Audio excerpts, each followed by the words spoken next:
In this world, monstrous beasts roam freely, compelling all individuals to become brave warriors to expel these fiends.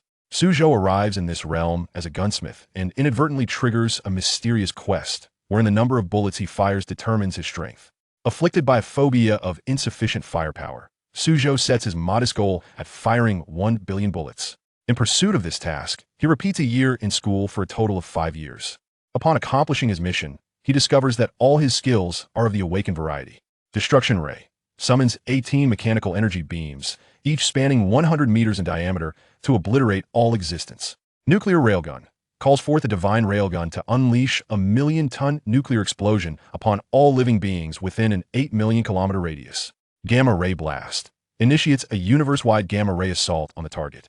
The mages collectively collapse, for the most formidable spells of the sorcerers pale in comparison to a mere antimatter bomb. The archers also despair, realizing that no matter how many arrows they shoot, they cannot compare to the number of rounds fired by the gunsmith. Suzhou helplessly raises his hands in exasperation, exclaiming, "What era are we in that you are still conjuring fireballs? Flesh and blood are frail. It's time for machines to ascend." Chapter 1, 1 billion bullets. The Dragon Kingdom.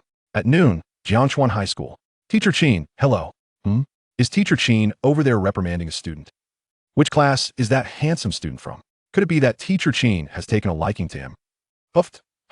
Is that not Suzhou, our school's perennial underachiever?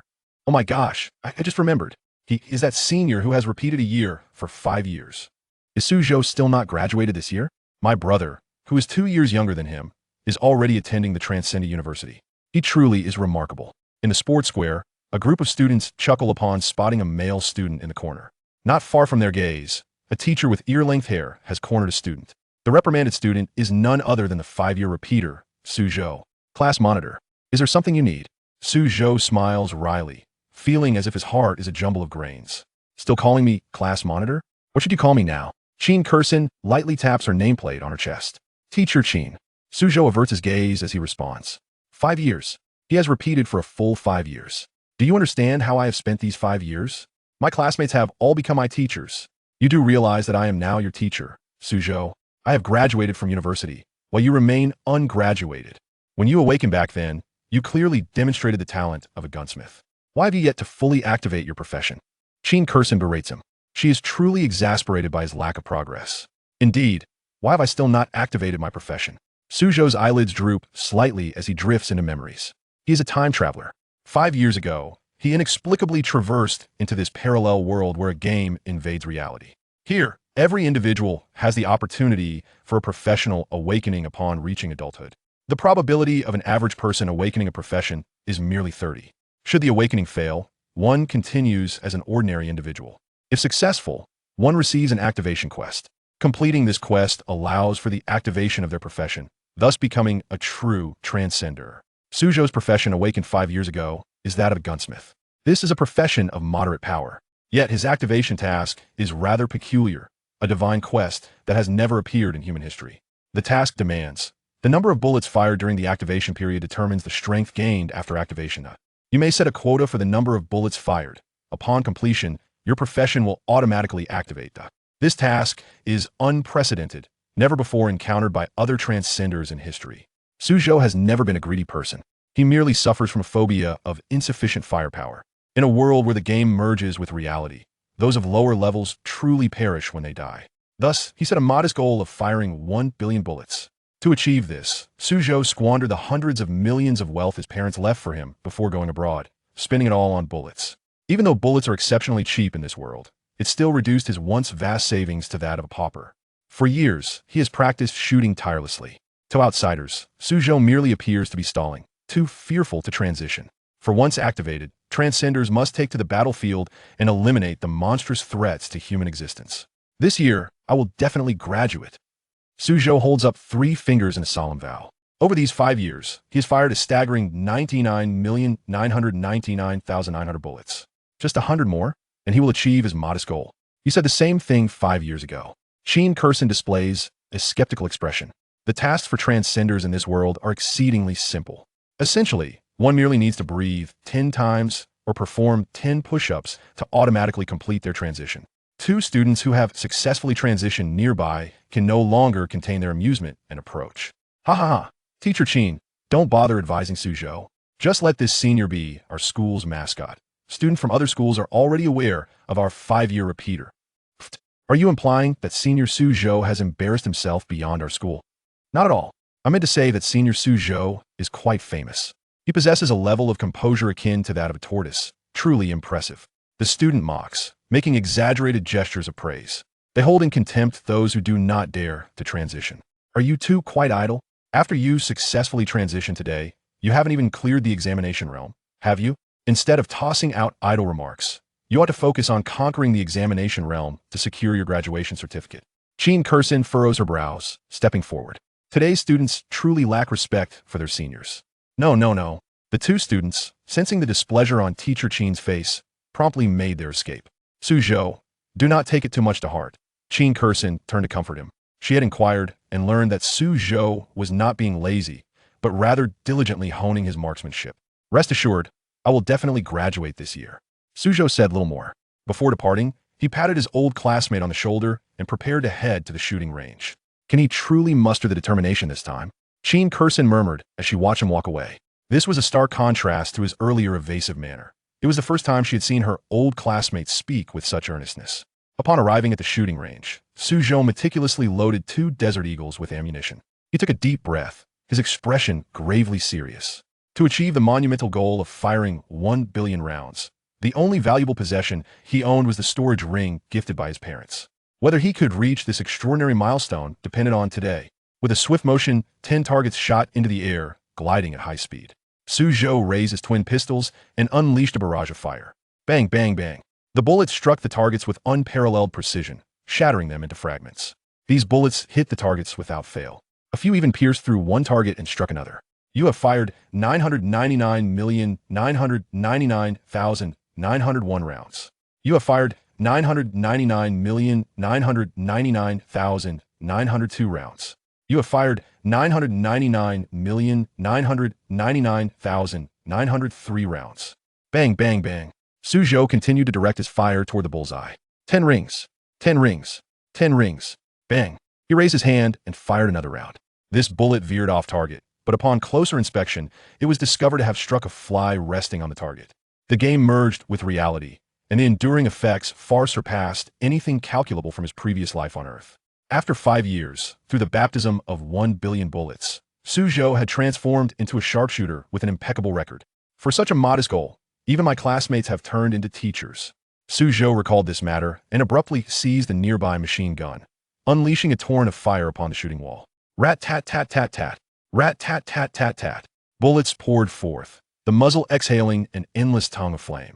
The bullet holes left on the wall astonishingly formed a portrait. A vibrant likeness of Chin Kursin emerged on the wall. After firing 1 billion rounds, Suzhou had indeed metamorphosed into a gun deity with extraordinary marksmanship. The ground echoed with the crisp sound of shell casings falling. An important notification appeared on Suzhou's attribute panel. Ding! Congratulations on completing the activation of your professional task. Calculating the total number of bullets you have fired during the activation of your profession. Statistics indicate you have fired 1 billion rounds during the activation of your profession. You have achieved an unparalleled accomplishment, elevating your professional prowess to the highest level. Your level is 1, currently reaching the first transition of your profession. You have successfully activated the super god-level profession, Sky-High Gunsmith. Chapter 2. The Master Gunsmith of the Nine Heavens. Suzhou was overwhelmed with joy upon realizing that he had successfully activated the quest. After firing a staggering 1 billion rounds, he had elevated his gunsmith profession to its pinnacle. He immediately turned his gaze to his attribute panel. Personal information aim, Suzhou occupation, Master Gunsmith of the Nine Heavens, first transition, level, 1 constitution, 10 strength, 10 spirit, 10 agility, 10 occupational talent, mechanical ascendance. Your professional skill tree is awakened for all firearm-related abilities. Your information cannot be forcibly viewed, and you are immune to harm from your own skills. Passive skills, global arsenal. When your mental or physical energy cannot sustain the consumption of skills, global arsenal automatically allows you to release a skill without cost once, replenishing itself every hour. Active skill destruction ray.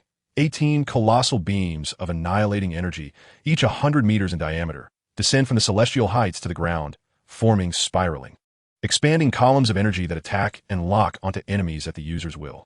Is this the feeling of having an advantage? All skills are awakened abilities.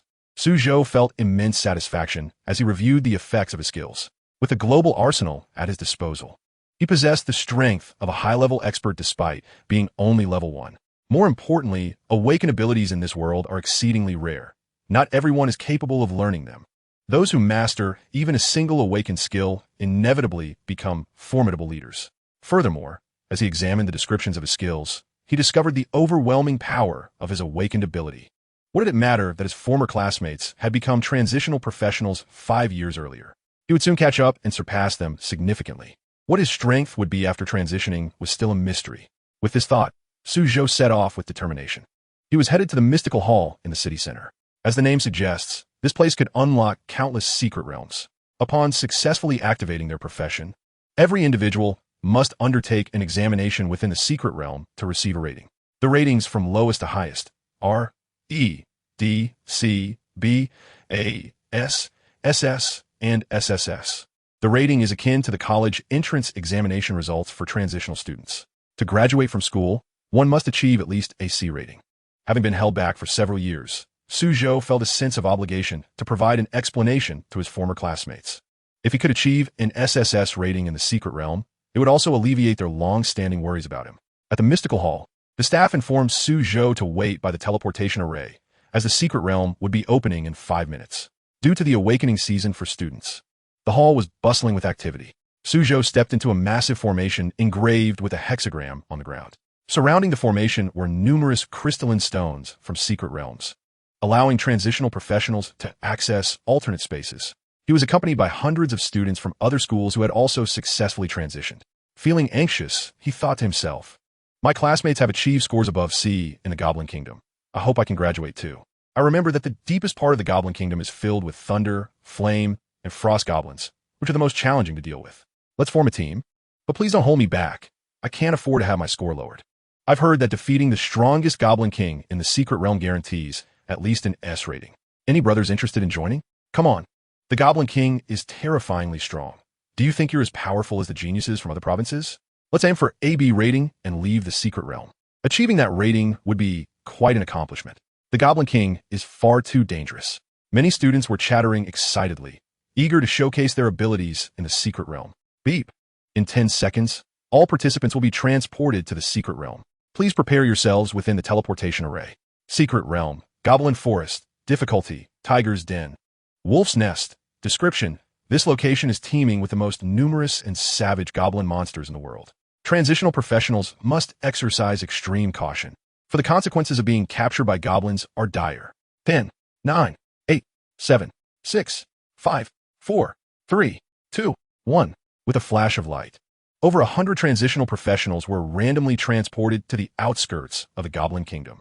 They found themselves in a vast and boundless forest, where the roars of ferocious beasts echoed intermittently. At the very center of this forest secret realm stood a towering castle, the stronghold of the Goblin King, surrounded by the elite goblin army. This was the unique spatial realm of the secret world. As Suzhou surveyed the lush surroundings, he noticed several wandering green-skinned goblins catching the scent of human presence. They brandished their clubs and roared at him. Monster information name, green-skinned, goblin level, 3 attack, 155 physical defense, 35 magical defense, 25 skills, rapid slash, heavy strike. Description, anyone who sees it must call out goblin. The monsters at the periphery were merely practice for him. Suzhou drew his pistol and aimed at the creatures. Bang, bang, bang. Green blood splattered as 3 bullets spiraled forth, accurately striking the throats of the goblins. The monsters fell dead on the spot. Phew! Suzhou blew the smoke from the barrel. His marksmanship was honed over the years. Moreover, the monsters at the edge of the goblin secret realm were indeed trivial. The truly ferocious beasts dwelled deeper within the forest. Does anyone want to team up for monster hunting? It's good to have backup. A female priest approached Suzhou, her eyes sparkling. She noticed the boy's terrifying accuracy. It was noteworthy that these goblins wore defensive armor, yet Suzhou had aimed for their unprotected throats, resulting in instant kills. Come on, Ching Ching, relying on a gunsmith's accuracy is of little value. What era is this that we still depend on bullets? Other transitional boys quickly dissuaded the priestess. In this world, one must utilize skills. What good is a perfect shot? The true strength lies within the Goblin Kingdom. where even bullets cannot pierce their skin. Moreover, gunsmiths at this level cannot acquire weapons with infinite ammunition. It's a definite burden. But this classmate shoots so accurately and fiercely. He must be of great assistance. The priestess argued passionately. She had finally spotted a handsome guy she wanted to recruit. I'd rather not disturb. Suzhou politely declined. He was merely looking to gain some first-hand experience in hunting monsters. All right then. Seeing the handsome boy's refusal, the priestess turned to leave with her teammates to continue hunting. As this small team ventured deeper into the forest, many others had already begun their monster hunting endeavors. They aimed to challenge higher difficulty monsters in hopes of achieving high ratings upon completion. Although goblins were weak, they were notorious for setting traps and were among the most vicious of creatures. The forest was occasionally filled with the anguished cries of students. Upon hearing the unmistakable sound, it was evident that he had fallen prey to a cunning goblin trap. Indeed, the times had changed. Suzhou made his way to a high slope at the periphery of the forest, with one eye open and the other closed. He raised his thumb to gauge the landing point of his awakening skill. Ultimately, the trajectory settled at the very heart of Goblin Forest. Annihilation Ray. The succinct command echoed through the air. A tumultuous surge of energy particles erupted across the expanse. A singularity, imbued with destructive force, plummeted from the vast sky above. 18 colossal energy pillars, each 100 meters in diameter, thunderously descended upon the goblin castle within the forest. Boom! Boom! Boom! The impact of these energy pillars caused a cataclysmic explosion, obliterating all in their path. The 18 beams of destruction spiraled outward, expanding relentlessly. What in the world is happening? Energy rays. Wasn't it reported that such core technology was solely possessed by the celestial realm? Flee. We must escape. The energy pillars are about to spread and annihilate everything in their wake. There's no time. Retreat from the secret realm. Preserving one's life is paramount. Groups of students hurriedly fled, racing to exit the secret realm. The horrifying scene instigated by the annihilation rays was akin to the apocalypse of the mechanical era. Monsters within the forest were instantly vaporized upon the slightest contact with the edges of the energy pillars. Chapter 3. Ray of Annihilation. The annihilation rays unfurled like blossoms, withering under the weight of death. The entirety of Goblin Forest, under the relentless assault of the supercharged laser, became a barren wasteland, transformed into charred earth. This was the awakening skill capable of utterly decimating the creatures within the secret realm. Thousands of goblin soldiers were reduced to crimson vapor in the blink of an eye. You have slain a green goblin, earning 287 experience points. You have slain a flame goblin, earning 1,011 experience points. You have slain an ice goblin, earning 1,087 experience points. You have slain the Goblin King, earning 100,380 experience points. Congratulations, your level has risen to level 2, with 10 attribute points automatically allocated according to the gunsmith profession. Congratulations, your level has risen to level 8, with 10 attribute points automatically allocated according to the gunsmith profession. Congratulations, your level has risen to level 16, with 10 attribute points automatically allocated according to the gunsmith profession. Congratulations, your level has risen to level 23, with 10 attribute points automatically allocated according to the gunsmith profession. Suzhou's experience bar surged dramatically, akin to a frenzy. Even though his level had risen, the experience gained had dwindled to a mere trickle. Yet, the abundant goblin forces within this secret realm still afforded him a significant boost. Personal information. Name, Suzhou. Profession, Celestial Gunsmith. Level, 41. Constitution, 92. Strength, 113. Spirit, 94. Agility, 111. Achieving level 41 in such a short span was a feat that typically required months for an average transferee. A glimmer shone in Suzhou's eyes. This pace was undoubtedly unprecedented. At this rate, he would soon reach level 60, paving the way for a second job transfer, which would grant him additional attribute points. Moreover, all these items were worth a fortune. Suzhou cast his gaze upon the equipment and items radiating with protective light scattered across the ground. In this world, the probability of monsters dropping gear was low, and the chance of acquiring high-quality equipment was even slimmer. However, in the context of clearing an entire map, even the lowest drop rates reached astonishing levels. Suzhou raised his wrist, activating his storage bracelet, which emitted a radiant glow that enveloped the scattered equipment. In the mere span of 2 breaths, over 80,000 dropped items were swiftly collected within the confines of the storage bracelet. You have acquired a common grade equipment. Iron Wolf Tooth Club. You have acquired a common grade item, Spirit Potion. You have acquired a rare grade equipment, Silver Scale Chestplate. You have acquired an epic grade equipment, Dark Necklace. You have acquired a legendary grade equipment, Goblin King's Scepter. You have acquired a legendary grade equipment, Goblin King's Cloak. You have obtained a Secret Realm SSS level completion token. All the equipment and items across the map have been secured.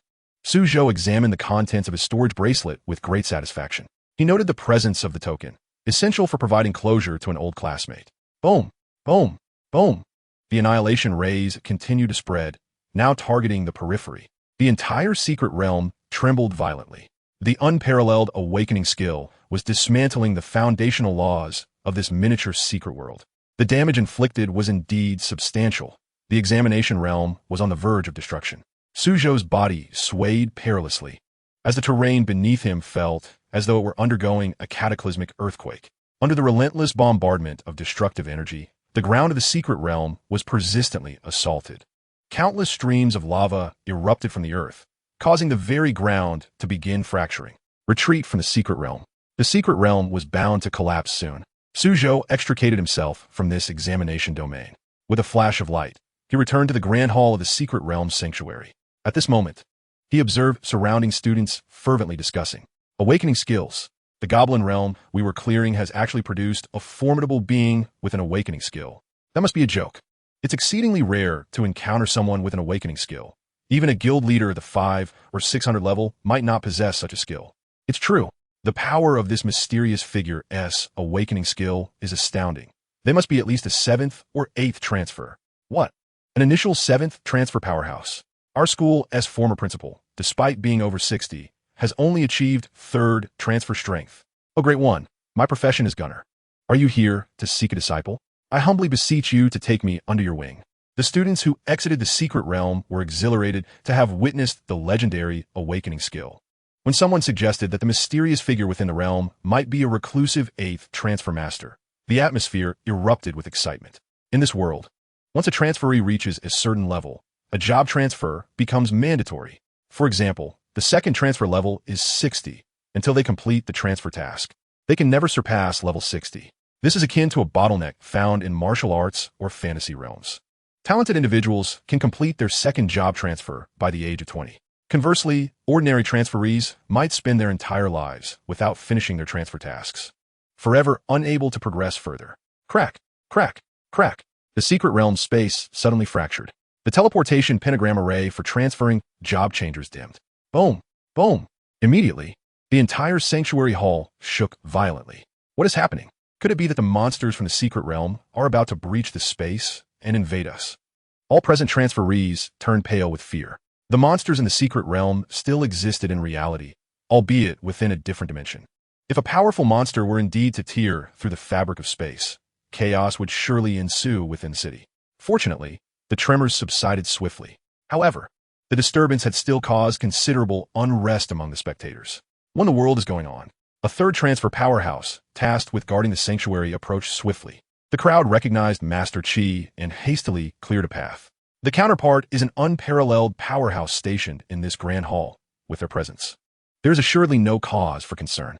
Master, the teleportation array of the Goblin's secret realm has just malfunctioned, reported a staff member to Master Qi. Allow me to examine the situation of the teleportation array first. The venerable Master Qi, his hair and beard as white as snow, placed his hand upon a shattered piece of the secret realm's teleportation stone.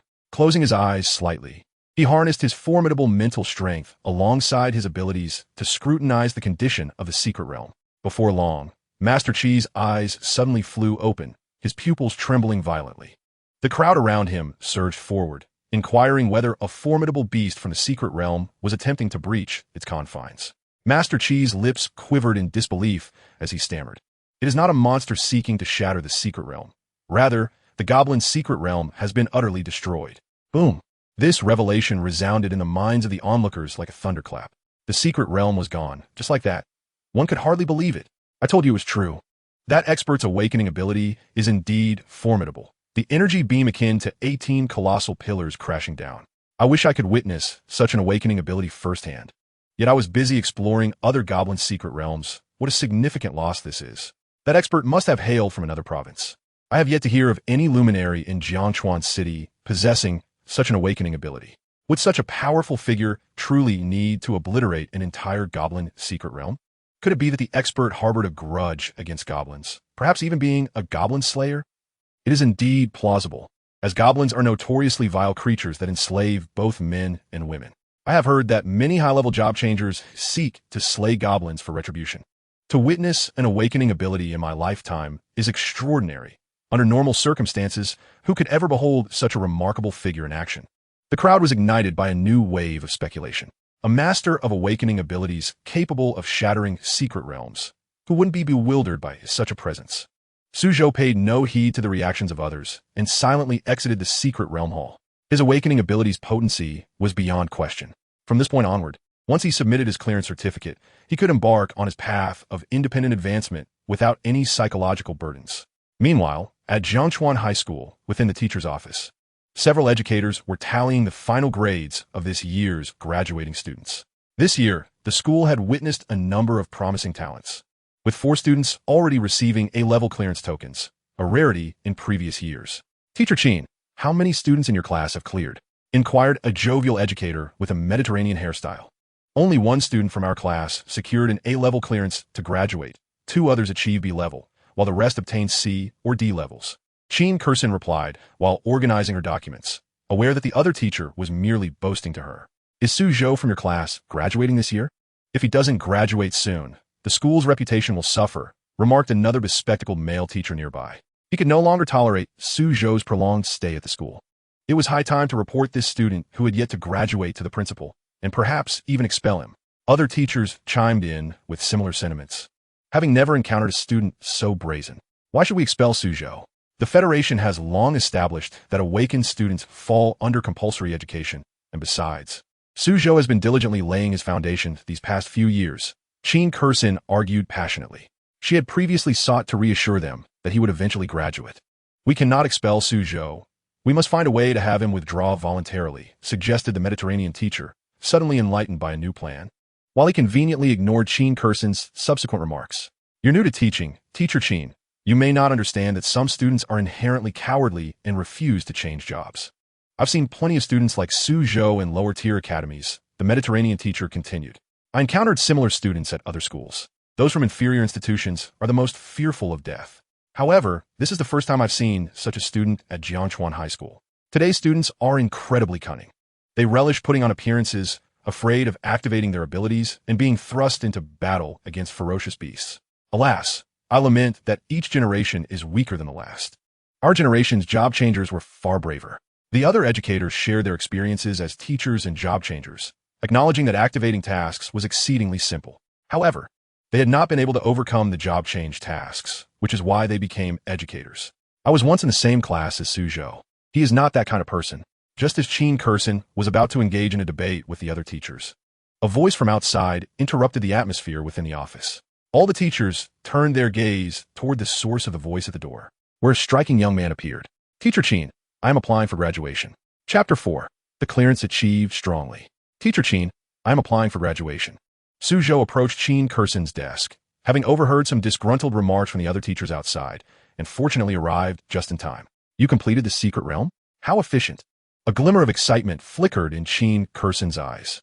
He had indeed spoken and acted decisively this time. The seasoned veteran had finally decided to graduate. The other teachers shared in the exhilaration, believing Suzhou was aware of his prolonged retention and had finally lost the face to remain. "By the way, what rating did you achieve in the exam secret realm? I will record it for you," Chin Kursin said as she opened the academic network webpage, preparing to update his information. She anticipated that after all his preparation, he would receive a commendable rating. "The rating is acceptable," Suzhou replied, as a storage ring glimmered.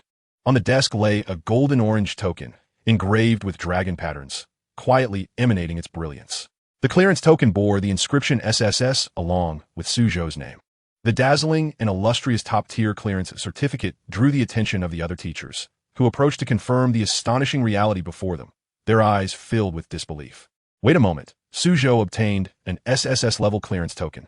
The teachers exchanged glances, gasping in astonishment. They had anticipated that someone like Suzhou might achieve a B-level clearance at best. Yet he had astonishingly secured the highest clearance rating. Having been retained for so long, this rating was still somewhat lacking. Suzhou let out a slight sigh at that, causing the other teachers to be engulfed in turmoil. Is that what you call lacking? The teachers' gazes towards Suzhou transformed, for they understood that the SSS level clearance rating bore little relation to retention, primarily reflecting one's innate talent. In an earlier era, if everyone could rely on retention to gain admission to top-tier universities, those institutions would have been overrun by retained students. Students with SSS level evaluations could directly enroll in the most prestigious universities, becoming the elite of society. Were they to obtain such a certificate, they would gladly endure 20 years of retention. I have spoken the truth. Suzhou has indeed laid a solid foundation, Qin Kursin said, genuinely happy for him. In the past decade, the highest evaluation achieved by job changers in their province had merely been SS level. Yet, Suzhou had attained an SSS level evaluation, setting a new record for the past 10 years. Teacher Qin's words ring true. The other teachers chuckled in muted amusement. The SSS level evaluation overshadowed all else at this moment. Teacher Qin was indeed correct in all her assertions. Suzhou, you have now graduated, so there's no need to address me as teacher any longer. Qin Kursin has completed the update of your transfer information on the academic network. You are now a highly sought-after talent, coveted by prestigious military academies and elite guilds alike. I suppose I shall continue to call you class leader, as I have grown accustomed to it over the years, Suzhou remarked with a smile. He had previously felt awkward referring to his former classmates as teachers. By the way, did you happen to see our class group chat? The class representative was clamoring for a reunion, and now that you graduated, you should have the time to attend. Qin Kursin chatted with delight. Many of their classmates had become transferees, yet Suzhou was the only one who did not pursue a university education. Time had swiftly passed, and now they had all graduated, with Suzhou's accomplishments fully justifying the efforts he had invested. I wonder how they are faring now, Suzhou pondered, realizing it had been quite a while since he had seen his classmates. Is this really happening? A bespectacled teacher nearby watched with envy. As a newly graduated teacher, Qin Kursin was both youthful and attractive. He secretly harbored intentions of pursuing her over a meal, only to be rebuffed. Witnessing the lively conversation between Qin Kursin and Suzhou stirred feelings of discomfort within him. It seems Teacher Qin is in for a substantial year-end bonus, he thought enviously. A teacher with a receding hairline secretly admired the situation. A student capable of achieving an SSS rating is a rarity nationwide. Such an accomplishment would not only enhance the school's prestige, but likely earn commendation from the higher-ups for Qin Kursin's adept guidance. Teacher, we passed the examination in the secret realm. 2 male students appeared at the door, their armor bearing signs of battle, clearly indicating their diligent efforts had yielded commendable results. Wow, Senior Su is actually here, one of the boys exclaimed upon noticing Suzhou's presence. They had seen Suzhou conversing with Qin Kursin at noon, chuckling that he hadn't yet graduated. Now, they had both achieved the graduation evaluation, far surpassing what this old hand could compare to. Let me assist you in updating your information. The receding hairline teacher returned to his desk to help the 2 students. Teacher, we received a B-level evaluation from the secret realm. A boy with a buzz cut said, pride evident as he rubbed his nose with his finger. This achievement was indeed commendable within their cohort. The teacher replied nonchalantly. Under normal circumstances, he might have praised the student, but after witnessing Suzhou's SSS rating, it seemed trivial in comparison. Teacher seems a bit off today, the buzz-cut student thought to himself. Receiving a B-level evaluation should be good news. Yet the teacher's expression appeared so strained. Is Senior Su preparing to graduate this year? Another boy with yellow hair asked cheekily, assuming that Suzhou was once again too fearful to graduate. Yes, indeed, Suzhou replied calmly. Your graduation results must surely be an A. While I'm merely scraping by with a B-level evaluation, the yellow-haired student said with a grin, knowing that no matter how long a hopeless case studies abroad, they remain a hopeless case. After all, in this era, one's success is dictated by their innate talents. Indeed, a B-level does require further effort. Suzhou nodded in agreement. The yellow-haired student was taken aback. I was merely being modest. You took me seriously? Just as he was about to inquire about Suzhou's secret realm evaluation, the buzz-cut student exclaimed in astonishment while looking at the school's student ranking page. SSS level. Our school actually produced a student with an SSS level evaluation in the secret realm. His tone was filled with disbelief. Historically, the best results from their academy had only reached an S level, and only a select few could achieve an S level rating across the province. Teacher, is this SSS level evaluation from a student in the elite class? The yellow-haired boy hurriedly inquired, eager to know the source of such astounding news. Only top-tier students could achieve such a score. No, the receding hairline teacher sighed, too weary to address the foolish question. Aside from the two students and Suzhou, who else could it possibly be? Ahem. Suso suddenly golfed twice. The yellow-haired student turned to him, as if realizing something. Could be Suzhou, he blurted out. It was impossible to ignore Suzhou's demeanor, which was undeniably impressive. What do you mean by could it be? Suzhou's completion certificate is right on Teacher Chen's desk. The teacher was exasperated by the lack of perception displayed by his students. As their realization hit, the two students raced to the corner of the desk, spotting the bright orange-yellow token. They were left in awe upon seeing Suzhou's name inscribed alongside the prominent SSS rating. Su, the gunsmith profession you've activated is an ultra-rare class. Isn't it? They affectionately addressed him as bro. They were beginning to comprehend the essence of the saying, playing the fool to catch the wise. It's somewhat rare. So replied nonchalantly. The rapid shift in attitude from the two was remarkable. It was a true reflection of reality. Your graduation certificate will be sent to your home in a few days. You should take the time to research the military academies that pique your interest. With your results, you could attend any institution you desire. Chen Kursin advised him at the end, encouraging him to thoroughly explore his options. Given Suzhou's achievements, he could easily aspire to be the top student nationwide this year. Yes, understood, Suzhou replied, though internally he had different thoughts. With all his skills being awakened abilities, he saw no need to attend a so-called university. It would be far more beneficial for him to develop his abilities independently first. After bidding farewell to Chen Kursin, Suzhou left the school, stepping beyond the campus in search of new leveling maps. This time, he aimed to elevate his level to the second transition. Chapter 5, The Ultimate Complete Form. It was also time to learn some new awakened skills. Upon exiting the school, Suzhou opened his interface and accessed the skill tree section. In this world, there were no such things as skill books. In an era where everyone could undergo job transitions, there existed tens of thousands of professions, each with its unique characteristics. If skill books truly existed, finding skills suitable for one's profession would be as challenging as scaling a mountain. Before him, the skill tree unfurled gradually. At its roots lay the universal arsenal. The branches of the skill tree were adorned with numerous golden awakened skills, each sparkling like golden fruits hanging from the treetops. Indeed, my skill tree is composed entirely of awakened skills. Though Suzhou was already aware of this, he was still taken aback by the sight of so many awakened abilities.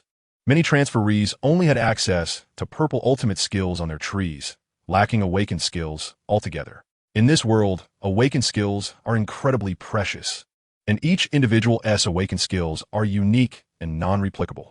Even the luckiest of transferees would only have 2 or 3 awakened skills on their entire skill tree, and those would typically be learned only in the later stages. Particularly for Suzhou, as a gunsmith of the Nine Heavens profession, he had mastery over all awakened skills related to firearms. His skill tree appeared not only abundant, but also grand in scale. The skills of the Ranger Gun Saint were indeed present, splendid. A glimmer passed through Suzhou's eyes. This profession belonged to the branch of the gunsmith. Among them, the Ranger Gun Saint was celebrated as the most stylish and magnificent class. Suzhou focused primarily on the profession's awakening skill, which astonishingly turned out to be a passive ability. And passive skills do not require the expenditure of mental energy to activate. Wing Slaughter, passive. Armor Break 100. Any bullet you fire will be enchanted, and with a snap of your fingers, you can trigger the enchanted explosion of the bullet. The explosive power of each bullet is equivalent to 1 ton of TNT for every 100 points of strength.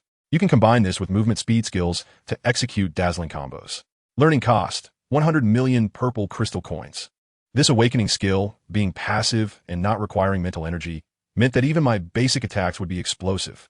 Suzhou was greatly astonished by this effect. The skills of the Ranger Gun Saint truly embodied both elegance and strength. It is important to note that 5 kilograms of TNT is sufficient to overturn a Tiger tank, while 1 ton of TNT can easily bring down a skyscraper standing 600 meters tall. 10 tons of TNT possesses the power equivalent to 20 Tomahawk cruise missiles. The higher the attack power, the greater the explosive force of the bullets. With flesh and blood being weak, machinery ascends. Suzhou could unleash more than just a single bullet. His attack power would only continue to escalate. Next, he needed to examine the movement speed skills. Suzhou directed his gaze towards the gunsmith's mobility skills. As expected, even the movement speed skill was an awakening skill. Globally, awakening skills are considered ultimate moves, and one could hardly imagine the power of an awakening movement skill. Quantum Moonstep. A crescent moonlight arc forms beneath your feet, allowing you to tread upon the air for rapid movement, potentially achieving instantaneous teleportation. You can quantumize your body for 10 seconds. Learning cost: 100 million purple crystal coins. Indeed, the movement speed skill is also an awakening skill, with the ability to quantumize for 10 seconds. Suzhou could not help but marvel at the formidable nature of the movement speed granted by awakening skills. Quantumization is akin to rendering the body ethereal, resembling a quantum specter that evades most attacks. This serves not only as an exceptional skill for pursuing and traversing, but also provides an invulnerable shield of protection. Acquiring both awakening skills would require 200 million purple crystal coins. Suzhou felt no trepidation regarding the expenditure of purple crystal coins for his skill tree. Previously, during his expedition in the Goblin Kingdom's secret realm, he had amassed over 80,000 pieces of equipment. With these items at hand, learning these two skills would pose no challenge. Suzhou promptly listed all his equipment for sale in the trading hall. The trading hall in this world is remarkably intelligent.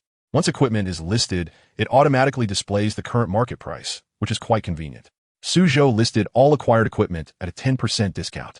Allowing those merchants who engage in buying and reselling to earn a small profit was inconsequential. His primary goal was to sell these items swiftly. After completing the sale of his equipment, the speed of transactions was indeed rapid. Your listed equipment in the trading hall has been sold, earning you 637,291 purple crystal coins. Your listed equipment in the trading hall has been sold, earning you 532,729 purple crystal coins. Your listed items in the trading hall have been sold, earning you 701,282 purple crystal coins. Suzhou's personal panel rapidly displayed numerous successful transaction notifications. Account balance: 340,510,000 purple crystal coins. You have learned the awakening skill Winged Slaughter. You have learned the awakening skill Quantum Moonstep. Achieving this minor goal with such ease filled Suzhou with joy. He had nearly depleted his finances in pursuit of firing 1 billion bullets. Yet now, the wealth acquired from a single skill was something that ordinary first-tier professionals would find difficult to earn over decades. Suzhou clicked on his personal panel again to browse the trading hall for gunsmith equipment. In this world, equipment quality is classified as common, rare, epic, legendary, and heroic. He intended to venture into a level 60 map. Despite the strength of his awakening skills, lacking proper equipment still posed a risk of being defeated instantaneously. Among all the gear prior to the third-class transfer, the best quality would be legendary. Higher quality equipment would only emerge post-fourth transfer. Suzhou spent 128 million to acquire a complete set of legendary-grade equipment. Among them, the level 40 gunsmith weapon possessed the characteristic of infinite ammunition. Red Demon Death Eye. Category: Weapon. Level 40. Quality: Legendary. Effect: Infinite ammunition. All attributes 180. Firing rate 80. Description: 2 handheld submachine guns. This legendary equipment draws inspiration from bygone gunfight games. It is particularly effective against zombies. Heritage of Purple Moon Long Coat. Category: Armor. Level 40. Quality: Legendary. Effect: Constitution 196. Agility 201. Damage taken reduced by 5. Description: This legendary equipment can only be forged under the purple moon to manifest. Dark Gray Aaron Law's Cowboy Hat. Category: Armor. Level 40. Quality: Legendary. Effect: Mental Recovery 20. Effect: Lower the brim of the hat, and I wager your gun is empty. Bang. Heritage of Purple Moon Belt. Suzhou had profited a mere 300 million purple crystal coins from clearing the entire secret realm. As with all games, even if the quality is the same at the legendary level, the strength and value of equipment can vary. Suzhou's level 40 legendary set is stronger than the normal strength of level 60 legendary equipment. With these items, releasing Quantum Moonstep will be a breeze. After finalizing his equipment, Suzhou exhaled deeply. The mental energy consumed by the movement speed skill was minimal, and his current mental recovery was sufficient for casual use. The complete gunsmith equipment template was now established. In the future, he would only need to replace it as stronger gear became available. However, this outfit seemed to resemble that of a bandit rather than a ranger. Suzhou glanced at his attire, clad in a form-fitting purple outfit that accentuated his physique. With 2 red Death Eye submachine guns holstered at his waist, complemented by a dark gray cowboy hat, he exuded a solemn and imposing aura. He bore a striking resemblance to a fantastical version of a Western gunslinger. With the enhancement of his complete set of equipment, Suzhou's attributes experienced an unprecedented surge. Personal information. Name, Suzhou. Profession, skyward gunsmith. Level, 41. Constitution, 1226. Strength, 2150. Mental, 1329. Agility, 1106. Awakening skills, destructive ray, wing slaughter, quantum moonstep. Click to expand further. Next, he could focus on leveling up to the first tier.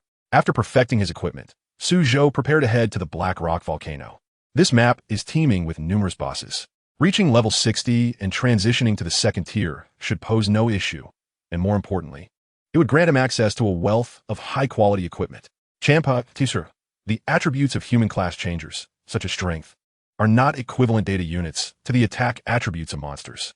1 point of strength for a human class changer translates to significantly more than a mere 1 point of attack. In this realm, the enhancement from equipment far surpasses the benefits gained from personal level-ups. A straightforward example. If an adult's combat power is 10, equipping them with a machete raises their combat power to at least 15, while an AK-47 boosts it to a staggering 300. The game merges reality, enhancing everything. As humanity grows stronger, so too do weapons, though the disparity between humans and their armaments is not as pronounced as in reality. Chapter 6. Art is explosive. Outside the city, today freshly graduated students gather to vanquish monsters of level 10. The battle erupts fiercely in this vicinity. Many students grapple with fierce confrontations against the beasts.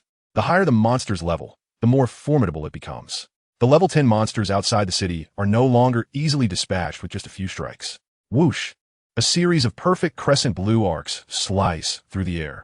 Suzhou moves swiftly toward the Black Rock volcano, employing the quantum moon step to traverse the distance without even resorting to a teleportation array.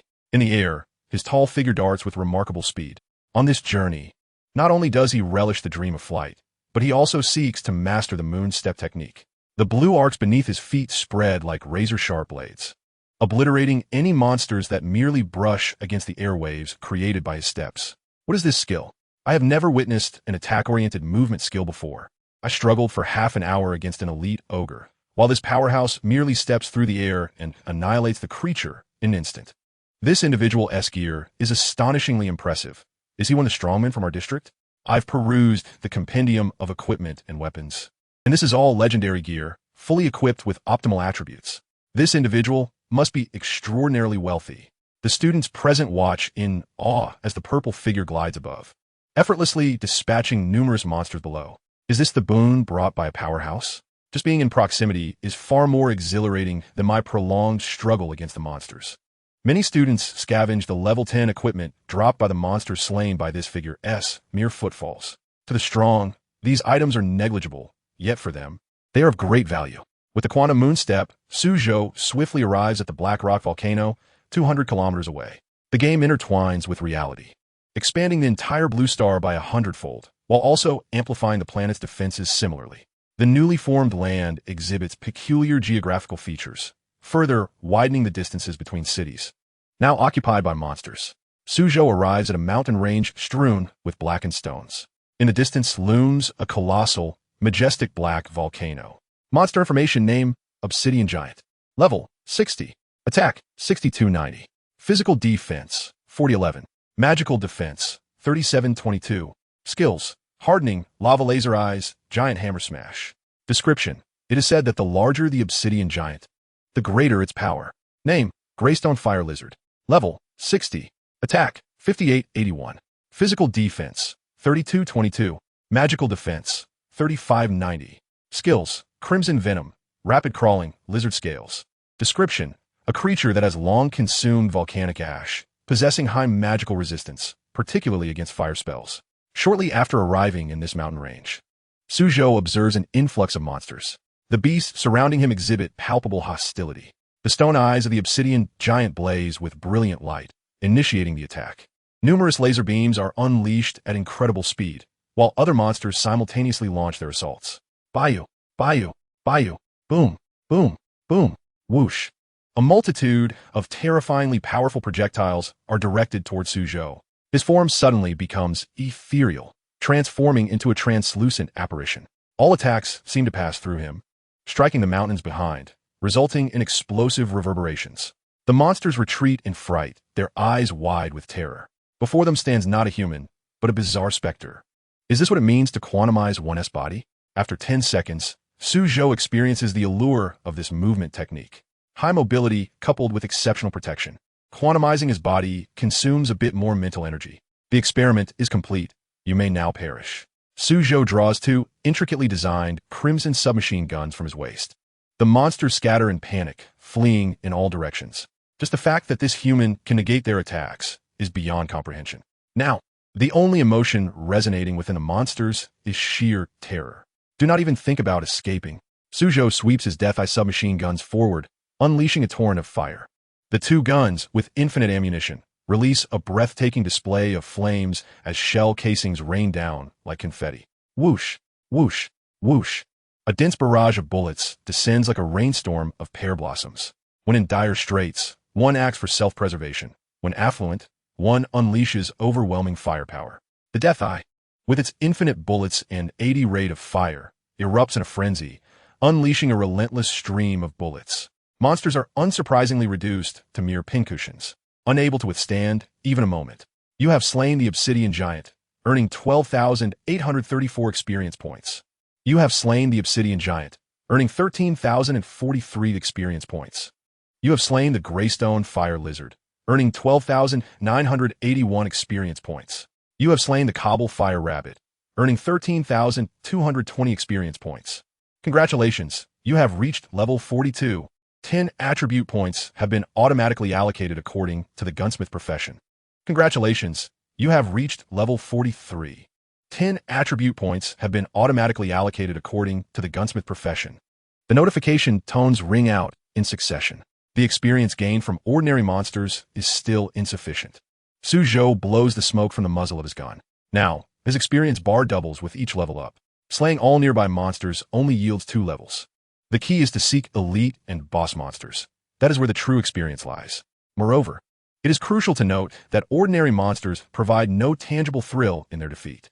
The awakened skill, Winged Slaughter, is primarily designed to detonate bullets within the monsters, showcasing their power. Yet, clad in exceptional gear, Suzhou has not even had to snap his fingers, and these monsters have already fallen like a hive of bees, utterly lacking in resilience. It's best to head directly into the Black Rock volcano to seek out the boss. Suzhou gazes toward the towering black volcano in the distance. He specifically chose this map for its difficulty level. Within the volcano, there are 10 Lord bosses.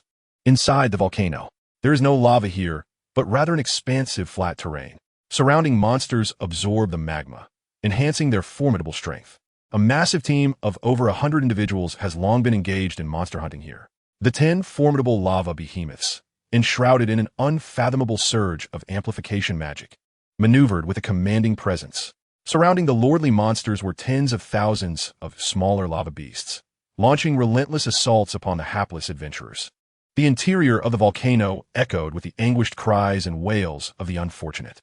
The sheer escalation of the monster's power plunged the 100-member team into despair. Truly, as the recent news had foretold, the strength of the local boss had dramatically surged.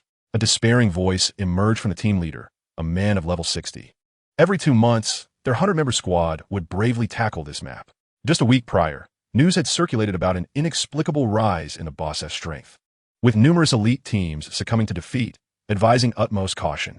The squad leader had initially assumed that the losses were due to the inadequacy of other teams, lacking both numbers and experience. After all, his team was seasoned in this domain. With a few extra preparations, they should have faced no risks. Yet, he had severely underestimated the potency of the monsters, which had escalated to a level beyond their capability to manage. Captain, the team from the east led by Sue is faltering. What should we do now? Cried a female fighter, her voice tinged with desperation. Half of their captain's body had been ravaged by the monsters. We too are unable to withstand these beasts. Their regenerative abilities have increased tenfold. Other teams hastily dispatched members to consult the squad leader. If this continued, they would surely meet their doom. The leader, engulfed in waves of dark foreboding, felt an unprecedented sense of crisis. Support the center, protect the healers. I will carve a path at the forefront. Everyone retreat.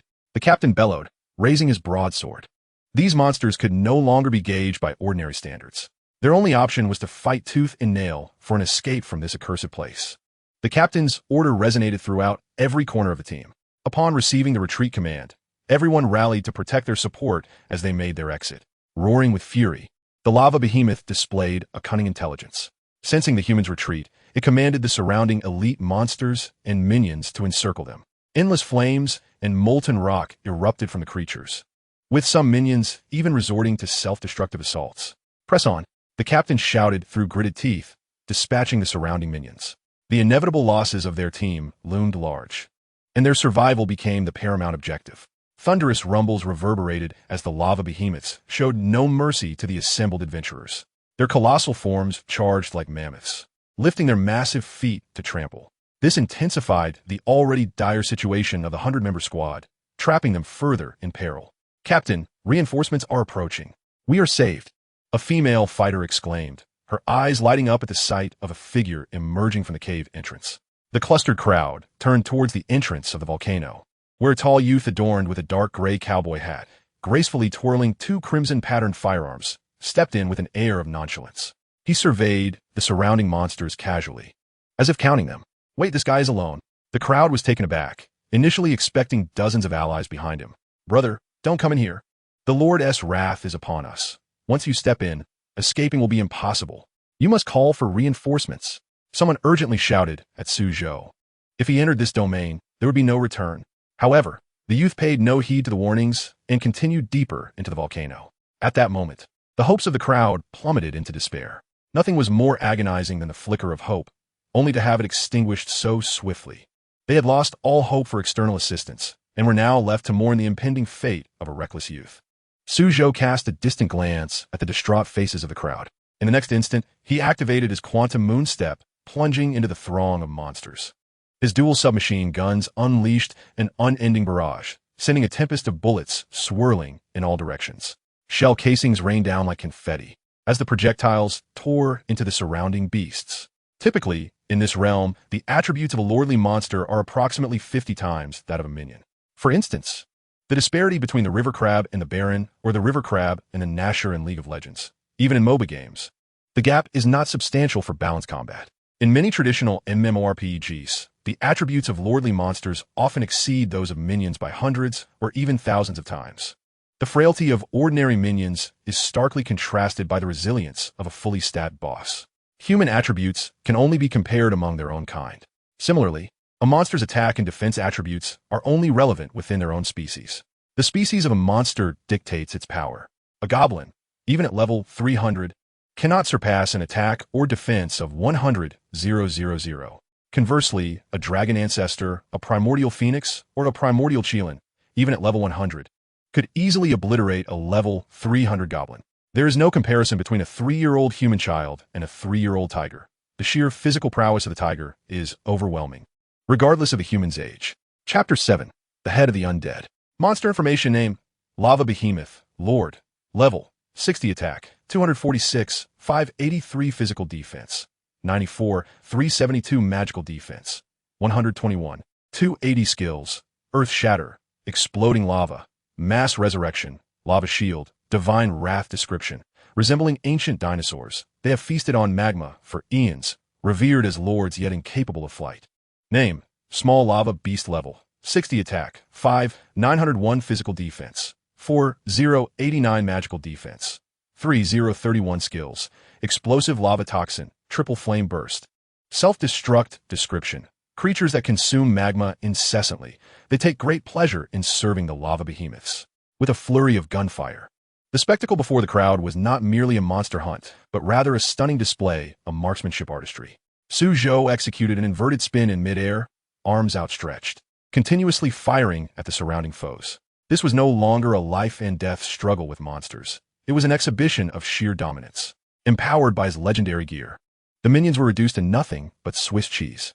The elite monsters, struck by self-doubt, dared not approach and meet their demise. The lava behemoth, bombarded by thousands of bullets, roared in fury, launching molten projectiles in retaliation. In a flash, Suzhou evaded the onslaught, seamlessly moving across various positions to continue his relentless assault.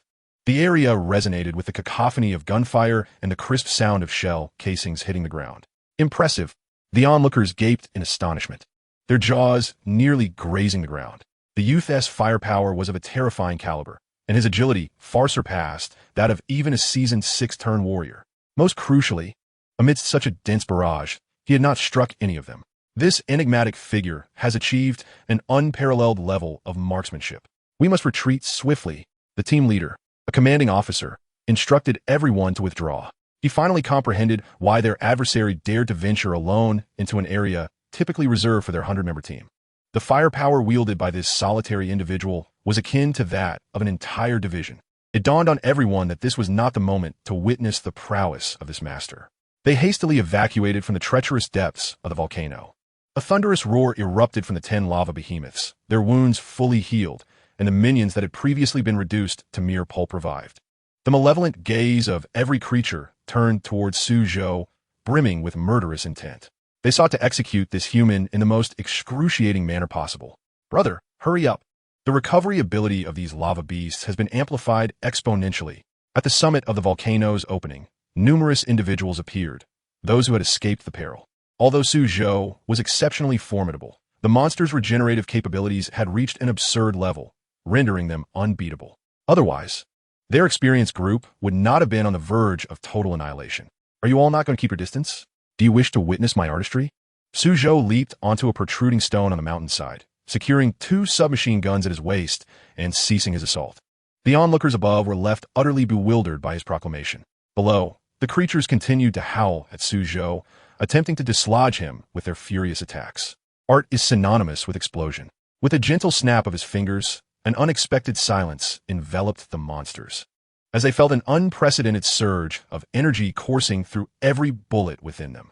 The sound of that snap resonated distinctly for those at the volcano's opening. All monsters' bodies ruptured, erupting in a dazzling display of light. Run, quickly, the team leader bellowed in alarm. The formation mage within the group swiftly summoned a spell, teleporting them 1,000 miles away. Suzhou's power exceeded 2,000, with each bullet's explosive force equivalent to 20 tons of TNT. Thousands of bullets were embedded within the monsters and the volcano's walls. Boom, boom, boom.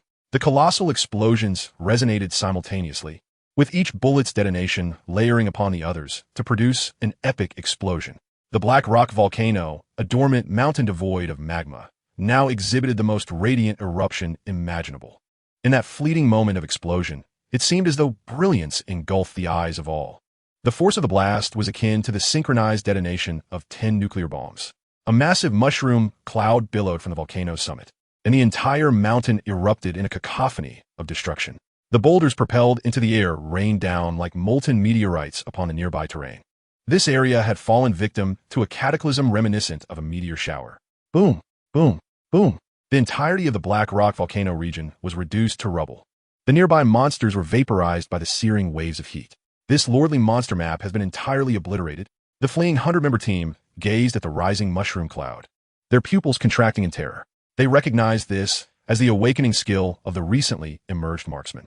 You have slain a level 60 obsidian giant, earning 234 experience points.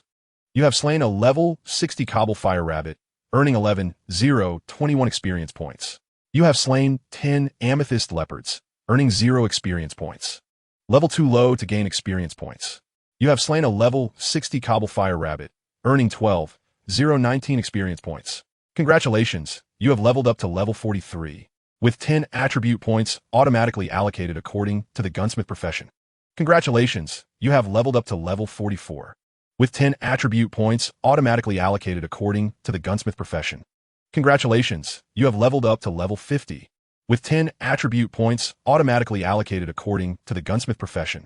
The demise of the monsters caused a substantial surge in personal experience points. Yet, Suzhou remained furrowed in thought. He pondered why only the monsters on the periphery of the Black Rock volcano had perished, while the numerous lords and creatures within the volcano's core yielded no-kill notifications. This was also the reason he had not been able to directly ascend to level 60. Could I inquire which guild you represent? I am profoundly grateful for your intervention, expressed the team leader, approaching to convey his thanks, which also carried a hint of ulterior motive. He envisioned inviting this master for a meal as a gesture of gratitude for saving their lives. This could present yet another opportunity to meet this extraordinary figure. This individual was undoubtedly of elder or even president level within a significant guild. Could it be that they were a member of the Mechanical Alliance, one of the most formidable guilds in the Empire? I now comprehend that a gunsmith truly embodies the essence of a sharpshooter. As an archer, my firepower pales in comparison to that of a gun-wielding master, murmured the members of the team, their admiration for Suzhou growing. Many of the female members glanced at him, their hearts fluttering with excitement. Judging by the heroism radiating from his brow and the charisma he exuded, it was evident that he was an undeniably handsome figure. Amidst their discussions, the surrounding space began to tremble anew. From the already cratered depths of the Black Rock volcano, an endless tide of dark magical energy surged forth. The members of the 100-person team felt their hair stand on end as they sensed this malevolent energy. They had narrowly escaped destruction here due to the inexplicable augmentation of the monster's strength by this dark force. And now, the source of this malevolent energy had emerged. A colossal skull, measuring 100 meters in diameter, erupted from the depths of the Black Rock volcano. Surrounding the gigantic skull were the souls of the recently slain lava behemoths. Was this an unexpected boon? Suzhou drew his dual guns, Eye of Death. It was this boss that had obstructed his experience gain and ascent. However, it now appeared to be a fortuitous circumstance. Defeating this creature would undoubtedly yield even more formidable rewards. Everyone looked up in terror, nearly collapsing to their knees. The fearsome entity that had emerged from the profound depths of the Black Rock volcano was an immensely powerful undead monstrosity. Monster information. Name, Head of the Death Knight. Level, 366. Attack. Level disparity too great to ascertain. Physical defense. Level disparity too great to ascertain. Magical defense. Level disparity too great to ascertain. Skills. Level disparity too great to ascertain. Description. The ancient lord, the Death Knight, was decapitated, becoming a headless knight. And this is the crucial head that the Death Knight lost. Chapter 8. Rapid leveling and second transition. A boss lord exceeding 300 levels. Intricately linked to the formidable Death Knight. The onlookers gazed up at the gigantic skull in despair. The Death Knight had been a scourge within the nation's borders, its strength comparable to that of the cataclysmic beasts threatening the Dragon Kingdom. It was said that the combined forces of the 10 greatest guild elders had only managed to vanquish the Death Knight after the fall of 6 illustrious ages. Though the Death Knight had been defeated, its head had inexplicably sought refuge here, intending to regenerate. It was no wonder that the lava behemoths in this region had become immensely powerful. It is precisely due to the taint of the deathly skull that its power has grown exponentially. Even a mere hint of the malevolent essence can lead to the annihilation of a 100-strong squad. Do you possess the resolve to face death? The hollow eyes of the deathly skull ignited with an eerie blue flame. The furious roar of the malevolent spirit rendered the others pale with fear. This was no longer a matter of effort. Their levels were far beneath even the most trivial fraction of the deathly skull's might. Darkness descended. The deathly skull gaped wide, unleashing a torrent of shadows. All creatures within the domain of this profound darkness were ensnared without hope of escape. A vast shroud of darkness enveloped the heavens, expanding relentlessly and transforming a radius of several thousand miles into a nightmarish twilight. In the distant Black Rock City, the inhabitants gazed skyward in terror as the sky transitioned from azure to obsidian in the blink of an eye. What sorcery is this? The daylight has vanished. Could this herald the end of days? Monstrous beasts have appeared near Black Rock City. Surely, the transmuters would have alerted us to such commotion. They wouldn't allow the beasts to assault our city, would they? Let's remain calm. As long as our Lord is here, we shall be safe. Woe is me. Why am I but an ordinary person and not a transmuter? Each time calamity strikes, I feel like a mere insect, helpless and anxious. Where is our Lord? Someone must inquire about this dire situation. The nearby Black Rock City lay ensconced in darkness. The native denizens trembled in fear at the thought of a formidable monster descending upon them. In this fusion of game and reality, every nation harbors threats to humanity's existence, be it undead, malevolent spirits, or calamity beasts.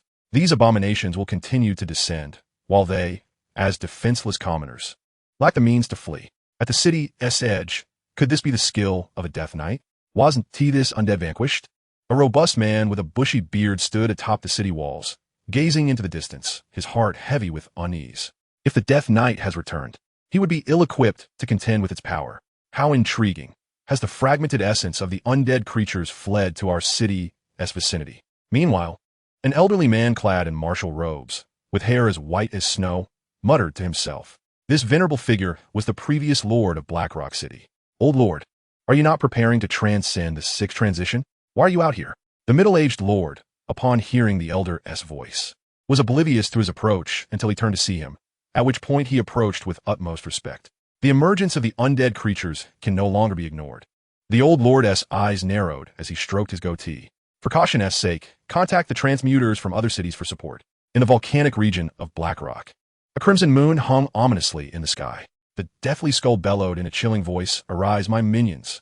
As the words fell, the once deceased lava behemoths and other creatures were resurrected in spectral forms. Boom, boom, boom. The lava behemoths, upon revival, became undead wreathed in ghostly flames. The ground erupted with ethereal violet flames shooting skyward. Monster information name, Ghost Lava Behemoth. Lord. Level, 60 attack, 28658 physical defense, 104372 magical defense, 141280 skills, Abyssal Rend. Underworld explosion, 9-fold ghost fire description. A lordly monster resurrected by the deathly skull, vowing to incinerate this world. Monster information name, Malevolent Fire Scaled Lizard Level, 60 attack, 6011 physical defense, 3851 magical defense, 4899 skills, Ethereal Ghost Fire, Cursed Blood, Ghost Fire Rebirth. Description, a lordly monster resurrected by the deathly skull, vowing to incinerate this world. These creatures have grown even stronger. The 100-strong squad felt despair upon witnessing the information regarding these monsters. They had already struggled against the lava behemoth. Now, the undead monsters had doubled in strength, and their skills had become even more bizarre and terrifying. Roar! The behemoth let out a thunderous cry. With a single stomp, it shattered the ground within a 10-kilometer radius, unleashing columns of ghostly flames. The crowd behind was lifted into the air, cries of despair echoing as they were caught off guard, unable to withstand the resurrected lordly monsters. Sizzle, sizzle. The colossal skeletal head stirred up chaos once more. It fused the souls of weaker monsters together, summoning forth a formidable, elite, malevolent spirit from the myriad of lesser souls. Just as one calamity subsided, another arose. All present stared in disbelief at the unfolding spectacle. Monster information name, Shadow Umbrella Lolita, Elite Monster. Level, 60 attack, 299999 physical defense, 199999 magical defense, 199999 skills, Ethereal Rift Wave, Soul Transfer of the Umbrella, Umbrella Wing Spin Attack, Ghost Eye Death Flame Description. A Gothic-style vampire girl formed from the amalgamation of all the lesser souls. Adorned in a black Lolita dress and wielding a red umbrella, gracefully descended to the ground. Her crimson pupils sparkled with a captivating yet murderous allure as she delicately licked her lips. Is this truly an elite monster? The members present nearly cursed aloud upon witnessing this. The combined attributes were even more formidable than the lordly monster. Where's that firearms expert? The female fighter in the team anxiously sought the purple-clad marksman. Their survival in this chaotic situation depended solely on this expert. At this moment, Suzhou elegantly and deftly twirled his dual pistols. He reveled in waiting for the deathly skeleton to continually summon new monsters, as these would yield valuable equipment and items for him. Human, if you serve me, I might consider making you my slave, the Shadow Umbrella Lolita declared. Her interest piqued by Suzhou's formidable aura, which radiated an intriguing sense of fate. A slave? Suzhou chuckled softly at the proposition. This ghostly girl certainly had discerning taste. You need only capture humans for me daily as sustenance, and perhaps tend to my feet as well, the Lolita said with a playful smile, lifting her dainty, pristine foot. What reward is this? The male transmuters present gasped in astonishment.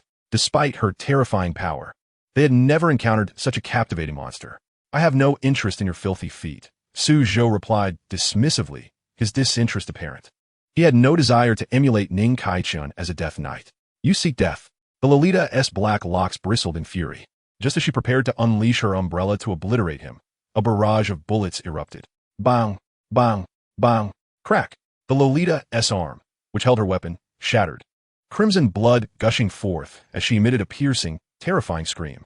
Suzhou, amidst the deluge of bullets, showcased his marksmanship with unparalleled precision.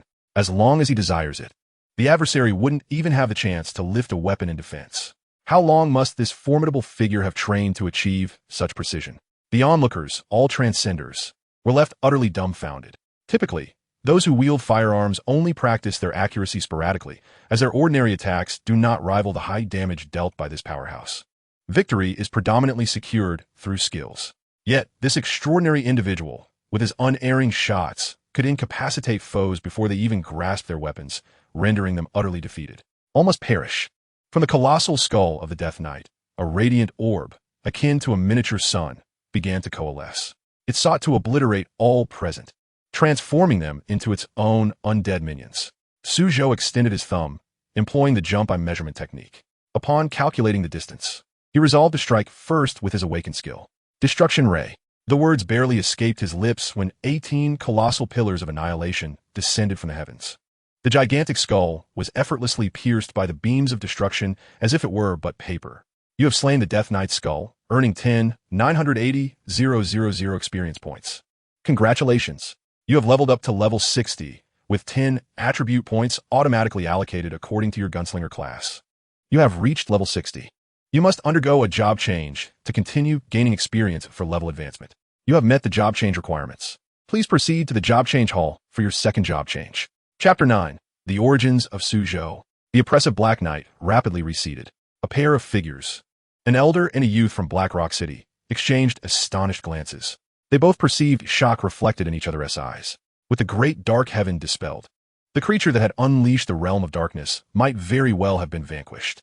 Yet, the presence of such a powerful undead in the nearby city suggested that, apart from themselves, others could contend with it. In the horizon, the immense skeletal form disintegrated into dust under the onslaught of the destruction rays. The gathered crowd stood in stunned silence, witnessing the astonishing outcome. A Death Knight, lord of over 300 levels, was obliterated in a single blow. This was an unparalleled display of strength, overshadowing all forms of skill.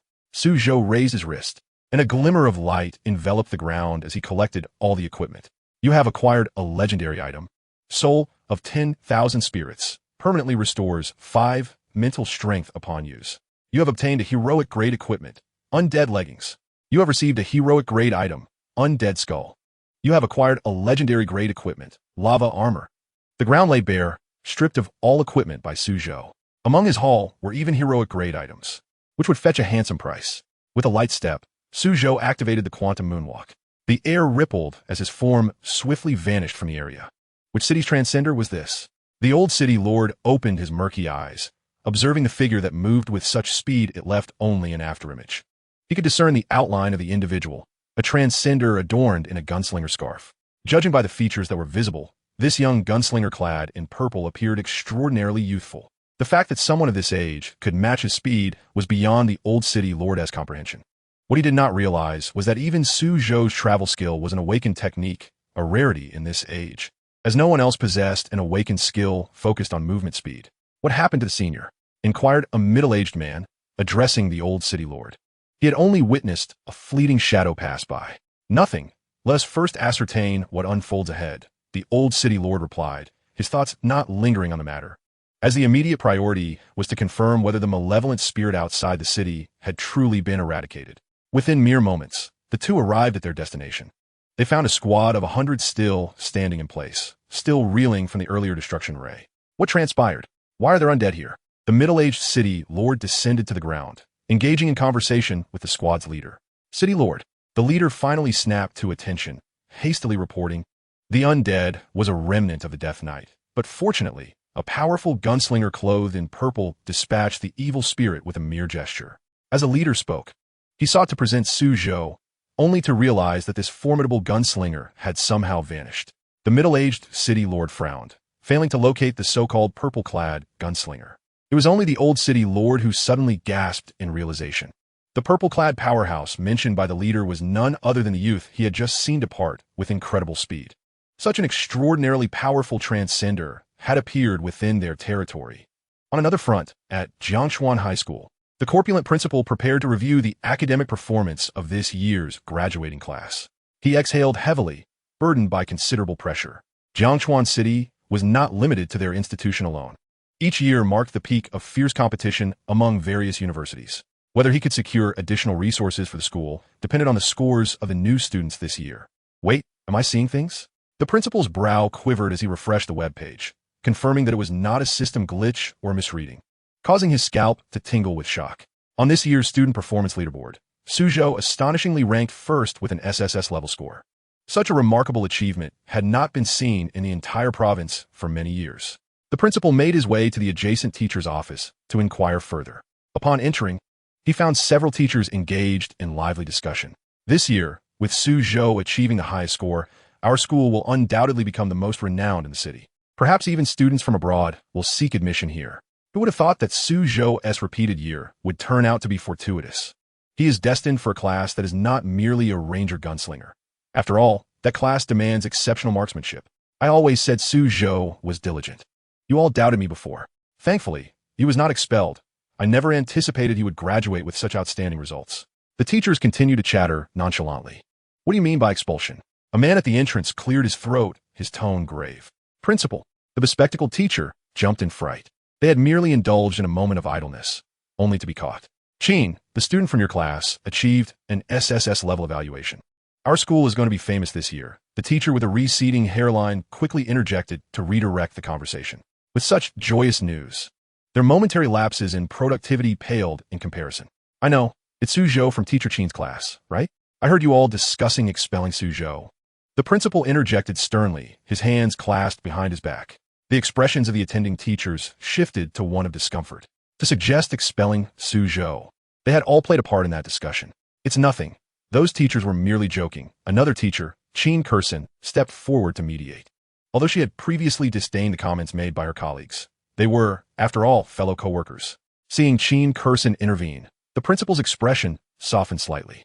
Suzhou was a student from her class, and he recalled that Chin Kursin had once been classmates with Suzhou, sharing a good rapport. Thank you so much. Teacher Chin. Several teachers expressed their gratitude, knowing that without her assistance, they would have faced the principal's wrath. Allow me to be candid with you. Even if Suzhou fails to attain an SSS rating this year, his expulsion is not a decision that rests in the hands of a mere few individuals. Were you aware of the substantial amount of amethyst coins that Suzhou's parents have contributed to the school, you would not be so quick to gossip. The principal cast a disdainful glance at the teachers before him. As the principal, is it conceivable that he is unaware of a student who has been repeating a year for 5 years without graduating? It is worth noting that Suzhou's parents have previously donated a staggering 1 billion amethyst coins to the institution. Moreover, even the Lord of Jiangchuan City treats Suzhou's parents with utmost respect. Suzhou's background is undeniably remarkable. This revelation jolted the attending teachers back to reality. No wonder they had been so critical of Suzhou, while the principal, who is most concerned with the school's graduation rates, remained oblivious. It seems there are significant underlying factors at play. Principal, what do Suzhou's parents do for a living? Chin Kursin could not restrain her curiosity. She and Suzhou had been classmates from elementary through high school. In her memories, she recalled moments in their senior year when they dined and played at Suzhou's home, which was a modest flat of over 200 square meters, seemingly belonging to a middle-class family, lacking the means for such generous contributions. At that time, Suzhou's parents were already abroad. Suzhou's aunt appeared quite attractive and well-off, yet her attire was not particularly extravagant. All of this seemed to suggest that Suzhou was an ordinary individual of unremarkable background. However, judging by the principal's tone, it appears the situation is far more intricate. Chapter 10. The unprecedented second job transfer. The job transfer hall. This is a sanctuary where all job transfer candidates embark on their transitions, overseen by formidable high-level experts. Candidates must accept job transfer missions here, and only upon successful completion may they continue to level up. Failure to do so results in eternal stagnation at their current rank. Hello, may I trouble you to register me for my second job transfer mission? Suzhou approached the service desk, presenting his identity information card to the receptionist. The job transfer hall is under the unified management of the state, necessitating identity verification. In this world, there are numerous individuals who engage in nefarious acts such as murder and theft. Should a criminal be apprehended, their identity information will be marked. The job transfer hall is managed by the state. Even criminals with sufficient strength would not dare to enter, thus preventing any potential enhancement of their abilities. This serves as one of the state's methods of maintaining order. All right, please hold on a moment while I verify your information. The ponytailed receptionist took the identity card and placed it into a machine for authentication. The apparatus scanned Suzhou's entire being to confirm his identity without error. Please follow me to the job transfer stele. The receptionist smiled sweetly as she handed back the identity card. She noticed a faint orange glow emanating from Suzhou's attire. Many powerful individuals possess cloaking devices, making it impossible to discern their exact level. However, the school had taught the recognition of equipment across various levels, compensating for the inability to determine levels directly. In the 1980s, brain-computer interfaces had gained popularity as a learning method. Consequently, technology-based job transfer candidates from various nations implanted viruses into enemies. Reluctantly, Countries reverted to the most archaic and cumbersome method of human learning. Thank you, Suzhou nodded lightly. The receptionist regarded him with newfound admiration. Many job transfer candidates tend to be rather arrogant, yet this young gentleman exhibited a refreshing humility, far surpassing others she had encountered. Suzhou followed her to the job transfer stele, eagerly anticipating his long-awaited second job transfer. Each job transfer dramatically enhances personal attributes, significantly augmenting one's power. Should he succeed in the second transfer, Suzhou would not only acquire additional skills from the skill tree, but also gain an extra 1,000 points to his attributes. Soon, they arrived at a massive purple square stele. The ponytailed staff member stood nearby, refraining from interrupting him. Suzhou gently placed his hand upon the stele. Detection confirms your level has reached 60, qualifying you for a second job transfer. Do you wish to proceed with the job transfer mission under your current state? A prompt appeared on Suzhou's personal panel. In this world, second job transfers can be undertaken either solo or in a group. If one opts for a solo mission, it must be completed entirely alone. Otherwise, the task becomes void. Conversely, if one chooses to undertake a group mission, the difficulty escalates exponentially, rendering it less favorable than a solo transfer.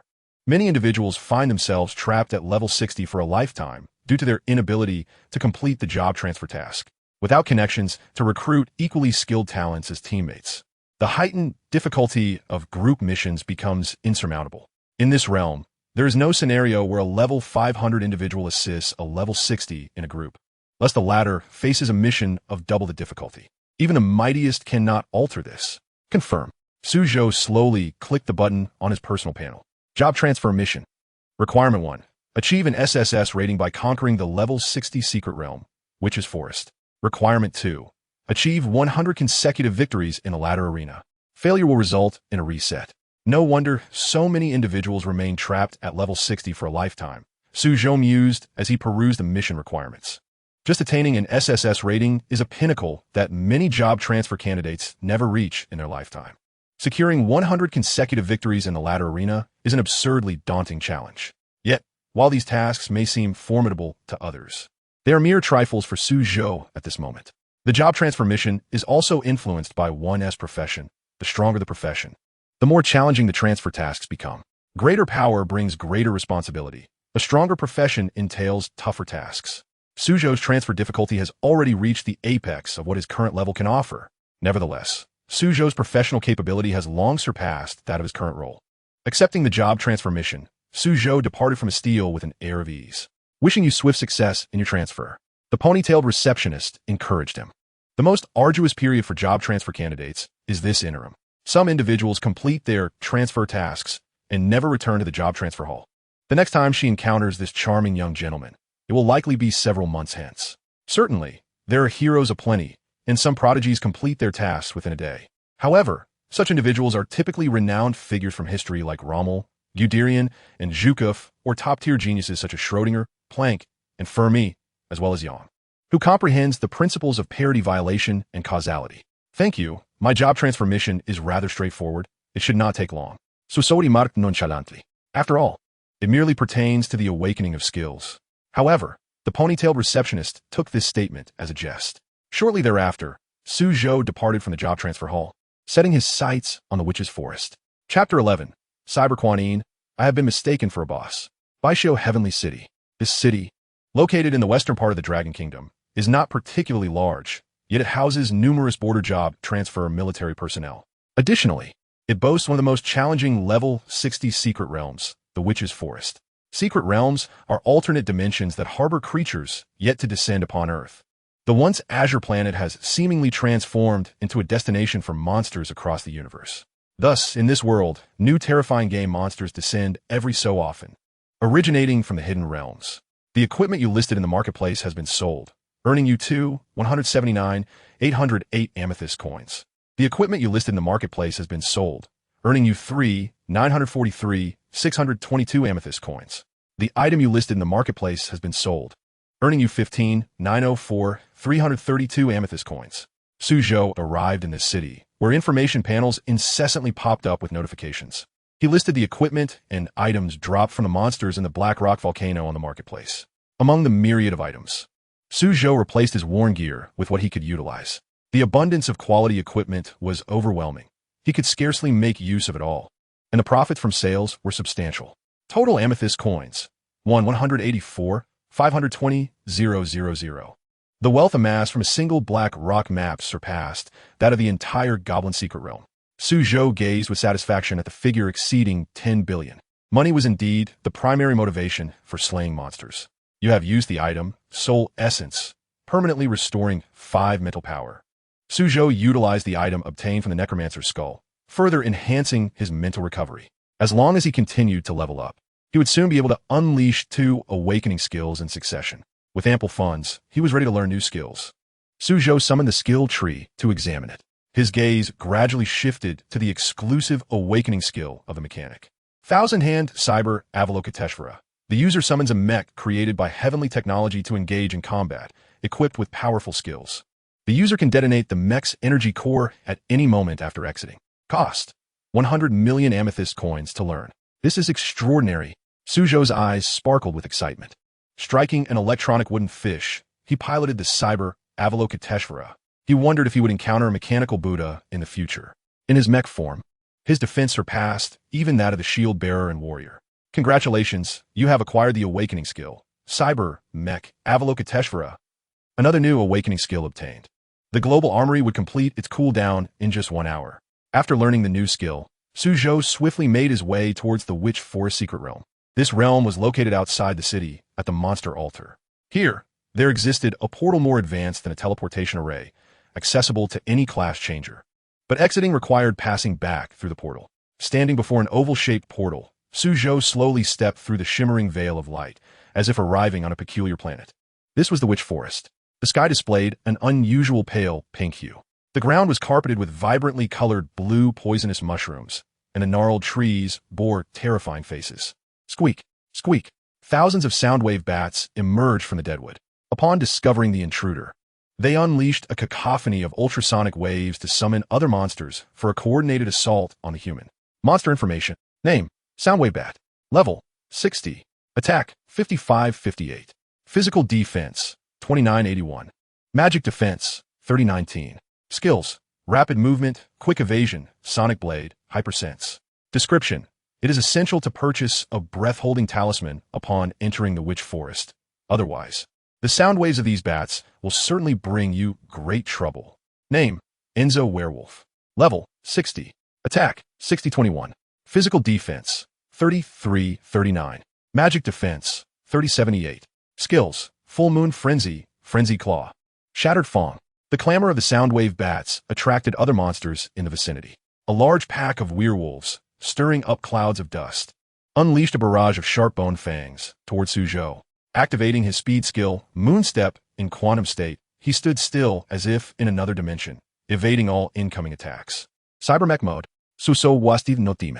As he initiated this awakening skill, a multitude of mech fragments suddenly materialized around him.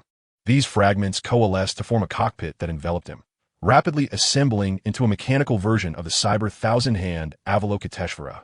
The Cyber Avalokiteshvara was formidable. Even its inherent skills were impressively powerful. Su Zhou beheld the control panel, adorned with a plethora of skill buttons, and felt an overwhelming joy. Bang, bang, bang. The massive mech emerged, with surrounding monsters launching their assaults. Yet, their attacks failed to breach the defenses of the Cyber Avalokiteshvara. I shall show you my 800 hands. Su Zhou commanded the simplest basic attack of the Cyber Avalokiteshvara. The towering mech, reaching nearly 100 meters high, unleashed a volley of mechanical arms. Boom, boom, boom. Hundreds of mechanical hands swept through the soundwave bats and surrounding trees, reducing them to splinters. 2 mechanical palms, accompanied by a rush of wind, turned entire packs of werewolves into mere pulp. You have slain 60 soundwave bats, inflicting massive damage. Rating increased. You have slain 60 Enzo werewolves, inflicting massive damage. Rating increased. You have slain 60 Enzo werewolves, inflicting massive damage. Rating upgraded to C level. The battle concluded in less than 2 breaths. After accepting the class change task, simply hunting monsters would elevate his rating. The damage dealt was the key to increasing the score. Eliminating mere minions and elite monsters could yield a maximum rating of SS. To achieve an SSS rating, however, one must vanquish the most powerful Lord Monster of the Secret Realm. Exhilarating. Su Zhou exclaimed with delight. Is this truly the Thousand Hands? This was merely his basic attack. He promptly maneuvered the cyber Avalokiteshvara forward, heading directly toward the monster stronghold. Trees along the path were trampled beneath the colossal mech, which advanced unimpeded with a crushing demeanor. Suddenly, this unstoppable giant appeared within the expansive secret realm, causing all the creatures of the Witch Forest to flee in terror, fearing they would be crushed like insignificant insects under the mech's foot. What in the world is that? Look over there. Class changers deep within the realm caught sight of the towering cyber Avalokiteshvara. This figure appeared utterly bizarre to them, although it resembled a statue of a Buddha. Its form was mechanized. What on earth is this strange entity? A mech Avalokiteshvara? I have never heard of such an oddity. Could it be a lord monster infiltrating from the outside? It is entirely possible. Did you see the recent news before you came? There were reports of malevolent spirits hiding in a map near Black Rock City, nursing their wounds. This iron Avalokiteshvara cannot also be some form of monster, can it? Don't scare me. If that is true, we're all doomed today. But wait, the direction of this iron Avalokiteshvara seems to be toward the Lord of the Witch Forest. What could be happening? Either this monster aims to usurp the territory, or it seeks an alliance with the Witch Forest Lord. Alert the city's forces and quickly notify the army within. Nearby class changers were thrown into disarray. They hastily retrieved their communication devices to inform the city's class-changing army. At the border city, a correspondent hurriedly dashed into the highest commander's tent. Commander Xiao had just received a distress call from the class changers, reporting the emergence of an unprecedented new type of lord in the Witch's Forest. Chapter 12. The Clash of Two Bosses. In the border city, numerous elite class changers quickly assembled.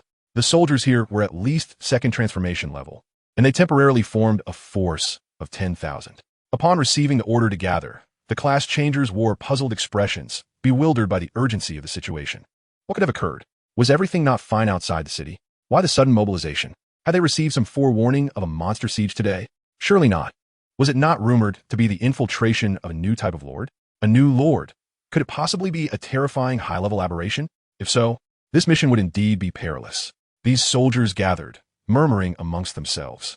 Just as they were about to speculate further, Xiao Qingyi took the stage, his voice resonant as he issued commands. A mysterious Buddha lord has appeared in the Witch's Forest beyond the city. According to intelligence, this creature resembles a mechanized Kuan Yin and is suspected to be a new type of celestial being. We must investigate immediately. With those words, the thousands of soldiers present assumed solemn expressions and promptly set off. Upon hearing that the monster bore a resemblance to a Buddha, they understood that this mission would be exceptionally daunting. In a game that intertwined with reality, the more bizarre and fearsome a monster appeared, the more formidable its strength tended to be. A creature that could resemble a mechanized Buddha would likely possess unprecedented power. Meanwhile, the cybernetic Kuan Yin advanced relentlessly, sweeping through its surroundings. Under the assault of thousands of mechanical arms, even the numerous elite monsters within the secret realm could not withstand more than 3 seconds before collapsing. Wan, pronounced Wan, sounds similar to 10,000. Plasma Swastika Seal. Suzhou activated the skill while piloting the Kuan Yin mech. A multitude of energy cores materialized within the myriad hands of the Kuan Yin, as thousands of palms unleashed their skills in all directions. A cacophony of explosions erupted around them. The icy mechanical visage of the cybernetic Kuan Yin appeared particularly chilling at that moment. The benevolent image of the thousand-handed Kuan Yin, known for its benevolence, transformed into a harbinger of slaughter. This mech seemed intent on claiming dominion over the area, having eradicated countless lesser monsters in its wake. For 10 miles around, not a single creature remained. Who could possibly contend with this boss? Thankfully, they had not foolishly attempted to test the strength of this creature. Otherwise, anyone who approached would be courting death. Wait a moment. Didn't the Murong family within the city mention they were going to challenge the Lord of the Witch's Forest? Why had their team not yet emerged? Could they be trapped inside? While the outer class changers discussed, they noticed the absence of one team. To ensure efficient monster hunting, the various large teams had agreements on which areas to oversee, preventing the awkwardness of one group slaying monsters while another encountered none. This year, 400-strong teams had ventured into the Witch's Forest, yet the Murong family's team had yet to return. Inside the Witch's Forest, the 100-member team of the Murong family huddled within a low cave. One member glanced towards the cybernetic Kuan Yin, a sheen of sweat appearing on their forehead. With this mysterious monster present, they found themselves at an impasse. Advancing or retreating was equally perilous. Murong Ling, the team leader, felt a surge of despair. She had originally intended to attempt slaying the secret realm boss, the corrupted dragon, But as they neared the Lord's territory, they discovered a colossal iron monstrosity looming behind them. The metallic creature, resembling a lord, deterred them from fleeing recklessly, for being detected by it would likely spell doom. This creature possessed a hidden passive skill, rendering its true nature indiscernible. Was it a formidable monster that had descended from the celestial realm? After all, that realm was notorious for its mechanical beings. Please don't scare me. Monsters from the celestial realm are typically hundreds of levels. One of the class changers implored. I can't believe this creature is under a few hundred levels. Look at it. Even the elite monsters of the witch's forest can't leave a scratch on my mech. Its defenses are utterly absurd. The class changers of the Morong family, concealed in the cave, voiced their concerns. Their sole hope now was to navigate this perilous situation safely. Unbeknownst Kosugo, piloting the cybernetic Quan Yin had afforded him considerable fortune. Otherwise, who knew how many months it would take for the Lord of the Witch's Forest to respawn after its defeat? You have slain 60 withered tree men, dealing immense damage. Rating increased. You have slain 60 black-robed witches, dealing immense damage. Rating increased. You have slain 60 white-robed witches, dealing immense damage. Rating elevated to A. Flesh is frail and vulnerable. Mechs are the romance of men. Suzhou unleashed a barrage of relentless attacks from his mech, feeling as though he were engaged in a real game. A thunderous roar erupted from the heart of the forest.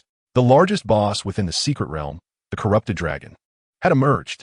This dragon, its body rotting and wielding black magic, unleashed a torrent of venom. All flora withered upon contact with the toxic mist, and even the surrounding lesser monsters succumbed to its deadly poison. Without a dozen or so priests to support them, ordinary level 60 class changers would perish against the corrupted dragon. However, for Suzhou, none of this posed a challenge. He piloted the cybernetic Quan Yin, constructed from mysterious celestial metals, rendering him completely immune to the venom. Quickly retreat. These two bosses are about to clash. Murong Ling seized the opportunity to signal a hasty escape. If they didn't vacate the area swiftly, who knew whether these colossal monsters would wreak havoc upon the innocent? As numerous class changers withdrew, many turned to observe the unfolding spectacle behind them, an unforgettable scene. The cybernetic Quan Yin, like a mere insect, battered the corrupted dragon into a pulp. The disparity in power between the two was staggering. In a flurry, the corrupted dragon was reduced to a slurry of flesh, only to revive in its decayed form through the operation of its black magic. As long as its physical body was not reduced to ashes, it could resurrect repeatedly. I had hoped you would perish quickly and transcend, yet you are truly tenacious, Suzhou declared, wielding thousands of mechanical arms to once again obliterate the corrupted dragon. Rising from his seat, he prepared to initiate the self-destruction of the cybernetic Quan Yin, intending to obliterate the creature completely. If a skill does not explicitly state that it is permanent, summoned entities created by class changers will dissipate within 24 hours. When a class changer's mental strength exceeds 10,000, they automatically acquire telekinesis, including flight and object manipulation, and telepathy, to communicate mentally with targets. Chapter 13. The Purifying Fire Lotus sweeps the secret realm. The Morong family S-team has returned. The class changers outside the witch's forest waved and shouted. In their line of sight, the last team to enter the forest had finally emerged. Why did it take you so long to escape? A class changer inquired of the Morong family team. The nearby mountains were shattered by the mechanical Guanyin, leaving the onlookers in a state of disbelief. As they initially thought something extraordinary had occurred, the very machine lay just behind us, and we noticed this monstrous entity too late, forcing us to retreat. Murong Ling wore a bitter expression. They had summoned 3 transcendent warriors, determined to conquer the Lord of the Witch's Forest.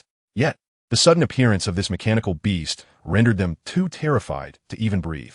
The Morong family's 3 transcendent warriors dared not make a move. Others gasped in shock. While it was understandable to be overpowered by the mechanical monster, none had anticipated they would not engage in battle at all. Before the cybernetic Guanyin, the transcendent warriors were utterly paralyzed with fear. Bang, bang, bang. The sounds of combat echoed from a distance. The cybernetic Guanyin seized the tail of the corrupted dragon, swinging it fiercely against the ground. Even with its formidable vitality, the corrupted dragon could only stave off instant annihilation through continuous regeneration. My goodness, the power of the mechanical Guanyin's strikes was grotesquely overwhelming, far surpassing the might of the transcendent warrior's ultimate abilities. Were it not for the unique skill of the corrupted dragon, other Lord-level bosses would have perished countless times over. Should we attempt to confront the corrupted dragon of the Witch's Forest? It would be a miracle if anyone survived to vanquish this beast. The mechanical guanine dispatched it with the ease of swatting a mosquito. What a rare spectacle it was. Witnessing a clash of monsters. If this were uploaded online, it would undoubtedly attract a significant following. However, why did the movements of this guanine machine suddenly appear stiff? The group of job changers on the outskirts of the witch's forest observed and recorded the battle. They soon realized something was amiss. The massive guanine machine had grown sluggish. Before long, a violet figure entered their line of sight. It was a young man clad in a purple long coat, topped with a gunslinger-esque cowboy hat and mask, resting against a massive rock atop the mountains. "Brother, how did you end up in the witch's forest too? Did you encounter that guanine machine?" The team called out to Suzhou, astonished to find someone brave enough to venture solo in such perilous territory. "Yes, I did," Susodi played, waving at the distant crowd. Just moments ago, he had distanced himself from the cybernetic guanine and initiated a self-destruct sequence set to trigger in half a minute. The machine had switched to automatic combat mode. This explained why the observers had noticed the guanine's movements becoming clumsy. "Let us chat." Some of the job changers beckoned him down. To their surprise, he shook his head in refusal. "I noticed the machine was about to explode when I escaped. It's best I stay here." Suzhou politely declined their invitation. "Explode?" The unexpected declaration left the job changers dumbfounded. The guanine machine, clearly holding the upper hand, was set to self-destruct. Just as they contemplated how Suzhou discerned this, a cataclysmic explosion erupted from a distance. A blinding radiance surged within a 1,000-mile radius, dazzling all who beheld it. Boom! Boom! The colossal detonation emanated from the center, heralding an epic nova explosion from the cybernetic guanine. The flames soared, forming a crimson lotus platform stretching several kilometers, its beautiful exterior concealing an aura of annihilation. In the outside world, the surrounding space trembled, manifesting as a minor earthquake of level 2. The radiant light bursting forth from the secret realm even penetrated the entrance. All the soldiers who rushed to the scene were left in awe. What magnitude of explosion could extend its influence into reality? "I'll go assess the situation. Everyone follow closely," Commander Xiao Qingdi commanded, hastening towards the witch's secret realm. Outside the realm, chaos ensued as everyone felt like ants on a hot stove. Incredible. It really exploded. "Quick, activate defensive skills to withstand this blast." They were utterly shocked, hastening to deploy their strongest protective spells. Massive walls of earth, water, lightning light, and wood rose from the ground. Yet, the residual force of the explosion rippled through the air like waves, each subsequent blast wave growing increasingly ferocious. Crack! Crack! Under the overwhelming might, all magical barriers were torn apart like mere paper. "Quickly retreat from the secret realm," the leader of the job changers shouted. Everyone pooled their strength and hurriedly withdrew from the secret realm, abandoning any thoughts of Suzhou's fate. Survival was the priority. "Congratulations. You have slain the Lord of the Witch's Forest, the corrupted dragon. You have received an SSS level clearance rating for the Witch's Forest. Phase 1 of the job change mission completed. Proceed to the arena for 100 consecutive victories." A notification panel displayed the completed mission. The explosion's power barely met expectations. Suzhou continued to activate quantum phasing, quietly admiring the spectacle of the explosion. Although he was unharmed by his own skill, he needed to dodge the flying debris. Nothing awakened skill couldn't he resolve. If one wasn't sufficient, then 2 would suffice. Rip, rip. As everyone believed they had escaped to safety, a terrifying shockwave tore a massive opening at the entrance of the secret realm. The explosion might continue to spread. Just how many tons of nuclear bomb power did this explosion possess? The assembled job changers continued to cast their defensive spells, their spirits crumbling under the pressure. 10-mile golden great wall. Suddenly, a booming voice resonated from behind. A 10-kilometer-long, 30-meter-high golden wall appeared before them, gleaming with a radiant light that staunchly repelled the residual waves of the explosion. "Commander Xiao has arrived. We shall be saved." The job changers sighed in relief upon seeing Xiao Qingdi spring into action. Thankfully, they had notified their leader early on. Otherwise, they would have likely been blown miles away by the explosion. "What a monster! What caused this sudden explosion?" Xiao Qingdi inquired of the group. Luckily, he had the foresight to arrive first. It exploded. That mechanical monster self-destructed. The fleeing job changers exclaimed in unison. They recounted the events leading up to the explosion in detail. The thousands of soldiers who had arrived at the scene listened in astonishment. Despite having the upper hand, it had self-destructed. Xiao Qingdi noted these details for later. "Let us return to the secret realm and assess the situation." Once the remnants of the explosion dissipated, he retracted the golden wall. The job changers, having survived the detonation, turned pale at the thought of returning. Yet, summoning their courage, they followed suit. All returned to the witch's forest secret realm, where the area lay barren, devoid of life, reduced to scorched earth. Wait, what the equipment dropped by the monster? These should have fallen moments ago, and should possess a protective barrier. Xiaoqingdi's pupils constricted sharply. The others were drenched in cold sweat, realizing the terrifying implications. If it were indeed a monster self-detonation, the ground should be strewn with equipment. Yet now, this secret realm lies utterly barren. Chapter 14. I shall defeat 10. Jiangchuan City. After completing the Witch Forest job change quest, Suzhou retrieved all his equipment and returned to his district. He glanced at the items within his storage bracelet, feeling rather pleased with himself. Heritage Dragonbone Belt. Category: Armor. Level: 60. Quality: Legendary. Effect: Spirit 244, Constitution 251. Your basic attacks will inflict poison. Description: An item obtained from the corrupted Dragon Lord. This belt is forged from the spine of a dragon, remarkably sturdy. Heritage Dragon Scale Armor. Category: Armor. Level: 60. Quality: Legendary. Effect: Constitution 300, Strength 280. Your resistance to all magic is increased by 10. Description: A rare piece of equipment crafted from the scales of the corrupted Dragon Lord. Magic is ineffective against dragons. In addition to the legendary gear dropped by the Lord, there was a plethora of rare and epic items. Suzhou updated the gear he could replace from his inventory. However, he had no intention of selling these items just yet. He still needed to complete a task to finish his second job change. Once the job change quest was entirely concluded, Suzhou would have time to sell the gear and then acquire equipment suitable for a mechanic in his second class. Job change task 2. Achieve 100 consecutive victories in the ladder arena. Failure at any point will reset the count. This difficulty is something that others could only dream of accomplishing. After all, 100 consecutive victories means that a single loss would force one to start all over again. The arena's matchmaking rules dictate encounters with opponents of equal level. No matter how powerful a class may be, it will always have weaknesses. For example, mages and archers are particularly vulnerable to assassins, while assassins inflict little damage against warriors. However, for Suzhou, these considerations were trivial. Speaking of which, I have yet to engage in an arena battle. Suzhou opened the internet to search for information regarding the arena in this world. He could participate at the arena station in his district. The arena station would teleport the combatants to a special space for their showdown, to prevent any form of collusion. The true identities of both parties would be concealed, such as through alterations in appearance. Typically, the matchmaking range encompasses all job changers within the nation. With such a vast matchmaking scope, combined with concealed identities, the ladder battles have become the fairest and most popular competitions among spectators.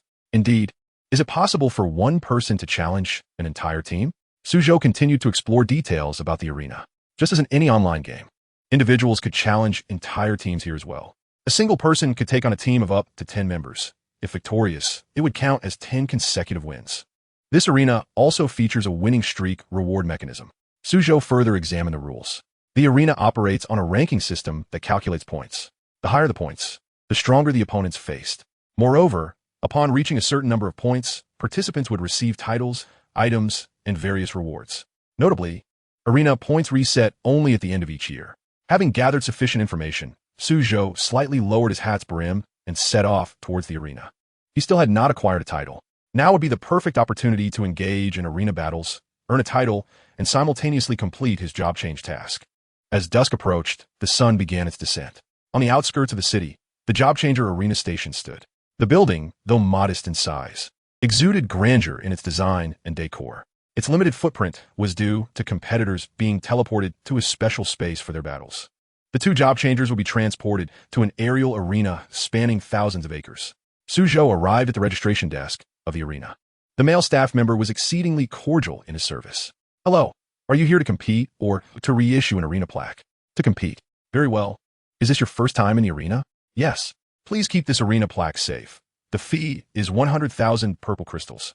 The staff member handed Suzhou a pendant made of rare black metal.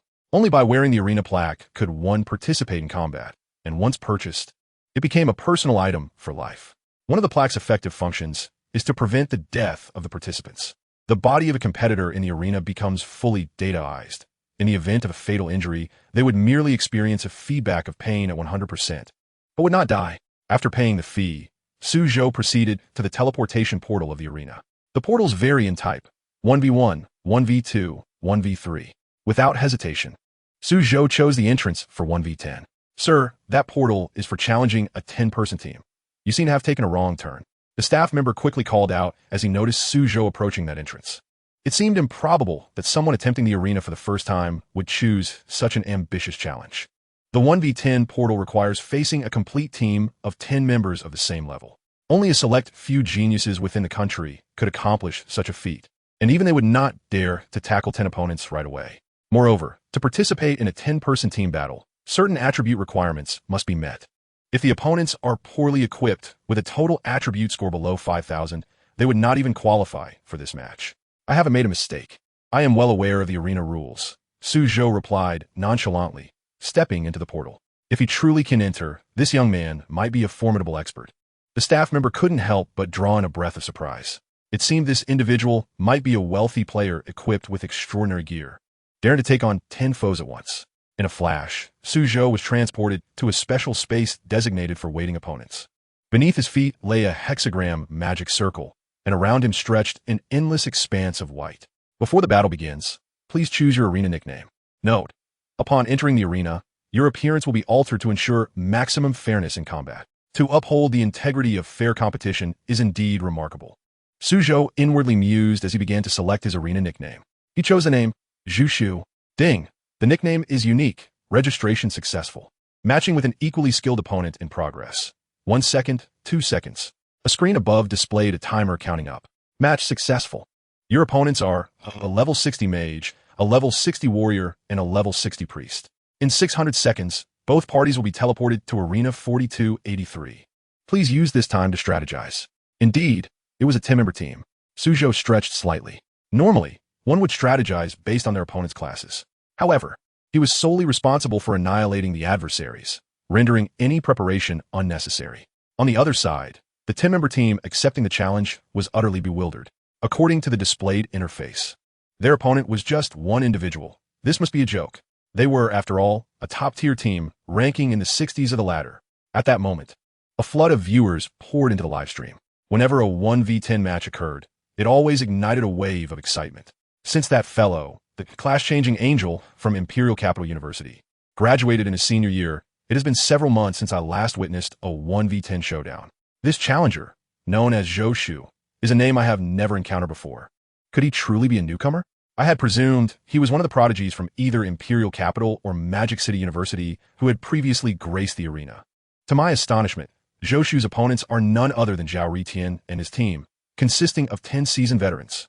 Indeed, this is Zhao Ritian's elite squad. I recall that although all 10 of them are capable of second-class promotions, they deliberately refrain from it in pursuit of the highest accolades in the arena. Does this mean Zhou Shu is destined for defeat? If he were to challenge Zhao Ritian's team, how could he possibly secure a victory?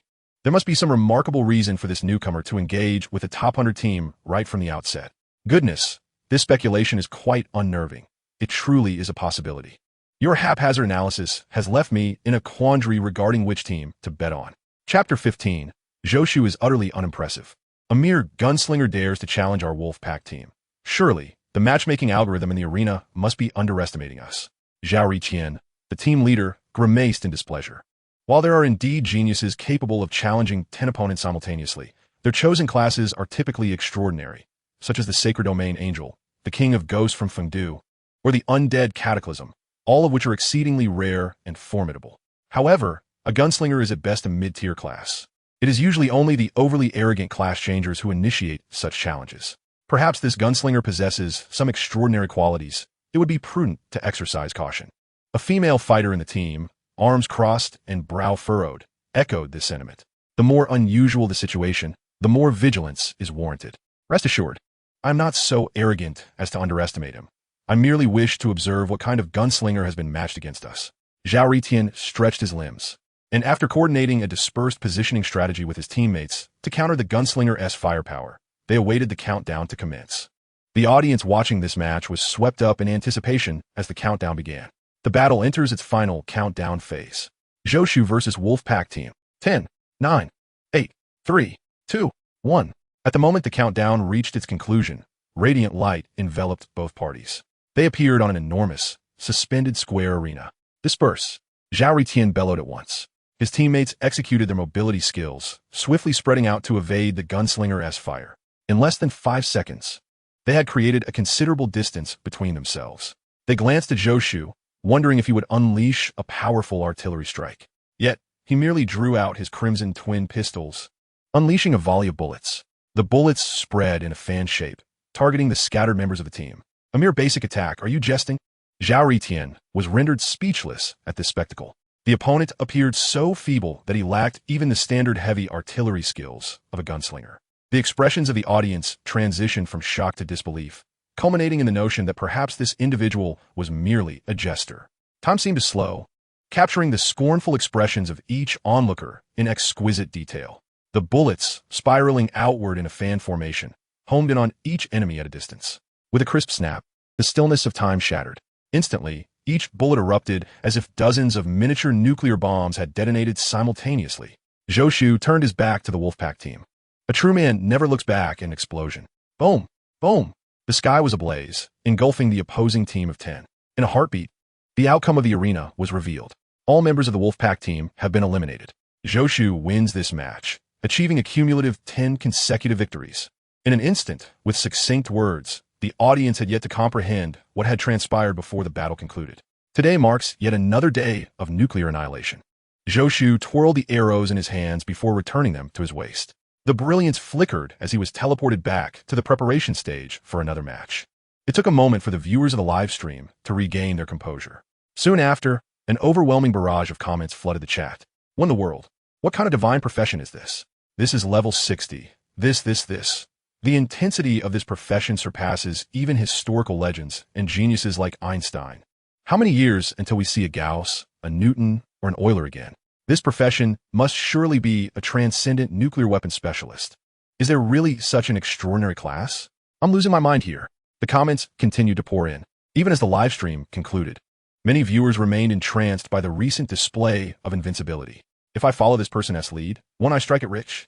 Some viewers quickly realized, exiting the live stream in haste. They understood that this individual might very well appear again in the 1v10 arena channel. The power displayed was beyond the capabilities of even level 100 class changers. Before long, Zhou Shu's next match commenced. An increasing number of new viewers began tuning into the live stream as time progressed. ISNT, the top 10 level 60 team from the Far East? Their opponents are merely a gunslinger? What a farce. The audience was astounded at the sheer number of viewers in a live stream. This is like handing out money. How could a gunslinger possibly triumph over the top 10 team from the Far East? I'm definitely going to profit from this.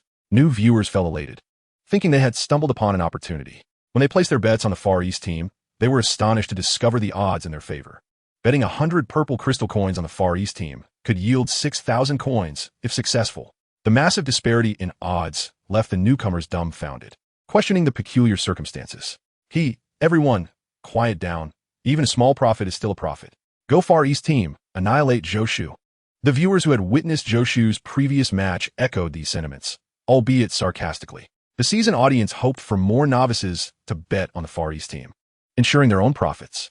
Some new viewers wagered $1 million on the Far East team to win, reasoning that even if they lost, their maximum loss would be 1 million purple crystal coins, while winning could yield billions. Others, seeing the stark contrast in odds, hesitated, wanting to discern just who this Zhou Shu was and why so many were betting on his victory. This led to fluctuating odds as both sides experienced a back and forth. However, in the end, those betting on Zhou Shu's victory remained remarkably high. Are they out of their minds? Those who bet on the day tree winning are wagering 100,000 purple crystal coins, with a mere profit of just 1,000 purple crystal coins, if successful, exclaimed a new spectator, clutching their head in utter disbelief. Although they had never heard of this formidable figure known as Daytree, the thought of a potential downfall sent shivers down their spine, leaving them to ponder the catastrophic losses they would incur. Unless, of course, they had absolute certainty that this Daytree would emerge victorious, without a shadow of a doubt.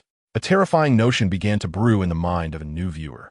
In the next moment, they found themselves watching the announcement from the intelligence system on screen.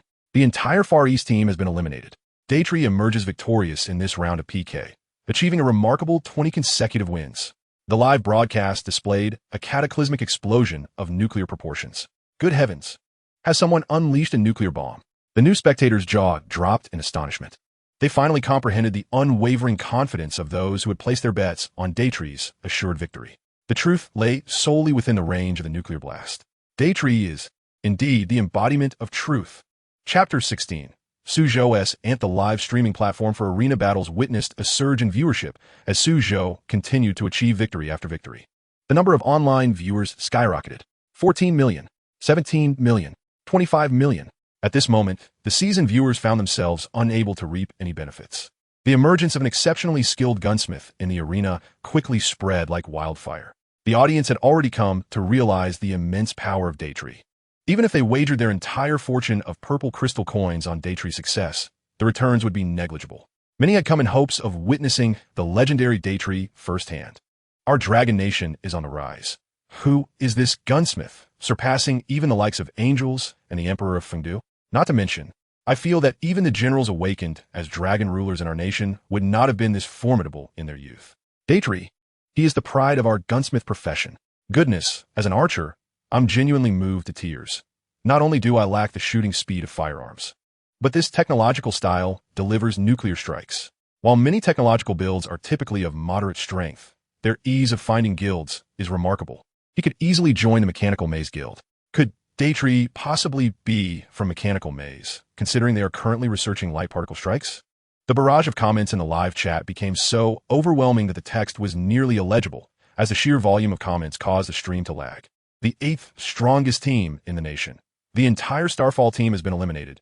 Daytree wins this round of PK, achieving 40 consecutive victories. The 7th strongest team in the nation. The entire Langya team has been eliminated. Daytree wins this round of PK, achieving 50 consecutive victories.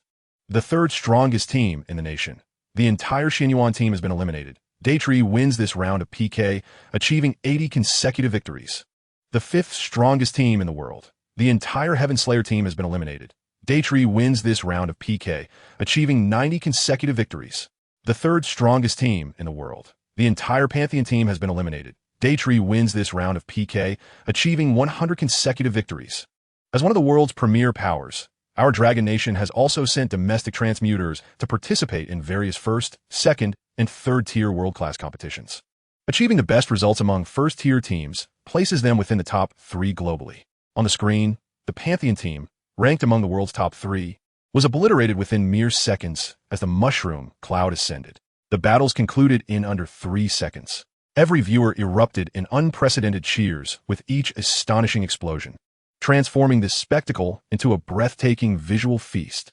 In the arena, after Suzhou snapped his fingers to ignite the entire venue, he reviewed his historical points in the arena. With the benefits of consecutive victories, his score soared. Achieved 10 consecutive wins. Arena points increased by 35-43. Congratulations, you have earned the title of competitor. Effect, all attributes 100. Achieved 20 consecutive wins. Arena points increased by 68-32. Congratulations, you have obtained the legendary item, Celestial Fruit. Achieved 30 consecutive wins. Arena points increased by 10,847. Congratulations, you have earned the title of Master Competitor. Effect, all attributes 300. Achieved 100 consecutive wins. Arena points increased by 500,000. Your current arena points total to 1 million, ranking 1st. Congratulations, you have earned the title of Arena Champion. Effect, all attributes 1,000. I just changed my class, and I ended up in 1st place. Suzhou felt an exhilarating sense of satisfaction. The Arena Champion equipment significantly enhanced all attributes by 1,000. Once he completed his 2nd class upgrade, the additional attributes would also amount to 1,000. First, time to complete the task. Suzhou exited the arena and departed from the arena battles, heading directly to the Transmutation Hall in the city center. Transmutation Hall. A twin-tailed staff member was busy filling out forms. Hello, I am here to submit my class change task. A familiar voice echoed. The twin-tailed girl looked up to see Suzhou dressed as a gunsmith. Her expression filled with surprise. You finished so quickly. Although she had recently joined, this was her first encounter with someone submitting their transmutation quest so swiftly. The task wasn't too difficult. It merely involved one skill. Suzhou smiled as he spoke. In a sense, he wasn't too wrong. Congratulations on completing the task. We didn't expect another 2nd-tier powerhouse to emerge in our district. The twin-tailed girl guided him. It's worth noting that many transmuters remain trapped at level 60 for life. Yet, Suzhou not only broke through, but did so in remarkably short time. Upon arriving at the transmutation task area, Suzhou approached the transmutation stone tablet to submit his task. A semi-transparent virtual frame appeared before him. Congratulations on completing the transmutation task. You have two career paths to choose from. Option 1. Infinite Gunsmith. Description: your future career development will encompass not only offensive skills, but also mastery of combat technology. Option 2. Godslayer Gunsmith. Description: your future career development will allow you to learn even more powerful offensive skills as a gunsmith. These two career options were quite clear-cut. One path would grant him versatility, while the other would maximize his offensive capabilities. Suzhou faced this career choice without hesitation. Ultimately, a singular focus on enhancing offensive methods could not rival the broader technological development. Selection complete. Congratulations on your transmutation to Infinite Gunsmith. Congratulations. You have gained 1,000 attribute points, automatically allocated according to the gunsmith profession. Upon selecting his profession, Suzhou felt an unprecedented sense of clarity. Especially with the significant attribute boost, the enhancement in strength was palpably evident. The shackles that had once lingered at level 60 vanished with a successful second-class upgrade. Abilities such as dynamic visual perception, neural reaction capacity, and body control. These traits would not be reflected on the attribute panel, but were significantly enhanced as hidden attributes. The gap between first and second class was not merely a bottleneck. It represented a comprehensive disparity in strength. Personal information: name, Suzhou. Profession, Infinite Gunsmith. Level, 61. Constitution, 2587. Strength, 4832. Spirit, 2983. Agility, 3542. Title, Arena Champion. Awakening Skills, Annihilation Ray, Winged Slaughter, Cyber Quantum Mech, Quantum Moonwalk. With an astonishing attack power of 4,800, should I ever snap my fingers to trigger the Winged Slaughter Awakening skill, a single bullet would unleash a force equivalent to 48 tons of TNT. After reviewing the attribute list, Suzhou could not help but exclaim in awe. The Ranger Gun Saint's Awakening skill incurs no cost, which made him particularly attentive to this ability. For every increment of 100 points in attack power, an additional ton of explosive power is bestowed. At this rate, he would eventually wield nuclear capabilities as a mere basic attack. This is the second-class transfer badge. You may keep it. The twin-tailed girl swiftly guided him through the basic procedures following his second-class transfer. She presented Suzhou with the transfer badge, a symbol of his newly acquired identity. Often, this badge grants certain privileges. Isn't this the transfer student you encountered this afternoon? Red Sister asked, bumping into another newly transferred individual while escorting a new transfer student for their task. She remembered this young man, who possessed quite a charming demeanor. However, he should still be engaged in tasks, so why did he come here? He has completed his second transfer. I'm helping him collect his transfer badge. The twin-tailed girl nodded. This revelation left Red Sister and the first-class transfer students astonished. Any transfer task surpasses one's inherent capabilities, and only through relentless perseverance can one achieve a transfer. Suzhou paid little mind to the astonished faces around him. After bidding farewell to the twin-tailed girl, he departed. In this world, the strong abound like river carp. It dawned on Suzhou that renowned figures from Earth are considered unparalleled geniuses here. He now understood that scientific luminaries stand atop the pinnacle, whether on Earth or Blue Star. Upon exiting the transfer hall, Suzhou stretched lightly. As he watched the sun gradually sink below the horizon, he suddenly realized a pressing concern. How would he explain his transformation to his aunt upon returning home? Chapter 17. The Mechanical Maze Dominating the World. Ever since Suzhou's parents went abroad, they were understandably anxious about leaving him alone at home while he was still studying. Thus, they summoned his aunt from their hometown to care for him. It was during this time that Suzhou first learned of his so-called hometown. Prior to this, he had never even visited the homes of his relatives during the New Year celebrations. Now that I've become a transfer student, it should be all right to tell my aunt, right? Suzhou pondered, stroking his chin. His parents abroad, judging by their words and actions, seemed reluctant for him to assume any dangerous responsibilities following his transfer. Elders often speak of the greater responsibilities that come with capability, suggesting that since the family is financially secure, it may be wiser to lead a more mundane life. The Second World War of transfer students, the World Ice War. Countless wars have left many of the older generation of transfer students afflicted with PTSD. Who can guarantee that a third transfer student war will not erupt in the future? Every transfer student must stand at the forefront to protect ordinary civilians. It is not the myriad of monsters that pose the greatest threat, but but rather the conflicts among nations. This reality is one of the reasons Suzhou felt secure in taking 5 whole years to level up. Had his family imposed the expectation for him to become a transfer student, he likely would not have awakened after such a lengthy period. I'll simply tell my aunt that I've awakened and refrain from disclosing further details, Suzhou concluded internally. He possessed the passive ability of mechanical ascension, which meant that unless he voluntarily revealed information, others would remain unaware of his current circumstances. Before heading home, he decided to purchase a clothing bracelet. Suzhou settled on a bench in a park and accessed the attribute interface, opening the marketplace. Transfer students cannot possibly wear a plethora of gear while resting or sleeping. With this item, he could seamlessly switch between equipment and casual attire, including sleepwear. You have spent 2 million purple crystal coins and successfully purchased the limited edition white jade clothing bracelet. A notification popped up in his mail interface. Suzhou quickly retrieved the bracelet from his email. White jade clothing bracelet. Category: accessory. Level: none. Effect: the user can switch between equipment and regular attire using their consciousness.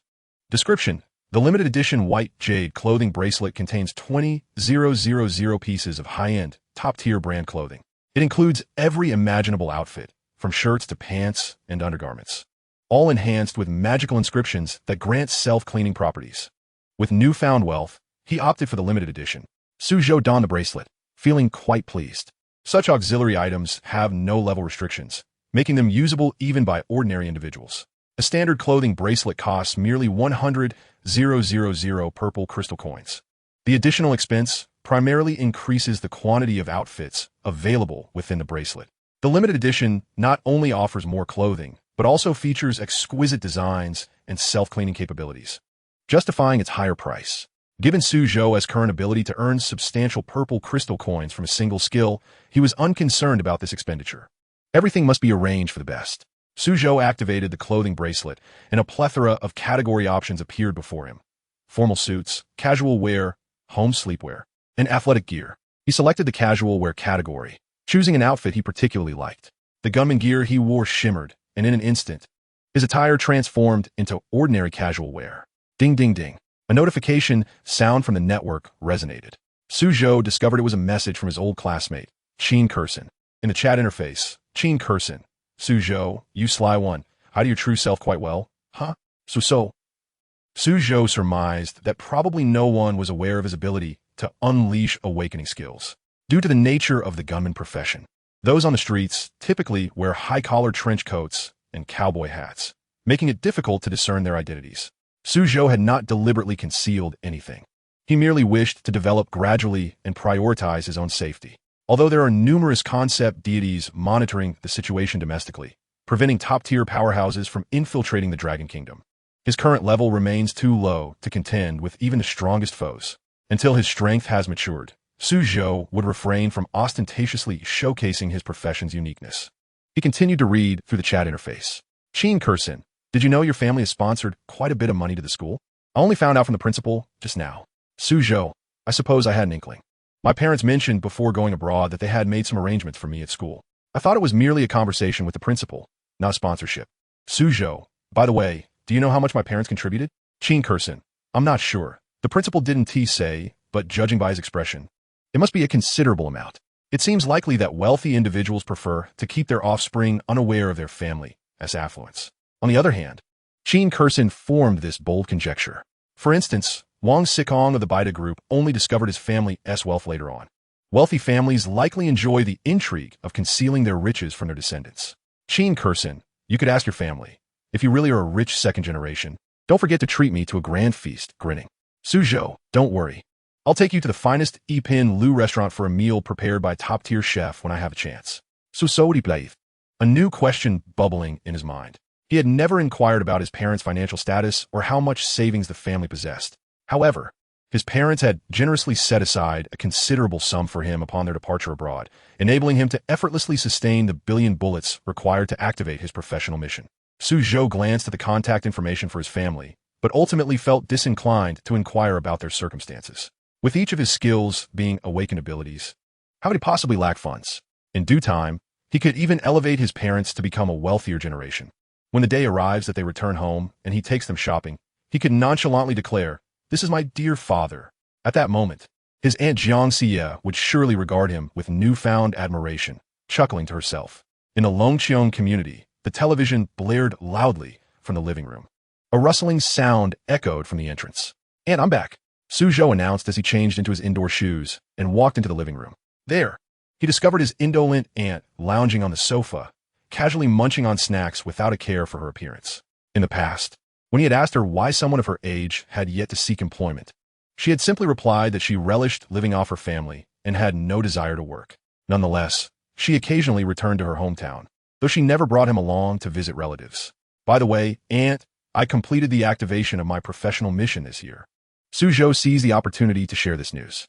Over the years, he had used his training in marksmanship as an excuse when explaining to his aunt why he had yet to fulfill his tasks. A fleeting look of surprise crossed Jiang Xie's face as she responded, "Well then, it's good that you managed to activate your profession." In this world where games merged with reality, ordinary individuals had a 30% chance of becoming reclassifiers. However, if a family elder had previously held a rare and powerful profession, the likelihood of their descendants awakening a rare profession significantly increased. "Aunt, which city do you refer to when you mention your hometown?" Su Zhou voiced the question that had lingered in his mind. His parents had never shared any information about their origins. "Since you've activated your profession, you must return to your hometown soon. You'll understand in a couple of days," Jiang Xie replied, popping a strawberry into her mouth and chewing thoughtfully. She had originally planned to enjoy a few more years of idleness. When Su Zhou's parents had invited her to come over, it was ostensibly to care for him. In reality, Su Zhou often found himself looking after his aunt, as he was the one primarily responsible for cooking meals. Jiang Xie harbored a peculiar sentiment towards her grown nephew. She vaguely recalled encountering a rather wicked man during her college days, a devil who had compelled her to work tirelessly and had bullied her for being young and naive. Yet, for some inexplicable reason, she could not remember the specifics of that villainous figure. The most puzzling aspect was that her grown nephew bore a striking resemblance to that distant past. How infuriating! "One day, I shall exact sweet revenge upon my lazy aunt," Su Zhou vowed silently to himself. "But don't let it be too long before I find my chance. By the way, what is the name of the profession you activated?" Jiang Xie inquired after finishing the strawberries and moving on to sunflower seeds. "Gunsmith. I plan to pursue a career in the arms industry," Su Zhou replied, his tone measured as he considered his answer. He then turned and made his way to the kitchen, beginning to prepare dinner for the day. He had no intention of revealing to his aunt that he would not be attending university. Now that he was of age and his parents had given him the freedom to make his own choices, he felt unrestrained. Of course, in this era, reclassifiers still found some value in attending university, not only for networking, but also for the support it provided once they entered society. Moreover, the institution would establish various combat systems to help reclassifiers adapt to battles against different professions. The graduation projects and theses for reclassifiers were entirely distinct. For instance, a mage's thesis might focus on the simplification of spell usage, while a tech specialist thesis would involve the design of high-strength mechs. While tech reclassifiers acquired the knowledge to create mechs alongside mastering their skills, the materials required for construction necessitated a foundation provided by a prestigious academy. Furthermore, even if a reclassifier possessed the intellect to design mechs, their practical skills might not be equally adept. "What clever boy, hiding something from me." Jiang Xie discerned that Su Zhou was concealing something. Gunsmiths had specific titles, yet Su Zhou seemed to be withholding details. The fact that her nephew was cooking so early in the day made it difficult not to speculate that he was attempting to divert attention. Soon, the kitchen filled with the enticing aroma of hot oil mingling with garlic. "You're still too naive, nephew. You can't keep secrets from me," Jiang Xie smirked, intrigued by her nephew's apparent desire to hide something. As Su Zhou busied himself in the kitchen, he remained blissfully unaware of the unfolding events. If he were to see Jiang Xie at that moment, he would be utterly astonished to discover that his aunt was also a reclassifier, boasting a level exceeding 700, with powers and skills such as space interferer, cosmic turbine, stellar forge, and electromagnetic matrix. Her abilities ranked just below those of the top-tier elites. What on earth? How is it that I cannot access Su Zhou's information? This is impossible. Jiang Xie's face was filled with disbelief. She could assert that among all reclassifiers in Jiangchuan City, there was no one whose information she could not view, not even the city lord. Yet, her recently awakened nephew eluded her scrutiny. Am I really becoming so unskilled that I can't even employ the inspection technique effectively? Jiang Xie's expression shifted to one of contemplation as she attempted the inspection technique once more. In her eyes, every item in the house presented specific information.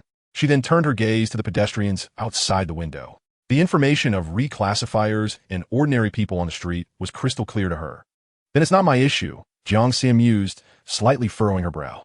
It appeared that Su Zhou might have acquired a rare item that granted him the ability to counteract inspections. However, she mused, you still underestimate your aunt. With this thought, Jiangxia prepared to utilize her superior inspection technique. She closed her eyes slightly, a faint blue glow emanating from her pupils. Suddenly, Jiangxia opened her eyes wide. Her powerful inspection technique severed all electromagnetic fields and signals within a 10-mile radius. Her penetrating gaze aimed at Su Zhou, yet the results remained shrouded in chaos. Why did the power go out? Su Zhou noticed that the range hood in the kitchen had inexplicably ceased to function. Nearby residents and businesses also found that electricity and signals had abruptly cut off. Fortunately, the interruption was brief, and no one pondered the fleeting blackout too deeply. This is rather peculiar, Jiangxia mused, retracting her inspection technique, her fingers lightly tapping the armrest of the sofa. Crossing her legs, her expression shifted from casual to serious. Although she currently had no means to view Su Zhou as information, it was likely that he had transitioned to a unique and formidable profession, one whose inherent talent included hidden information. Alternatively, Su Zhou may have encountered a fortuitous opportunity to obtain numerous powerful, unranked items, so potent that even she found it impossible to discern his information. During dinner time, Su Zhou prepared an impressive array of dishes. Over the years, under the discerning palate of his aunt, he had undoubtedly transformed into a remarkable chef. Quite impressive. I used to think that even if you lacked a profession, finding a job in the future would pose no problem. Jiangxia placed a piece of braised pork into her mouth, clearly exhibiting the skills of a master chef. Andy, don't think that just because you praised me, I'll tell my mother that you've never cooked a meal in your life. Su Saith. Glancing at her, his destiny was to become the head of a household, yet he was being molded into a domestic cook by his aunt. Don't dwell on such trifles. Your culinary prowess has certainly benefited from my guidance, Jiangxia laughed, taking another piece of meat. It was she who had rigorously taught Su Zhou the art of cooking. Su Zhou noted that Jiangxia seemed aware that she had indeed been rather demanding of her nephew. She walked into the living room, retrieved her handbag, and produced a black card. This is a guild application card given to me by a friend. Consider it your meal payment, Jiangxia smiled, slowly pushing the black card toward him. After all, it was meant for her nephew once he awakened. Are you certain this will cover the cost of the meal? Su Zhou took the card with a hint of skepticism, just as he thought his aunt was merely teasing him. He glanced at the information on the card and was momentarily taken aback. Guild application card. Guild, mechanical maze. Level, 12, the highest. Reputation, unrivaled across the land. Guild treasury, 10 trillion purple crystal coins, annually. Guild strength, over 100 members at level 700 or above. Guild technology, electric proton bombs, heavy radion fission devices, star simulator reactors, gravitational polarization beams. Effects. The application card issued by the Mechanical Maze Guild is limited to 1,000 annually, allowing you to view the guild's general information and granting you the eligibility to apply for membership. Chapter 18. Explosive news. I become a monster. Top tier, guild application card? What kind of connections does your friend have, Annie? Su Zhou inquired, looking at her. This seemingly inconspicuous card was a treasure beyond value in the outside world. There are plenty of suitors vying for your aunt's attention. This is nothing, Jiangxia replied, tossing her hair back with a proud expression. Su Zhou chose to overlook this detail. While his aunt was indeed attractive, perhaps it was the familial bond that made him feel that such a laid-back woman would struggle to find suitors. After finishing dinner, Su Zhou retreated to his room to explore the general information about the Mechanical Maze Guild. He understood that joining a top-tier guild offered numerous benefits, though he was still unaware of the specifics. This was an opportune moment for enlightenment. Previously, Su Zhou's impression of guilds was primarily shaped by his class group. His former classmates had already graduated from university. Ordinary students sought employment, while those who had undergone job transitions were on the lookout for guilds. Being able to serve in a level 5 guild was far more exhilarating than the old era's pursuit of graduate school. The thought of joining a level 12 guild was simply astounding. After a flurry of research, Su Zhou found substantial information about the Mechanical Maze Guild online. Guild, Mechanical Maze. Information. Established at the dawn of the game, merging with reality. This guild is managed under the jurisdiction of the Heavenly Dragon Nation and is one of the 3 premier guilds in the country. Since its inception, the Mechanical Maze Guild has boasted over 2,000 fifth transformation elites and has diversified its industries. Guild members enjoy free access to all entertainment and dining establishments under the Guild's umbrella, complimentary use of national teleportation portals, and substantial year-end bonuses based on title status. Additionally, Guild members benefit from the Guild's prestigious aura enhancement during monster hunts. Other benefits remain confidential. If a Guild member is maliciously killed by external parties, all members of the Mechanical Maze will seek vengeance at any cost.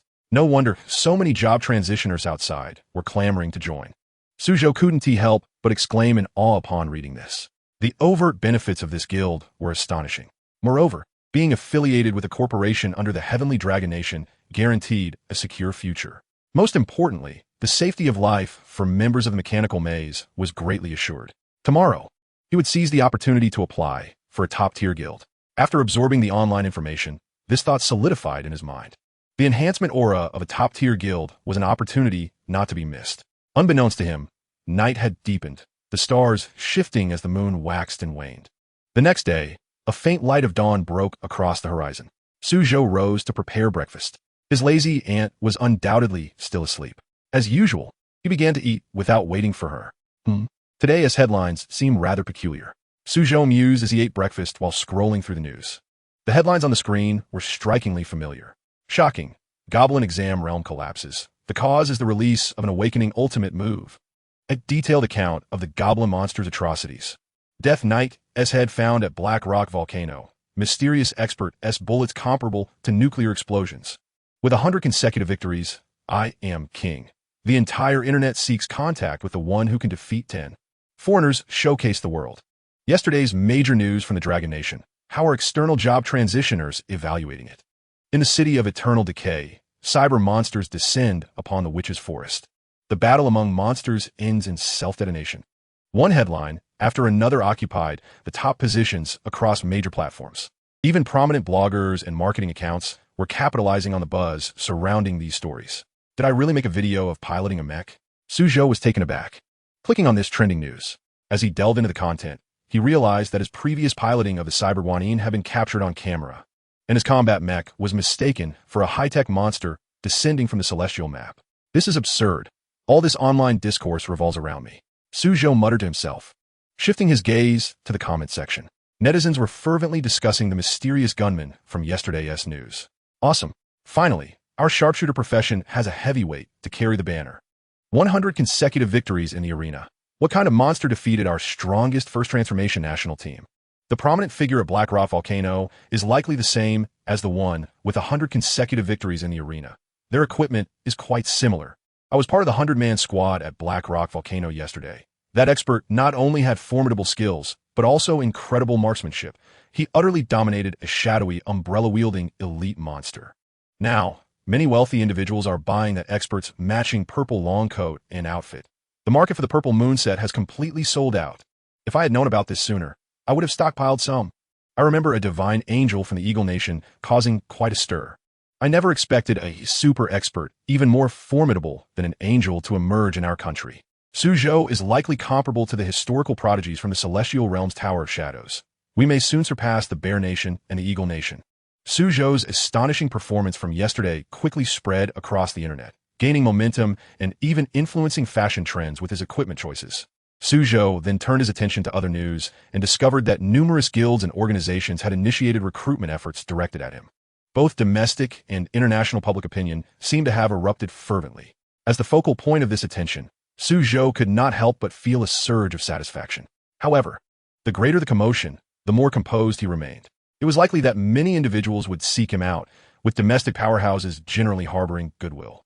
Yet, foreign factions would undoubtedly be covertly attempting to locate him. No foreign entity would tolerate the emergence of a top-tier class changer from another nation. Although Suzhou possessed an awakened skill, he did not believe he could triumph over the elite forces of this world. He estimated that the potency of his current awakened skill was at least equivalent to that of an 8th or 9th transformation. This was still insufficient for him to safeguard himself at will. Among the 3 top guilds of the Dragon Kingdom, the Mechanical City Guild boasted over 100 members exceeding level 700. Despite this, the overall strength of the Dragon Kingdom ranked merely 3rd in the world, with the Bear Nation and the Eagle Nation possessing even more class changers. He needed to expedite the enhancement of his own power. Suzhou silently made plans in his heart. Since the guild was connected to his aunt's friend, He would not be treated poorly even if he decided to join. Now that he was at the second transformation, he could also explore what stronger skills he could acquire. This crucial thought crossed Su Zhou's mind before he set out. With the breakthrough of the second transformation, the skill tree had unlocked a plethora of formidable skills. As a second transformation class of the 10,000 heavy gunsmith, he was expected to be versatile in skills. Slowly, Su Zhou opened the skill tree, revealing an entirely new awakened skill. Chapter 19. The Black Gold Card of Mechanical City. The Mechanical City Guild, as its name implies, is intricately linked with the realm of technology and punk aesthetics. It has branches spread across every major province, including Jianchuan City. Upon arriving at the area where the Mechanical City branch is located, Su Zhou was greeted by the imposing sight of a mechanical castle, grand in its architecture. The exterior resembled the head of an ancient mechanical giant, with two chimneys atop continuously emitting white steam. According to rumors circulating online, this mechanical castle could indeed transform into a mechanical giant, though the veracity of such claims remained uncertain. At present, the guild had yet to open its doors, yet a throng of individuals had unexpectedly gathered outside. Clad in opulent attire, these individuals clearly held high status, yet they were still compelled to wait at the entrance. After some inquiries, Su Zhou learned that a significant number of Jiang province's affluent gentry were present. They sought to donate substantial sums of money to secure entry for their freshly graduated children into the guild, even if it meant merely becoming peripheral members. It was no wonder that the Mechanical City allocated an annual military expenditure exceeding 10 trillion. Realization dawned upon Su Zhou. Each year, countless wealthy individuals rushed to offer their fortunes to this guild. However, the guild's stringent requirements meant that even with financial contributions, selection was not guaranteed. Hey there, are you also planning to join the Mechanical City? A lanky informant struck up a conversation with Su Zhou, noticing the limited edition accessory bracelet adorning Su Zhou's wrist. He surmised that the young man was undoubtedly affluent and wished to leverage his wealth for entry into the guild. Yes, what is it to you? Su Zhou played. Recognizing the informant's gaze lingering on his bracelet. Was this fellow intending to take advantage of him? I have some insider information that might pique your interest. The lanky man said, What insider information? Can you divulge a bit to see if it's worth my while? Su Zhou, intrigued, lowered his voice to engage. I can tell by your dashing looks and wealth that you must be a top-tier university graduate seeking to align with the guild. Let me share a secret. Several descendants of the elders from the Mechanical Guild have graduated this year from the Imperial Military University and are entering the guild. By joining now, you could very well find yourself as colleagues with these bureaucratic offspring. You possess wealth, they wield power. Together, you would be unstoppable, the informant continued, rubbing his thumb and forefinger together suggestively. His words bore a kernel of truth. Even the offspring of the elders had to start from the grassroots level. Otherwise, it would be implausible for their lineage to ascend directly to elder status, as no guild member would accept that. That is some enticing news. But it's still not enough to warrant payment from me. Su Zhou declined, having gleaned a tidbit of information without spending a dime. After all, he possessed an application card and had merely been curious. Very well, I shall inquire with others then, the lanky informant replied, his expression slightly disgruntled but ultimately subdued. Today, all present were affluent nobles, and he, as an informant, could not afford to provoke them. Before long, the grand doors of the mechanical castle creaked open. Two guild members adorned in full legendary-grade equipment emerged, their demeanor exuding arrogance, regarding the so-called affluent gentry with disdain. Those with application cards or invitations from guild members may enter first. If you wish to obtain a slot through sponsorship, please present your sponsorship plans, and I shall conduct an initial review, one of the members announced. Upon hearing this, most attendees produced their sponsorship proposals, eagerly hoping to catch the guild's favorable eye, while a select few with invitations proceeded inside. Hey, I have insider information regarding the guild's most pressing sponsorship projects. If you acquire this information, you are guaranteed a spot. If not, I will refund you, the lanky informant whispered to a well-off middle-aged man in a corner. I only wish to know whether it's effective. I can easily afford the amount you're asking. The middle-aged man scrutinized the informant, contemplating his reliability. My information is infallible, the lanky man assured, thumping his chest. Fine, consider it done. The middle-aged man ultimately decided to purchase the informant's insider knowledge. Well done, my friend. You understand the game well. Previously, a young man was unaware of how difficult it is to enter the Mechanical City. Just wait and watch. Those who did not buy my information will certainly not gain entry into this top-tier guild, the informant remarked, casting a glance at Su Zhou before retrieving his information packet to hand over to the middle-aged man. Is that young man the one you mentioned? The middle-aged man asked, following the informant's gaze towards Suzhou, who had just approached the guild entrance. Yes, it's him. He is the only one who seems oblivious to the challenges of entering a premier guild, the informant confirmed with a nod. In their shared gaze, they witnessed Suzhou, standing at the guild entrance, extracting a black card from his storage bracelet.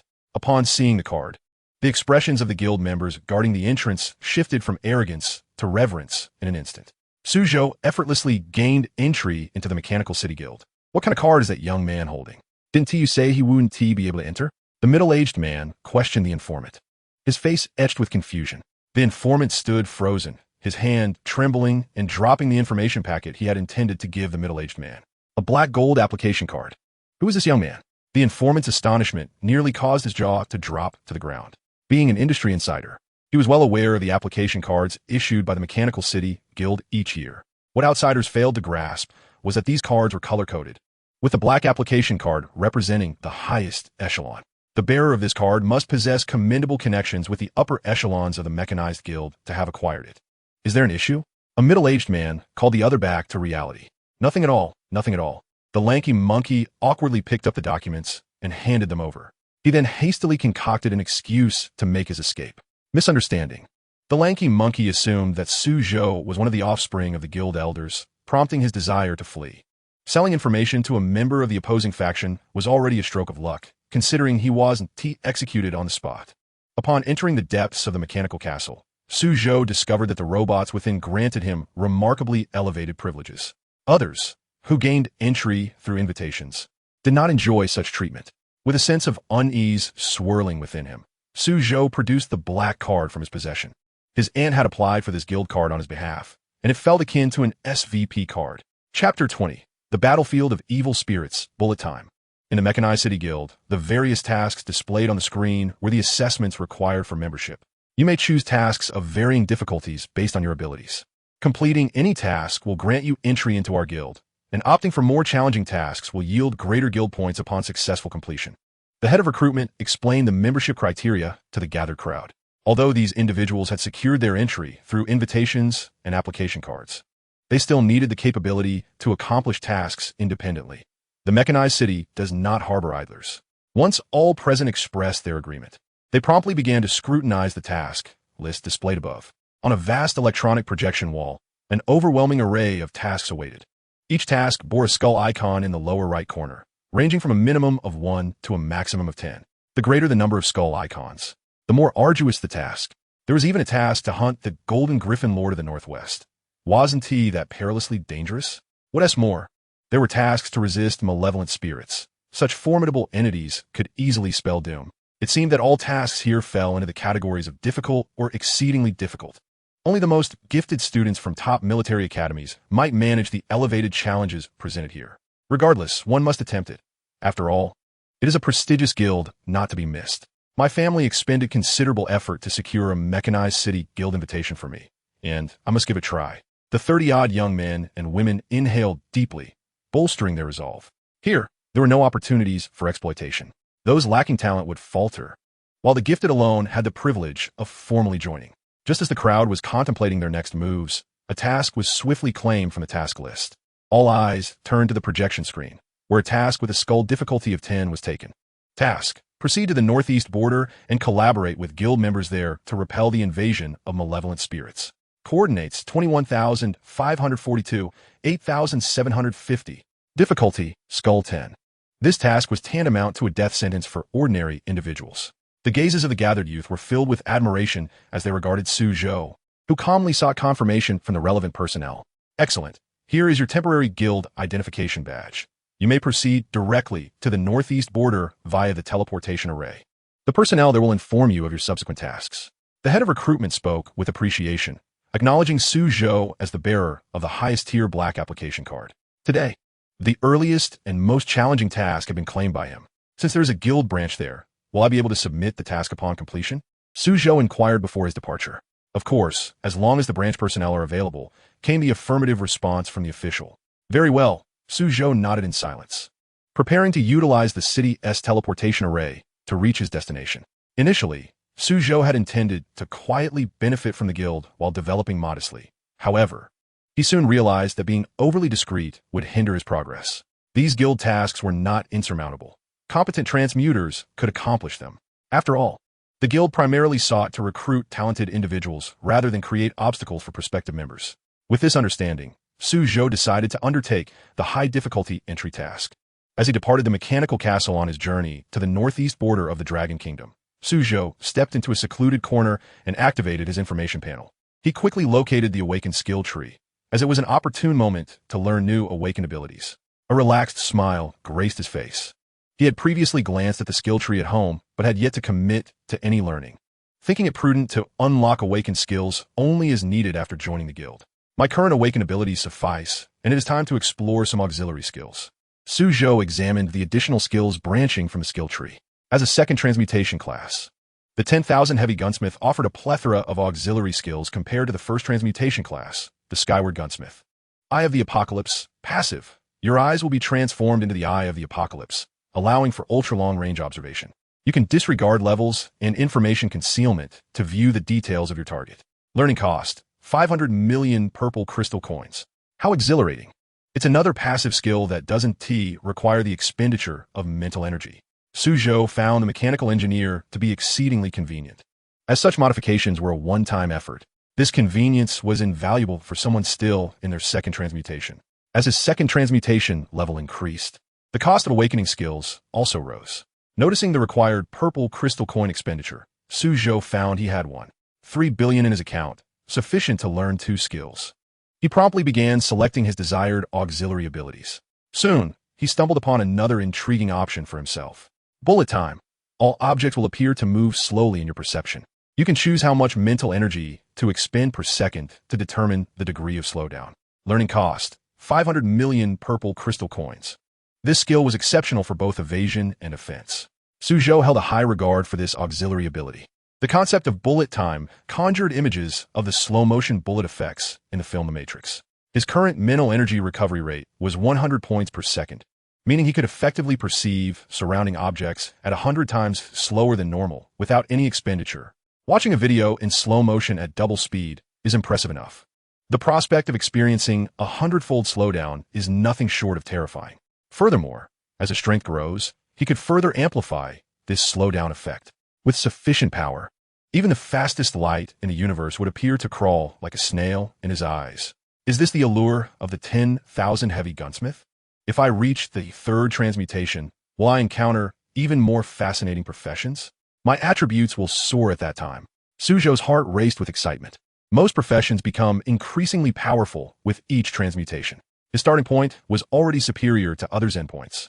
How formidable will he become when he reaches the culmination of his journey? As he arrived at the outskirts of the city, a dark and mysterious wormhole loomed in the void. This was one of the teleportation array areas within the city. Many individuals waited nearby, as the next wave of the teleportation array was about to commence. Where shall we teleport you to? We will charge a fee based on the distance, inquired the staff responsible for the teleportation. Is this available for free? Su Zhou produced the temporary identity card bestowed upon him by the Mechanical City Guild. His hesitation to spend money was not due to a lack of resources, but rather a realization that the teleportation zone bore the emblem of the Mechanical City Guild. Although he had yet to officially join, he was considered a quasi-member. Su Zhou sought to validate the benefits of guild membership he had encountered previously online. Upon the staff responsible for the teleportation examining his identity card, a warm and friendly smile graced their face. The teleportation array will activate in 5 minutes. Please wait a moment.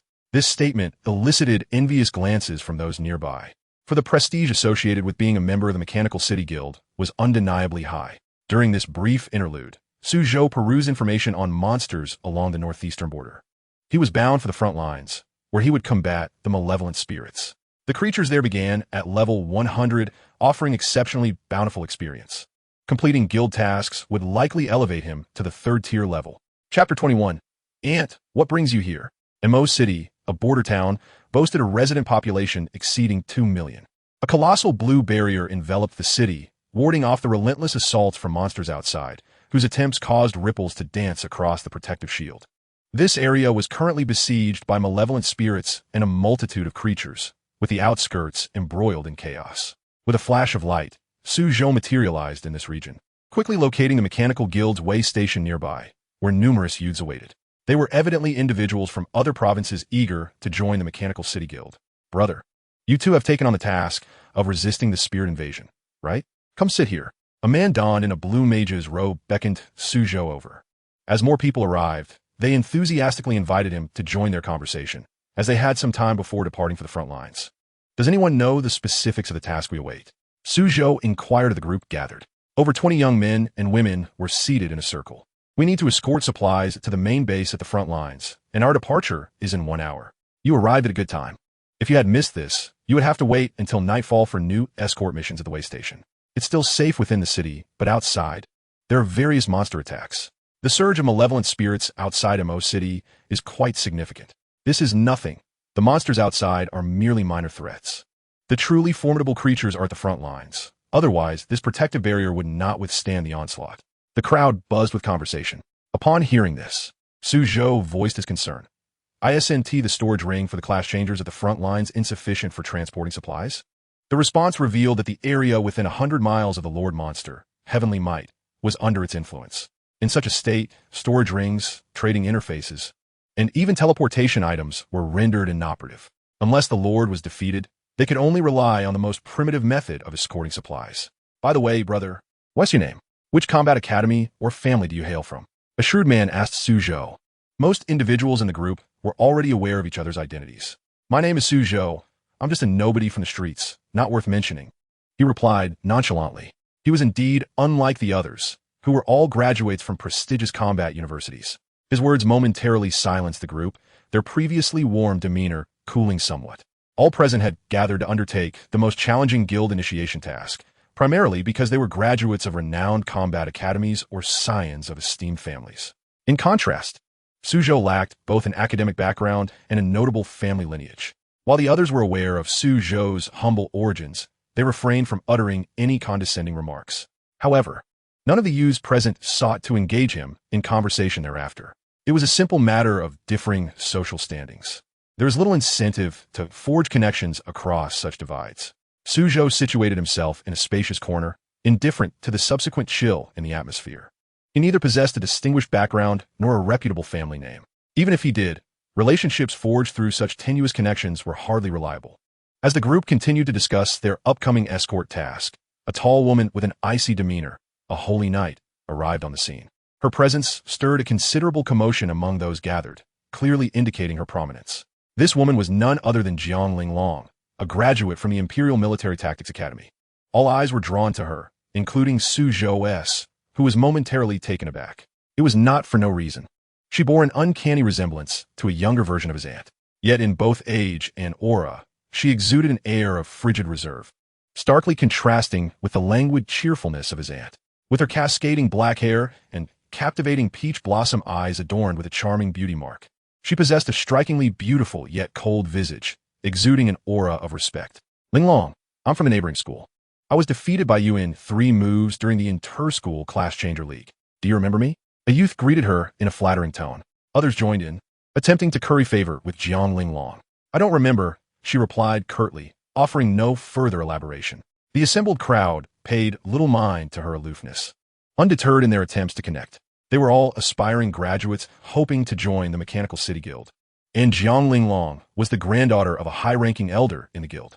Had it not been for the rigorous assessments even direct relatives had to undergo to enter the guild, they would rarely have the chance to encounter someone of her caliber.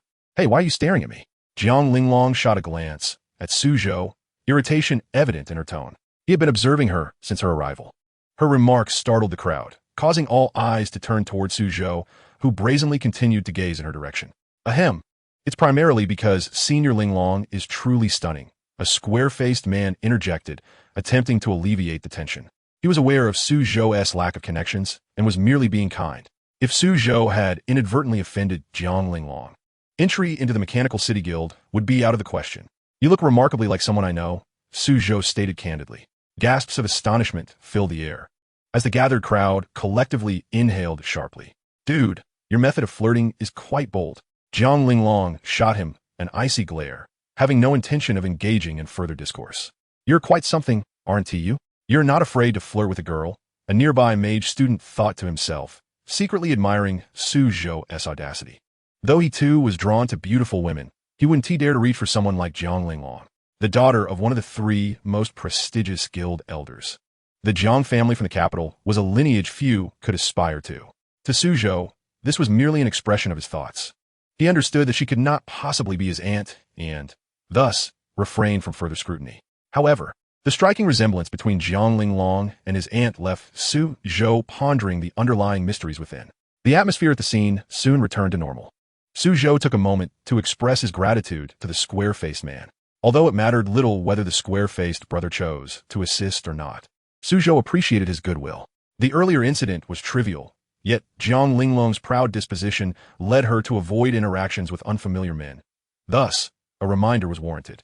The square-faced man lowered his voice, advising Suzhou to remain vigilant in future encounters. Nodding in silent acknowledgement, Suzhou prepared to close his eyes and rest for a while. The young men and women present resumed their lively discussions, gradually shifting from post-graduation plans to recent headlines. Have you heard about the mysterious gunsmith that has recently emerged in our country? Are you referring to the gunsmith from Black Rock Volcano? I can hardly believe it. A single awakened ability capable of annihilating the entire Black Rock Volcano. Even the elders in my uncle's guild possess awakened abilities of lesser potency. In recent years, my classmates abroad have boasted about the formidable Holy Domain Angel in Eagle Country, but with this gunsmith's appearance, the Holy Domain Angel seems to pale in comparison. Even top-tier professions like angels lack the sheer destructive power demonstrated by that gunsmith, who can obliterate entire maps with a single skill. After witnessing this enigmatic figure, I chose to join the Mechanical Maze Guild rather than ponder my options after graduation. Technology, spells, and physical prowess. Our nation's three premier guilds each represent a pinnacle. It seems our technological sect is poised to dominate the future. The crowd erupted into animated discussions. Does Senior Linglong have any information regarding that gunsmith? I saw numerous people discussing this mysterious individual and their potential ties to the Mechanical Maze this morning. A young man seized the opportunity to direct the question at Jiang Linglong. After all, when it comes to firearms and technology, the Mechanical Maze stands unrivaled in the country. I am not aware of any connection between this individual and the Mechanical Maze Guild. Jiang Linglong responded candidly, arms crossed. She had indeed perused the morning news and consulted her family elders regarding the matter. As a top-tier guild, the Mechanical Maze likely possesses elders capable of erasing entire maps. They may not regard this matter with much concern. Someone attempted to underscore the guild's strength on Jiang Linglong's behalf. The top-tier guilds in our country allocate military expenditures exceeding trillions each year.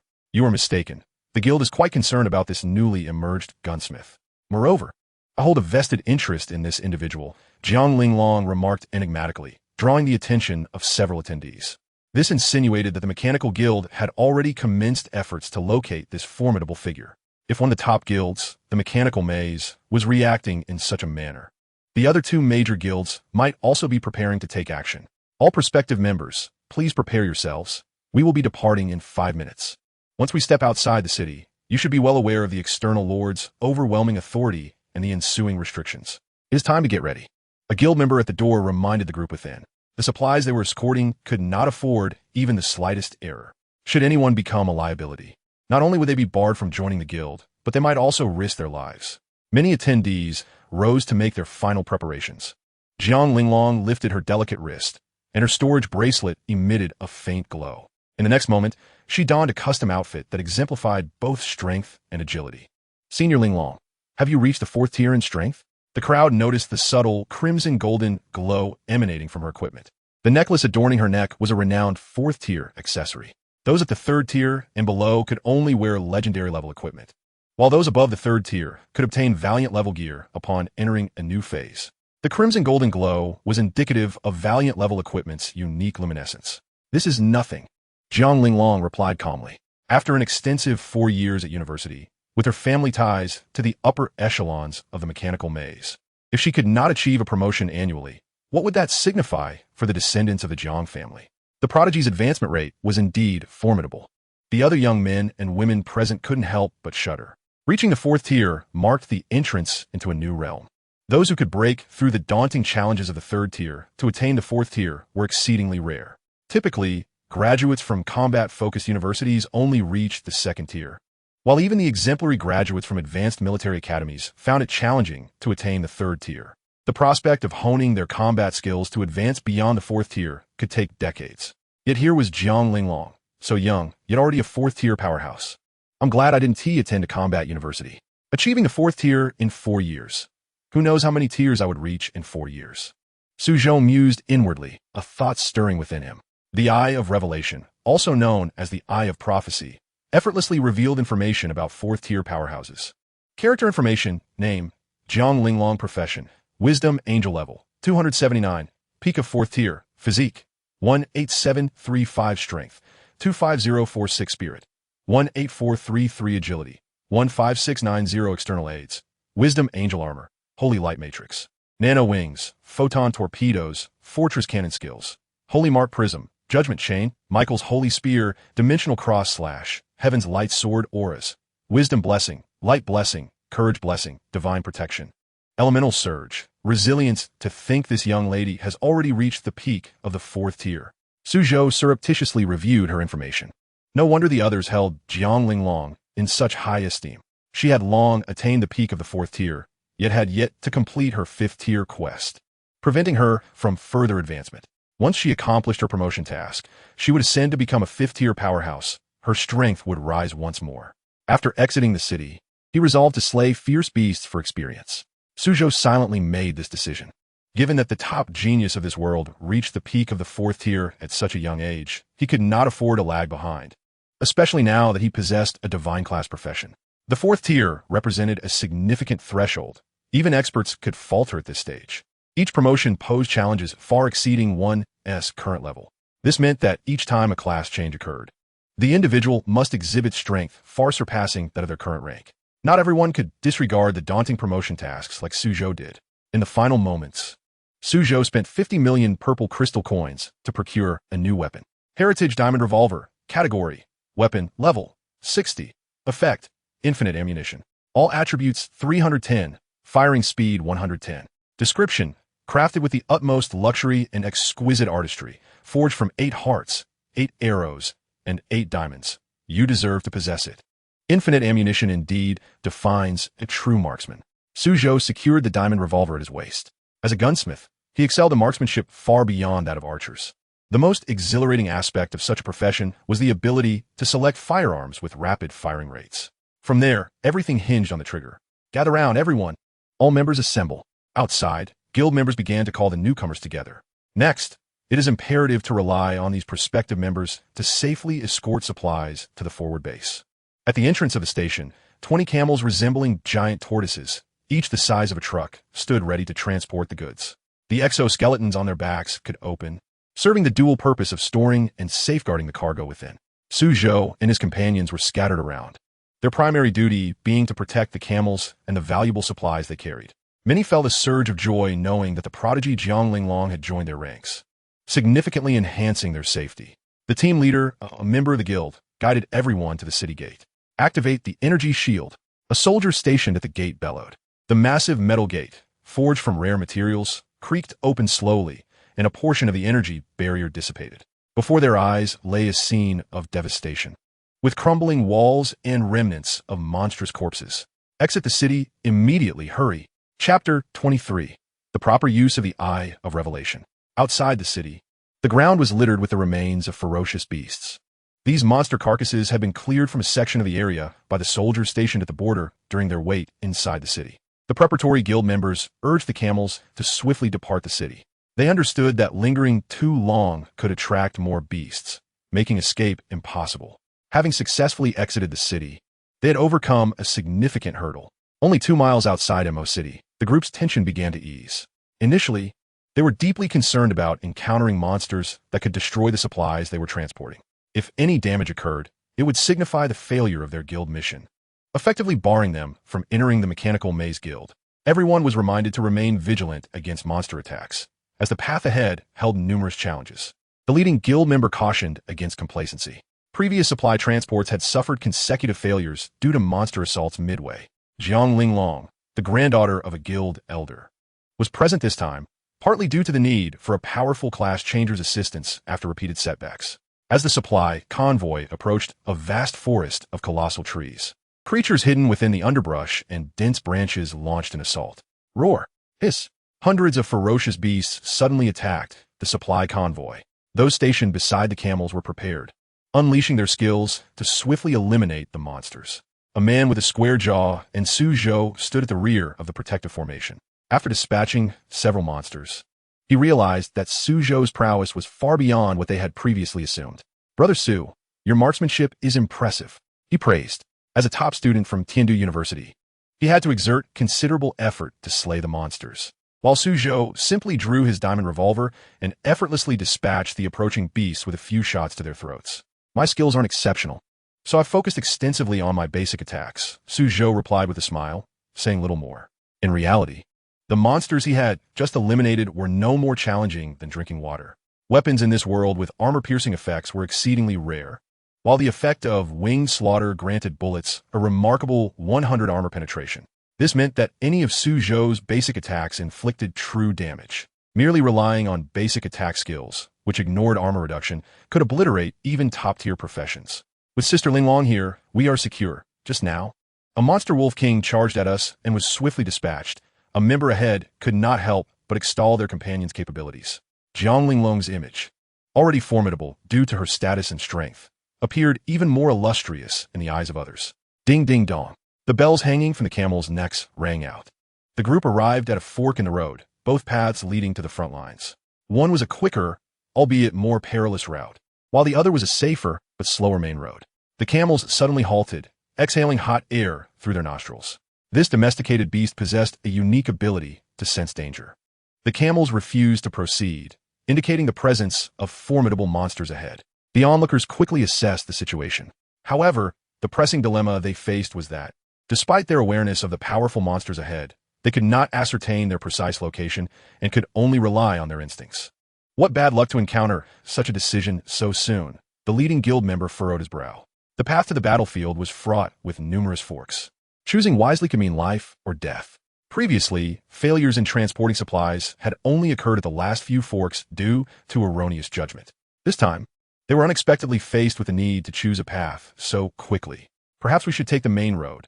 If it takes longer, so be it. Any loss of supplies would be disastrous. Do you think a main road is devoid of danger? It simply has a lower probability of encountering monsters," another countered. "Let's south take the smaller road. The priority is to expedite the transport of supplies to avoid further mishaps, as we only know that powerful monsters lie ahead." Everyone voiced their opinions, debating whether the main or small road was preferable. This minor decision should be straightforward, Suzhou mused inwardly, activating the Eye of Revelation. This auxiliary awakened ability not only allowed him to see all information about objects, but also to observe from an extraordinary distance. His keen gaze seemed to distort space, discerning clarity amidst the chaos of the world. Suzhou examined both paths ahead and discovered that the small road was devoid of ferocious beasts, while the main road harbored lurking predators, poised to ambush passing human class changers. On the far side of the main road, other guild members escorting supplies had already perished. "Brother Su, what are you doing?" the square-jawed man queried, noticing Suzhou motionless in place. After having earlier reassessed Suzhou's capabilities, he now perceived him as a reclusive master. Originally intending to inquire about his insights, he found Suzhou standing still, lost in thought. Suzhou was about to fabricate an excuse when a sudden spark of inspiration struck him. "I just caught a whiff of something in the air. There's a metallic scent of blood coming from the direction of the main road, which doesn't bode well." After a moment's contemplation, he inhaled deeply. "Goodness, brother, you possess such an ability." The square-jawed man was astounded. He had heard of a class changer from the islands named Tanjiro, renowned for his keen sense of smell, capable of making various judgments. "Brother Su, your ability to detect blood in the air must surpass even that of the islander." "I can't be certain. It's merely a rough estimation," Suzhou replied, shaking his head, adopting an air of uncertainty. Had it not been for the presence of a girl resembling his aunt, intricately linked to the mechanical guild, he would not have exerted himself to this extent. This was one of the primary reasons he wished to solidify his membership in the Mechanical Maze Guild, avoiding any potential mishaps during this mission.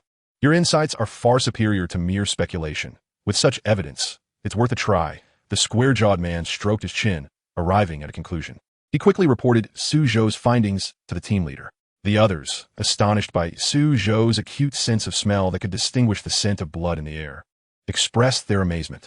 Some well-versed individuals noted that they had encountered similar extraordinary talents in other countries. Others, however, remained skeptical of such mystical abilities. Are you joking?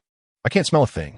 Indeed, if you were to transition into a shapeshifter capable of transforming into a creature with heightened senses, it would be no trifling matter should anything go awry. I stand in support of Suzhou. Those endowed with talent are beyond the realm of your imagination. I once had a senior at the combat university whose hearing was so acute that he could detect the movements of monsters 3 miles away by merely listening to the ground. Whether Suzhou is truly certain about taking the main road is a question. If supplies run out, we would find ourselves in dire straits. What does certainty matter? Or uncertainty, for that matter? We have been bickering over which path to take, and now that Suzhou possesses some basis for his choice, regardless of its accuracy, we may as well give it a try. The individuals present began to deliberate on whether to trust Suzhou. The guide from the guild, overwhelmed by the noise, found himself at a loss. This batch of supplies was crucial, and should an error occur, the responsibility would weigh heavily upon him. In desperation, the guide pinned his hopes on Jiang Linglong. As the daughter of a high-ranking elder in the guild, her intervention would certainly alleviate the situation. Enough! Jiang Linglong's sharp voice pierced through the chatter, prompting immediate silence among the crowd. Let us heed Suzhou's suggestion. After all, we are currently oblivious to what lies ahead. Jiang Linglong directed her gaze at Suzhou, recalling the man who had been persistently observing her. After some contemplation, she concluded that it would be prudent to follow a path supported by some rationale. Her words served as a comforting balm, allowing the gathered crowd to relax. There was no time to linger any longer. Everyone promptly urged the camel beasts toward the narrow path. Upon traversing the small road, they discovered that indeed, it was devoid of formidable beasts. Considering the earlier unease exhibited by the camel beasts, it was clear that the alternative route must harbor great peril. They had made the right choice, or rather, Suzhou's judgment had proven correct. Chapter 24. The Battle for Escape. After passing through the narrow pathway, they soon encountered another fork in the road.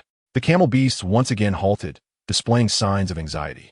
The dangers that lay ahead could be even more numerous. Utilizing his keen sense of smell once more, Suzhou discerned the safe path. This pattern continued for 3 successive instances, each choice successfully evading danger. Ding ding dang. The bells jingled as the camel beasts exhibited deeper unease, trembling in fear. Ahead, 5 paths led toward the battlefield. All eyes turned to Suzhou, as if it had become instinctual. The central path, Suzhou indicated with a slight lift of his head. The others, buoyed by his words, set off eagerly. Weren't you skeptical of Suzhou's judgment? One man chimed in cheerfully to his companion. He had been among the earliest supporters of Suzhou, and his confidence swelled at being proven right. I simply lacked insight before. My brother, this nose of yours is truly remarkable. His companion offered a sheepish smile. Unable to deny Suzhou's repeated correct assessments, yet felt a sense of relief. No one wished for an unforeseen calamity. Who would have thought that this individual possessed such a gift? Jiang Linglong glanced at Suzhou as they walked, remembering the youth who had often gazed her way. She touched her own nose and attempted a deep breath, only to find nothing discernible. It was the first time the self-proclaimed genius felt inferior. What on earth was happening at the front? Why were there so many savage beasts along the way? The guide from the guild felt beads of sweat forming on his forehead. Were it not for Suzhou's repeated assistance in avoiding danger, this batch of supplies would have already been lost. Had a multitude of beasts breached the blockade? The thought sent a chill down his spine. Boom! Boom! Boom! The sound of violent explosions echoed ahead. The group was nearing the front line, the cacophony of magical blasts growing ever clearer. The base of the front line had been reduced to ruins, with dismembered bodies strewn about. A legion of fish-like monsters wielded magical tridents, mercilessly attacking their surroundings. Bubbles filled the air, bursting with tremendous force. The front line's transmuters were sent flying by the explosions. The monsters have breached our camp. Everyone, hurry to assist, the guide shouted, his pupils constricting in alarm. Instantly, weapons were drawn. Though Jiang Linglong had not inherited the technological prowess of the mechanical city, she fused exoskeleton technology with the angelic profession, transforming into a mechanical combat angel. Activating her mechanized armor, she surged forward like a bolt of golden lightning, leading the charge into battle. Drawing her golden broadsword high, a multitude of enhancement auras and blessings surged from beneath her feet. Swish, swish, swish. Crescent-shaped golden sword energies erupted forth in the hundreds. The fish-like monsters, driven to madness, attempted to flee from the judgment of the angel. Jiang Linglong unfurled her nano-wings, raising her sword high as she inscribed a golden square over the area where the fish monsters sought refuge. The golden square encompassed a space the size of a football field, then abruptly contracted to less than 10 meters. All the fish monsters found themselves ensnared within the confines of the square as the crescent golden sword energies swiftly obliterated them. The crowd erupted into cheers for Jiang Linglong. Unleashing her full power, she resembled a divine battle angel. But that was not the end. Jiang Linglong plunged her golden broadsword into the earth, creating a magic circle that radiated with the brilliance of the sun and moon. Like a colossal fortress cannon, it slowly rose from within the magical array. The fusion of magic and technology birthed a majestic fortress cannon. Pure white magical feathers cascaded from above, and with each feather that touched the ground, a celestial melody resonated. A melodious chant echoed, Hallelujah. The heavenly chorus of Hallelujah intertwined with the falling feathers, harmonizing into a grand choral performance. How utterly elegant! A male transmuter marveled, captivated by her form. A woman whose very presence was accompanied by a soundtrack of battle was undoubtedly extraordinary. Bang, bang, bang. The fortress cannon activated its auto-targeting mechanism, relentlessly obliterating monsters. It absorbed the light elements from the surrounding space, converting them into magical shells, entering an infinite firing mode. Jiang Linglong continued to unleash golden sword energies toward the fish monsters besieging the base, each strike imbued with the power to cleave through anything, severing the torsos of numerous fish-like creatures. Even the lowly foot soldiers were not spared from a merciless onslaught.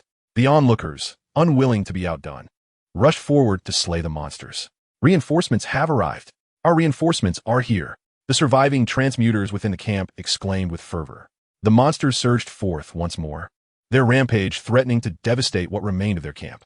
Fortunately, the reinforcements had finally arrived. Rumble, rumble.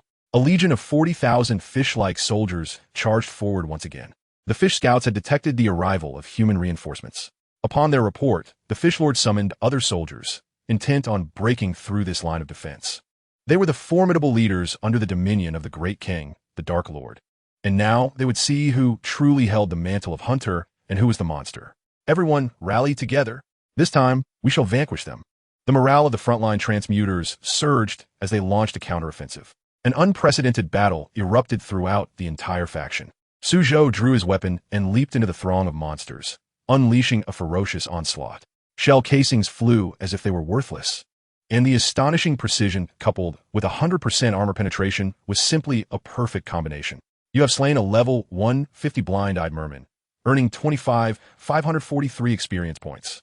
You have slain a level 150 cursed voodoo fish, earning 635 experience points. You have slain a level 150 tide collar merman, earning 390 experience points.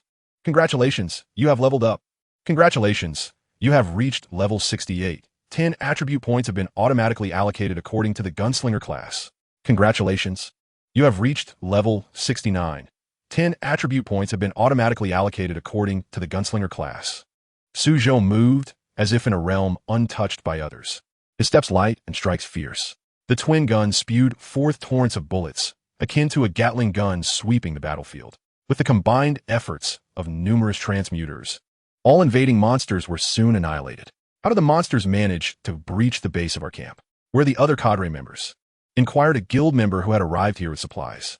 The cadre members have engaged in battle at the forefront with Lord Ka, and the monsters have broken through the blockade, now encroaching upon us, responded the anxious guild members within the camp. A new wave of monstrous upheaval erupted at the front line. Suddenly, amidst the dialogue between the two, a sharp sound of slicing air pierced the silence as a fishbone cannon shot forth with lightning speed. Thud! One guild member was instantly obliterated, half of their body reduced to nothingness. It was only then that everyone realized the battle was far from over. Lurking in the shadows were sniper-like creatures. Moreover, a new battalion of fishmen appeared, all enhanced by dark spirits, their strength far exceeding that of ordinary monsters. Everyone surged forward, determined to repel the creatures. Yet the rapid-fire fishbone cannons raining down from afar were nearly impossible to evade. Let me see what manner of beast you are. Suzhou's eyes widened as he discerned the origin of the projectiles. Activating his eye of revelation, he discovered dozens of mechanized pufferfish men stationed atop a mountain 10 kilometers away. Monster information. Name, Mechanical Pufferfish Man, Elite Monster. Level, 200. Attack, 28, 432. Physical Defense, 5, 371. Magical Defense, 6, 288. Skills, Ultra super fishbone cannon. Advanced perception, advanced lock-on. Description: they have been transformed from ordinary pufferfish men into pufferfish snipers, dedicating their lives to the noble art of sniping. Their ultra super fishbone cannon is unrivaled. These pufferfish men had bodies as inflated as automobiles, rapidly inhaling gas to swell even larger. Suddenly, they exhaled forcefully, launching a new wave of attacks. They discerned that the armored human woman was the strongest presence on the battlefield. Accordingly, the majority of the monsters directed their assaults towards Jiang Linglong. Thud, thud, thud, thud, thud. A barrage of ultra-fast fishbone projectiles shot forth at 10 times the speed of sound. As the most prominent figure earlier, Jiang Linglong became the primary target of the fishbone cannons. Bang, bang, bang, bang, bang. Sensing the imminent danger, Jiang Linglong raised her golden broadsword to deflect the incoming projectiles, which collided with her sword in a resounding crash. The overwhelming force was unimaginable, leaving her arms numb. She recalled from her university studies that the elite fishmen could always receive the Lord's skill enhancements. The already formidable fishbone cannons, bolstered by the Lord's power, struck with the ferocity of a king's blow. Thud, thud, thud, thud, thud. Another round of fishbone cannon fire commenced. This is bad. Jiang Linglong realized she could hardly contend with such a ferocious onslaught. Speed equated to power. This barrage was potent enough to spell her demise. Bullet time. Suzhou activated his awakened auxiliary skill, determined to assist this woman who might have connections to his aunt.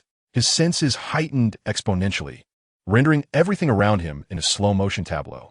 To Suzhou, even the swift fishbone cannons moved as sluggishly as snails. Bang, bang, bang. Bang, bang, bang. Suzhou fired at the incoming fishbone cannons. The bullets from his diamond revolver were as brilliant and unyielding as diamonds. The clash of the two factions' projectiles erupted with a violent energy. How is this possible? Jiang Linglong's pupils constricted in disbelief as she gazed at Suzhou, her expression filled with incredulity. To intercept attacks of this caliber with such precision was nothing short of divine marksmanship. Why do you keep staring at me? Isn't that my line? Jiang Linglong recalled that these were her exact words upon first meeting Suzhou, having been saved by him. She was struck by the irony of her own words being reflected back at her. Bang, bang, bang, bang, bang. After neutralizing the attacks from the pufferfish men, Suzhou raised his hand and fired 10 shots towards the location of those creatures. Those monsters are certainly far away. Your bullets won't reach them, Jiang Linglong cautioned, bewildered. I don't even know where they are, let alone you. Let the bullets fly for a moment. What? No. I'm just shooting to scare off the distant monsters, so I can slip away to find them and counterattack. Why are you looking for those monsters? They aren't targeting you. Jiang Linglong questioned, perplexed. Unbeknownst to her, Suzhou wasn't seeking the pufferfish men. Rather, he aimed to confront the Lord. If this continued, the monsters would endlessly emerge. Suzhou planned to head directly to the front line and utilize his awakened skill to cleanse the area. They're not targeting me, but I certainly don't want to harm you. Suzhou rotated the revolver in his hand and holstered it. He quickly devised a perfect excuse for his departure. After all, she was akin to his aunt. Amidst the chaos of battle and heartfelt sentiments, Jiang Linglong felt compelled to speak, yet words caught in her throat. Ignoring her emotional state, Suzhou swiftly vacated the area. In his first encounter with Jiang Linglong, he had merely intended to glance at her a moment longer, never imagining she would become his pretext for escape. Suzhou prepared to summon the cyber cannon mecha once more for a self-destruct, intending to bring forth an electronic form of exorcism. Oh, I almost forgot. Leaving the battlefield, Suzhou snapped his fingers. Boom, boom, boom, boom, boom. A cataclysmic explosion equivalent to nearly 500 tons of TNT resonated from 10 kilometers away. You have slain a level 200 mechanical pufferfish man, earning 368 experience points. You have slain a level 200 mechanical pufferfish man, earning 96 experience points. You have slain a level 200 mechanical pufferfish man, earning 104 experience points. At the front line, a mechanical kraken, towering like a skyscraper, frantically wielded its metallic tentacles, striking at its foes with devastating force. Each blow from the monstrous entity wrought immense destruction, unleashing dazzling beams of laser light that sparkled brilliantly. The surrounding formidable class changers were drenched in cold sweat, continually forced back by this overwhelming beast. As the Lord Monster rampaged, they had all gathered to subdue it, but now the defensive line had been breached. If they did not swiftly eliminate the creature, the situation would only deteriorate further. Yet, the mechanical kraken seemed to have gone mad, launching indiscriminate attacks, and none had succeeded in closing the distance. Monster information name, Malevolent Spirit Enhanced Mechanical Kraken Level, 400 Attack, 1, 638, 392 Physical Defense, 847, 285 Magical Defense, 883. 700 Skills, Frenzied Mountains, Frenzied Tentacles, Myriad Lasers, Celestial Might Description. The moment I emerged from the abyssal depths, it marked the end of all things. With a hissing sound, the mechanical kraken raised dozens of its tentacles high, each suction cup gathering energy. Thousands of lasers erupted from the cups, casting brilliant beams. Converging quantum reflectors, shouted a group of senior mechanics as they struck the ground. Immediately, a colossal mirror reflected all the laser beams back at the mechanical kraken, resulting in a series of massive explosions. Taste your own laser beams. The mechanics who summoned the spatial reflectors rejoiced at the creature's injuries. But the next moment, they were collectively struck in the face. The gigantic tentacles whipped out, obliterating the spatial reflectors in an instant. The shattering glass echoed sharply, and several senior mechanics were sent flying, bloodied by the kraken's tentacles. We must sever all of this creature's mechanical tentacles, or we stand no chance of defeating it. 60 high-level class changers unleashed their most potent skills. A kaleidoscope of colorful abilities shot forth. They no longer targeted the kraken's body, but aimed to sever the terrifying monster's limbs. Swish! Boom! A multitude of mechanical tentacles shattered and were completely obliterated under their combined assault, inflicting tangible damage upon the mechanical kraken as anticipated. Yet, an unexpected turn of events unfolded. The mechanical kraken, now enveloped in crackling electricity, began to fuse the shattered pieces of its armor, regenerating its tentacles. The newly formed appendages, imbued with even more terrifying force, lashed out at the surrounding class changers. The sheer power even distorted the very fabric of space, sending many class changers hurtling backward, suffering grievous wounds. The mechanical kraken possessed an astonishing ability to regenerate severed limbs. Despair settled over the hearts of those present. This monster had too many powerful tentacles to be dealt with swiftly. Attempting to sever its limbs only resulted in regeneration. This was the true horror of the mechanical kraken. It possessed a steel body alongside its innate ability for limb regeneration. Maintain your distance from the creature. Do not recklessly approach, shouted the leading high-level class changer. If they continued like this without vanquishing the Lord, they might face total annihilation. No, this mechanical monstrosity aims for the city of Mo. A class changer yelled, observing the kraken's direction of movement. They had only just retreated, yet the mechanical octopus clearly targeted human civilization. The troubling fact was that their current strength was insufficient to halt this creature. Everyone, clear a path for me. I refuse to believe I cannot defeat this mechanical kraken through mutual destruction. The elder commander at the front lines clenched his fist tightly. Even a creature of such might should not withstand his self-detonation. Stop him. Someone interjected, preventing the elder's reckless action. The future of their battles against monsters required the involvement of capable fighters. If every formidable creature were to be met with self-destruction, future encounters with newly emerged threats would only lead to ever greater sacrifices. Look above, everyone. A member of the council pointed out an anomaly in the sky. All heads turned skyward, where a colossal cybernetic Avalokiteshvara, adorned with a multitude of arms, descended rapidly from the heavens, poised in a gesture reminiscent of the Buddha's palm. Chapter 25. The Avenger, Cyber Avalokiteshvara. Thud, thud, thud. Suzhou executed a quantum moonwalk, ascending into the skies. He surveyed the battlefield below, witnessing class changers engaged in combat with the creature. Many lesser monsters seized the opportunity to breach the battlefield's blockade, heading straight for the nearby city of Mo. So, this is the malevolent spirit creature on the battlefield? No wonder it's so challenging to deal with. Suzhou mused, regarding the massive mechanical beast below. The guild members were exhausting themselves in their efforts, yet they struggled to subdue this malevolent entity. The enormous octopus unleashed a barrage of attacks, compounded by its ability to regenerate severed limbs, rendering any class changer's efforts futile. It is time to put an end to this. Suzhou stood high above, his fist gradually tightening. Summon the Cyber Avalokiteshvara mech, arise.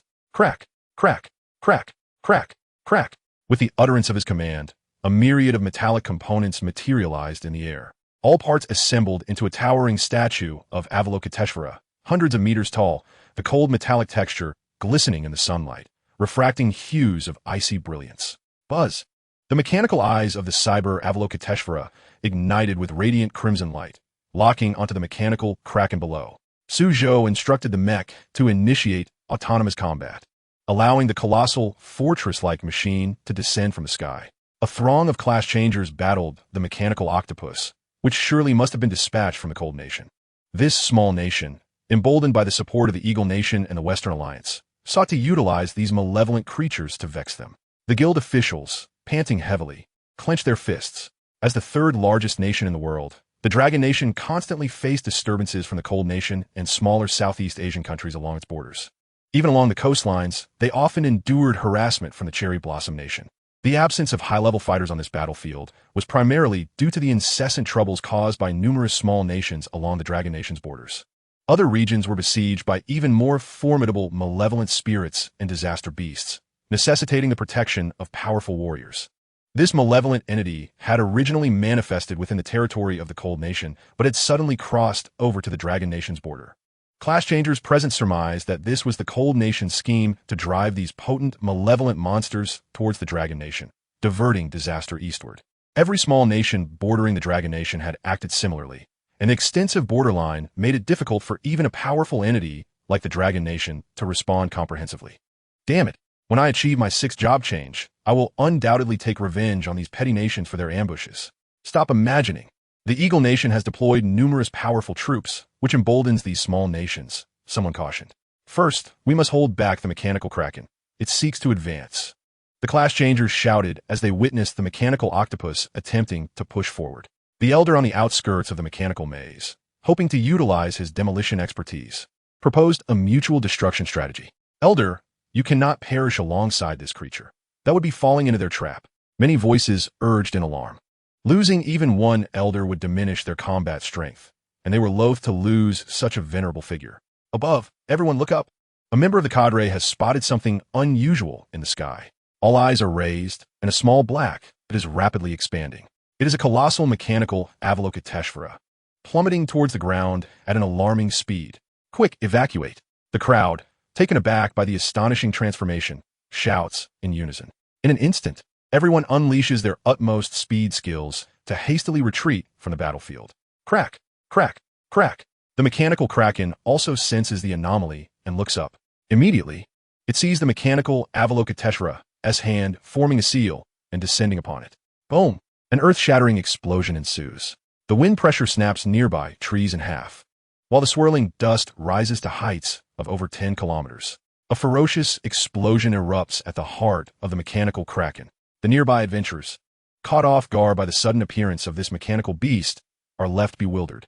As the smoke dissipates, the massive form of the mechanical kraken lies shattered and in ruins.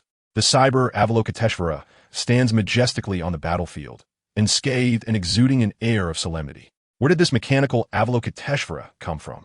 Wait, ISNT at the same one featured in the news video this morning? You saw that big story too. Wasn't he that mechanical Avalokiteshvara supposed to have self-destructed in the Witch-S forest? With the mechanical Kraken-S body obliterated, the city of Mo is saved. The adventurers present, recognizing the Avalokiteshvara, are filled with exhilaration. This troublesome monster is finally vanquished. But wait, it's not over yet. Some adventurers' pupils dilate in shock. They see a small, blue-glowing evil spirit emerging from the wreckage of the mechanical Kraken-S brain. This malevolent spirit had been controlling the Kraken all along. Hey. The evil spirit draws circles with its fingers, casting its skill. Despite being reduced to scattered parts, the mechanical Kraken astonishingly begins to reassemble itself. Swish, swish, swish. The mechanical tentacles of the Kraken writhe frantically. The Kraken reemerges onto the battlefield, emitting a mechanical roar. It lashes out with its tentacles like whips towards a mechanical Avalokiteshvara. Bang, bang, bang. A golden quantum shield materializes around the cyber Avalokiteshvara. This protective skill is akin to a miraculous golden incantation, albeit in a steampunk version. Buzz. The mechanical Avalokiteshvara's electronic eyes blaze with crimson fury, as if enraged that the mechanical Kraken dares to challenge it. It unleashes a coordinated assault with thousands of arms upon the Kraken. A monstrous battle. This is a scene straight from the news. The onlookers, having retreated, gasp in awe, witnessing a spectacle they had only seen on television. This cyber Avalokiteshvara is here to aid us. The elder of the mechanical maze guild ponders deeply and makes a startling conclusion. This massive creature, having suddenly appeared and now assisting in the extermination of the Kraken, must have a purpose. He firmly believes that a top-tier powerhouse is intricately linked to the cyber Avalokiteshvara. Such astonishing assertions reshape the crowd's perceptions. The mechanical Avalokiteshvara takes action. Other adventurers are stirred with excitement, witnessing this epic confrontation. Pow! Pow! Pow! The cyber Avalokiteshvara unleashes a barrage of attacks upon the mechanical kraken. The kraken's tentacles are shattered by the overwhelming might of the Avalokiteshvara, only to regenerate immediately. The once multi-tentacled evil spirit kraken finds itself utterly outmatched in terms of limb count. 8 tentacles are nothing. The 1,000-armed cyber Avalokiteshvara could take on 900. Some adventurers cheer and shout with excitement. Such a comprehensive and overwhelming battle against a monster is truly exhilarating. Boom! Boom! The mechanical Avalokiteshvara's myriad arms glimmer as if filled with magma. It completely dissolves the mechanical kraken, preventing any chance of reassembly. By the end, the kraken's once massive form has been significantly diminished. The evil spirit reveals a look of terror, its instinct for survival triggering a hasty retreat. The cyber Avalokiteshvara's electronic eyes emit a deadly red light, pursuing relentlessly. Run well, that's exactly what I want. In the frigid sky, Suzhou observes the mechanical kraken fleeing towards the cold nation, a wicked smile spreading across his face. He refrained from allowing the mechanical Avalokiteshvara to self-destruct immediately, primarily to avoid collateral damage to the city of Mo in Dragon Country.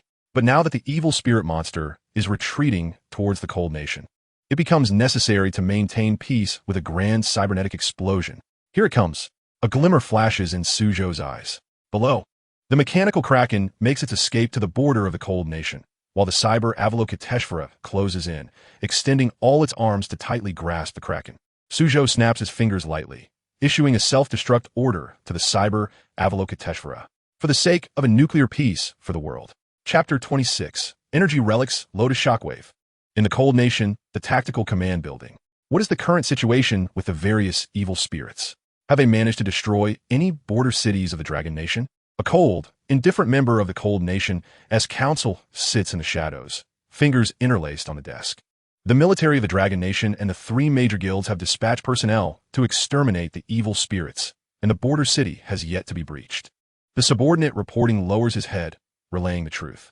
The Curry Nation and the southeastern countries have claimed they would lure the evil spirit monsters to the Dragon Nation's border today. But why is the Dragon Nation still holding strong? Is the foundation of the world's 3rd strongest nation truly that formidable? The council member pounds the table in frustration. If he fails this task, how can he report back to the Eagle Nation? No need to be angry, sir. The city of Mo and the Dragon Nation will fall eventually. They simply lack the manpower to deal with this evil spirit. The subordinate promptly conveys this information. The border of the Dragon Nation is vast and difficult to guard entirely, but not every location is protected by strong individuals. If the city of Mo at the Dragon Nation's border falls, it would be advantageous. Who are the adventurers sent by the Dragon Nation? The council member's expression gradually relaxes at the mention. Currently, the Dragon Nation is the fastest developing country in terms of population.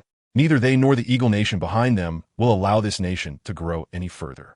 As long as the border city of the Dragon Nation is breached, they will have to expend significant resources to reclaim it. This will undoubtedly slow down the Dragon Nation's pace of development considerably. It is an outer elder of the Mechanical Maze Guild, a professional bomber. Their strength is not sufficient to enter the council, let alone match the Kraken's evil spirit.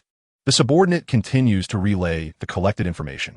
He then speaks to the council member, stating that unless the opponent self-destructs using their specialized skills, they can only hope to stall the Mechanical Kraken. What they do not realize is that as long as the Mechanical Kraken is not completely destroyed, it can continue to regenerate. Not only will an elder from the Dragon Nation's top guild fall, but even the city will be breached. Excellent. This is indeed a double blessing. I eagerly anticipate the explosion fireworks at the Dragon Nation's border. The council member raises his hands in an explosion gesture. Below, the subordinates share in the laughter with him. Boom, boom, boom. The thunderous explosions resonate continuously. The entire building shakes violently. The council member and his subordinates were expressions of astonishment upon hearing the thunderous sounds. This must be the bomb elder from the Dragon Nation, attempting to go down in a blaze of glory with the Mechanical Kraken. Let us step outside and witness this historic moment. The minister summoned his subordinates, and together they employed their speed-enhancing techniques to ascend into the air for a better view. The latter nodded repeatedly, but then hesitated, questioning whether the explosive sounds were excessively loud and why they could hear the explosions from the borders of the Dragon Kingdom. The minister sensed something amiss just before his departure. Suddenly, a troubling thought struck him, prompting him to dash out of the building at the utmost speed. "Minister, wait for me." His subordinate, now aware of the peculiar situation, felt a cold sweat trickling down his forehead as he hurried to keep pace. At the border of the Frost Kingdom, a colossal explosion erupted, forming a cataclysmic fire lotus that blossomed in the sky, its terrifying force radiating outward relentlessly. In the city closest to the border, a massive protective shield was erected. The frightened residents rushed towards the teleportation arrays, eager to seek refuge in the underworld.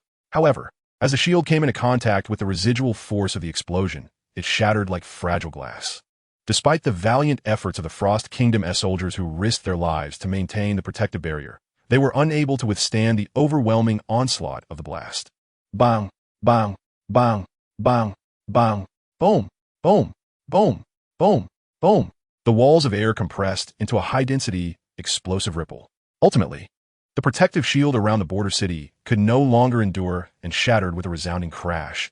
The towering city walls obliterated as if they were made of paper. Nearby houses were uprooted entirely. How could this be? Why are we being affected? The minister in the city center gazed in disbelief at the apocalyptic scene before him, while his subordinate beside him watched in horror. What was supposed to occur in the Dragon Kingdom had unexpectedly befallen them. Meanwhile, Suzhou's experience points surged at an astonishing rate. You have slain the level 400 mechanical Kernch, earning 14,904, 627 experience points. You have slain the level 240 jumping frog merman, earning 40,422 experience points. You have slain the level 240 merman knight, earning 40,543 experience points. Congratulations. You have leveled up to level 97, with 10 attribute points automatically allocated according to the gunsmith profession. Congratulations, you have leveled up to level 98, with 10 attribute points automatically allocated according to the gunsmith profession.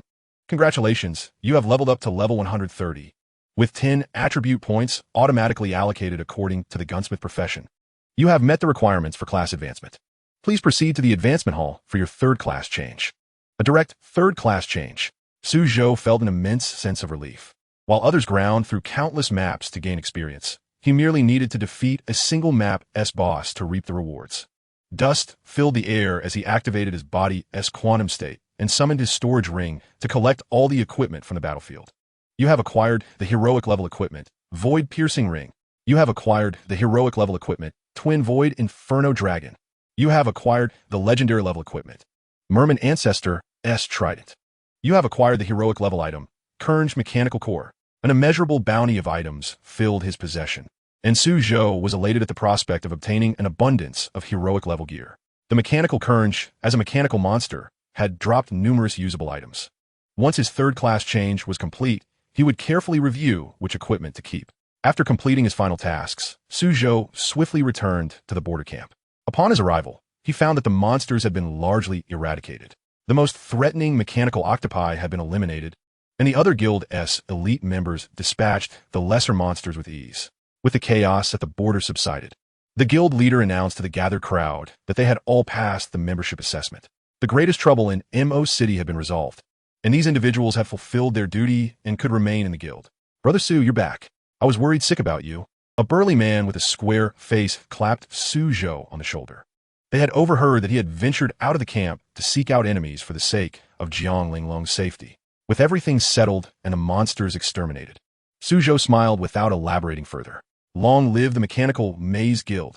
The other young men and women present erupted into fervent cheers. They themselves could hardly believe they had truly joined the nation's top guild. It was fortunate that dual-line operations had succeeded. Suzhou felt a sigh of relief within. Now, he could embark on his class change tasks under the auspices of the guild. If there were more monster-slaying quests, even if equipment or items dropped, he would receive a significant boost. "Thank you, Cyber Cannon. Long live the machines." Many present also expressed their gratitude and cheers for the mechanical cannon. They had later learned that the mysterious mechanical cannon had appeared on the battlefield, decimating the mechanical octopi. Had it not been for that enigmatic mechanical entity, their survival on the battlefield would have been uncertain. "Hey, Suzhou's back. Impressive. Did you know that Senior Linglong was particularly worried about you just now?" A comrade teased him. "You're flirting with danger for her. I underestimated you, brother. You're my big brother now." They had thought he had perished.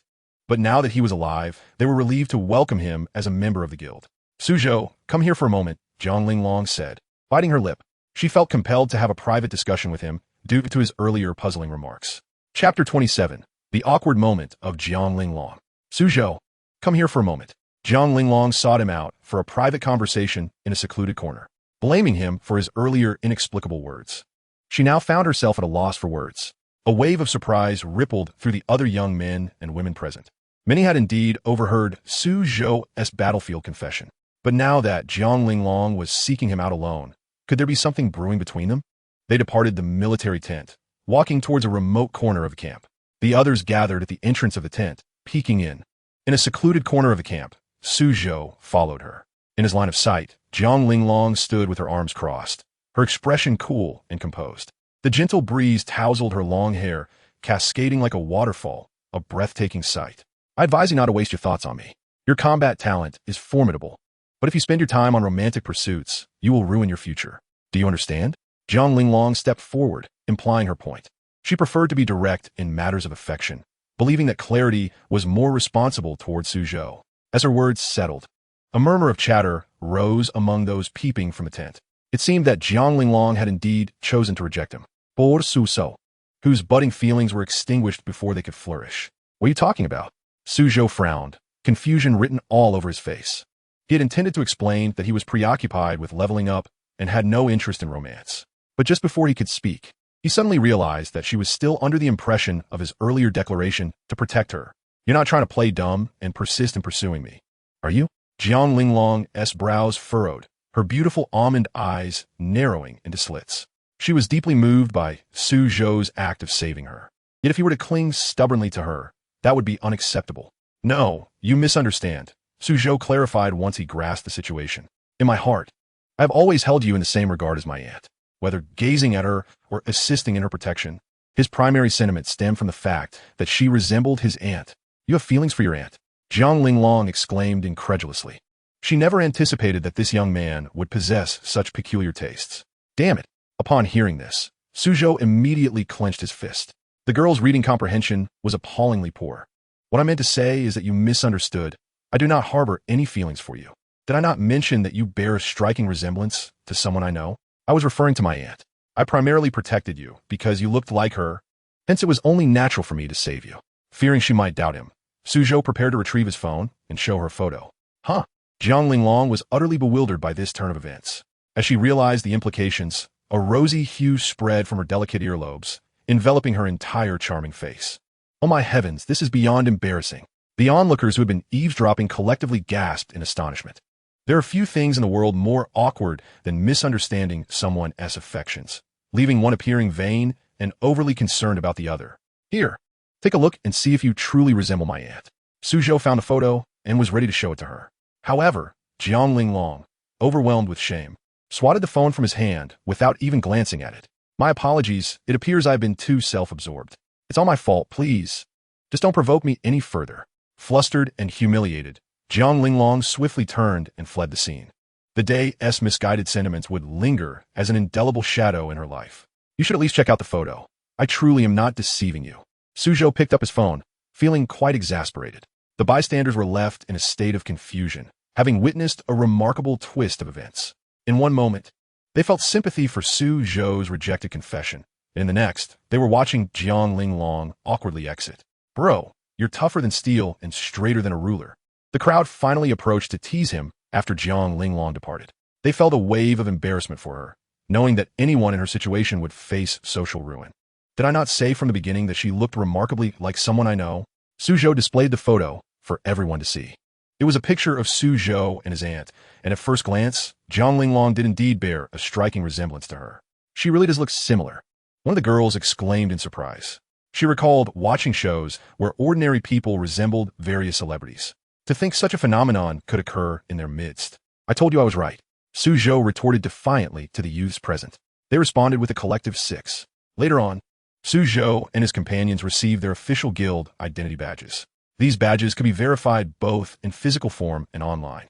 Given that they had assisted in hunting faction monsters, they would also earn additional guild points. By this afternoon at the latest, the guild points would be tallied and distributed to each member's account. The guild leader congratulated everyone and welcomed them to join the Mechanical Maze Guild. Others excitedly kissed their badges upon receiving them. Having this badge symbolized a mark of nobility. Suzhou checked his attribute panel and discovered an explosion of benefits. With a higher status, the benefits he received were even more substantial. His eyes sparkled with excitement as he realized that his current strength and the luck associated with monster drops had been significantly enhanced. This was merely one of the many advantages. It was rumored that guild points could be used to acquire numerous rare items in the guild shop. Once the points from this task were calculated, he would have a pathway to further enhance his abilities. After completing the guild initiation task, Suzhou made his way to the transmutation hall to embark on his new class transition. Observing Jiang Linglong, he noted that such exemplary students typically possessed the strength of a fourth transition. He needed to elevate himself to at least the same level as his peers. Arriving at the transmutation hall, he prepared for another round of class transition. Fearless of the challenging tasks ahead, strong professions were the coveted dream of many elite transmuters. There's a saying online that wealthy individuals can enlist family bigwigs to help them level up. But the debts incurred from skipping classes would all be repaid during the transition tasks. In this world, the true challenge lies not in leveling up, but in completing one's own transition tasks. Standing before the transmutation monolith, Suzhou began to accept his third transition task. Chapter 28, Third Class Transition. Detected that your level has reached 130, qualifying you for a third transition. Are you certain you wish to accept the transition task in your current state? The familiar interface appeared. This prompted the transmuter to confirm whether they would undertake the transition task solo rather than in a group. Transition tasks could be forfeited, but doing so would significantly raise the difficulty of the next transition. Therefore, it was best to decide whether to go solo or team up on the first attempt. Confirmed. Suzhou clicked to affirm on the interface. He then saw the task requirements pop up again. The transition tasks are as follows. Task 1. National Fortune Augmentation. Task requirements. Clear the Calamity Tower and defeat the top-tier Calamity Beast. My third transition task is linked to National Fortune. Suzhou recalled the information regarding the Calamity Beasts, which could be compared to malevolent spirits. Natural disasters such as floods, droughts, and plagues that occur in various regions are referred to as calamities. Eliminating Calamity Beasts could bring favorable weather to the area for an entire year, thereby enhancing the national fortune. The Calamity Beasts were fixed spawn locations within the Calamity Tower. In addition to the beasts in the tower, there were also those wreaking havoc in the real world. Each country would likely experience its own unique Calamity Beasts. For instance, in the Heavenly Dragon Kingdom, large numbers of beasts named Nian would appear during the new year. The Calamity Beasts in the Calamity Tower would change based on the challenger's level, making them quite formidable. However, if one were to successfully slay such a powerful creature, there was a high possibility of obtaining legendary or upgradable equipment. Task 2. Guide newcomers. Task requirements. In a group setting, assist a player of a lower level than yourself to level up at least once. Guide newcomers? Who should I take to level up? Suzhou found the next task somewhat amusing.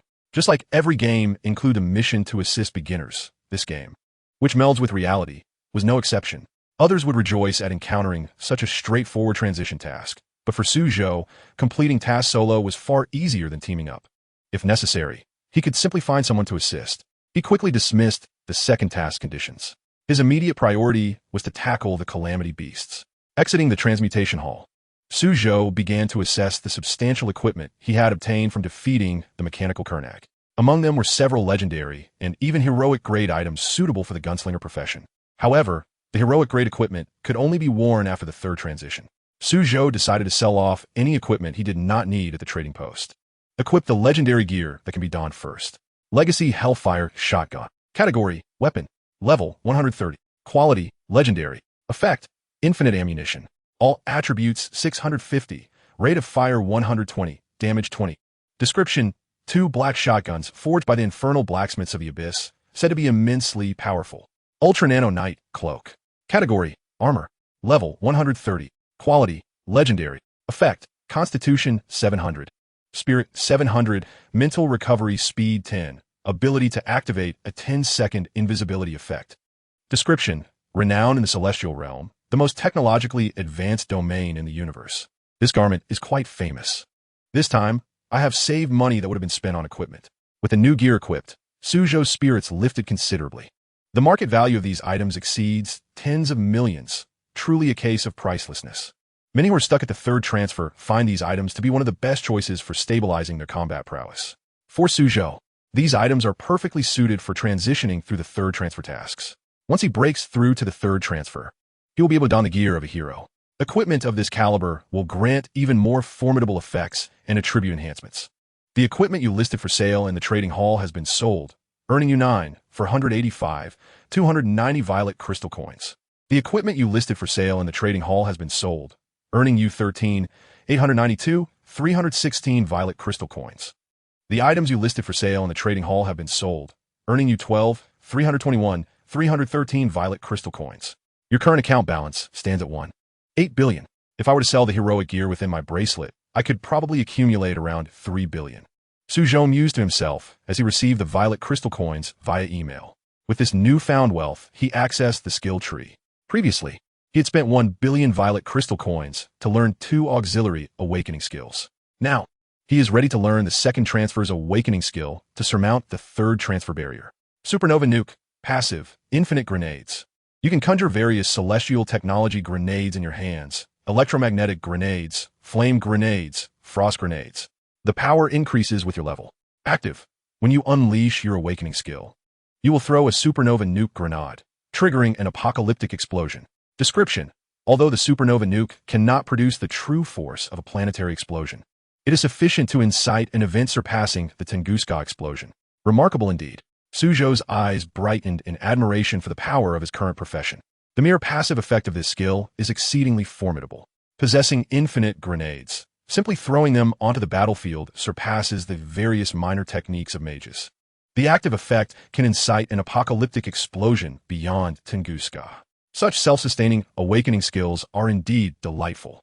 Suzhou couldn't help but reflect that he is now a veritable arsenal on the move. Various attributes of grenades possess different effects. There is no need for the passive of the International Arms Depot.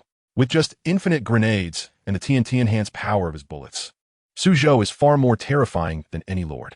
After the third transfer, equipped with heroic gear, his mental strength would be sufficient to unleash an awakening skill.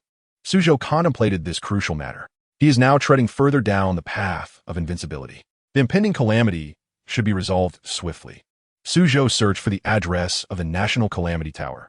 Among the areas most severely affected each year is precisely where he intends to go. He quickly determined that his destination would be the Purple Heaven City.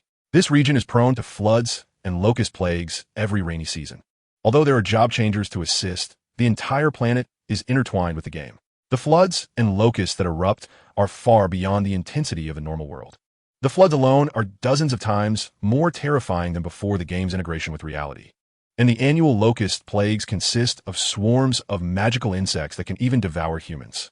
Arriving at the city teleportation array, Suzhou resolutely set off for the Purple Heaven City. Meanwhile, in the Longqiang community, Jiang Xie reclined on the sofa, intrigued by the major news that had transpired yesterday.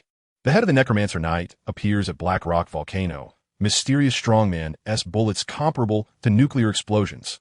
100 consecutive victories. I am king. The entire network begs for contact with the one who can take on 10, Zhou Shu. A powerful profession that rivals the celestial battle Shadow Tower has emerged, heralding the birth of another historical-level job changer. Zhou Shu, that name sounds somewhat familiar. Isn't that the nickname my nephew loves to use in games? Such an unappealing nickname. Apart from him, no one else would adopt it. Jiang Xie scoffed in boredom. Internally, she felt no stirrings regarding this outcome. After all, her nephew's grandfather and great-grandfather's prowess is quite commendable. Grandfather Su Gongjin's profession is Eternal Star God, at level 950, capable of summoning the red supergiant, Stevenson, with ease. Great-grandfather Jiang Wanyao's profession is Cyber Ancestor, also at level 950, capable of generating mechanical Death Stars in outer space. Her elder brother and sister-in-law are the eldest son and daughter of the family, having been betrothed since childhood. Provided Suzhou's luck isn't too abysmal, logically speaking, his profession should not be too inferior. Of course, there remains a possibility of an extraordinary outcome. In principle, these two elders should have visited Suzhou long ago. However, in an era where powerful beings are ubiquitous, top-tier experts must remain stationed in important cities. The absence of a top-tier expert from a fortified city leads to an imbalance of power, and in less than a second, there is a risk of being raided. In a large nation like Dragon Country, although they possess quark sealing and defense technology, the strength of world-class experts cannot be easily thwarted by mere quark units. As a side note, Quark sealing involves shrinking the entire nation to the size of a quark for absolute defense. The resources consumed by Dragon Country to activate quark sealing exceed trillions of violet crystal coins. This defensive measure is only employed in the event of a new world war among job changers. Any human job changer, upon reaching the 900 level range, undergoes a qualitative transformation, becoming a conceptual deity. Of course, this does not apply to monsters, whose ascension to rule-based strength depends primarily on their type. Nations do not regard monsters as adversaries, but view their own kind as the greatest enemy. This is due to the overall strength of human experts being exceedingly formidable. If an unprecedented level 1,000 full-capacity individual were to emerge, it is hard to fathom just how powerful they would be. Across the globe, only the small mustached individual has reached level 999, fortunately falling to the combined might of top-tier experts. The world remains relatively chaotic, mainly due to the incessant annoyance of hundreds of billions of monsters, constantly respawning. Powerful beings in large nations fear being targeted by others. Thus, top-tier experts are utilized to maintain order in cities. In the dark forest, hunters are less concerned about the wounds inflicted by thorns and more about when the adversary will fire upon them. This also results in scenarios where, whenever hundreds of level monsters assault human cities, unless the monsters pose a threat to an entire nation or a T0 level key city, the support from mid to low tier job changers proves more significant than that of top tier experts. Jiang Xia once thought that Suzhou would not awaken a profession. However, he indeed awakened one, and its strength far exceeded expectations, even surpassing the annals of history. You are not the only one undertaking an activation task for your profession. Is it truly necessary to take so long? Chapter 29. The History of the Game World, Mechanical Ascension. Beep, beep, beep. An enchanting notification chime resonated through the air. Jiang Xia activated her communicator, revealing a projected image of the vice president of the Mechanical Maze Guild. Jiang Xia submitted an application card for Su Zhou to the Mechanical Maze. This initiative stemmed from the collaboration between Jiang Wanyao and Su Gongjin that birthed the Mechanical Maze. Xia, have you seen the recent news? The bearer of Mechanical Ascension has finally emerged, the vice president remarked, his otherwise composed tone tinged with a hint of excitement. The game intertwines with reality, yet the precise nature of this amalgamation remains an enigma. Nations across the globe have been investigating the essence of this game and the transformations that may await Earth in the future. This insatiable thirst for knowledge parallels humanity's relentless quest to understand the extinction of dinosaurs or the existence of extraterrestrial civilizations. How tragic it would be to inhabit a world without comprehending the forces that have fused with one's own planet. Through relentless endeavors, the foremost powers of various countries have managed to acquire fragments of the game world's historical texts. While these fragments do not sufficiently unveil the mystery behind the game's integration with reality, they do disclose several significant pieces of information. In this realm of universal job transitions, divine-level professions exist. Only one divine-level profession can manifest in each era, classified as Heavenly Saint Revival, Omnipotent Forbidden Spell, and Mechanical Ascension. When Earth was still a typical planet, this game had already traversed the Heavenly Saint Revival and Omnipotent Forbidden Spell phases on other celestial bodies. However, with the merging of the game and Earth, the era has now transitioned to the Mechanical Ascension phase. Each era permits only one divine-level profession, with each successive version introducing greater divinity. We have now arrived at Mechanical Ascension, the pinnacle of current capabilities. As its name suggests, Mechanical Ascension pertains to professions associated with machinery or firearms. In this world, descendants of machinists and gunners possess a heightened probability of awakening such professions. The pursuit of the Mechanical Ascension bearer surpasses all else. Consequently, amidst the border conflict in Mo City today, she has no time to dispatch additional personnel for support. Rest assured, I will look into it, Jiang Xia replied, her fingers gently tapping the table, her tone serene. What is the status of Su Zhou? Has he transitioned yet? The vice president suddenly recalled something mid-sentence. Su Zhou's parents were esteemed members of the Mechanical Maze Guild, one a gunner, the other a machinist.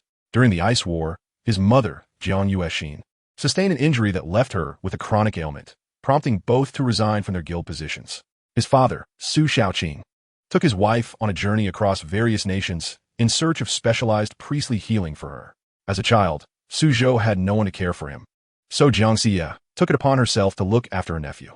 According to research indicating that the professions of descendants are often related to those of their ancestors, Su Zhou has a considerable chance of awakening to Mechanical Ascension. However, She had heard that he seemed unwilling to engage in battle and had yet to transition.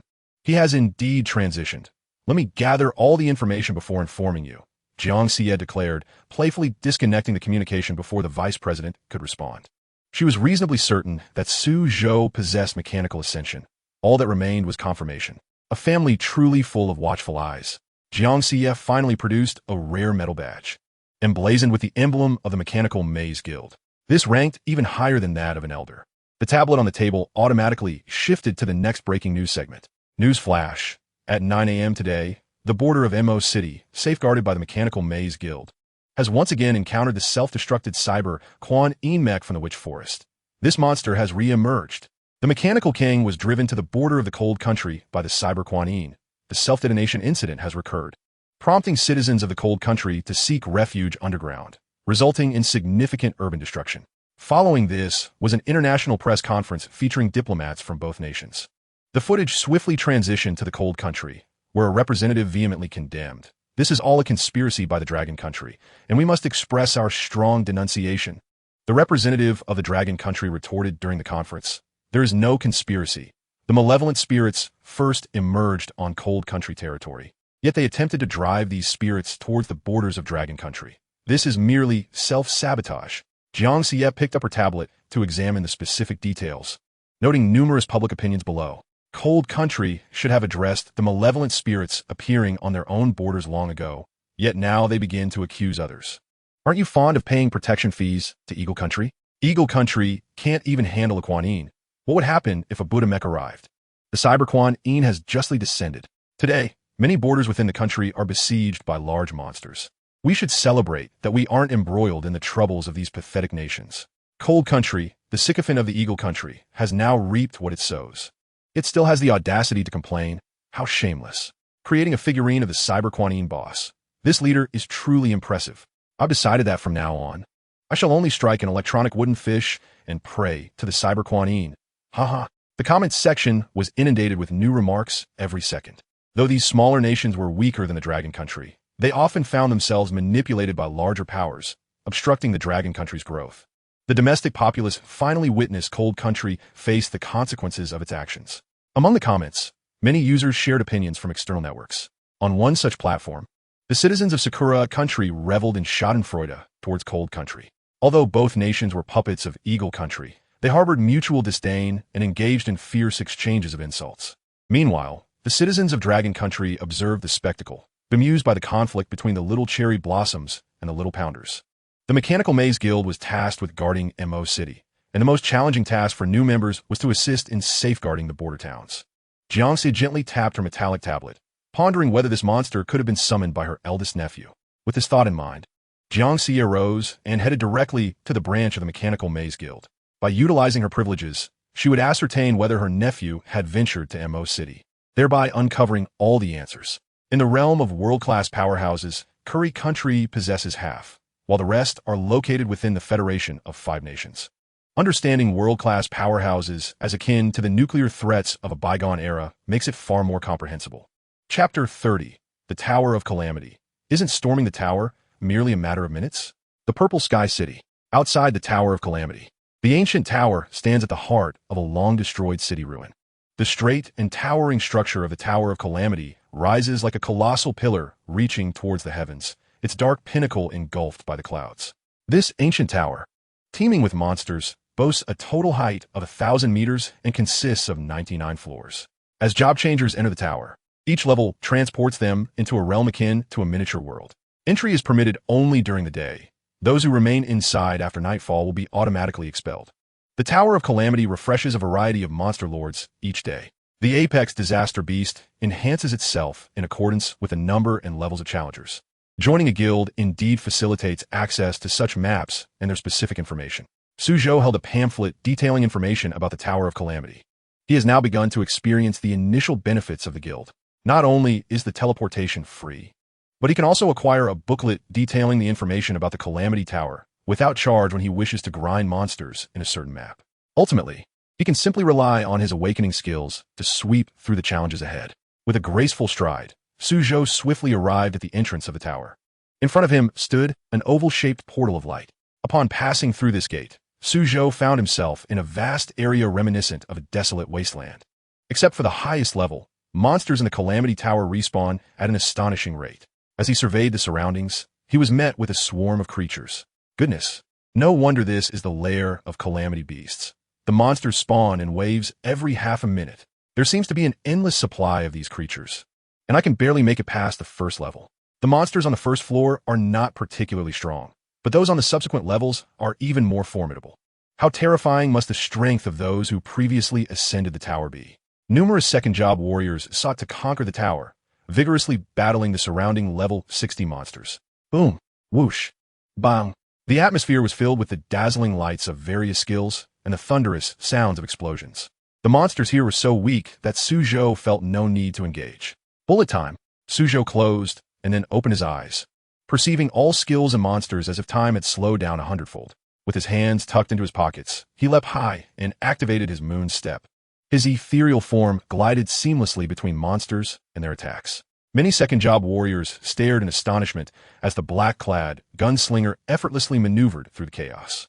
Often, amidst the clash of monsters and the skills of the warriors, Suzhou would slip through the only available gap, executing an exquisitely dangerous dance of evasion. Those who caught a glimpse of him weaving through the throngs of monsters noted only the tranquility etched upon his face. Goodness, what kind of positioning is this? As an archer, just unleashed a volley of arrows, and that black-clad gunslinger passed through my storm of arrows unscathed. I've seen my fair share of movement tutorials, but none can compare to this master-esque fluidity. Today, I have truly witnessed what it means to navigate as if in an uninhabited realm. Should this individual find himself on the battlefield, there is no doubt he could effortlessly breach the enemy's defenses and strike at the general's heart. Yasuo, this brother could seamlessly chain E like no other. The onlookers marveled at the flawless display of agility. He glided through the floral masses, untouched by a single leaf. With bullet time and quantum moon step combined, Suzhou surged through the throng of monsters like a rocket, ascending the tower. First floor, second floor, third floor, 47th floor, 48th floor, 49th floor. In no time, Suzhou traversed level after level of the Calamity Tower. The moment the monsters registered his presence, they realized that the human had already reached a new floor. The teams struggling against the monsters on each level were left in utter shock. They had been grinding since dawn and had only just reached the 49th floor. Yet, the sudden appearance of the black-clad gunslinger was akin to a simple meal. He had effortlessly reached the 50th floor. Has humanity been forsaken? Is there no justice left in this world? At the 50th floor of the Calamity Tower, Suzhou had swiftly cleared half of the challenges. This level seemed to serve as a dividing line within the tower. By the 50th floor, the dense throng of ordinary monsters had vanished, replaced by elite creatures, though their numbers were no longer overwhelming.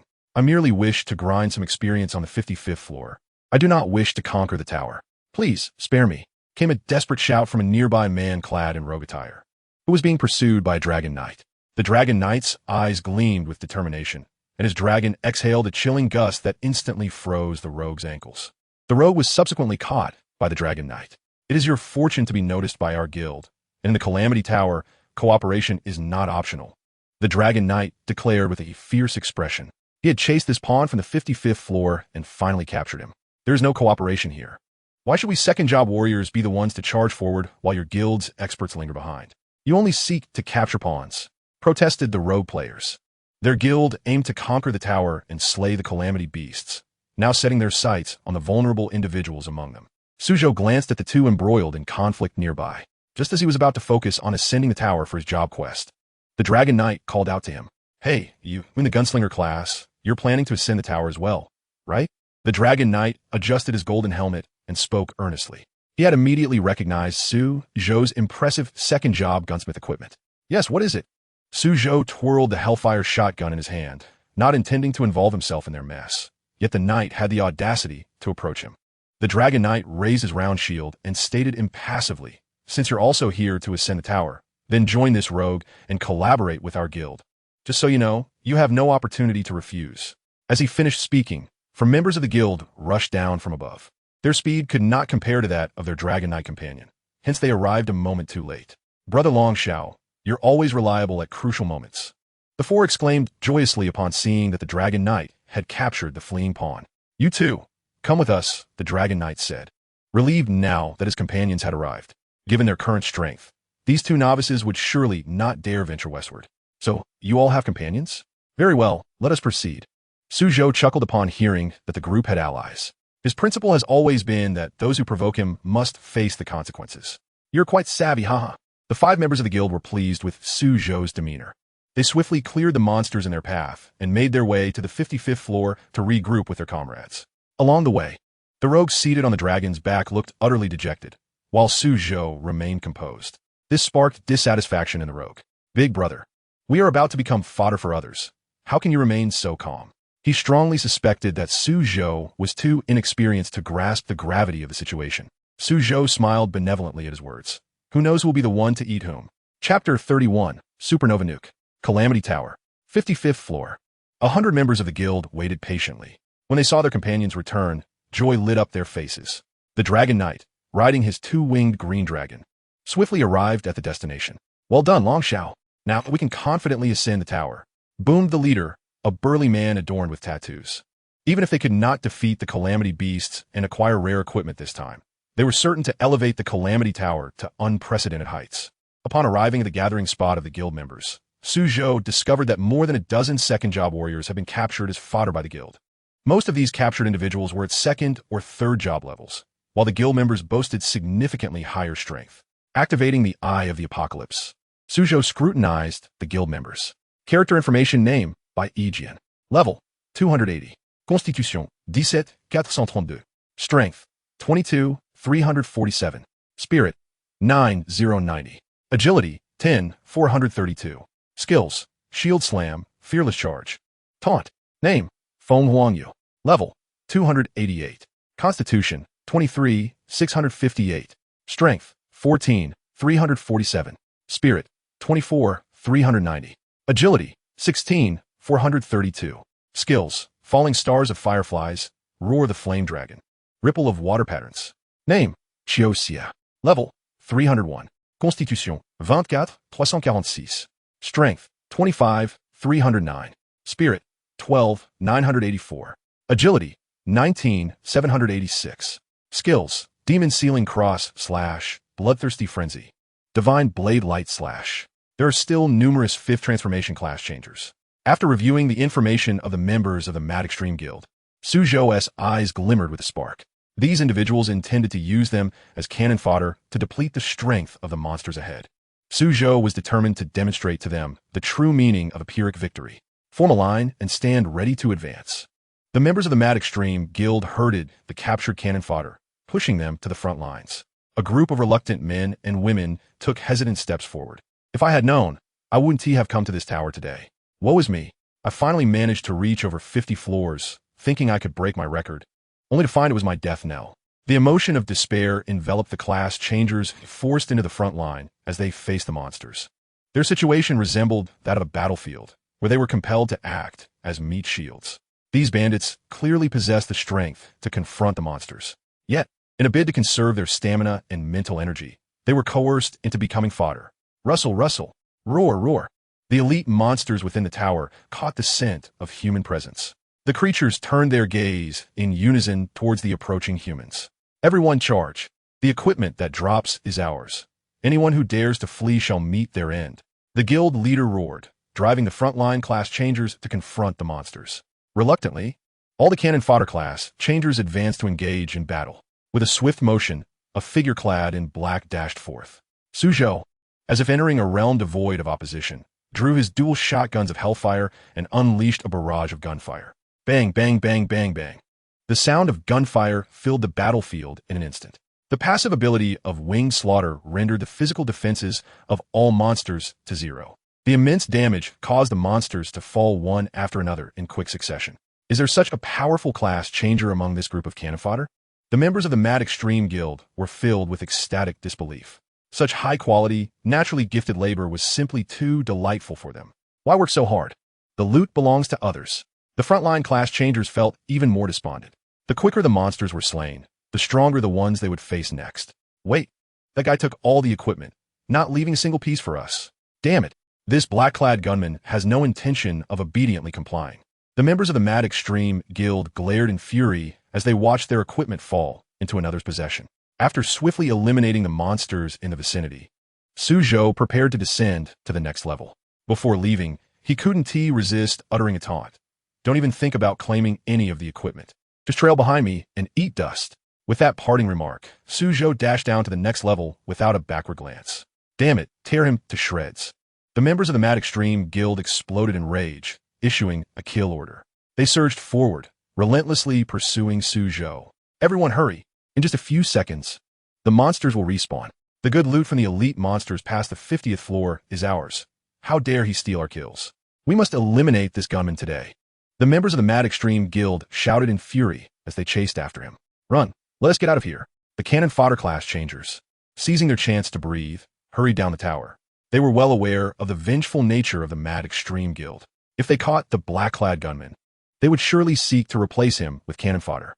As the group fled down the stairs, they urged the class changers on the lower levels to leave quickly. In no time, the class changers on the 50th floor heard the news and hastily evacuated the scene. Boom, boom, boom.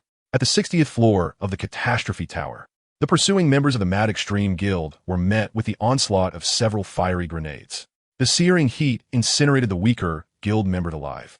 Their agonized screams sent chills down the spines of the others. Where did those grenades come from? How can they produce such terrifying heat? The tattooed leader seethed with rage, nearly grinding his teeth to dust. This gunman wore second transformation gear. He might not be very high in level, but he was undoubtedly wealthy, likely having purchased some powerful grenade items that caused this devastation. The Dragon Knight recalled the gunman's complete set of legendary gear. He had initially intended to use the gunman for robbery. Now he couldn't wait for him to meet his end sooner. Continue the pursuit. His storage ring must contain numerous treasures. The tattooed leader spat disdainfully before leading the others in pursuit of Suzhou. The levels of the Catastrophe Tower continued to rise. 91, 92, 93, 97, 98. The deeper they chased, the more their hearts raced. They had pursued far beyond their expectations.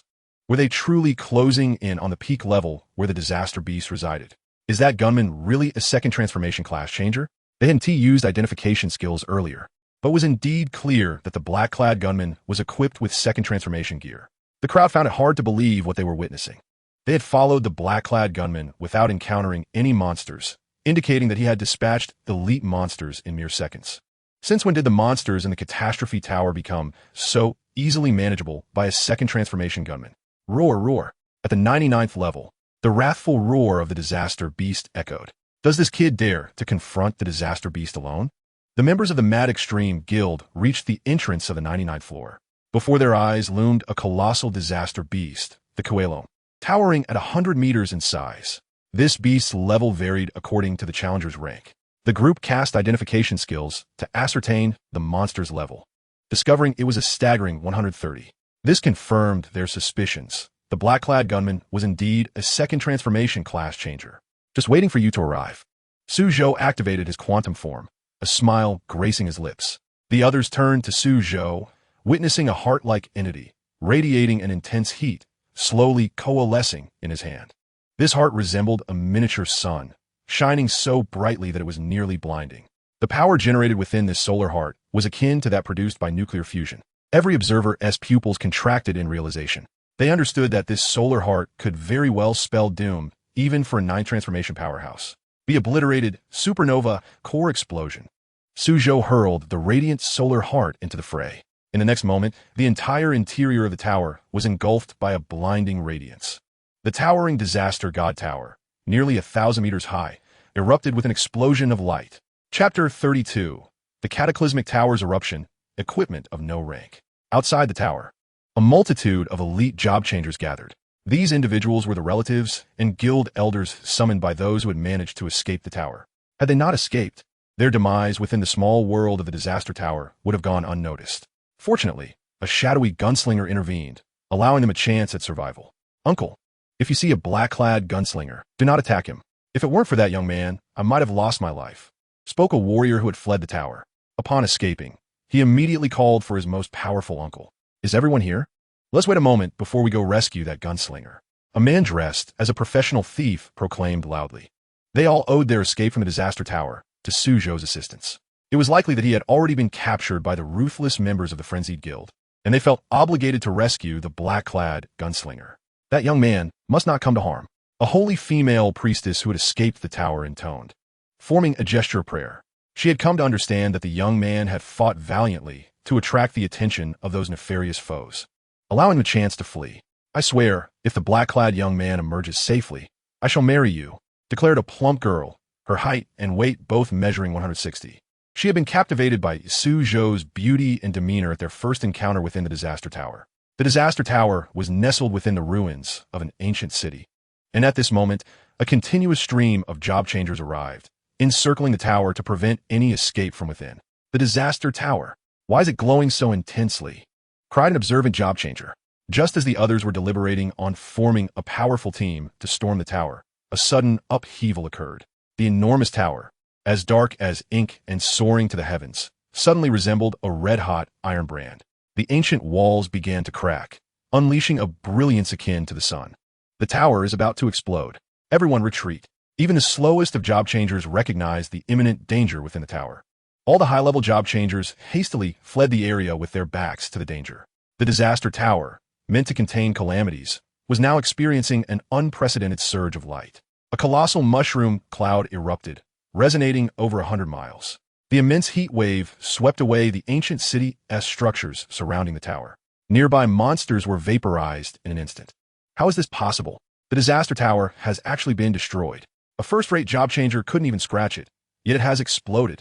The job changers present were left in utter chaos. If not for the small worlds within the Disaster Tower absorbing much of the explosive force, they would all have perished that day. No, my black-clad gunslinger. The plump girl cried out, her voice filled with anguish. Her love had barely begun before it was snatched away. An unprecedented and cataclysmic explosion rocked the Disaster Tower. The debris and smoke spread like a shroud, affecting the surrounding area for miles. Clouds of dust ascended, reaching the same level as the heavens above. Equipment of no rank. It truly exists for slaying disaster beasts. Su Zhou exclaimed as he departed from the Disaster Tower, deactivating his quantum state, his heart aflame with exhilaration.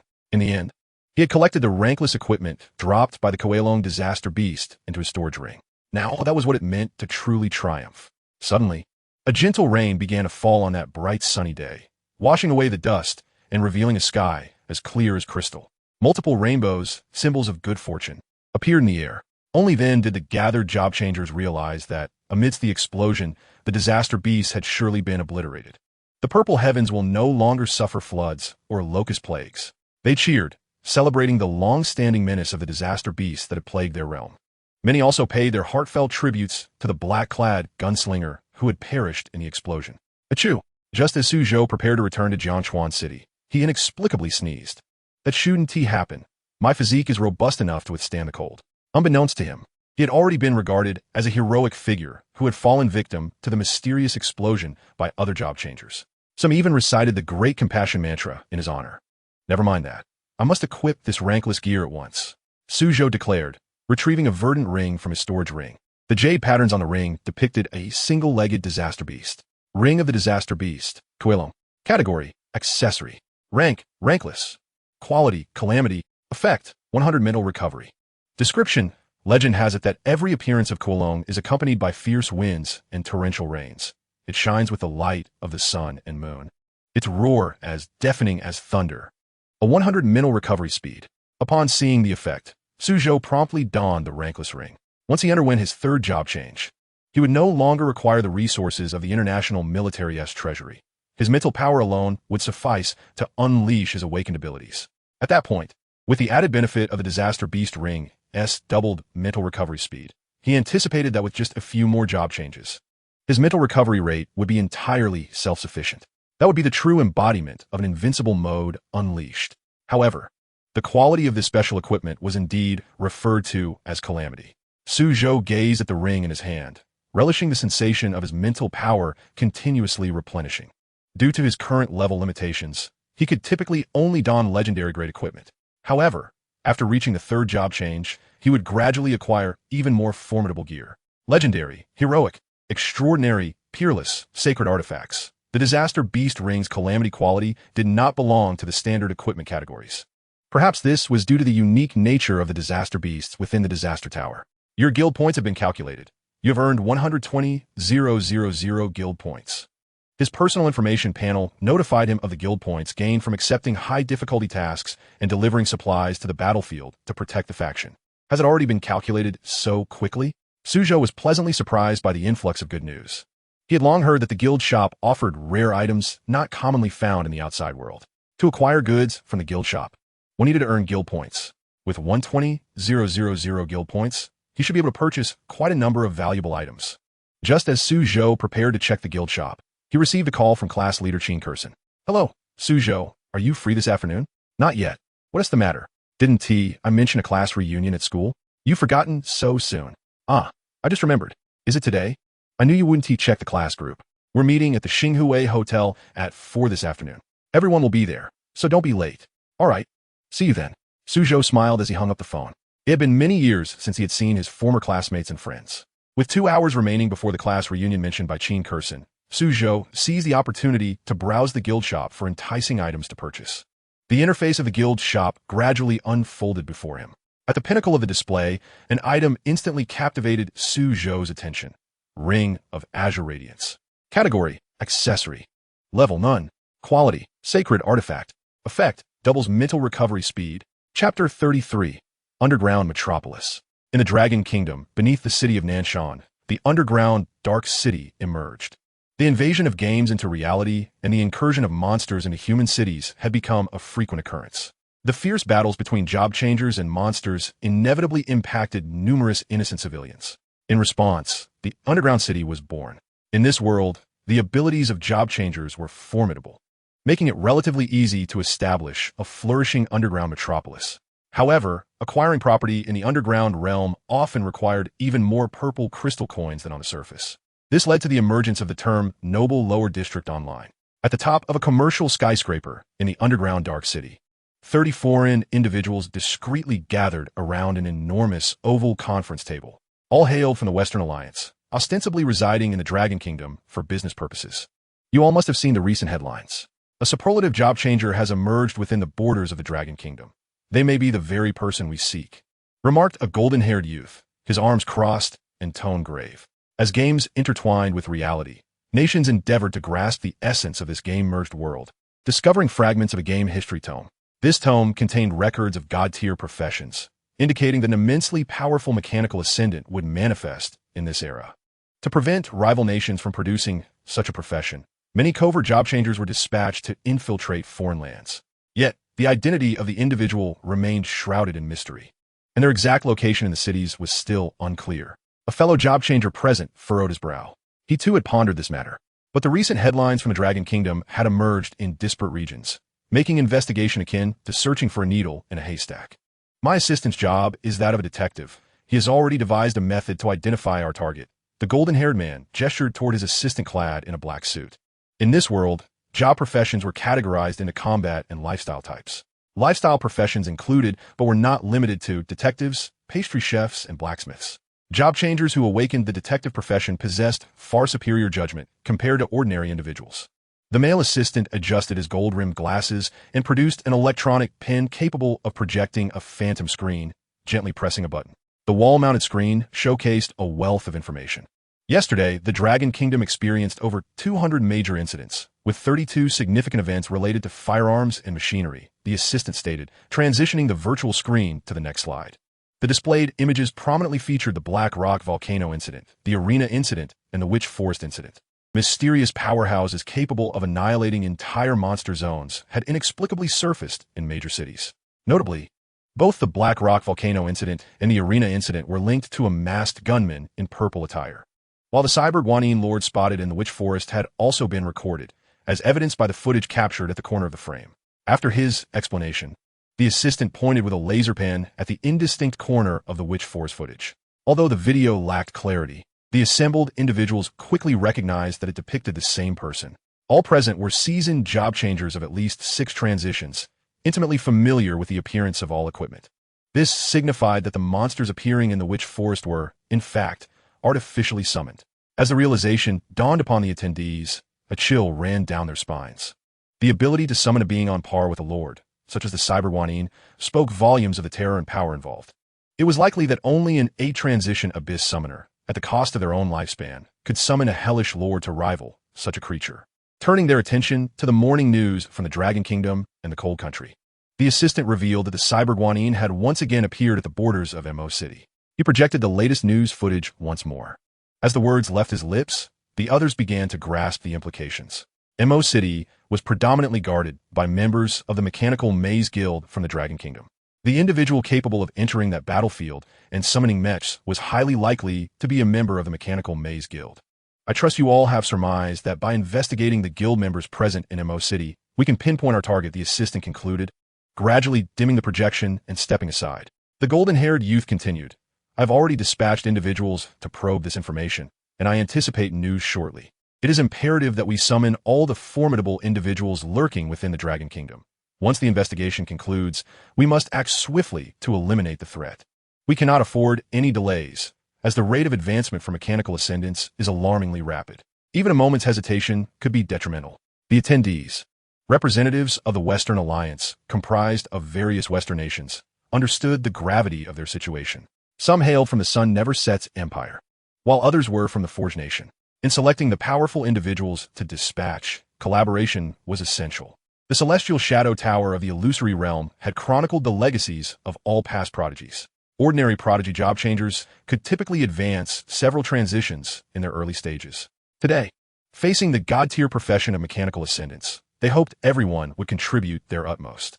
A bearded man insisted that all present remain on high alert. How vast could the gap be between genius and the ordinary? In 2000, a mathematical problem remained unsolved by mathematicians worldwide. Yet, mathematician Gauss resolved it in a single night.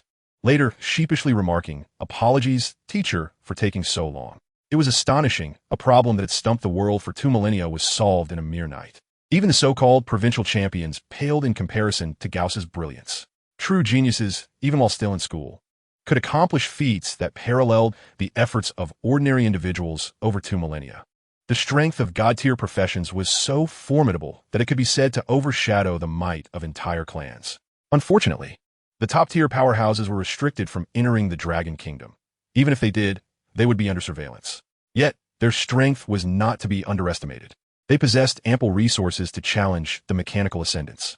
The Forge Nation could rally 28 6-transition powerhouses and 9 7-transition ones lurking within the Dragon Kingdom.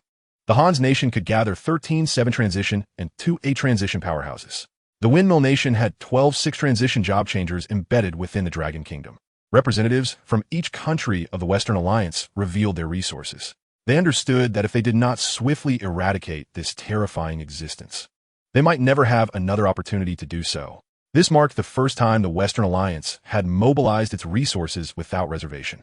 From the perspective of world-class powerhouses, these individuals were not particularly formidable. However, it was crucial to recognize that the levels of mechanical ascendance were still limited. Excellent. Our Sun Never Sets Empire can dispatch 2 8-transition powerhouses and 15 7-transition ones, the golden-haired youth declared, revealing the formidable individuals from his nation covertly positioned within the Dragon Kingdom. This time, the total number of 8-transition powerhouses summoned reached 4, with the number of 7-transition powerhouses exceeding 100. Sharp glimmers flashed in the eyes of the representatives from the Western Alliance. Through video analysis, they estimated the firearms expert's capability to be within the lethal range. Lurking in the shadows of the Dragon Kingdom were 4 formidable 8-transition warriors, quadrupling the strength of their adversary. It is imperative that we meticulously plan our timing to ensure absolute success. The 8-transition warriors must strike first with the aim of eliminating the enemy in a single blow. Should any unforeseen circumstances arise, the 7-transition and 6-transition warriors will then intervene. The blonde youth's mind raced as he spoke. They would either refrain from action or, once they commenced, ensure instant annihilation. The group nodded in agreement, subsequently coordinating the roles of their dispatch personnel. Rest assured, among the 4 8-transition warriors, one is an 8-transition assassin poised to initiate a surprise attack for an assured kill. The other 3 8-transition warriors, if memory serves, include 2 mages and 1 priest, correct? We cannot place all our hopes on the assassin. The 2 mages can preemptively safeguard against any eventualities. If a battle erupts within the city and the 8-transition assassin fails to secure an instant kill, the 2 8-transition mages can swiftly unleash forbidden spells for continued bombardment, while the 8-transition priest and the 7-transition personnel will be sufficiently equipped to withstand the support from the Dragon Kingdom's elite. The members of the Western Alliance engaged in a brainstorming session. They were convinced they had the mechanical ascendant figured out. Not even divine intervention could save him. Chapter 34. The Battlefield of All Races, the Three Major Guilds. Guild Shop, Ring of Azure Radiance. Category, Accessory. Level, None. Quality, Sacred Artifact. Effect, doubles mental recovery speed. Price, 100 billion guild points. This price seems rather exorbitant. Suzhou's bright eyes gradually dimmed. He currently possessed only 120,000 points. Still a considerable distance from a billion. Acquiring this equipment would enable him to navigate his path with relative ease henceforth. Yet, he decided to explore the offerings of other guilds to see if anything suitable was available. Suzhou mentally noted this sacred artifact while shifting his gaze to different items. The equipment in the guild shop, in many respects, surpasses that found in the marketplace. In a trading post, extremely rare items are often swiftly claimed, leading to situations where they are priced yet unavailable. However, items in the guild shop can be exchanged as long as one possesses sufficient points. Regrettably, the prerequisite remains that one must contribute a substantial number of points. Shortly after, Suzhou stumbled upon another commendable piece of equipment in the guild shop. Necklace of Eternal Blue. Category, Accessory. Level, 130. Quality, Legendary. Effect, all attributes 260 mental recovery speed. Description, originally a legendary necklace. The Eternal Orchid was further enhanced by the dwarven craftsman Copperbeard with 6 additional mental stones. Price, 5 million guild points. So this legendary item was crafted by the dwarves. No wonder its effects are significantly superior to those of ordinary legendary equipment. Suzhou couldn't help but feel a surge of excitement. With this piece of equipment, he could expend mental energy to invoke bullet time, further decelerating objects. Indeed, there are avenues to earn guild points. To acquire this item, Suzhou contemplated the methods available for obtaining points. Among them, participating in guild group battles appeared to be the most straightforward and convenient approach. Guild group battle. Description, participants will be teleported to the battlefield of all races. The battlefield of all races is rich in resources. Every guild can establish mines to obtain amethyst stones, which are one of the materials for forging amethyst coins. Crucial for the guild's financial development. Mines may be threatened by battlefield monsters or raided by members of other guilds. Each member of a guild teleported to the battlefield earns an uncertain amount of guild points for every monster killed or rival guild member expelled, based on the strength of the target. Note, guild members will not truly die in the battlefield of all races upon receiving fatal damage. They will be automatically teleported out and barred from re-entering for 7 days. It is simplest to resolve matters through action. Suzhou felt a rush of exhilaration. What he lacked was not speed, but the ability to obliterate everything in his path. Currently, the only truly useful equipment in the guild shop for him was the necklace. He believed it would not take long to amass a few million guild points to obtain new gear. Entering the battlefield of all races, detected that the mechanical city, Camp Number 7, is under attack by other guilds and urgently requires assistance from guild members. You are being teleported to the mechanical city, Camp Number 7. What is happening? I was just about to engage in a guild group battle, and now my guild is being raided by others? Suzhou's body was enveloped in a strange light. In the next moment, he found himself amidst the battlefield of all races. Boom! Bam! Crash! The entire camp was engulfed in blinding flames and explosions. The air was thick with chaos and roars of combat. It turned out that members of another top-tier magic guild were attacking. No wonder they dared to assault the mechanical city. Suzhou glanced over the battlefield, noting the insignias on the attackers' chests. In the Dragon Kingdom, there are 3 major guilds: the Mechanical City, the Void-Breaking Alliance, and the Forbidden Magic Society. These 3 guilds represent technology, body cultivation, and magic. The 3 top-tier guilds of the Dragon Kingdom are ensnared in a perfect hierarchy of disdain. Practitioners of technology look down upon those who practice magic, as if to say, what era is this, still casting fireballs? How outdated. Those who practice magic disdain body cultivators, remarking, what era is this, still relying on physical strength? How archaic. Meanwhile, body cultivators scorn practitioners of technology, exclaiming, what era is this, still depending on machines? How disgraceful. The enmity among the 3 guilds erupted fully in the battlefield of all races. Normally, within the kingdom, these 3 guilds serve the Dragon Empire, maintaining a facade of civility. Yet, in the battlefield of all races, a space where resources are fiercely contested and true death is not a concern, members of the 3 guilds become feral, often turning on one another. Currently, it was the members of the Forbidden Magic Society assaulting the Mechanical Alliance's encampment. Another member from the mechanical city has been teleported in. Let us eliminate him. 5 mages on the battlefield took note of Suzhou's presence. They brandished their staffs and unleashed magical projectiles at once. Whoosh, whoosh, whoosh. The magical projectiles hurtled towards Suzhou with unparalleled speed. Bullet time. Suzhou's eyes gleamed like a comet, decelerating all incoming attacks. With a slight tilt of his head and a sidestep, he evaded every single magical projectile. Too slow. Suzhou muttered softly, adjusting his cowboy hat. How is this possible? He can evade magical projectiles? The 5 mages were filled with disbelief. This was the swiftest magical assault they had currently mastered. Showtime. Suzhou drew his hellish double-barrel shotgun and, with a swift moonwalk, positioned himself among the mages. Like Marco Polo unleashing his ultimate move, he unleashed a flurry of shots in all directions. Bang, bang, bang.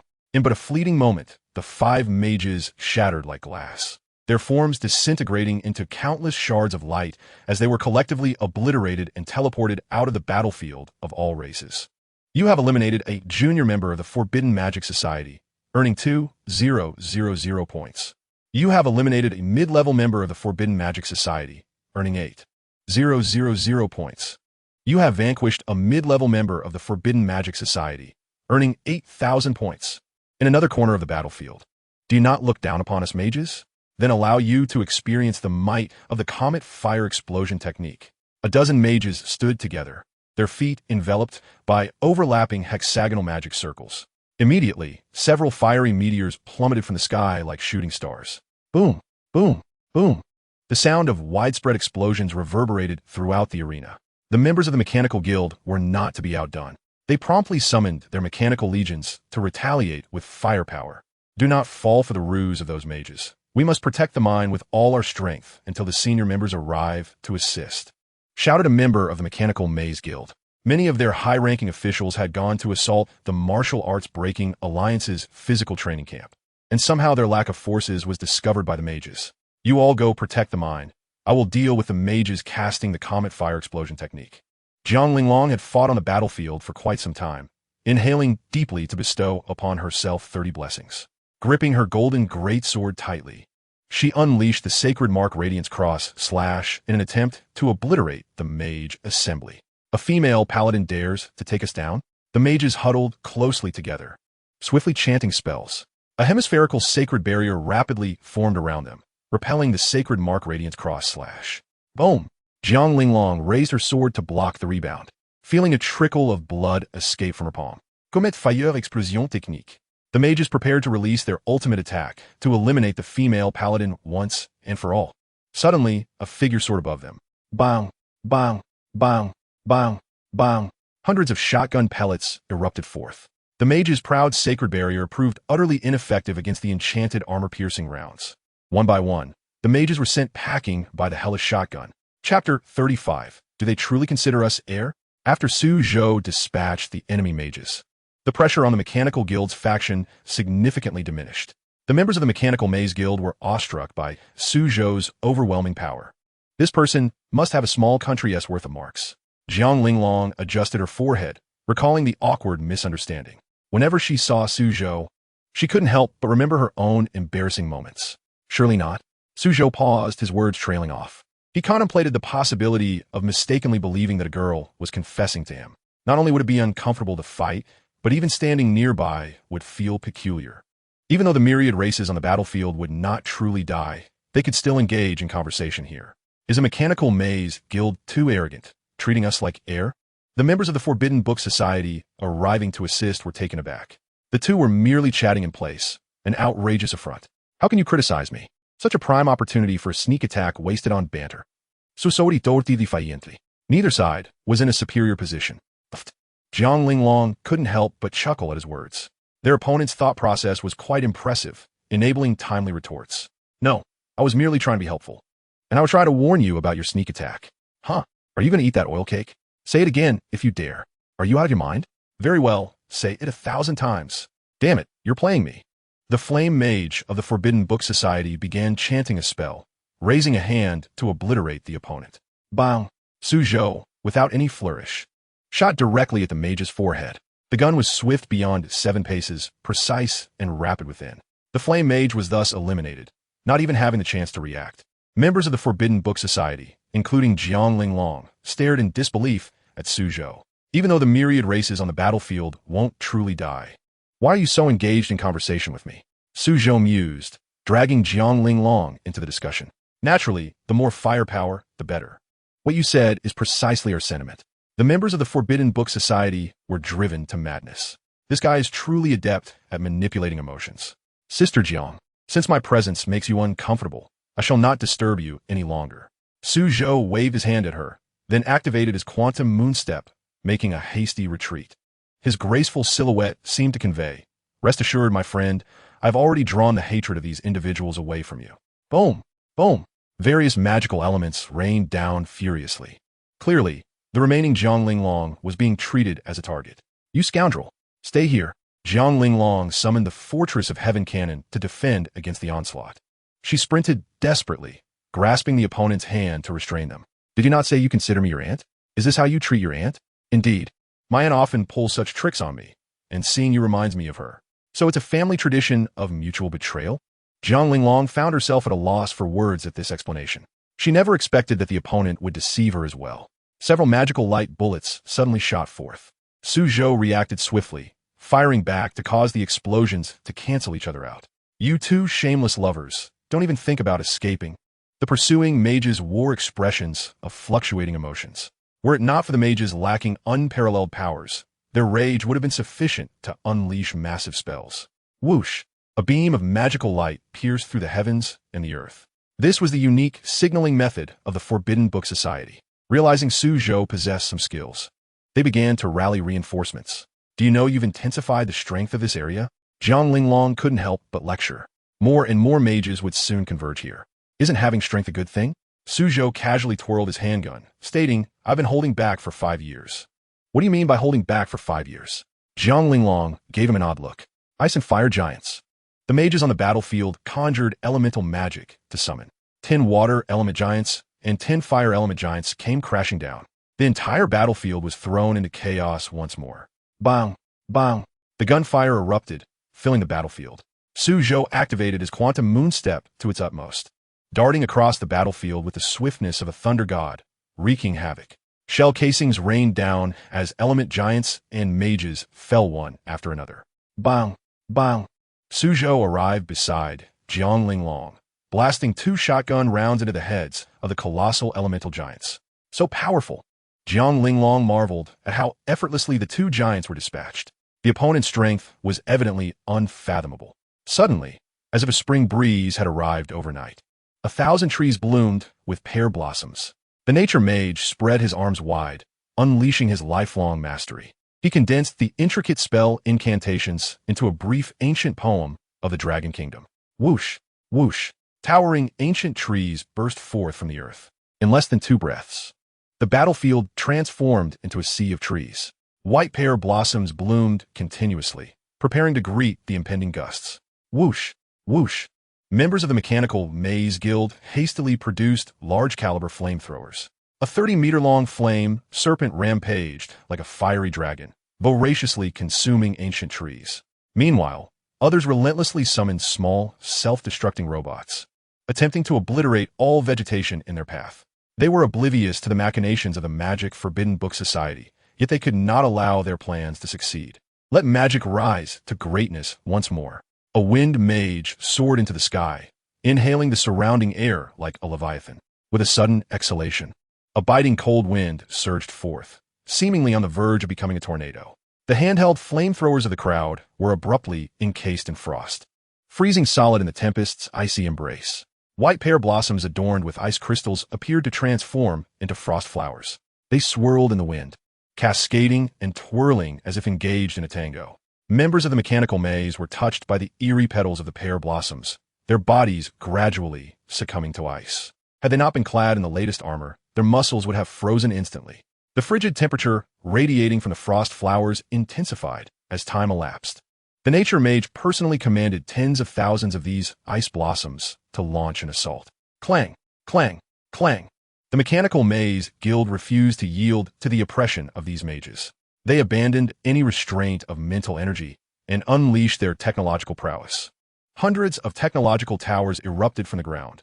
Light spire towers, magnetic storm towers, laser towers, and their leader summoned swathes of military aircraft. These planes, laden with munitions, released tanks from the sky. The divine tanks, adorned with parachutes, descended, equipped with autonomous combat systems. As they plummeted to the ground, they independently opened fire on the mages below. Boom! Boom! Boom! In this fierce battle, Jiang Linglong flawlessly merged angelic and technological elements. Her elegance in activating the intelligent armor was nothing short of magnificent. Su Zhou, meanwhile, discreetly observed from the shadows, investigating the resilience of magic against machinery. The battlefield was a chaotic tableau, a veritable mess of scorched earth and golden ash. Whoosh! Boom! Brilliant fireworks illuminated the sky. This was a signal of distress from the Southern District of the Mechanical Maze Guild. Chapter 36, Electronic Wooden Fish, Mecha Buddha. The sky erupted in dazzling fireworks, signaling a call for aid from the Southern District of the Mechanical Maze Guild. Jiang Linglong gazed upward at the fireworks, her heart sinking. A moment's distraction allowed a mage to prepare a rainbow magic spell to pierce through her form. Just then, the sound of a gunshot echoed, as Su Zhou discreetly eliminated one from afar. The physical defenses of the mage were indeed no match for those of a body cultivator or machinery specialist. Upon hearing the gunfire, Jiang Linglong realized Su Zhou had vanished from sight. Just as expected, he always appeared in the most unexpected places. I must go support other battlefields. You stay here to defend, she declared, summoning her golden lion mount, which would enhance her angelic class. I'll be leaving soon as well, Su Zhou remarked, puffing the smoke from his gun's muzzle. He had primarily been there to experience and learn. With the novelty wearing off, it was time to conclude his stay. All right, Jiang Linglong assumed he was withdrawing from the myriad of battles. You've helped me twice. I can cover for you twice in the future. With that, she mounted her golden lion and departed. Cover for you? You're not quite big enough for that, Su Zhou muttered under his breath. He called out to her, Sister Jiang. Though he was older than she, unexpectedly, her golden lion was quite impressive. As a gunsmith, it seemed reasonable to have a biological mount, didn't it? The members of the Magic Forbidden Book Society had not abandoned their ambitions to seize the mines in the northern region. Numerous high-ranking mages were hastening towards that area. They awaited the elimination of the Martial Extreme Breaking Alliance by their leaders before returning. But until then, they had to hold their ground. Some guild members summoned mechanical beasts to the front lines as a buffer. They needed to isolate the enemy from their encampment for greater security. Brother, where's the base of the Magic Forbidden Book Society? They arrive with such rapidity. Su Zhou inquired of the commanding personnel. His intention in leaving was to execute a diversionary tactic. The 10th encampment of the Magic Forbidden Book Society is located 50 kilometers to the southwest. It seems they were well prepared. The pressure on us has lessened considerably, but I'm uncertain whether the southern front can hold, the guild commander replied gravely. They had just dispatched many personnel to the southern encampment for support, unsure if the members in the rear could maintain their defense. Where are they? The commander began to assign Su Zhou to the front lines, only to turn and find him missing. Upon learning the location of the enemy's main base, Su Zhou set off immediately. He intended to awaken his powers directly within the enemy camp. To this end, Su Zhou graciously extended a gesture of respect towards the Magic Forbidden Book Society. He aimed to learn a new awakening skill to confront these mages. Do you wish to learn a new awakening skill? Mecha, Tathagata? Confirmed. You have successfully mastered a new awakening skill for 500 million purple crystal coins. Mecha, Tathagata. The user can summon a giant Mecha Buddha at any location, controlling it to unleash its sealing skills. The user can expand the Mecha Tathagata's size up to 10-fold. The user may detonate the ultimate energy core within the Mecha Tathagata at any time. Incredible! The strength of the Mecha Tathagata surpasses that of the great Avalokiteshvara. Su Zhou was utterly enamored with this type of Mecha awakening skill. Summoning at will, possessing sealing abilities, expanding in size, and the ultimate energy core. This was no tranquil Buddha. It was a fierce demon. Strike the electronic wooden fish. Pay homage to the cyber Avalokiteshvara. Witness the Mecha Tathagata. Amass quantum merit, and cultivate the true scriptures of the cosmic universe. Roar, roar, roar. The ferocious beasts of the myriad races roared below. They were primordial creatures inhabiting this realm. However, caught between the two major guilds of the Dragon Kingdom, these monsters were merely trifles in the eyes of top guild members. Su Zhou paid no heed to the feeble beasts beneath him. He activated his quantum moon step to its utmost, distancing himself from the beasts as he approached the enemy encampment. The Eye of Revelation activated. Suzhou employed the Eye of Revelation to observe the enemy encampment from a distance. The 10th encampment of the Magic Forbidden Book Society sprawled across over 500 hectares, renowned for its unparalleled defenses. The outer perimeter alone boasted 49 layers of protective barriers, each a different hue, and even utilized magic to continuously refine the purple crystal mine from the depths.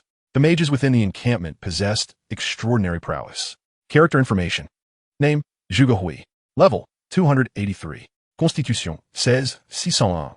Strength, 8,079. Spirit, 23,613. Agility, 11,184.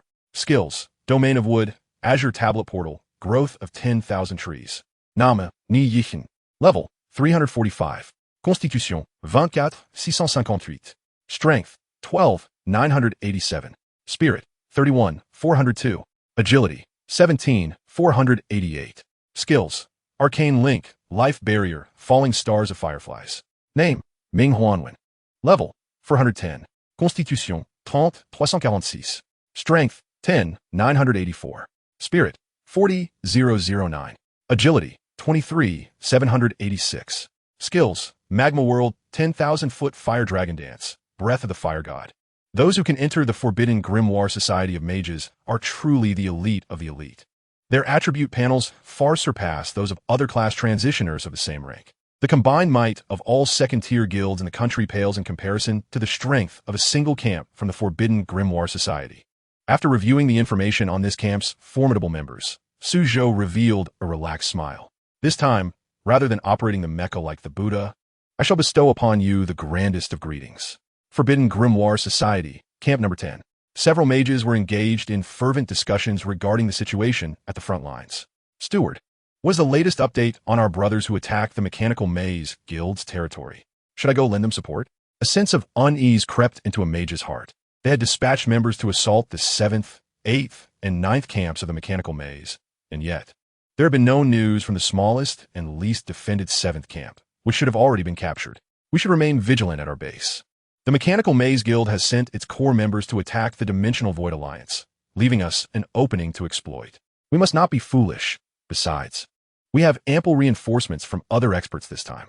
The steward's higher-ups crossed their arms confidently. They had made significant preparations, expecting to seize at least 2 mines. Once accomplished, the Forbidden Grimoire Society would possess sufficient funds to research new forbidden spells. Look up at the sky, everyone! A mage exclaimed. Am I seeing the Western Paradise? Is that the Buddha of ultimate bliss?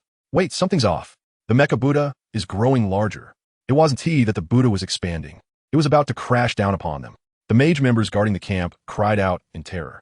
All defenders collectively raised their gaze, witnessing the colossal Buddha descending like a mountain. Their legs weakened, and they grasped the true meaning of despair. Boom! The Mech Buddha resonated with a sound akin to a great bell. The immense shadow cast by its descent enveloped the entire camp of the Forbidden Grimoire Society.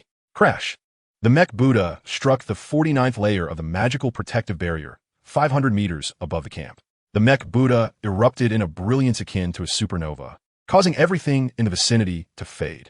The ultimate energy relic detonated, projecting the image of the great Buddha, as if all around were chanting in funeral prayers. The layers of the protective barrier shattered like fragile crystal glass, instantaneously crumbling. The world was stunned by the explosive force that swept away everything in its path. You have eliminated a mid-level member of the Forbidden Grimoire Society, gaining 8,000 points. You have eliminated a mid-level member of the Forbidden Grimoire Society, gaining 8,000 points. You have eliminated a senior steward of the Forbidden Grimoire Society, gaining 100,000 points. You have eliminated an arcane elder of the Forbidden Grimoire Society, gaining 500,000 points.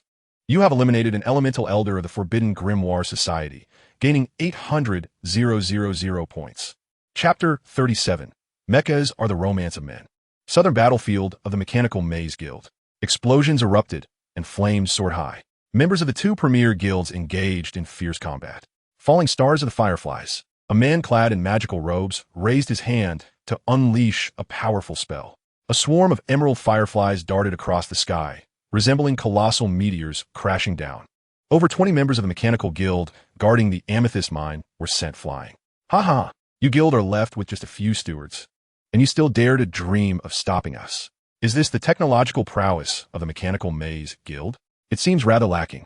The members of the Forbidden Grimoire Society chortled, relishing their adversary's plight. This time, we've truly taught your guild a lesson. If it weren't for your ambush on our arms depot and your sneaky tactics, your magic would be worthless. A member of the Mechanical Guild, lying on the ground, protested. If their mechanical transitioners could manifest the world's sole max-level being, they would possess the potential to wield gamma-ray blasts, equivalent to the total energy output of the sun over 1 trillion years. The allure of technology is beyond the comprehension of these mages who merely grasp the arcane. If you're so dissatisfied, then feel free to ambush us. But with your pitiful lot, you wouldn't even breach our magical barriers. The mages retorted, their faces beaming with joy. They knew they were the victors now. Boom! Suddenly, the sky erupted with a cataclysmic roar. Everyone was startled by the deafening sound. They turned to witness the source of the explosion, which was none other than the stronghold of the Forbidden Grimoire Society. The distant sky was ablaze with crimson flames. The fire formed a great Buddha seated upon a lotus pedestal. The burning clouds resembled cybernetic bodhisattvas and mechanized arhats. In the air, some mages faintly heard the distant chanting of cybernetic deities performing a rite of passage. At that moment, a mage received an urgent notification from a guild. It was a retreat notice regarding an unprecedented explosion. Members of the magical guild felt as though they might shatter. I just turned around and my home is gone. Warning, the 10th camp of the Forbidden Grimoire Society has been destroyed. A punitive heavenly calamity will manifest. Members of this camp must seek shelter immediately. Warning, the 10th camp of the Forbidden Grimoire Society has been destroyed. A punitive heavenly calamity will manifest. Members of this camp must seek shelter immediately. Warning, the 10th camp of the Forbidden Grimoire Society has been destroyed. A punitive heavenly calamity will manifest. Members of this camp must seek shelter immediately.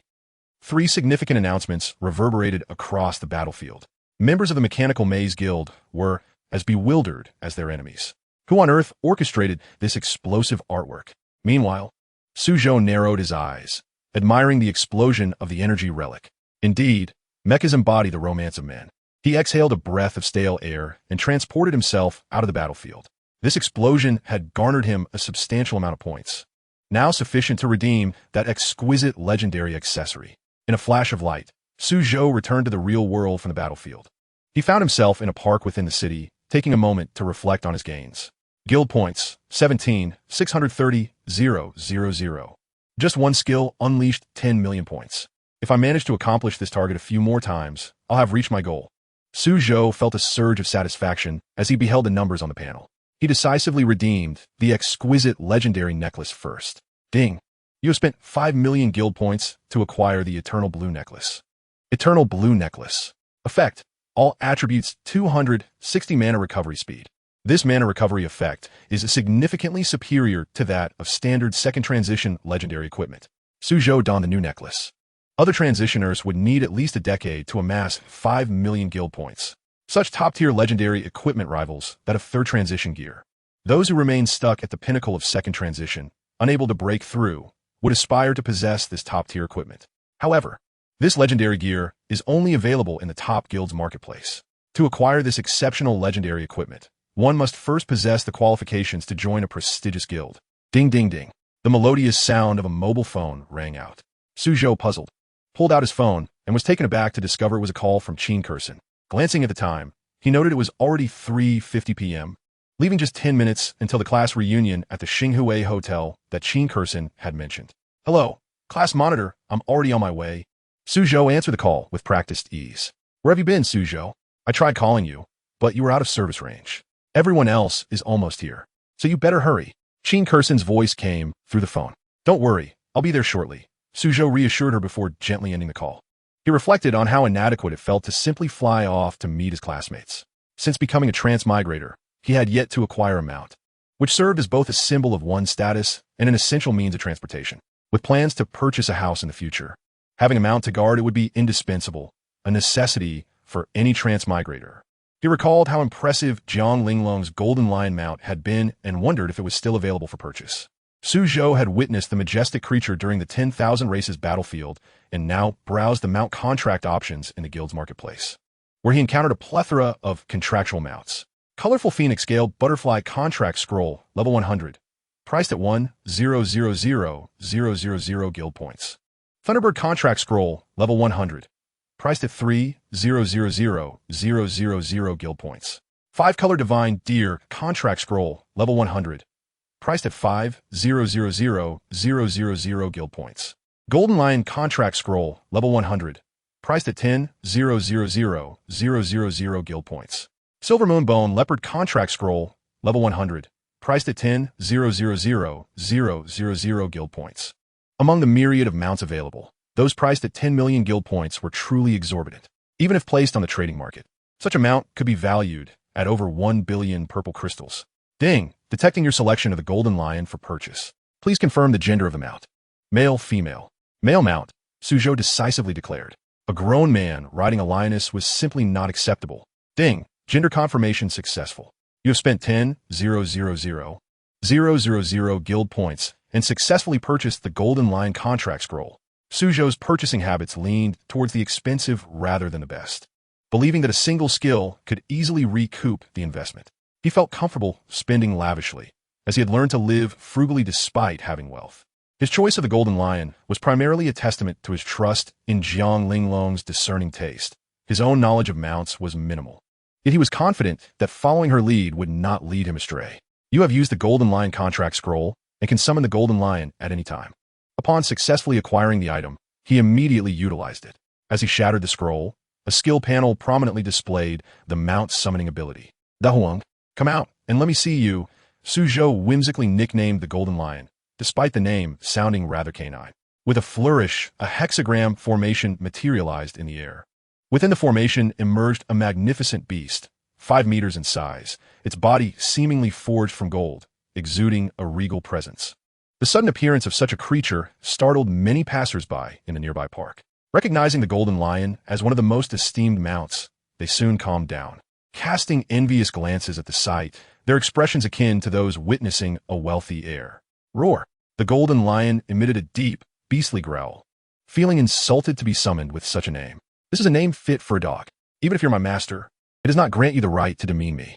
I am a Golden Lion, proud progeny of the Golden Beast lineage. With a huff, the Golden Lion turned its proud gaze toward Suzhou.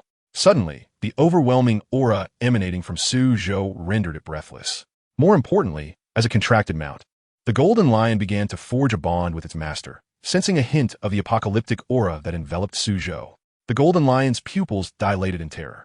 Its master was far more formidable than any 7th or 8th tier transmigrator it had ever encountered. It promptly lay on the ground, exposing its soft belly, having resolved to follow its master for life. Dahuang, were you displeased with the name I gave you? Suzhou mused, stroking his chin. The Golden Lion, trembling in fear, vigorously shook its head in denial. It now perceived its master's naming sense to be exquisitely refined. I preferred your earlier fierce demeanor. Let us see that again. Suzhou chuckled, ruffling the lion's fluffy mane.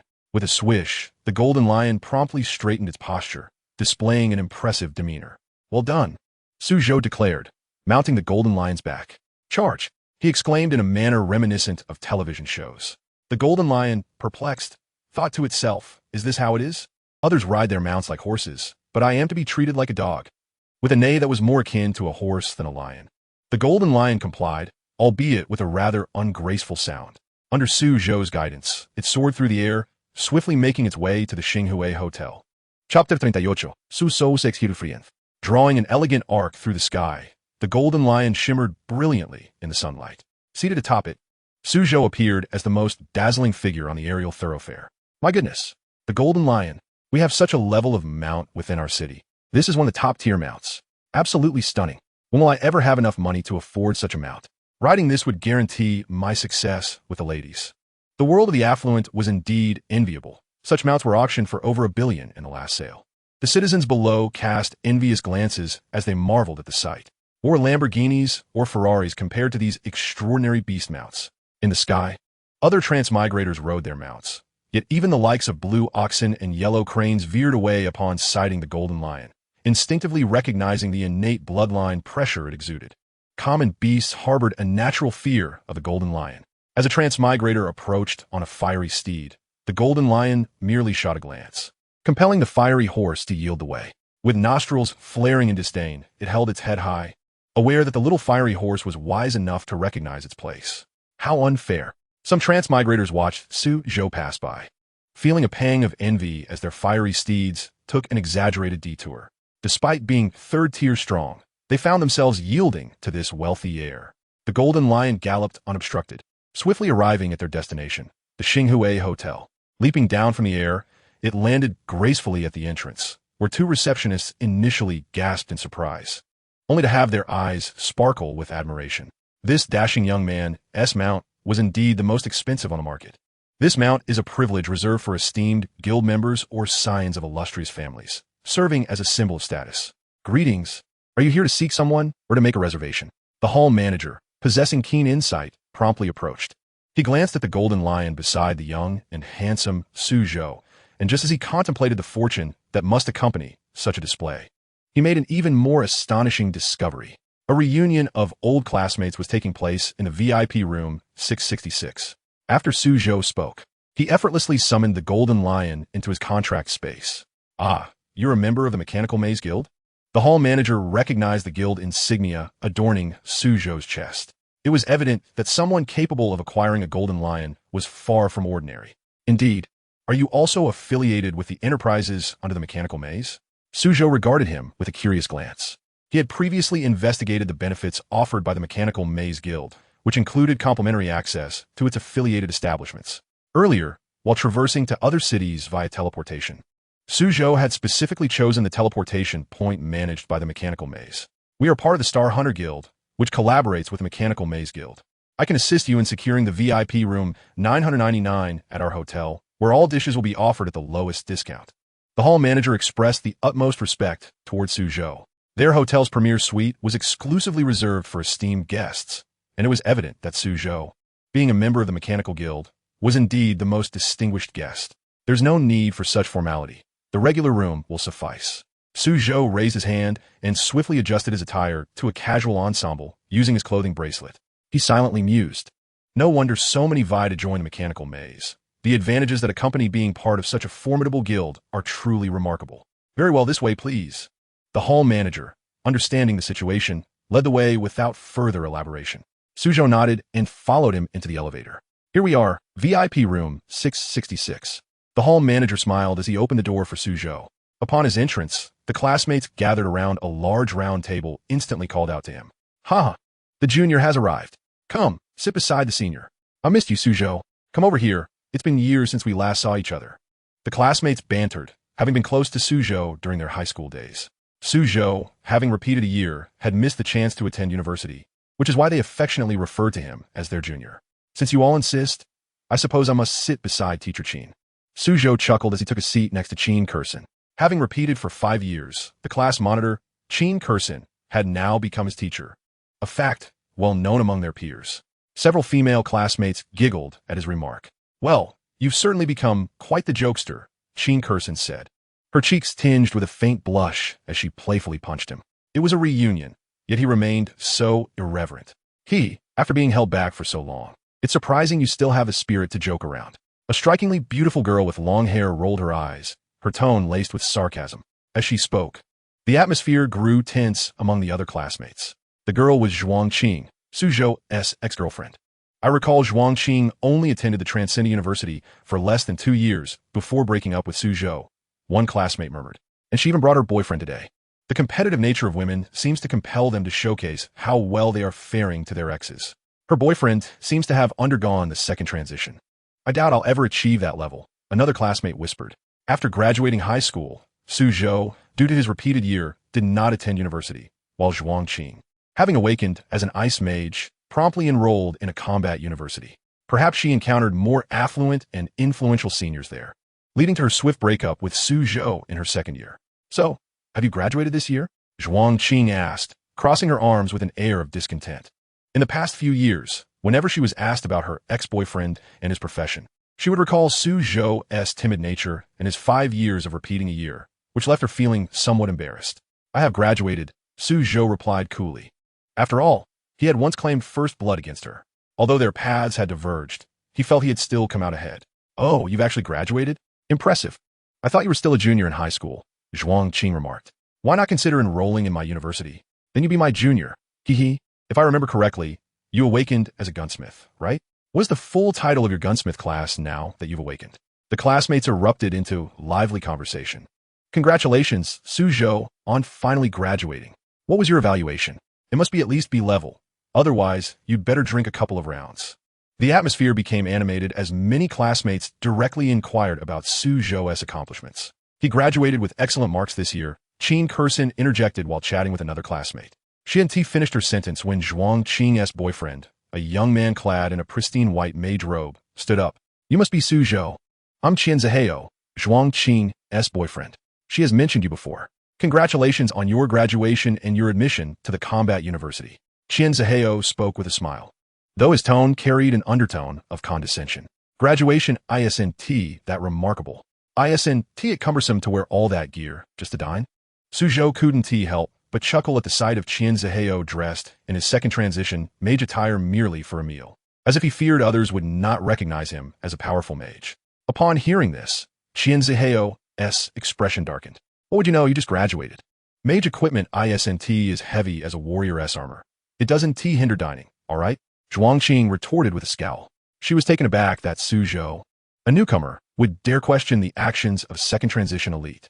The other classmates exchanged glances, feeling somewhat helpless. While Zhuang Qing's remarks were pointed, many recognized her need to flaunt her relationship with a strong partner. Most of them had shared a close bond with Suzhou in high school and were inclined to support him. It's nothing. It's normal for your classmate to not know any better. Qian Zihao regained his composure, eager to portray himself as magnanimous. Individuals of his stature would not stoop to argue with a freshly transitioned newcomer. Which university do you aspire to attend after graduation? I know many mentors at the second-tier combat university. If your grades are insufficient or if you face admission difficulties, feel free to seek my assistance. Qian Zihao offered generously, aiming to craft a facade of benevolence for others to see. Should Suzhou genuinely seek his help later, he would undoubtedly reclaim his dignity.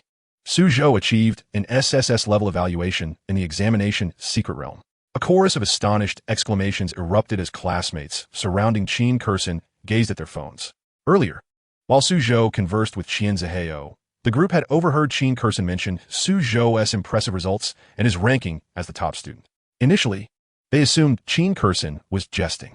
However, upon checking the news released by the Education Institute the day prior, they discovered that Suzhou had shattered the provincial record set in recent years. SSS-level graduation evaluation? How could Suzhou possibly attain that? Zhuang Qing leaned in disbelief, scrutinizing the news from the academy on a classmate's phone. When she saw Suzhou's name glaring back at her, her heart sank. A student who had been held back for 5 years, how could he possibly activate a formidable profession to achieve such a prestigious rating? She had managed only an A rating, which was already a remarkable feat. Many classmates were inquiring about how Suzhou accomplished this.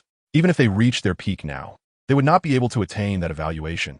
Had he been concealing his true abilities all along? Initially, she had hoped to build a solid foundation over several years at school to improve her grades. Suzhou, however, remained unfazed. This left all the classmates present in utter shock. Was this what she called merely improving her grades? If building a foundation could lead to an SSS rating, they would willingly spend a decade laying that groundwork. Hey, Qian Zihai, weren't you supposed to help Suzhou with university introductions? Don't you know any mentors from top-tier institutions? Perhaps you could assist him. One classmate chimed in cheerfully. They recalled Qian Zihai's confident claims about being able to help Suzhou gain access to a second-rate university and found amusing. An SSS-rated class changer could attend a top-tier university. Why would they settle for a second-rate one? The connections he boasted about were limited to such second-rate institutions. Laughter rippled through the group. Qian Zihai, however, wore an incredibly awkward smile, feeling as though he had been soundly slapped in the face. Excuse me, could you please step aside? At that moment, a waitress arrived with the dishes and promptly brought out 2 bottles of red wine to breathe. Even if you managed to attend a prestigious institution, you are still inexperienced, freshly graduated. Zihai is a breakthrough, second transformation individual. If you ever find yourself stuck in the first transformation, you might consider consulting him. Zhuang Qing feigned a congratulatory tone. What did it matter if one attended a top academy? Even those from elite institutions could find themselves perpetually trapped in the first transformation. Although I don't dare to claim mastery in second transformation, you could join our Star Hunter Guild after graduation. Our guild collaborates with the Mechanical Maze Guild, and in 4 years, I should be able to serve as a steward. You would be most welcome to join. Brother Su, Qin Zihai, finally regained some composure, tugging at his collar. The Star Hunter Guild stood out among many second-rate guilds. Without his influence, ordinary class changers wouldn't even be allowed into this private room. Let us talk about it later, Su Zhou replied dismissively. Brother Su, you might want to consider this guild, although you may have prospects for better guilds in the future. What if this guild develops into something even more formidable? Another classmate suggested. Not to mention, since aligning with the Mechanical Maze Guild, the Star Hunter Guild has been among the fastest-growing guilds in recent years. I submitted my application to the Haiqing Guild, and I still haven't received a response. Sigh. Being backed by a top guild is quite something.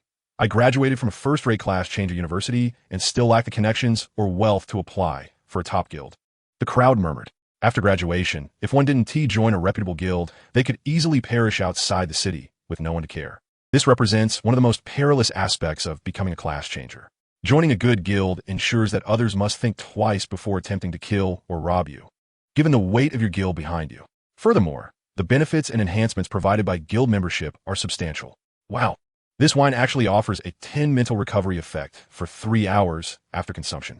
This is white jade tequila, crafted from fruits that can only be harvested in the territory of the level 300 Lord in Thunder Canyon. One classmate took a sip of the freshly served wine, feeling utterly rejuvenated. Food that enhances mental recovery for a considerable duration is typically reserved for esteemed guests. To experience it today was quite remarkable. Zihai, did you order this? Zhuangqing exclaimed in astonishment. No, I didn't. Qin Zihai finally noticed the premium beverages on the table. This wine was exclusive to their guild's top VIP 999 room. His current status in the guild only allowed him to reserve the VIP 666 room, far below this selection. Excuse me, but is this wine a mistake? Qin Zihai called out to the waitress who was just about to serve more dishes. Such wine had limited availability and was meant to honor the guild's most esteemed guests. If it turned out to be a mistake, and he was held accountable, he would face considerable repercussions. It's not a mistake. This is the wine the manager instructed me to bring, the waitress replied earnestly. Hearing this, Qin Zihai felt a wave of relief wash over him. Please thank the manager for me. I truly appreciate this generous gesture, he responded. The hotel was managed by their guild's steward. He never imagined he would enjoy such prestige, receiving such a precious gift from the steward. The other classmates present inhaled sharply, clearly astonished by the level of importance Qin Zihai held in the guild. Suzhou, once a graduate, you should definitely consider joining the Star Hunter Guild. After all, there aren't too many good guilds available in the country, Zhuangqing asserted, straightening her posture. She finally seized an opportunity to overshadow Suzhou. Regardless of whether he agreed or not, her main intent was to showcase how well she was doing now.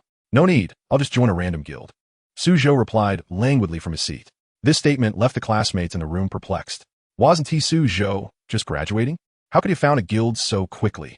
The manager is sending wine to esteemed guests of the Mechanical Maze Guild, the waitress chimed in. Mechanical Maze. This revelation struck the crowd like a bolt from the blue. The influence of the Mechanical Maze Guild within the country was immense. Hearing the waitress's words, some classmates realized that one of them was a member of the Mechanical Maze Guild. Bring out anything good you have. Suzhou waved his hand, gesturing to the waitress. Very well. Shall we proceed with the VIP 999 specifications we discussed earlier? Does that sound acceptable? The waitress confirmed.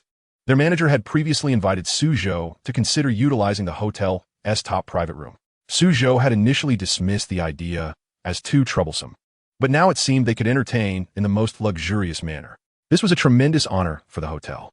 The waitress nodded slightly, and she hurried off to the kitchen to make the necessary arrangements. The brief exchange spoke volumes.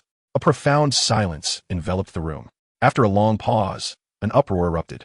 No way, Suzhou, you joined the Mechanical Maze? A big shot is right beside me? Brother Su, do you have relatives working in the Mechanical Maze Guild? I have a cousin who graduated from a first-rate combat university, and he can't even find a way in. Incredible, incredible. No wonder Brother Su managed to attain an SSS rating. Are your family members all class changers and quite powerful? The classmates were left in a state of shock. As a member of a top guild, even a freshly graduated Suzhou would benefit from elite mentors during his rise, coupled with his ability to secure an SSS rating. His future achievements would undoubtedly soar to great heights. How could this be? Zhuangqing's gaze reflected disbelief. She finally realized how foolish her earlier comments had been. Regret gnawed at Zhuangqing as she pondered her decision to part ways with Suzhou. Initially, she was captivated by his exceptional qualities, convinced that he would soon awaken a formidable profession worthy of pursuit. Yet, due to his academic setback, she lamented the loss of what could have been the perfect partner. Beside her, Qianziheo's complexion turned as pale as parchment, his heart racing with unease. In Suzhou's shoes, one could easily sever ties with the guild over mere displeasure. The Hunters Guild, to maintain a facade of prestige, publicly claimed collaboration with the elite Mechanical City Guild. In truth, they annually poured vast sums of money into securing opportunities for Mechanical City, striving to bask in the glory of a top-tier guild. The top guild of the third strongest nation in the world was an echelon unreachable by the average person's decade of toil. Compared to members of the Mechanical Guild, one could liken Zhuangqing and Qianziheo to mere insects scuttling in the gutter. Brother Su, please disregard my earlier words, Qianziheo hastily interjected. Pouring a drink for Suzhou, he wished fervently to bruise his own face, hoping to erase the memory of his own visage from Suzhou's mind. No worries. We are all here to reminisce and enjoy ourselves, Suzhou replied, showing little concern for such minor characters. Observing Qianziheo's obsequious demeanor as he filled Suzhou's glass, and Zhuangqing's flustered expression, their classmates recognized the farcical nature of the encounter. These two were indeed more theatrical than clowns. After a hearty meal, the gathering of classmates swiftly drew to a close. As they exited the hotel, those who had not transitioned into their new professions opted for taxis, while those who had either utilized speed-enhancing skills or summoned their mounts. Allow me to escort you home, Suzhou offered as he approached Qin Kursen. Although their former classmates had now become his teachers, he could discern that she consistently considered his well-being despite her complaints about her own lack of awakening. It was only fitting that he accompanied the class monitor. Have you purchased a vehicle, or perhaps a mount? Qin Kursen mused, her mind firmly convinced that Suzhou was indeed a scion of wealth. It was no surprise that the principal's tone had shifted when referencing Suzhou. I acquired a mount, Suzhou replied, raising his hand to summon forth a magnificent golden lion. The imposing beast, grand and regal, astonished their onlookers, illuminating the reason for the hotel proprietor's deference toward Suzhou. Clearly, only the affluent could afford such a mount. Many had heard that only the granddaughter of an elder from the Mechanical City Guild, Jiang Linglong, possessed a golden steed of this caliber. Suzhou, just how wealthy is your family? Qin Kursen exclaimed, marveling at the golden lion, realizing she had previously underestimated him. Once they settled into their seats, the golden lion surged forward, a tempestuous wind propelling them through the air. The ferocious mount soared high, capturing many eyes along the way. Suddenly, an important thought struck Suzhou. His final task for the third job transition required him to assist a lower-level transfigured individual in gaining at least one level. Rather than aid a stranger, he could take the opportunity to help Qin Kursen level up, thereby fulfilling his task. Suzhou, I haven't flown in ages. Could you slow down your mount? Qin Kursen said, her heart racing. Her level paled in comparison to Suzhou's 100-level golden lion, and this speed was overwhelming. On the mount, Suzhou turned to her, class monitor, how about I help you level up? Level up? The wind is too strong. Chapter 40. Assassination of Suzhou by the 10 Nations Assassins. Following the gathering, twilight descended, casting the city in an expansive moonlight. The moon in this world was remarkably large, illuminating the farthest reaches on this night of the full moon. As Suzhou escorted Qin Kursen home, he contemplated his remaining job transition task: assist a transfigured individual in leveling up by at least one level. Helping Qin Kursen would conveniently allow him to complete his third transition task. Did I hear you correctly? You want to help me level up? But your level. I've transitioned twice. Really? I'm still stuck at the pinnacle of my first transition, and you've already transitioned twice? Qin Kursen's beautiful eyes widened in shock. She quickly connected the dots. Did a deity from your guild assist you in leveling up? Her long lashes fluttered in disbelief. Suzhou had honed his marksmanship for 5 years at the shooting range. He alone possessed that combat foundation. Even if someone aided him to reach the first transition's peak, he had the capability to complete the transition task independently thereafter. Suzhou turned, his dark eyes locking onto Qin Kursen's. He had no intention of deceiving her, so he chose silence. Let us go. With that, the golden lion veered toward the transition pavilion. They chose to form a party there. Qin Kursen clutched her hands nervously against her chest, apprehensive. Currently, Suzhou was at the second transition while she remained at the first. Transfigured individuals could forego their original transition tasks for new ones, but abandoning a task would complicate future endeavors. With the highest level member in the team, the difficulty would only escalate. Don't worry, just accept it, Suzhou encouraged her. After some contemplation, Qin Kursen ultimately acquiesced. She understood that Suzhou's decisions were immutable. She figured she would never complete her transition task in this lifetime anyway. Attempting it this time, regardless of the outcome, was of little consequence. Transition task requirements. Eliminate 10 300-level bosses within the Wind and Thunder Canyon. Thunder Ape King, Shadow Fanabat, and the Corrupted Dragon. Qin Kurson staggered back, beginning to doubt her own vision. How could she, at the first transition, ever hope to tackle 10 300-level boss monsters? Even 5 transition individuals would not face such an outrageous task. Let us go. Suzhou, having read the task details, spoke softly. Qin Kurson gazed at him in astonishment, a remarkable realization dawning upon her. No matter how she relinquished her transition task, it could never reach such an extreme level. Thus, there was only one explanation. Suzhou's strength had elevated her transition task to its maximum potential. Meanwhile, in the depths of the underground Dark City, spies infiltrating the Dragon Kingdom were fully prepared. They had gleaned information from the Mechanical City regarding the new guild members heading to Mo City today. Among them, only one named Suzhou was a gunsmith, making him the most likely target. The diviner pinpointed the target's current location, and the golden-haired leader gestured for his team of over 106th to 8th transition experts to ready themselves. Utilizing advanced concealment techniques, advanced invisibility, and heightened agility, the 8th transition mage cast spells to enhance everyone. Cloaked in voluminous robes, their presence diminished to near invisibility. This large-scale assault, if conducted without invisibility, would easily attract the attention of the city's lord. We've located him. Suzhou has left Jiangchuan City. The diviner, employing magic on a crystal ball, observed the movements of Suzhou and Qin Kurson atop the Golden Lion. Excellent. We have nothing to fear now. The golden-haired leader commanded the diviner to continuously track Suzhou's position. He simultaneously commanded everyone to exit the city in pursuit of their adversaries. Whoosh, whoosh, whoosh. Over 100 high-ranking job changers took flight from the underground city toward the surface. Due to their invisibility, the moonlight shimmering upon them distorted, creating a unique and irregular beauty through its enchanting and radiant hues. At the headquarters of the Mechanical Maze Guild, members hastily entered the hall to report their findings. They had discreetly investigated and clarified the identities of the suspicious individuals at the borders of Mo City today. At the highest point of the hall, Jiang Xie, clad in the guild's uniform, toyed with an unknown pink storage bracelet. Upon sensing the changes in Suzhou, she returned to headquarters. As expected, she discovered the fact that Suzhou had awakened the ability of mechanical ascension. Jiang Xie refrained from seeking out Suzhou immediately, intending to seize this opportunity to eliminate the hidden forces. Based on today's news, she deduced that others must possess alternative methods. It seemed that the power behind these individuals had not gathered many fragments of the game history. Once mechanical ascension was successfully activated, the early stages would only offer a chance of victory with proximity to the rules. A thought crossed Jiang Xie's mind, and a knowing smile graced her lips.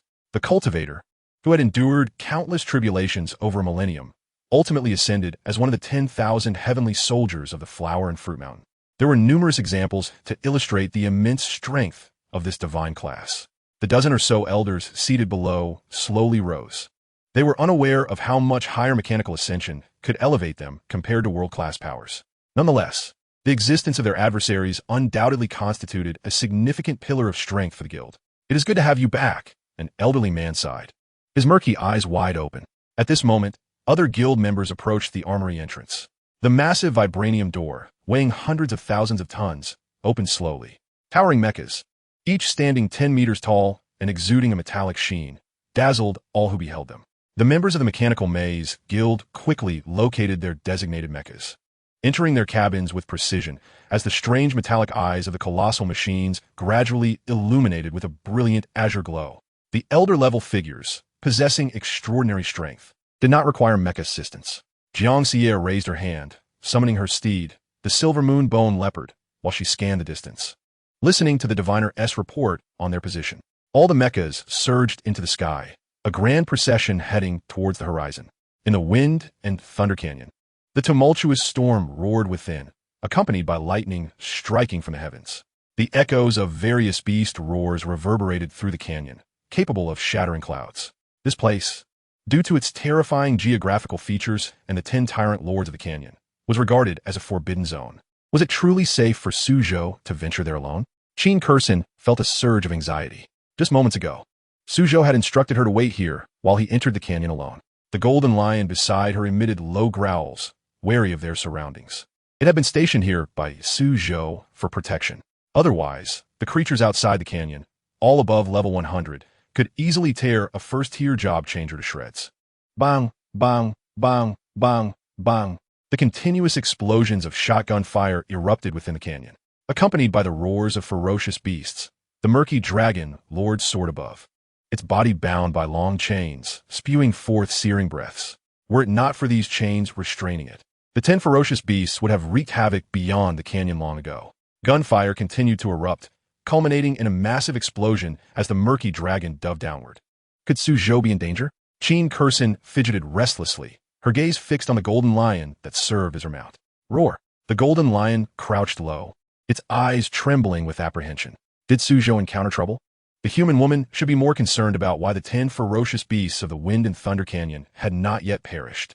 As a contracted mount, it shared a faint connection with its master. Currently, Suzhou remained entirely unscathed. This powerful being was unlike any the golden lion had ever encountered, and it knelt in profound reverence.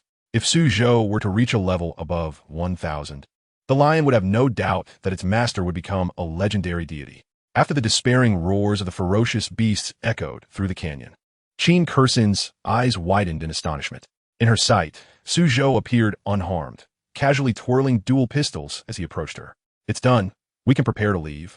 Suzhou smiled, sheathing the Hellfire shotgun at his waist. Is it over? What happened to the beasts in the canyon? Qin Kursin's face was a canvas of curiosity, her mind racing with questions. She was both astonished by Suzhou's unscathed state and puzzled by the absence of a notification regarding the death of the Lord Monster. You'll find out soon enough, Suzhou replied, remounting the golden lion and extending a hand to help Qin Kursin up. The golden lion galloped swiftly through the air, eager to depart this treacherous land.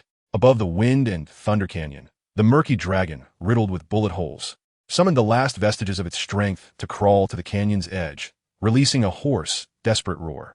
From a distance, Qin Kursin gazed back at the disfigured beast, filled with trepidation. A crisp snap of fingers echoed through the canyon.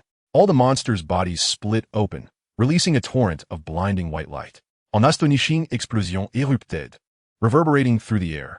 Boom, boom, boom. The equivalent of 100,000 tons of TNT detonated instantaneously.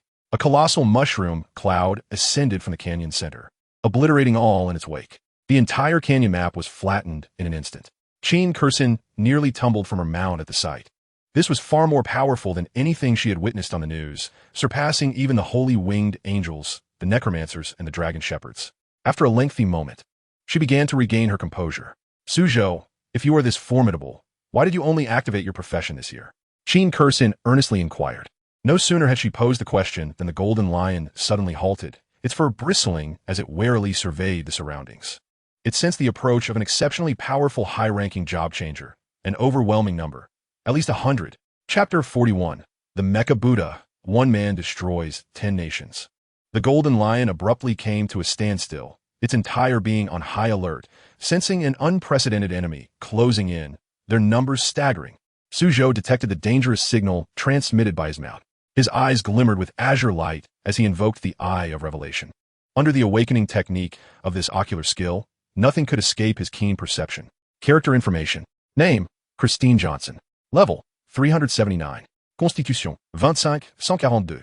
Strength, 10,008. Spirit, 30,546. Agility, 19,488. Skills, Celestial Fire Descends, Absolute Water Domain, Sand Waterfall Grave. Name, Rosario. Level, 401. Constitution, 27,658.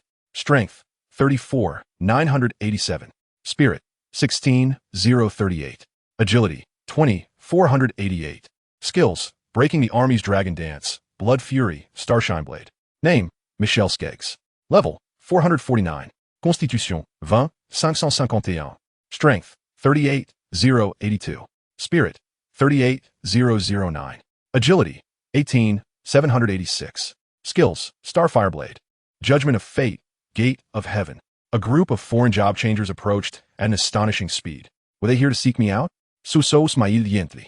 Unperturbed by the situation, he surmised that this might be the work of adversaries from rival nations who had detected something amiss. Yet, Suzhou was not one to cower. He had anticipated this day. Had he truly wished to remain concealed, he could have done so without a trace, but he chose otherwise. All fears stemmed from a lack of firepower. With sufficient strength, there would be no cause for trepidation. Having subjected himself to numerous trials, Suzhou possessed an unwavering confidence in his formidable capacity for self-defense and counterattack. The foreign transmuters of such rank were hardly worthy opponents. The silvery moonlight cascaded down, and the effect of his invisibility waned. In the chilling air, over 100 high-ranking transmuters stirred, their garments rustling ominously. "The golden beast has sensed our presence," exclaimed the diviner from the Western Alliance with astonishment. "Fear not. That creature cannot pinpoint our exact location," declared an 8th-tier sorcerer with confidence. "Even if Suzhou truly discovers our whereabouts, escape is impossible." "How far are we from the target?" inquired a blond man, directing his question towards the diviner. 200 kilometers, the diviner replied, his eyes aglow with radiant golden light as he gazed into the distant horizon. The array mage should inscribe the teleportation glyph immediately, just in case. The priest should enhance all defensive barriers and healing spells to their maximum capacity, commanded the blond youth, instructing his companions to prepare thoroughly. Dark Star, initiate your finishing move first. He finally signaled to the only 8th-tier assassin present. This distance was sufficient to enter the enemy's attack range. Understood. The man known as Dark Star exhaled slowly, his form transforming into a blade of pure violet light. The sharp edge was aimed directly at Suzhou's heart, propelling forth with a speed that left no room for hesitation. Meanwhile, if you were so formidable, why only activate your profession this year? Qin Kursin murmured to herself once more. She had read about the world's elite professions in the news. Holy wing angels, necromancers, dragon shepherds, among others. The necromancer could summon armies of 1,000,000 skeletons, while the dragon shepherd commanded legions of colossal dragons. Although Qin Kursin was unsure of the true strength of these top-tier professions, she felt that Suzhou likely surpassed her understanding of them. A sense of unutterable melancholy enveloped her. She had always believed their relationship was amicable, having sincerely cared for him. Yet, it seemed she had never truly come to know him. "Wait, remember to wrap your arms around my neck," Suzhou said as he summoned his mount into the contract teleportation array, his gaze fixed on the horizon. "Huh?" Qin Kursin exclaimed, taken aback and momentarily rendered speechless. Though she had harbored a crush on Suzhou during high school, that was long past, especially since she had once been his teacher, being together would undoubtedly attract gossip. Just as Qin Kursin's thoughts spiraled, a sharp sound pierced the air, the atmosphere vibrating with the resonance of a blade. A dazzling violet beam erupted from the distance. Suzhou was already prepared, activating bullet time and swiftly pulling Qin Kursin to evade. Whoosh! The violet divine sword zipped past them at breakneck speed. The trees behind them were instantaneously perforated, transforming into lifeless husks in an instant. My attack was evaded by a gunslinger. Dark Star, reverting from his blade form to human, was taken aback. He could scarcely believe his finishing move had been so easily sidestepped. With his assassination attempt thwarted, he activated teleportation. The blond youth received immediate word from the diviner and issued commands without delay. In the next moment, the array mage activated the inscribed temporary teleportation array, and over 100 transmuters traversed the void. Above the area where Suzhou stood, a colossal hexagram-shaped array emerged, followed by a spectacular cascade of high-ranking transmuters descending like petals in full bloom. They unleashed their repressed, murderous intent with abandon. Suddenly, Suzhou lifted Qin Kursin in one arm, causing her to lose her balance and instinctively grasp his neck.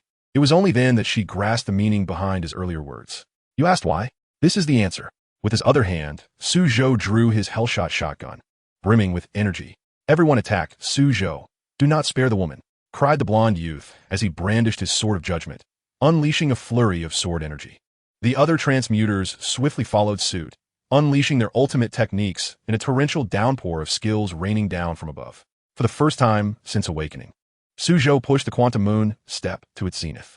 Cradling Qin Kursin with one hand, he moved with the swiftness of a fleeting shadow, evading the onslaught with seamless precision.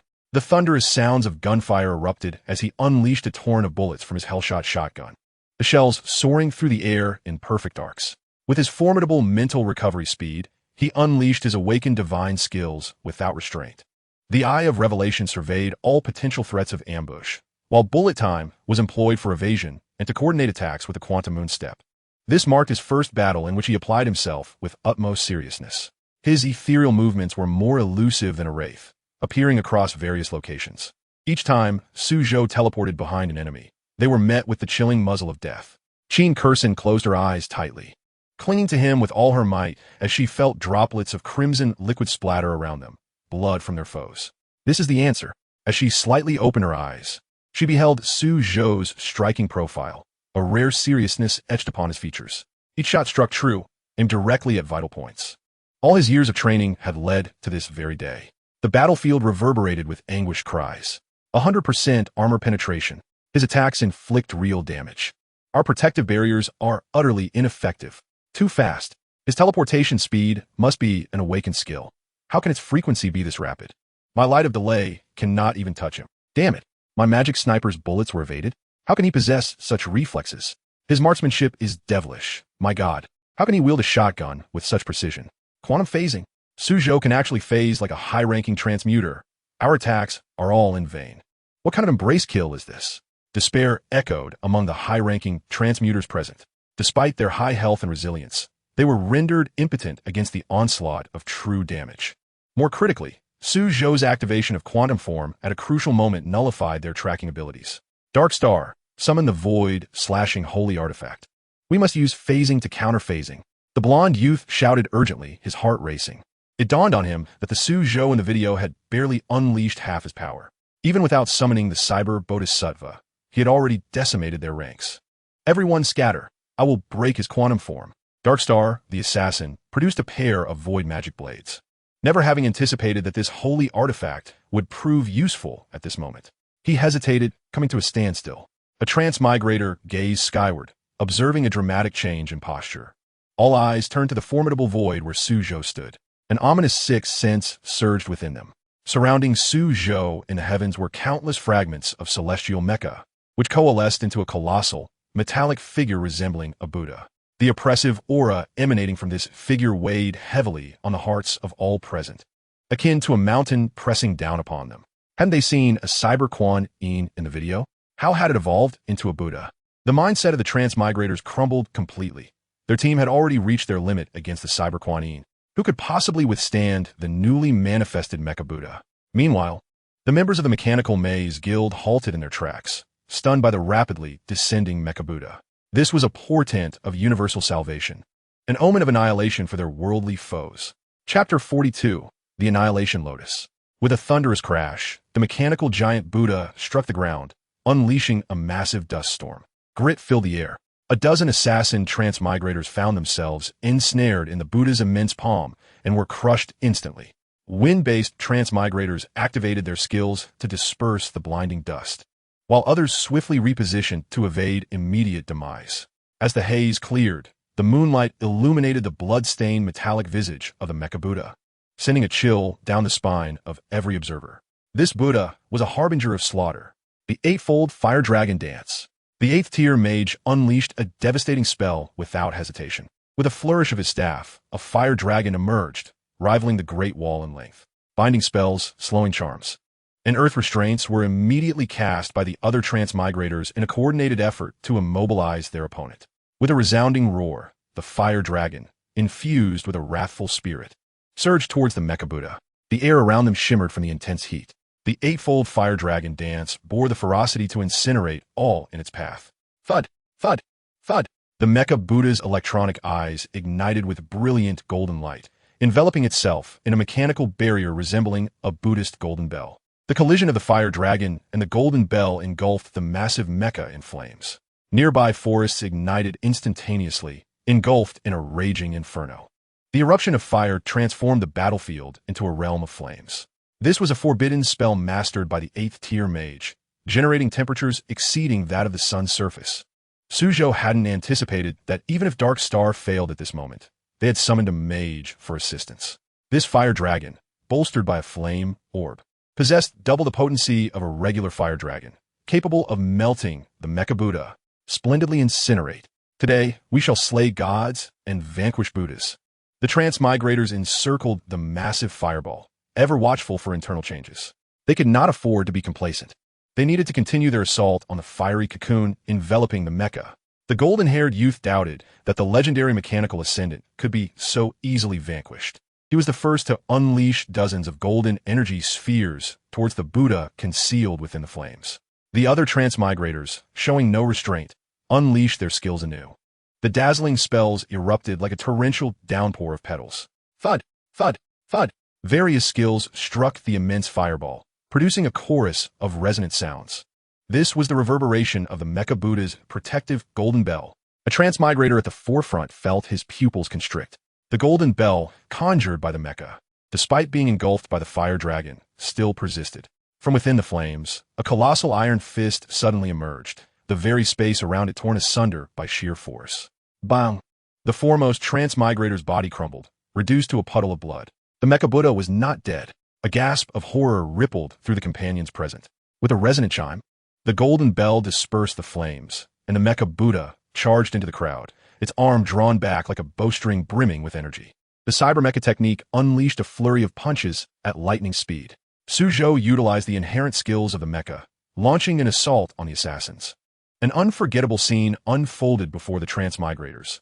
The colossal iron fist of the Mecha Buddha crashed down upon a nearby transmigrator with the force of tempest.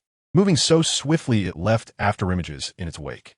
The transmigrator struck by the iron fist met instant death. Were we here to assassinate or to battle a boss?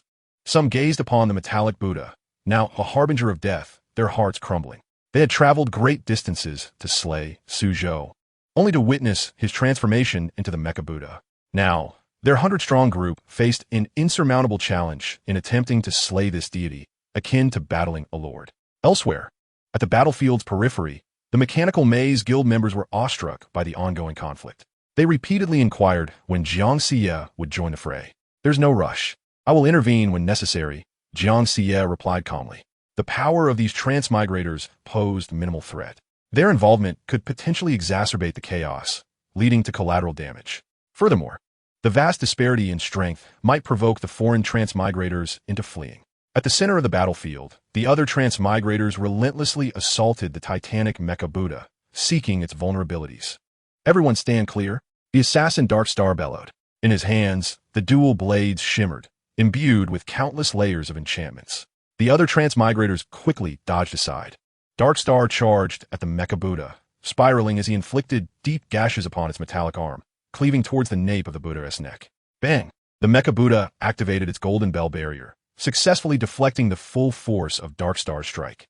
Brilliant crimson light erupted from the Buddha's eyes, and a powerful laser beam swept across the battlefield. As the other transmigrators evaded the onslaught of laser fire, the Mecha Buddha ceased its assault, inexplicably clenching its massive metallic fist. Like Thanos wielding the Infinity Gauntlet, the Mecha Buddha delivered a resounding snap of its fingers. Crack! Boom! Boom! Boom! The bodies of transmigrators who had either perished or were left with remnants of enchanted bullets ruptured. A blinding white light erupted, heralding an explosion that echoed through the heavens. Dozens of transmigrators perished instantly, utterly unprepared for the cataclysmic force of the detonation. Do not grant the Mecha Buddha a moment's respite. Its form is already beginning to deteriorate. The golden-haired youth brandished his colossal sword, rallying his companions. They could not allow such a powerful entity to emerge from the Dragon Kingdom. Centuries prior, their Western Alliance nations had invaded the Dragon Kingdom, committing unspeakable atrocities against the native populace. Museums across their lands still displayed treasures looted from the Dragon Kingdom. Should the Dragon Kingdom rise again, their nations would undoubtedly face retribution for their blood-soaked sins. Perish! Amidst the fire and smoke of the explosion, Suzhou activated the 10-second invisibility effect of his dark attire, discreetly leading Qin Kursin away from the Mecha Buddha. He prepared to detonate the Buddha's energy core, ensuring that all would be engulfed in the annihilating flames of the Lotus of Destruction. The relentless Mecha Buddha, operating autonomously, continued its assault on the nearby foreign transmigrators. Suzhou had escaped the Mecha. Within the battlefield, the diviner's crystal ball reacted, sensing Suzhou's presence. They were fully prepared this time. The opponent would not elude them by any other means. Who is truly trying to flee? As Suzhou exited the battlefield, he issued the self-destruct command in an instant. Within the battleground, the energy core of the mechanized Buddha erupted in a dazzling radiance. This mech is about to self-destruct. Everyone retreat quickly, shouted the golden-haired youth urgently. The other class changers activated their speed techniques, eager to escape the battlefield. Dimensional Field Seal. Jiang Xie, seized the moment to unleash her ultimate move. A transparent cube materialized, ensnaring both the enemies and the mechanized Buddha within. All class changers attempting to escape were thwarted by the translucent barrier, their eyes reflecting profound terror in the face of impending doom. They had unwittingly fallen into the encirclement of the Dragon Kingdom's class changers. Capture. Jiang Xie's delicate hands tightened, causing the cube barrier to shrink violently. The energy core ultimately detonated, producing a cataclysmic explosion. The world-destroying fire lotus unfurled slowly, incinerating everyone to ashes. The high-temperature red lotus flames filled the dimensional cube, generating tremendous power that cracked the barrier. To ensure complete annihilation, Jiang Xie cast another skill. Suddenly, a colossal mechanical hand descended from the sky, shattering the dimensional seal. The class changers, already deceased, were now beyond the realm of death. Upon witnessing Jiang Xie accompanied by a throng of individuals, Suzhou seemed to grasp the situation. No wonder he couldn't resist undermining Jiang Linglong. It was primarily due to his aunt's influence. The moment he encountered her, he instinctively felt compelled to retaliate. Chapter 43. The Prince's Identity. The Titan is myself. Jiang Xie, under the pretext of returning home, took Suzhou back with her. Meanwhile, the other members of the guild escorted Qin Kursin back to her residence, a task Jiang Xie had previously instructed. Considering the significance of mechanized ascension, they deemed it necessary to administer a memory wipe on Qin Kursin, akin to the methods employed by the man in black. The red light of the memory eraser could isolate brainwave signals, particularly those associated with memory. Naturally, due to the unique constitution of class changers, complete erasure was impossible. However, it was certainly feasible to make Qin Kursin forget today's events. Upon arriving home, as Suzhou opened the door, Jiang Xie leapt onto the sofa, stretching out with a sigh of relief. Ah, today has truly exhausted me. Her languid words fell, but Suzhou was far from convinced by her feigned fatigue. It was hardly plausible that merely casting a skill could leave her utterly drained. Hey, you never mentioned your powerful class to me. Jiang Xie feigned a tone of melancholy, as if recalling something. For his sake. She hadn't even found time to watch television today. You're not exactly in a position to talk, Suzhou retorted, rolling his eyes. Today was the first time he learned of his aunt being a class changer. Do you realize how perilous your situation was today? The odds of victory were merely 98%. How is that any different from courting death? Fortunately, I arrived in time to help you secure that remaining 2%. Jiang Xie spoke incessantly. What a thrilling battle it was. By the way, is your class mechanized ascension? I wonder if that counts. At any rate, it is inscribed among your class talents. Then it must be correct. Jiang Xie breathed a sigh of relief upon hearing his affirmative response. She proceeded to explain the origins of mechanized ascension to Suzhou. These details were derived from fragments of game history. The game had melded with reality, amplifying the defenses and dimensions of Blue Star 100-fold. Various flora, fauna, and insects underwent mutations. Additionally, extra monsters and various secret realms emerged in reality. Humanity also had a chance to activate classes, becoming celestial beings capable of traversing the skies. While the game integrated with reality, it did not entirely supplant it. This world did not function like an online game, where defeating monsters yielded specific numerical damage. In the game, firing a cannon at a monster's limbs could result in staggering numerical damage that would eliminate it instantly. In reality, no matter how formidable a class changer, striking a monster's arm would merely incapacitate that limb. Such outcomes were not solely reflected in damage numbers. Skills also harmoniously coexisted with reality. Most skills lacked specific cooldowns, and, much like the spells of Western fantasy or techniques from martial arts and mystical realms, primarily depended on mental fortitude for their execution. As humanity gradually comprehended the mechanisms of the game, they began to explore how such a game had fused with Blue Star. Although substantial progress had yet to be achieved, the latest research had uncovered the top-tier classes of the version. Undoubtedly, the most powerful class of this era was the technologically inclined mechanized ascension. So that is how it is, Suzhou murmured softly. No wonder he could activate classes with such difficulty. Yet, had he not filled his quota of 1 billion shots, he might have ended up with a different class. Your class is the only T0 grade. One could even argue it surpasses T0. Jiang Xie couldn't help but exclaim in admiration. She felt a twinge of envy regarding the value of his class in this version. What is the mechanized maze? Suzhou inquired, seeking clarity on his most pressing concern. I almost forgot to mention that. Jiang Xie recalled the important matter. Over the years, Suzhou had remained blissfully unaware of his origins. His grandfather, Su Gongjin, and maternal grandfather, Jiang Wanyao, were once comrades in arms. Their relationship had been quite amicable, yet they each had their respective guilds. Eventually, through a series of events, the two guilds merged to form the mechanized maze. As the eldest sons, Su Shaoqing and Jiang Yuexin even ended up marrying and having children. Jiang Se naturally shared these details with Su Zhou, albeit withholding numerous other matters. Jiang Yuexin had nearly perished during the war while pregnant with Su Zhou. Fortunately, her sister survived, and Su Zhou's survival was nothing short of miraculous. It seemed they had decided to keep Su Zhou in Jiangshuan City in anticipation of the Third Great War. No wonder. You're now a prince-level figure within the guild. The Titan is actually myself? Is this for real? The Prince of the Magic Forbidden Library is called FAZ. The Prince of the Martial Extremity Breaking Alliance is known as the Holy Sun, and a mechanized maze should refer to you as the machine from now on. If you keep this up, I might have to send you a lawyer's letter. Chapter 44. The Abyss Party Invitation, the Demon Realm, and the Celestial Realm. This storage ring is for you. It possesses a storage capacity of over 10,000 cubic meters, far exceeding what you currently utilize.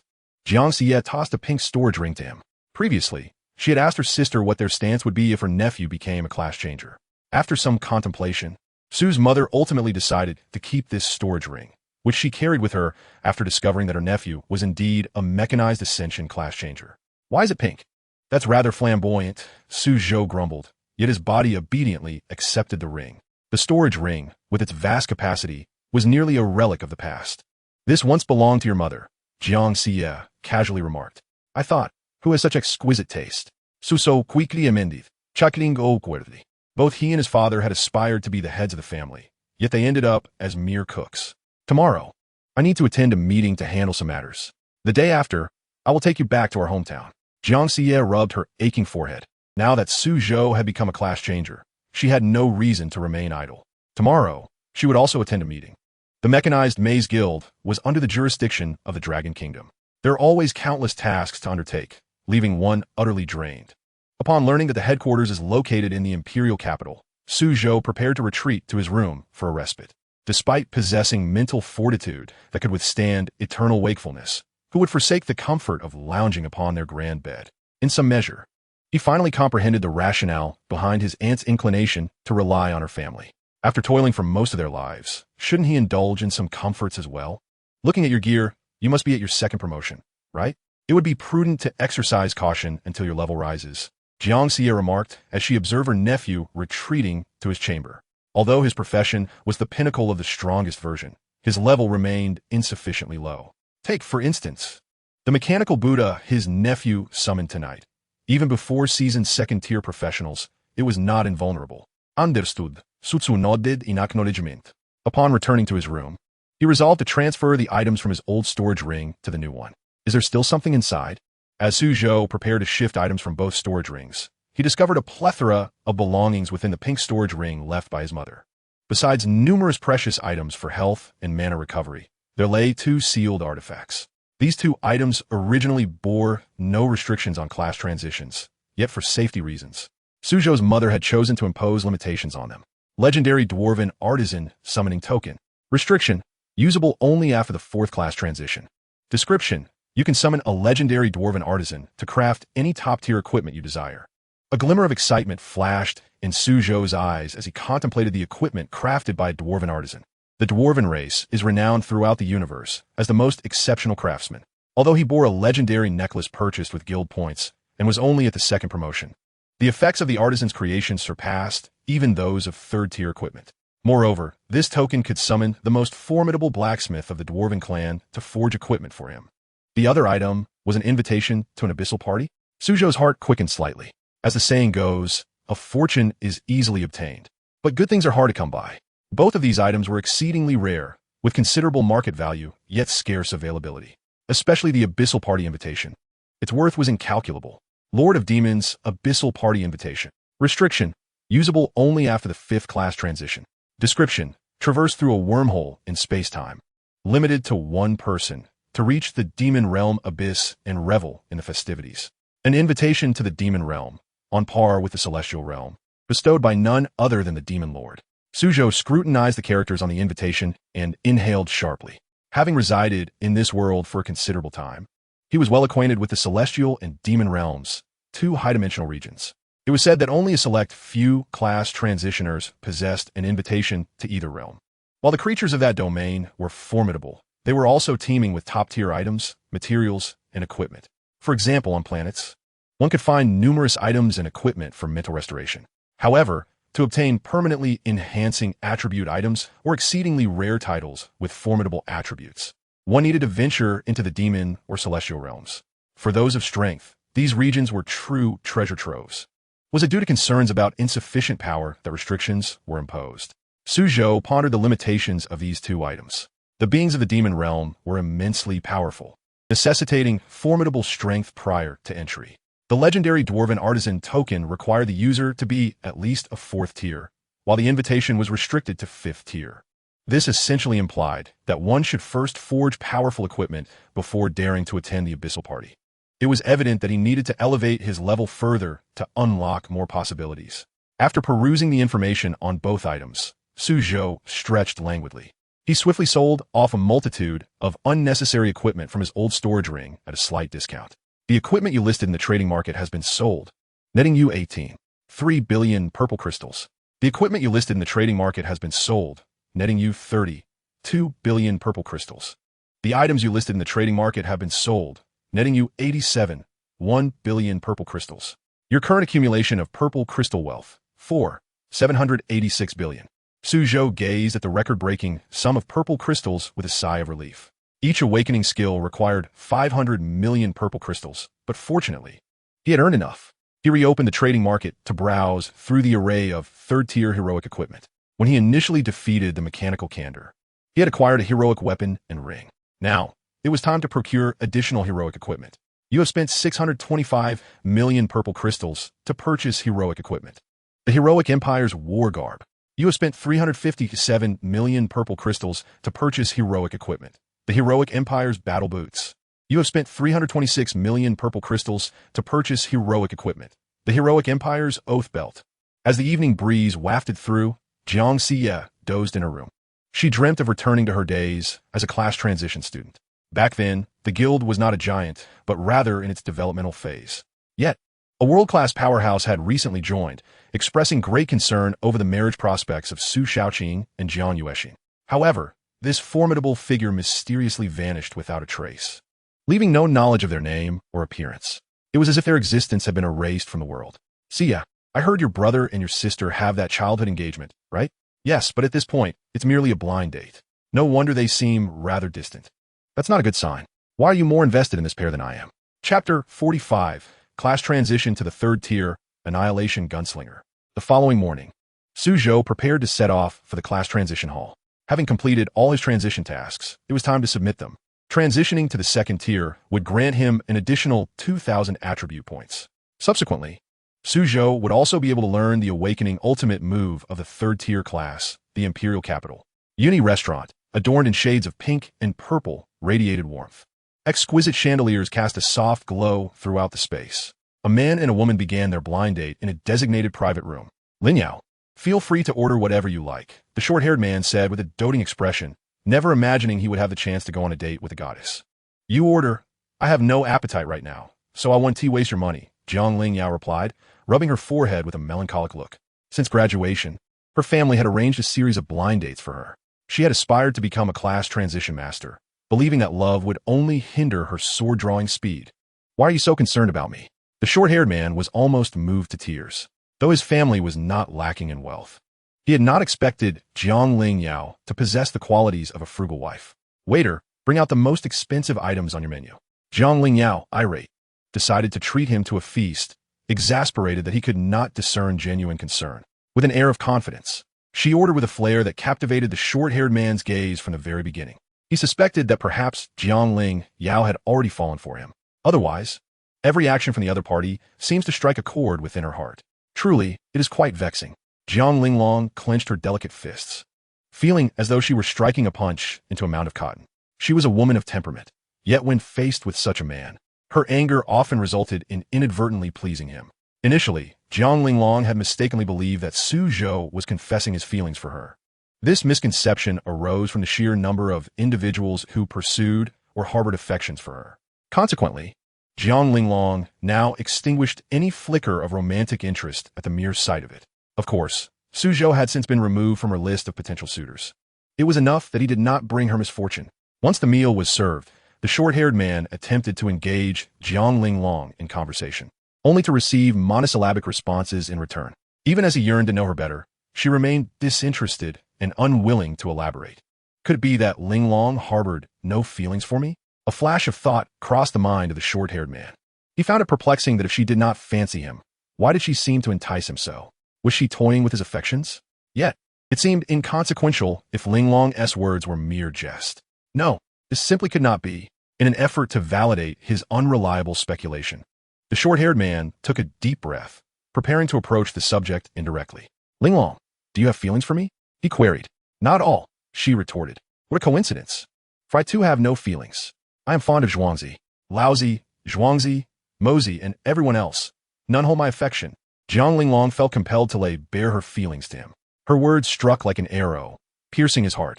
The short-haired man sat frozen in shock in his seat. I'll take care of the bill, Jiang Linglong announced as she walked to the counter to settle the payment. It was for the best. Perhaps this meal would extinguish any lingering hopes he harbored. As she retrieved her phone, her family group chat began inquiring about her interactions. Jiang Linglong cast a glance at the still stunned man and sighed deeply. To secure a semblance of tranquility, she felt compelled to fabricate a response. It was fine. We conversed about the 100 schools of thought and the emergence of the stone monkey. Jiang Linglong supported her forehead with her hand, finally grasping the predicament faced by contemporary single women. Though the transcenders had lived for an extended period, the dangers of the outside world were exceedingly high. The tensions between powerful factions had escalated, and the specter of a world war loomed ever closer. She found herself trapped at the pinnacle of the fourth transition, unable to complete her advancement tasks, while her family urged her to settle down. However, Jiang Linglong was not one to simply acquiesce to their wishes. Damn it! If only I had the strength. If only I had the strength. Jiang Linglong pounded her fists heavily on the table. She had to devise a means to break through this fourth transition apex. In Jianchuan City, at the Transcendence Hall, Su Zhou arrived to submit his transition task. Congratulations on completing your transition task. You may choose between two career paths. Option 1. Annihilation Gunsmith. Description: your career's future direction will enable you to wield hyperdimensional weapon technology to deliver supreme strikes upon your targets. Option 2. Human Slayer Gunsmith. Description: your career's future direction will see your firearm skills develop toward ultimate single-target abilities. Without hesitation, Su Zhou made his choice. He sought the power of widespread attacks. Selection complete. Congratulations on your transition to Annihilation Gunsmith. Congratulations. You have gained 2,000 attribute points, automatically allocated according to your gunsmith profession. At the moment his transition concluded, he instantly surged from level 130 to 131. Breaking through barriers, he shattered his limitations. Specks of light began to shimmer around him, akin to brilliant stars. Su Zhou had successfully transitioned from second to third tier. A warm energy coursed through his veins and limbs, as if his entire being had undergone a rebirth. This exhilarating sensation was the result of surpassing a significant level cap, experiencing an immediate boost in attributes. At last, he could don the equipment befitting a hero. Su Zhou swiftly outfitted himself with the finest gear. He had prepared for this moment the previous night. Gemini Void Flame Dragon, type, weapon, level, 131 quality, heroic, effect, infinite bullets. All attributes 1478, strength 1888, rate of fire 200, normal attacks deal double damage. Description: the Thompson Void Flame dual guns dropped from the evil spirit Kernge, said to possess dragon engravings that protect the wielder from evil spirit charms. Heroic Empire Battle Garb, type, armor, level, 131, quality, heroic, effect, all attributes 1078, constitution 1500, spirit recovery 30, double defense at the heart location. Description: armor born of the lost ruins of the Gaia Empire, reputed to be the standard royal attire of the kingdom's gun saint. Heroic Empire Battle Boots, type, armor, level, 131, quality, heroic, effect, agility 1950, mental power 950, strength 950, increases levitation by 30. Description: armor born of the lost ruins of the Gaia Empire, reputed to be the standard royal attire of the kingdom's gun saint. Su Zhou donned his new gunsmith attire. His battle garb predominantly featured a white base, adorned with royal yellow patterns as embellishments. The engravings on the Gemini Void Flame Dragon at his waist shimmered with a faint purple glow. Personal information name: Suzhou. Profession: Annihilation Gunsmith. Level: 131. Constitution: 10324. Strength: 21083. Spirit: 12355. Agility: 14736. Title: King of Combat. Awakening skills: Ray of Destruction, Wing Slaughter, Cybernetic Guanine Mech. Click to expand more. Chapter 46. Surge in Power. Emergence into the world. With heroic grade equipment, his attire had taken on an air of sophistication. Suzhou gazed at his white imperial battle robe, resembling a commander leading a legion. My current spirit is sufficient to unleash my awakening skills twice. Suzhou licked his dry lips, filled with excitement as he accessed the skill tree panel. This vast and majestic awakening skill tree was magnificent. With his third transition, he could now learn new awakening skills from an elevated branch. Among the myriad of awakening skills, one stood out remarkably: Nuclear Rift Railgun. The user can summon a Rift nuclear device in the sky at any visible location, which will drop a Rift nuclear cannon at a specified point. Cost: 1 billion purple crystal coins to learn. To summon a nuclear bomb with a mere gesture, that was the romance of a new era man. Suzhou found himself utterly enamored with this skill. He was finally beginning to grasp the allure of the title Annihilation Gunsmith. Deducting 1 billion purple crystal coins. Congratulations! You have learned a new awakening skill, Nuclear Rift Railgun. As Suzhou beheld the addition of this skill to his skill bar, he felt that every sacrifice was worth it. Spending 1 billion purple crystal coins to acquire this skill was a return far exceeding the investment. The Nuclear Rift Railgun and the Eye of Apocalypse, which surveyed all things in the world, were a match made in heaven. This meant that as long as Suzhou wished, he could unleash the Nuclear Rift Railgun upon any corner of the world. After undergoing the third promotion, Suzhou was brimming with spiritual energy, capable of unleashing his core-shattering railgun, as if it were a buy-one-get-one-free offer. Having completed his class transition, Suzhou turned to leave the Hall of Promotions, intending to seek a new place for leveling up. Just as he was about to depart, he distinctly heard someone calling out to him. "Hey, you from the Mechanical Maze Guild, are you here for the meeting as well?"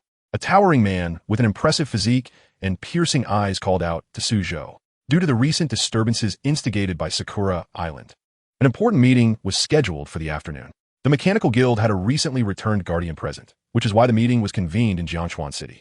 Beside the man in the black martial arts uniform stood two robust companions clad in white martial attire.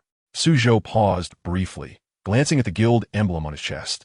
Realizing they were addressing him, turning around, he saw the three muscular men adorned with the emblem of the Martial Arts Breaking Sky Alliance.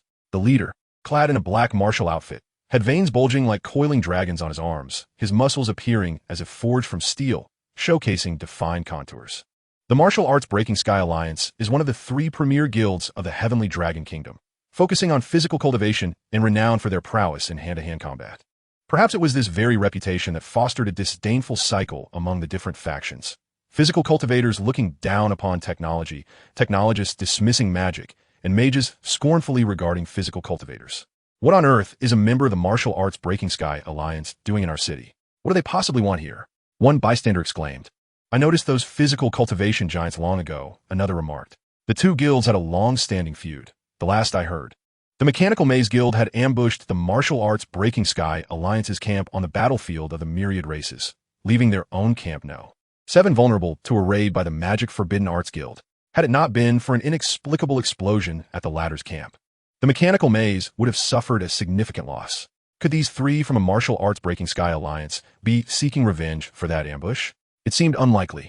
Despite their mutual disdain, both top guilds belonged to the same Heavenly Dragon Kingdom, and members from the three major guilds often collaborated on quests. So personal conflicts shouldn't escalate to this level. That's hard to say.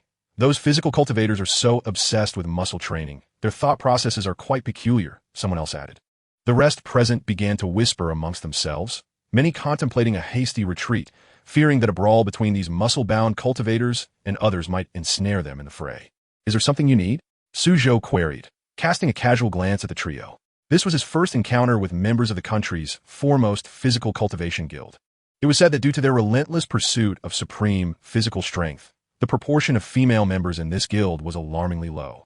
The few female members that existed were akin to formidable warrior goddesses. We previously consulted a diviner who indicated that a treasure chest monster resides somewhere in this city. If you're interested, we could collaborate in the search, the man in the black martial outfit suggested amicably. After speaking, he glanced at the others, clearly having overheard their murmurs.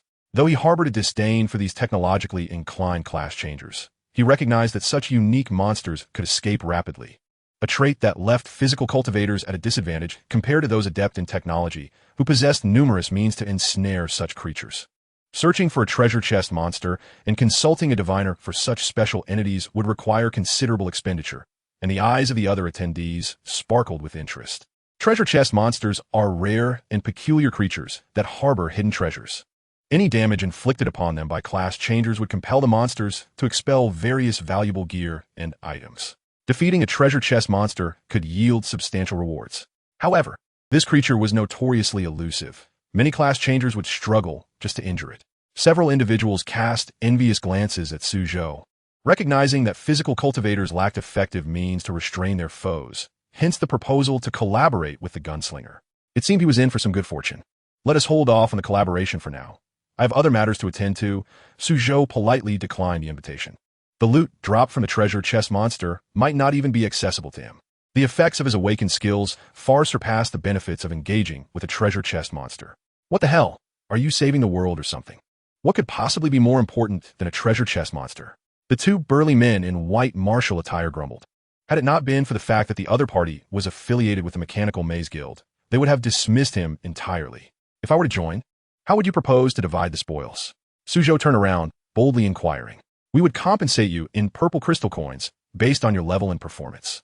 According to the current market value, the members of the Martial Arts Breaking Sky Alliance replied with a solemn demeanor. This statement elicited laughter from the onlookers. How could a member of the illustrious Mechanical Guild be swayed by mere purple crystal coins? It seemed these individuals were merely using the pretense of seeking help to recruit labor. Truly, one cannot expect a pie to fall from the sky. You can't afford me. My time is far more valuable than yours, Suzhou remarked coolly, turning to leave. What do you mean by that? One of the white martial robe-clad giants stepped forward, attempting to shove him. Unexpectedly, Suzhou seemed to possess a sixth sense, swiftly sidestepping and seizing the man's wrist, using his momentum to propel him forward while tripping him with his foot. With over 20,000 points in strength, Suzhou effortlessly brought him down. A loud thud echoed as the man in white fell flat on his face, prompting gasps from the crowd. It felt as if a fight was about to erupt.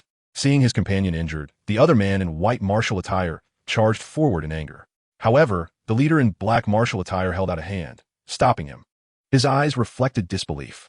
How had this gunslinger managed to react and execute such a counterattack in such close proximity? Just as the atmosphere thickened with tension, a feminine voice rang out. So, Jiang Linglong rode in on her golden lion, arriving at the scene. She had intended to provide support to him within the guild, but it seemed she would need to do so even more so now. What brings Jiang Linglong here? The man in black thought, his thick brows furrowing together. You aren't here for a meeting, are you? Suzhou inquired, puzzled, recalling the earlier comments made by the three members of the Martial Arts Breaking Sky Alliance. I am not here for any meeting. I came to find you. Jiang Linglong took a deep breath, steadying her emotions. She noticed the man in white who had fallen and the other two members of the Martial Arts Breaking Sky Alliance present in the Hall of Promotions. So, are you two looking for trouble with our guild members? She boldly addressed the two physical cultivators. Even in the presence of rival guild members, she could discern the importance of priorities. No, we were merely unable to come to an agreement with his brother regarding collaboration. Since he is unwilling, we shall not press the matter further. The man in black martial attire responded, displaying a keen awareness of the situation as he signaled for his companions to leave. He was increasingly convinced that this gunslinger was not an ordinary individual. The granddaughter of the Grand Elder of the Mechanical Guild is indeed a presence that one cannot afford to overlook. Beside her, a companion sighed inwardly, daring not to utter more. Even the son of their guild leader was pursuing Jiang Linglong, leaving him with no audacity to entertain other thoughts. Suddenly, a robust man clad in a white martial arts uniform stumbled and fell to the ground, immediately rising with a forceful clap of his hands. His face contorted with rage, a sight that startled many onlookers. You possess formidable strength. I inadvertently offended you, the man in white said, his expression calming, his tone now laced with respect. The unexpected twist left the onlookers astounded, having anticipated a confrontation. Eventually, the man, along with his companion, departed from the transmutation hall, having learned a valuable lesson from his earlier misstep against Suzhou. As a body cultivator, he realized that his stability and speed were far inferior to what an ordinary gunsmith could withstand. Not only had the other party evaded his attack, but they had also effortlessly brought him down with the simplest of techniques. It was the sheer power and remarkable reflexes that he found truly admirable. Surely you didn't come here specifically to assist me with my troubles? Suzhou jested, although he was fully capable of handling matters on his own. Is there anything you wish to eat, drink, or do? I would be pleased to treat you, Zhang Linglong said, her face flushing as she managed to utter the words. Huh? A large question mark appeared above Suzhou's head. Unbeknownst to him, Zhang Linglong was grappling with a tumultuous inner conflict. As a modern, independent woman, she had always adhered to the principle of not teaming up with men. Yet, Suzhou, despite his low level, exhibited extraordinary strength. He was undeniably the best candidate to help her break through her bottleneck. If she were to join forces with him, perhaps she could finally overcome her limitations. However, how could she possibly voice such thoughts? The mere idea of it spreading would be mortifying. Thus, Zhang Linglong devised a clever plan. She would treat Suzhou to a delightful outing and then casually broach the topic of her class transition bottleneck. With Suzhou having benefited from her hospitality, he might naturally offer to assist her. This way, Zhang Linglong would feel far more confident. Since you are so eager to help me, I shall reluctantly accept, she mused, marveling at her ingenious scheme. This transformed her from a passive participant to an active one. Feel free to tell me what you wish to eat, drink, or do. Zhang Linglong coughed lightly and reiterated, growing anxious as she awaited his response. I see now. My previous comments embarrassed you, and you wish to reclaim your dignity by putting me in a similar position, Suzhou boldly conjectured. He was taken aback by Zhang Linglong's stubbornness. After all, there was no reason for her to be kind to him otherwise. Zhang Linglong. She had not anticipated that Suzhou would misunderstand her intentions. After a moment of internal conflict, she decided to inquire about his strength. Suzhou, how strong are you? Very strong, he replied. And when you say strong, just how strong do you mean? The limits of which you cannot even begin to fathom, Suzhou stated slowly. Upon hearing this, Zhang Linglong felt a slight sense of reassurance. Yet another emotion crept in. Her previous resolve to avoid teaming up was beginning to waver. If there's nothing else, I shall take my leave, Suzhou said, turning to depart. Wait, Zhang Linglong bit her lip, her cheeks flushed. The proud persona she maintained had crumbled. She found herself needing the strength of another. Would you consider teaming up with me? I have a class transition task to complete. Her voice was barely above a whisper, revealing her vulnerability. You want me to assist you with your class transition? Suzhou chuckled incredulously, finally understanding her hesitance. It was no wonder she had been so reticent. This was the crux of her reluctance. I won't ask you to do it for free.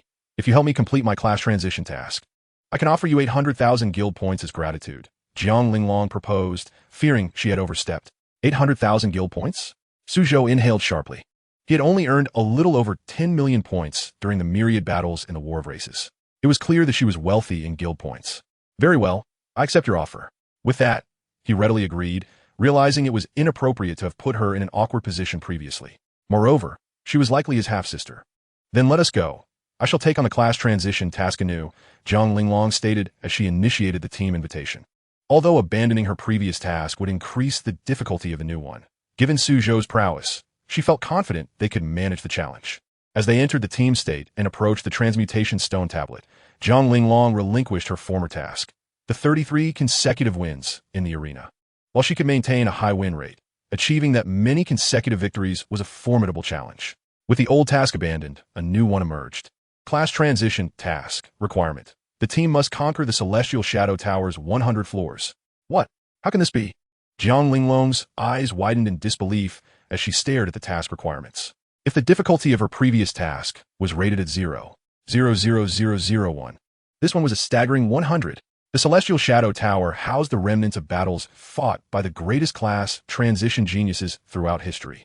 The levels within would automatically adjust to match the challenger's strength. However, those legendary geniuses were, without exception, dazzling stars seldom seen in a century. Conquering the 100 floors of the Celestial Shadow Tower meant defeating every super genius who had ever left their mark within. This was exponentially more difficult than her original task, thousands of times more challenging. Zhang Linglong's legs felt weak, and she slowly sank to the ground. The predicament she faced was akin to a top-tier martial arts graduate from an earlier era being tasked with defeating figures like Bai Qi, Xiangyu, Xubing, and Lu Bu, super geniuses of unparalleled caliber. How could she ever hope to accomplish that? Come on, why are you dawdling? Suzhou patet hashuldet. Zhang Linglong stared at him, stunned and bewildered. Then, after Suzhou located the Celestial Shadow Tower, He took her hand and set off. Do you truly have confidence in conquering the celestial shadow tower? Jiang Linglong followed behind, feeling somewhat disoriented. She was still in a daze. I told you, all it would take is a slight exertion on my part, and that is the limit of this tier, Su Zhou replied, slightly lowering the brim of his gunslinger hat. His tone indifferent. His audacious confidence was boundless. Jiang Linglong was captivated by his overwhelming self-assurance. She could not help but concede that, at this moment, he was exceptionally impressive.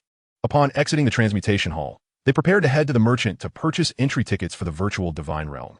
The game intertwines with reality, creating a fusion, where Blue Star exists in a state of amalgamation between the two. The realm of the virtual divine, another dimension, resembles the essence of the game that has descended upon Blue Star. A mysterious connection links the virtual divine realm with the arena's alternate space. Perhaps this explains why Jiang Linglong's new task, after abandoning the arena's career transition quest, has become the Celestial Tower, which is associated with the arena. The Celestial Battle Shadow Tower is situated within the virtual divine realm, a place endowed with formidable capabilities. It preserves the battle remnants of all past prodigious challengers who aspired to ascend the tower. The strength of these battle remnants within the tower can even perfectly reflect the prowess of those who once sought to transition. At the entrance of the transition hall, the two summoned their respective mounts. Your mount. Jiang Linglong was momentarily taken aback upon noticing that the other S mount was also a golden lion. I have always adored the lion's majestic roar. Su Zhou chuckled, stroking his nose. Jiang Linglong replied, lions and the roar of tigers. Let us not dwell on this. We should embark on our journey. Su Zhou deftly shifted the conversation back to the task at hand, feeling somewhat embarrassed to admit that he had chosen the golden lion primarily because he found it striking when he observed the other riding one in the myriad of races. Moreover, lacking knowledge about mounts, he thought it prudent to follow suit. As they traversed the path, Jiang Linglong and Su Zhou galloped on their golden lions above the city, akin to a limited edition supercar, drawing the gaze of all below. The crowd erupted in a wave of astonishment. Goodness! I can't believe I am witnessing two golden beast mounts today. How dazzling! Exclaimed one onlooker. Those capable of riding such creatures must either be wealthy heirs or descendants of significant figures. Remarked another. Did you see that golden male lion? It exudes so much more grandeur than the golden lioness beside it. If I ever come into wealth, I shall certainly seek connections to acquire a golden male lion.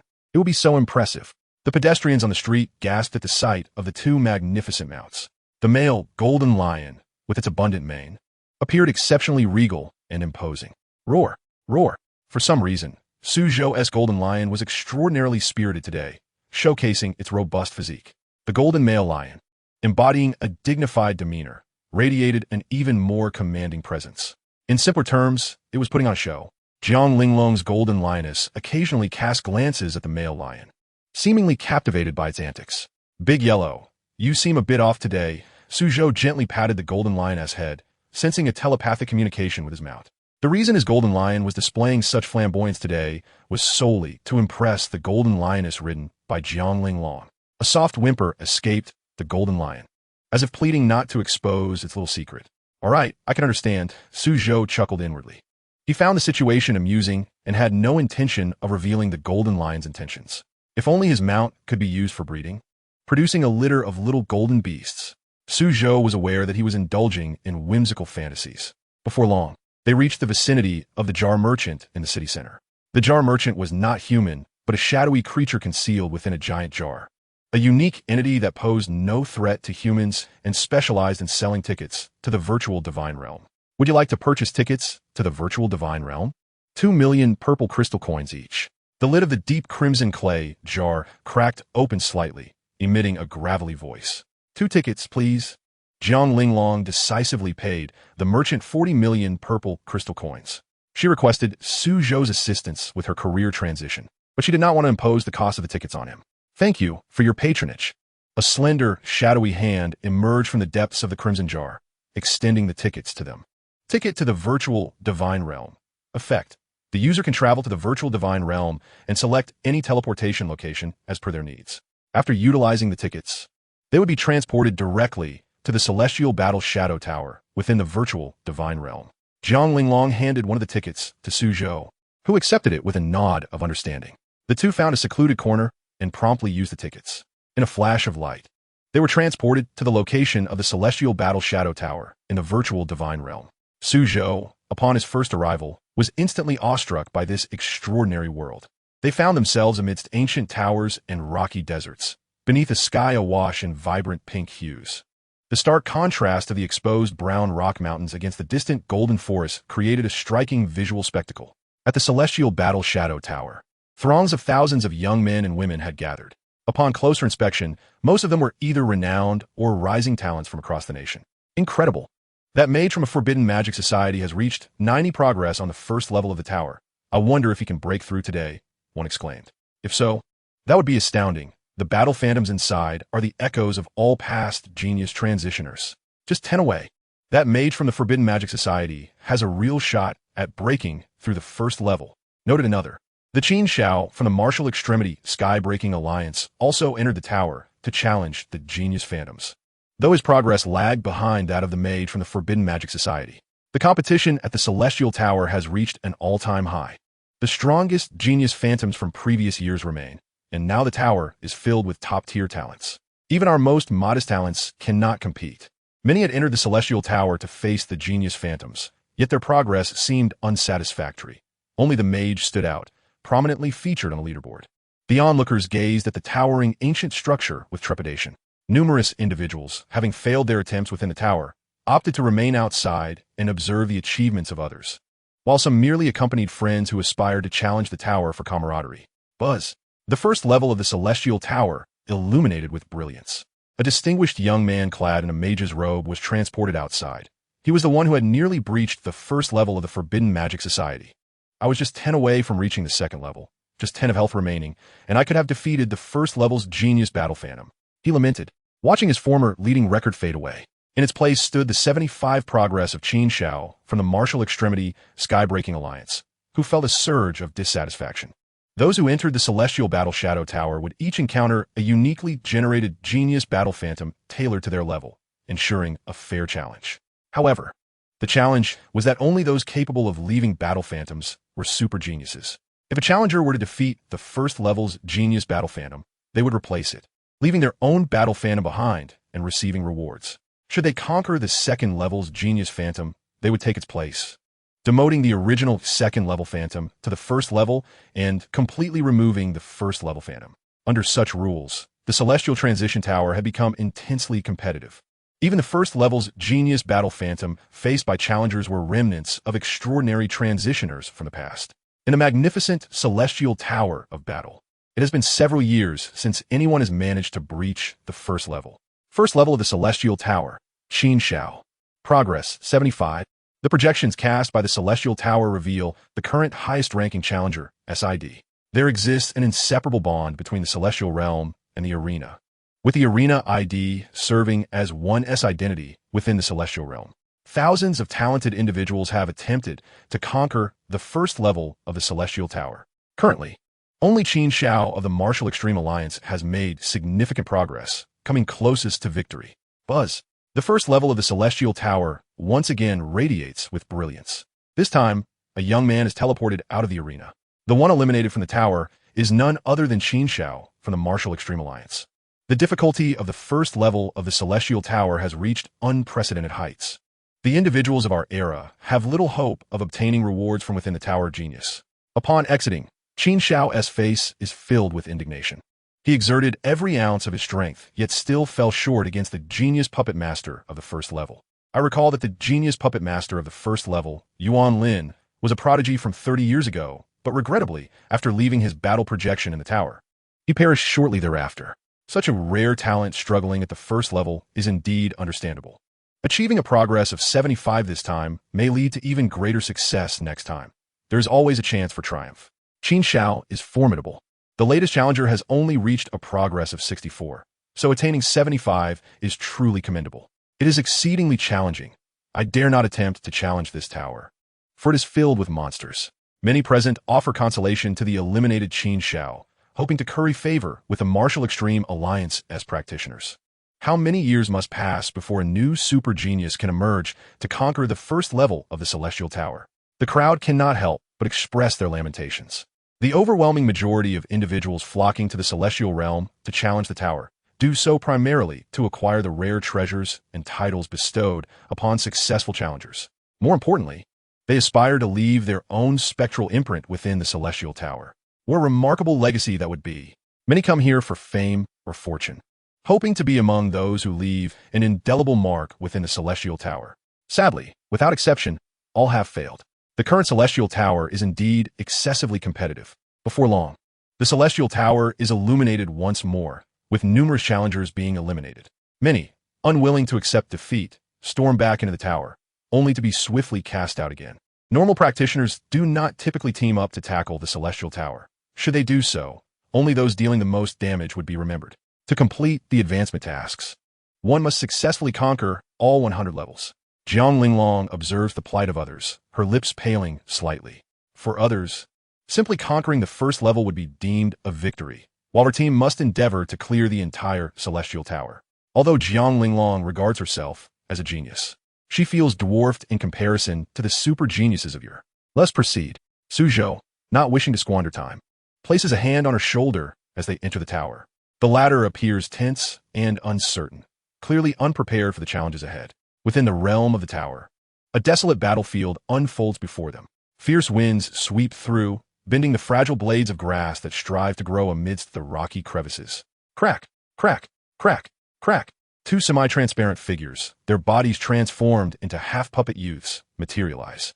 These two are the guardians of the first level of the Celestial Tower, Yuan Lin. Due to Jiang Linglong and Suzhou's teamwork, the number of celestial battle projections generated has increased to 2, and their levels are calculated based on the highest among the challengers, both at the pinnacle of their 4th advancement. ZZZZ, ZZZZ. The two Yuan Lin swiftly press down with their hands entwined in transparent threads. Countless transparent lines seem to connect to the heavens as black-feathered puppets plummet rapidly from above. A staggering total of 40,000 puppets descend from the sky. You fend off these puppets. I'll take down one of the battle projections, Jiang Linglong declares, activating the mechanical barrier on her equipment while swiftly drawing her golden greatsword to advance. There's no need for such complications, Suzhou replies, his expression sharpening. With that, he draws 2 blazing dragon charge rifles from his waist. Utilizing quantum moonstep, he advances rapidly towards the 2 figures. Bang, bang, bang, bang. The sharp sounds of gunfire resonate as violet fireworks erupt from the rifle barrels. Suzhou flips in midair, relentlessly unleashing a barrage of bullets towards the 2 puppet masters. Shell casings scatter as the intense gunfire swiftly riddles the 2 puppet masters with wounds. Zulfust. Jiang Linglong is taken aback by Suzhou's lightning speed. Just as she anticipates an easy victory, the 2 puppet masters explode with a surge of intense black light, rapidly restoring their forms. Boom! Boom! Boom! Boom! The 2 descending puppets burst apart in succession. It soon becomes clear to Suzhou and Jiang Linglong that this is a damage transfer skill. These puppet masters can transfer damage to puppets within a certain range, allowing the puppets to bear the brunt of the onslaught. No wonder they are the battle projections left by generations of geniuses. A glimmer of light dances in Suzhou's eyes. The multitude of challengers who have faced the first level have all met with failure, because the puppet masters they confront possess a level of strength that mere talent cannot surpass. As the 40,000 puppets land on the ground, they launch a frenzied assault on the challengers. Jiang Linglong engages the puppets with her greatsword, striving to carve a path to survival. Meanwhile, Suzhou dispatches the encroaching puppets and redirects his fire towards the 2 puppet masters. Explosions erupt around them as the puppets explode. The 2 Yuan Lin enact their damage transfer once more, redirecting the injuries sustained from Suzhou's gunfire to the puppets. Upon realizing Suzhou's formidable presence, they decisively choose to eliminate the weaker Jiang Linglong first. The 2 Yuan Lin battle projections intend to vanquish Jiang Linglong before turning their combined efforts against Suzhou. With a swift motion, they intertwine their hands and unleash their transparent, resilient threads to ensnare Jiang Linglong. She raises her golden greatsword to sever the threads, but several puppets charge at her, clamping onto her legs to restrict her movement. The transparent threads strike again, creating a perfect binding. Had there only been one genius puppet master, Jiang Linglong is confident she would not be so easily overwhelmed. Yet the flawless coordination between the 2 Yuan Lin leaves her nearly defenseless against such top-tier talents. From their puppet arms, Yuan Lin unleashes thousands of black arrows aimed at Jiang Linglong. Just as Suzhou is poised to rush forward to rescue her, he suddenly halts, as if struck by a revelation. Swish, swish, swish. The black arrows find their mark on the immobilized Jiang Linglong. A radiant halo envelopes her as she is rapidly eliminated from the arena. With a hiss, the two puppet masters reload their mechanical arrows and turn to face Suzhou, their eyes gleaming with provocation and defiance. Unexpectedly, rather than displaying fear, Suzhou's expression is one of calm ease, no longer burdened by the presence of a hindrance. Suzhou cast a languid glance at the two puppet masters ahead. He slowly rotated the firearm in his grasp, his tone devoid of emotion. "It is now my turn, is it not?" Chapter 49. The Tower of the Celestial Heroes 3. Jiang Linglong transformed into a sphere of light and was teleported outside the tower. The Celestial Trial Tower occasionally flickered with brilliance, continually expelling those who had failed in their ascent. The throng surrounding it were engulfed in sighs and a palpable sense of discontent. They considered themselves to be revered geniuses within the combat academy. Yet, when compared to the superlative prodigies of past generations who had conquered the Celestial Tower, they were but fireflies against the radiant moon. The disparity was not a matter of rank, but rather a reflection of individual potential. Even a level 900 powerhouse would find it impossible to breach the Celestial Tower, as the level of the tower's shadows mirrored that of the challengers. In this day and age, could there truly be a class changer capable of conquering the tower? The puppet masters on the first level are no challenge for me. Even if I were to face 100, it would pose no difficulty. Those who can still ascend the Celestial Tower today are undoubtedly the apex among geniuses. A century ago, while one might not have breached the 100th floor, they could at least conquer a dozen levels to claim precious rewards. Now, the Celestial Tower has transformed into an unattainable myth. Damn it, my resolve to grow stronger has been shattered. I shall never return to this wretched realm of the Void God. Year after year, the graduating talents aspire to ascend the tower to showcase their unparalleled prowess, only to be utterly defeated. The puppet masters, reliant on combat puppets, truly require brute strength to prevail, devoid of any strategic approach. The murmurs of the crowd began to swell. Many were acutely aware of the tower's daunting difficulty, yet they held an unwavering belief that they would somehow transcend the norm and achieve success. More contemporary geniuses yearned for fame, hoping to leave their mark within the tower for posterity to admire. Celestial Tower, first level, Bald Donkey, release the master. Allow this humble monk to take over. Progress, 67. The latest progress of the Celestial Tower indicated it had reached 67. This meant that the blood pool of the heroic shadow within the tower had dwindled to 33%. Is there anyone capable of defeating the puppet master Yuan Lin? His class is truly insurmountable. A class changer displayed a face of despair, utterly disheartened. In the past, even if the supernova geniuses within the tower were formidable, they could still persistently challenge the tower, identifying and exploiting their opponent's weaknesses. However, the unique nature of the first-level puppet masters necessitated sheer force to advance. Alas, now Suzhou stands alone. I have been eliminated. Jiang Linglong's spirit crumbled, drowning in self-reproach. The primary challenge of ascending the tower in a team lies in the elimination of comrades. The remaining individual still faces the same difficulty as when in a group. In a team context, Suzhou must eternally confront the peak-level genius shadows of the fourth transition. Even if there is a faint hope of breaching one level, the subsequent challenge involves two replicated genius shadows. Encountering a single genius shadow of equal level is already disheartening for others. Yet Suzhou must contend with two shadows of the same fourth transition level. I'm simply too weak. Jiang Linglong's sharpened nails dug into her joints, whitening from the pressure, sending a piercing pain through her. She might have had a chance against a single puppet master, but under the onslaught of two genius puppet masters, she felt as fragile as a flickering candle. Elsewhere within the Celestial Tower, a golden-haired middle-aged man from the Eagle Nation boisterously proclaimed, "The youth of your Dragon Nation truly decline with each generation.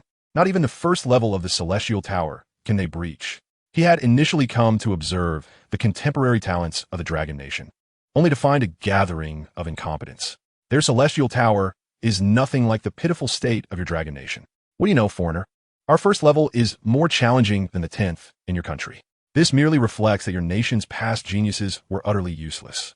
Why don't you try ascending the tower yourself, instead of merely spouting disdainful remarks? A class changer retorted, clearly aware that the man was merely seeking to provoke. I have no interest in your nation's Celestial Tower. Besides, should I miraculously succeed, the ID of your Dragon Nation would be forever marked by my presence. What face would you have left? Ha ha ha.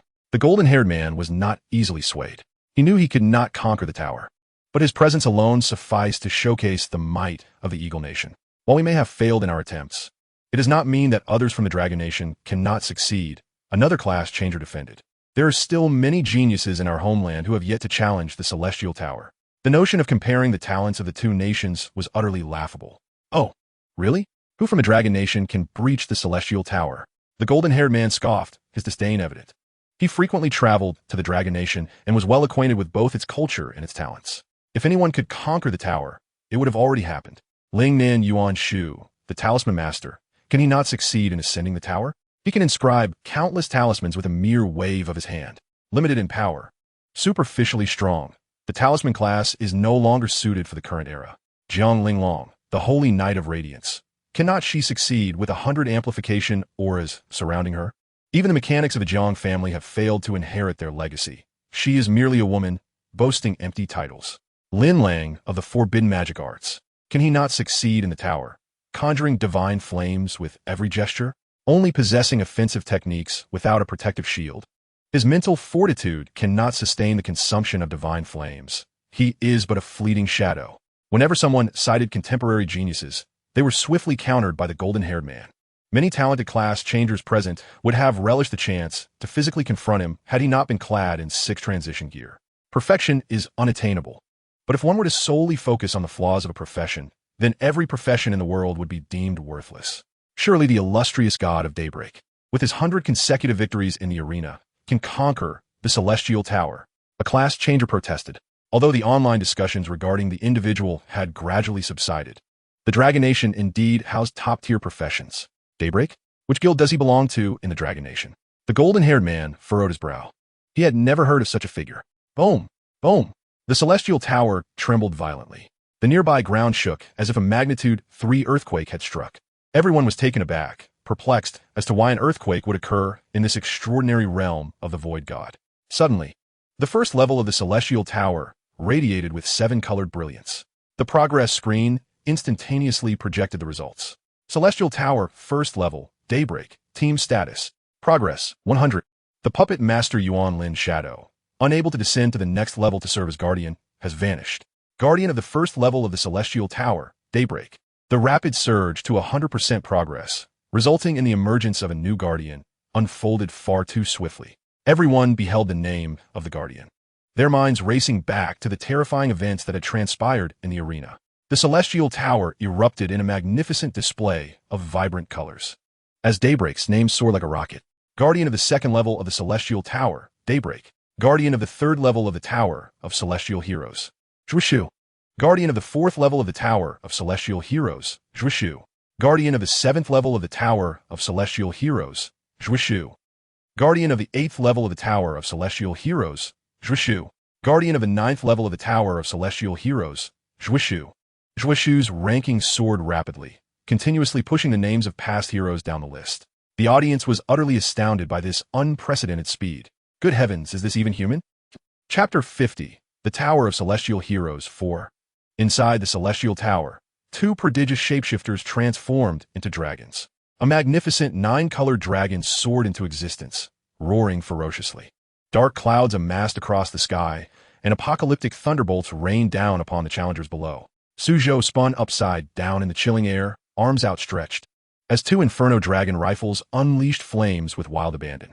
Like Mark Bolo unleashing a devastating move, bullets filled the sky, creating beams of light that rained down in a frenzy.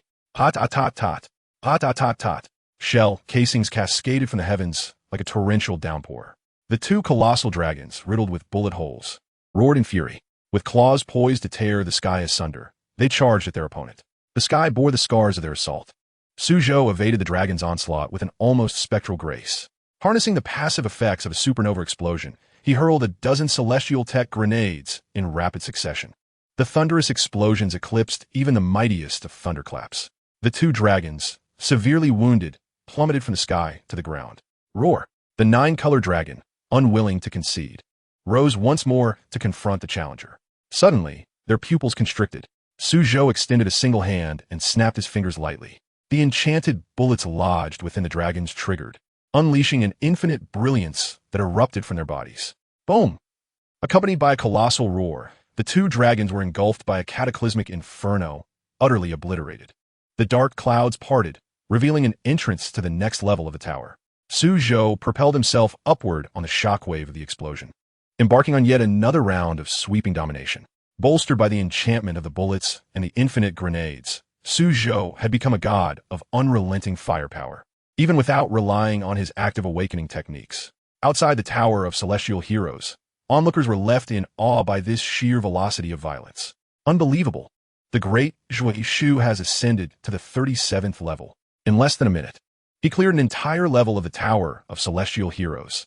Does he even retain his humanity? Why is the great Zhuai Shu in a team state, with his teammates absent? Eliminated? Incredible! This implies that the great Zhuai Shu must have faced at least 2 prodigious shapeshifters at each level. I thought the gap between me and these geniuses was unfathomable. Yet it turns out the geniuses themselves are leagues behind Zhuai Shu. This is madness, truly madness. Can he slow down a bit? I am not prepared for this. The crowd was engulfed in a profound astonishment. The Tower of Celestial Heroes gathered the most talented individuals from the game's inception. Each one was unparalleled in history, a supernova of extraordinary talent. Yet this deity, in a team setting, relentlessly ascended the tower at a speed akin to a rocket. This velocity is not only the fastest in the history of the Dragon Kingdom, but unprecedented even in other nations. Zhuai Shu is none other than Su Zhou, and the opposing figure is. Jiang Linglong felt a tumult of emotions surge within her. She clutched her chest, desperately trying to calm her racing heart. While others were oblivious to the reason behind Zhuai Shu's team status, she understood. Except for her, who required a team to ascend due to a class transition mission. Normal individuals prefer to challenge the tower solo to avoid imposing additional burdens. Jiang Linglong was struck with a sense of dread at this horrifying truth she had suddenly uncovered. Just a slight intervention would already be the limit for this tier. She finally grasped the true meaning behind Su Zhou's words and felt that he had been far too modest. After all, Su Zhou was the legend who had achieved 100 consecutive victories in the arena not long ago. Since Su Zhou was indeed Zhuai Shu himself, could it be that my earliest encounter with him, the inexplicably appearing mechanical guanyin at the border of Mo City and the epic explosion at the magical Forbidden Book Society, were also orchestrated by Su Zhou? The more Jiang Linglong pondered, the more plausible it seemed. Before she met Su Zhou, she had watched videos online about Zhuai Shu, absolute explosions, instant annihilation, unparalleled prowess, and invincibility. The mechanical guanyin and the explosion at the magical Forbidden Book Society had occurred so unexpectedly, all benefiting her side. The professions aligned. The factions matched. A colossal figure was right beside her, ascending yet another level at this rate. The great Zhuai Shu might well conquer the 100 levels of the Tower of Celestial Heroes. Great One, take my knee. The strongest prodigy in history. So swiftly defeated and demoted by the great Zhuai Shu, I am utterly devastated. Even the most illustrious geniuses of past and present must kneel before such a titan. The crowd was completely humbled by this giant. To them, his power was akin to a dimensional strike. The Tower of Celestial Heroes continually updated the ranks of its guardians. Guardian of the 40th level of the Tower of Celestial Heroes, Zhuai Shu. Guardian of the 50th level of the Tower of Celestial Heroes, Zhuai Shu. Guardian of the 70th level of the Tower of Celestial Heroes, Zhuai Shu. Guardian of the 80th level of the Tower of Celestial Heroes, Zhuai Shu. Guardian of the 90th level of the Tower of Celestial Heroes, Zhuai Shu. Upon reaching the 90th level, Su Zhou continued to ascend relentlessly. The hearts of the onlookers rose with Zhuai Shu's elevation, each pulse a knot in their throats. 91, 92, 93, 97, 98, 99. The final level, the 100th level. All eyes converged at the pinnacle of the tower. A profound silence enveloped the crowd as they awaited the reappearance of Zhuai Shu's name. The 100th level is the domain of the most formidable prodigy, the mythic card master Su Xinghe. His cards could summon every mythical beast in existence, whose powers would synchronize with Su Xinghe's level. When beast tamers witnessed Su Xinghe summon mighty divine pets with a single card, their spirits shattered, realizing their profession could never rival the summoning prowess of cards. It was precisely due to this extraordinary ability that Su Xinghe had maintained his unassailable position atop the Tower of Celestial Heroes, a feat unmatched throughout history. He was the most resplendent morning star, perishing alongside the first demon to descend into reality with the game. Now, a century later, no one had ascended to the pinnacle of the Tower of Celestial Heroes to witness Su Xinghe's avatar. All eyes widened, breath slowed. They yearned to witness Su Zhou shatter this historic moment. At the 100th level of the Celestial Tower, the expanse of the primordial earth stretched infinitely. This was the most vast and supreme battlefield. Suzhou, dual pistols in hand, reached the final level. Before him stood two elegantly attired youths, their snow-white garments contrasting with their starry eyes. The two prodigious avatars unleashed a torrent of cards into the air. The cards transformed into formidable and terrifying beasts of immense power. As they summoned mythical ferocious creatures from the Dragon Kingdom, they simultaneously invoked foreign mythological beasts. The Hound of Hell, the Nine Infants, the Sky-Splitting Beast, the earthly giant serpent Emer, the Black Dragon King Nidhogg. In the distant skies and mountains loomed various colossal monsters. The legendary mythological beasts descended. The ferocious entities, though fearsome, were rendered weak. The machinery ascended. With a decisive clap of his hands, Suzhou unleashed two awakening techniques simultaneously. Two towering battle mechas descended from the heavens, kicking up vast clouds of dust. Cyber Avalokiteshvara, Mecha Tathagata. Suzhou hovered in midair, his gaze fixed upon the mythological beasts in the distance. The two massive mechas activated their combat modes, standing resolutely at Suzhou's flanks. Roar, roar, roar. All mythological beasts erupted into chaos, charging fiercely at the challenger in a desperate struggle. Suzhou made a swift hand motion, and the electronic eyes of the two colossal battle mechas ignited with a deadly crimson glow as they surged towards the mythological beasts. Cyber Mecha Technique, Plasma Swastika Seal.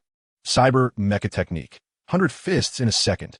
As the words fell, the myriad hands of Cyber Avalokiteshvara rapidly unleashed the Plasma Swastika Seal, attacking the airborne beasts. Technology radiated from the back of Mecha Tathagata, propelling it forward to confront the onrushing monsters.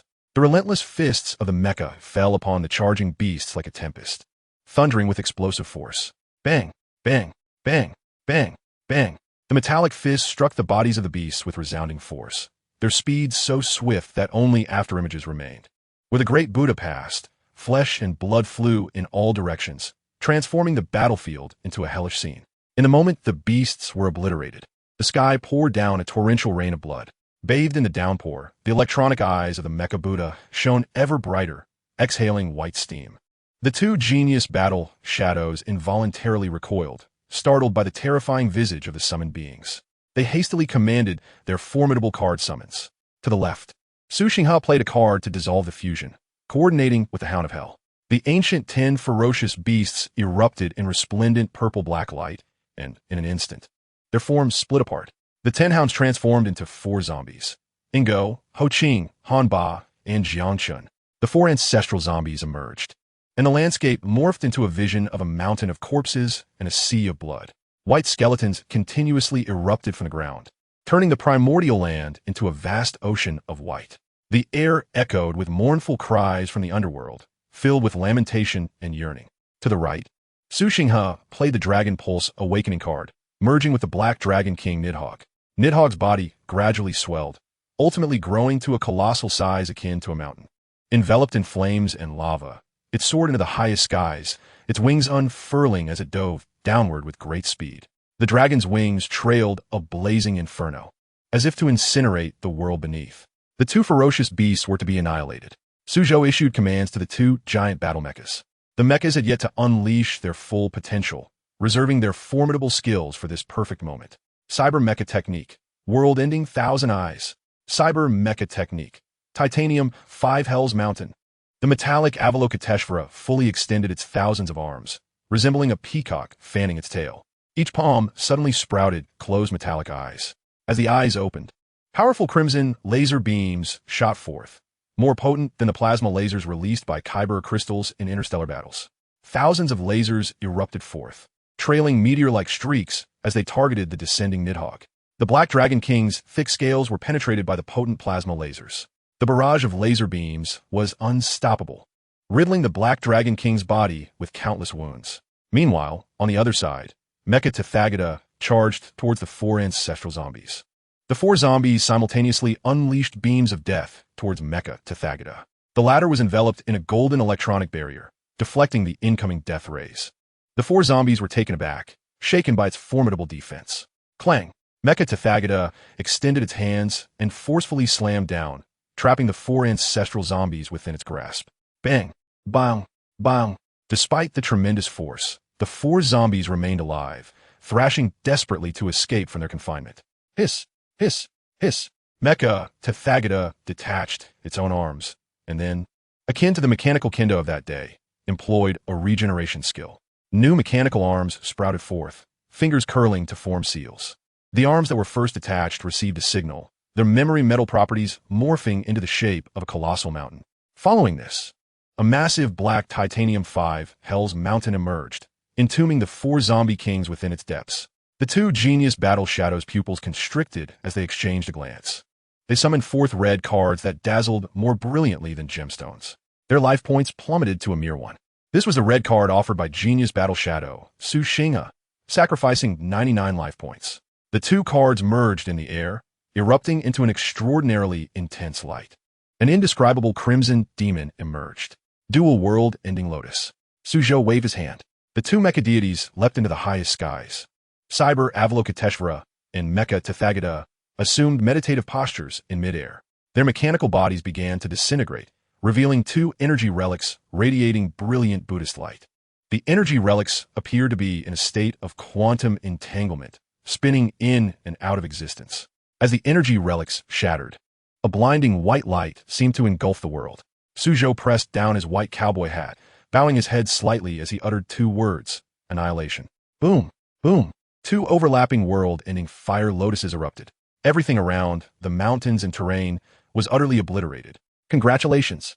You have defeated the 100th Layer Guardian, earning the title Unparalleled.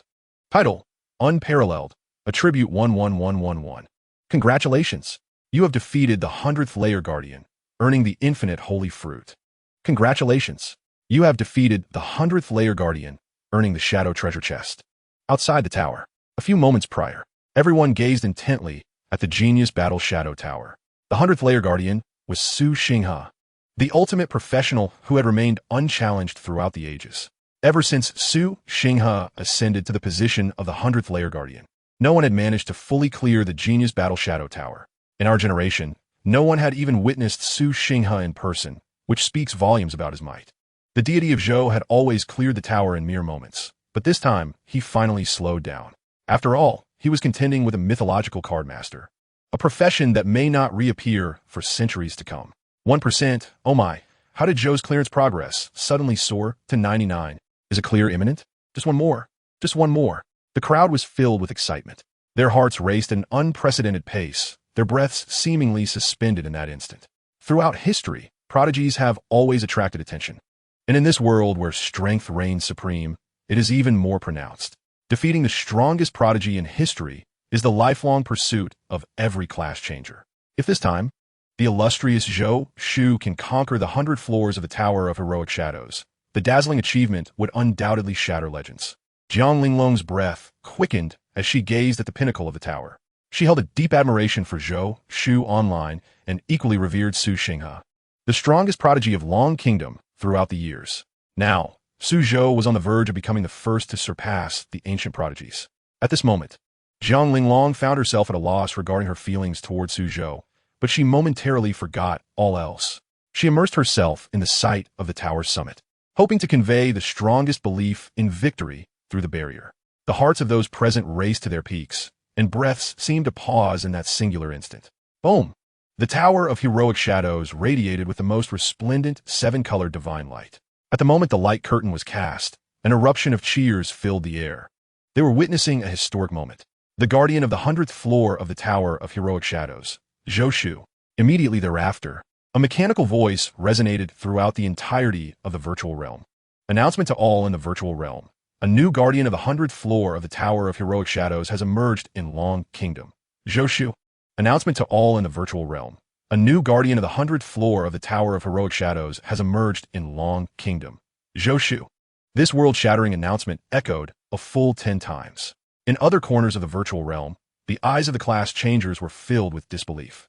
Everyone gazed towards the distant Tower of Heroic Shadows, unable to fathom that in this era, someone could defeat all supernova geniuses. Your teammate, Zhou Shu, has left the virtual realm. Would you like to cancel the team status? A notification popped up on Jiang Linglong's panel. After selecting no, her heartbeat seemed to slow for a moment. The other party had defeated all past prodigies and returned to reality. What kind of emotions was she to muster when facing Su Zhou now? Chapter 52. Linglong, the little fan. I still prefer your former unruly demeanor. Jiangchuan City. Near the Merchant of Jars. You have changed your title to Unparalleled in the World. Attributes 11,111. The attribute bonuses of Unparalleled in the World have been automatically allocated according to class characteristics. Personal information. Name, Suso. Class, World-Destroying Gunsmith. Level, 131. Constitution, 12324. Strength, 24083. Spirit, 14355. Agility, 17736. Title, Unparalleled in the World. Attributes 11111. Awakening skills, Destruction Ray, Wing Slaughter, Cyber Cannon Mech, Quantum Moonstep Core Breaker Cannon, new. Previously, King of Competitions provided a total of 4,000 attributes, with all attributes increased by 1,000. Though Unparalleled in the World does not offer such an exaggerated all-attribute bonus, the increase in attributes is a remarkable 7,111 points more than King of Competitions. While waiting for Jiang Linglong's return, Suzhou equipped his new title, augmenting his attributes by an astounding 7,111 points. If not accounting for the extra attribute bonuses from each class change, it would equate to a direct elevation of over 700 levels. It is no exaggeration to call this title the strongest. The bonuses are simply overwhelming. Suzhou then examined his storage ring, which contained additional items obtained from clearing the heroic tower. Xuanwu Sacred Fruit. Effect. Instantly replenishes 10 stamina and spirit. Qinglong Sacred Fruit. Effect. Instantly replenishes 20 stamina and spirit. Wuji Sacred Fruit. Effect. Instantly replenishes all stamina and spirit. The Wuji Sacred Fruit, obtained for clearing the 100th floor, is the most powerful item, capable of instantly restoring all stamina and spirit. The other sacred fruits restore 10, 20, and 30 respectively. If I consume the Wuji Sacred Fruit, wouldn't that grant me an additional opportunity to unleash an awakening skill? A glimmer of brilliance flashed in Suzhou's eyes. The value of this item is equivalent to one of his awakening skills. It can be kept as a trump card for future use. Finally, Suzhou turned his attention to an additional item obtained from the heroic tower. Shadow Chest Seal. Requirement. Defeat 100 evil spirits to unseal. Progress. 0. Effect. Upon opening, may randomly yield an item you need.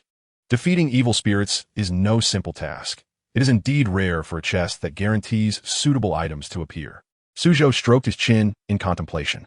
Once he unseals the chest, he could try to open it when he has something particularly needed. The Shadow Chest is a reward that dropped from the 100th floor.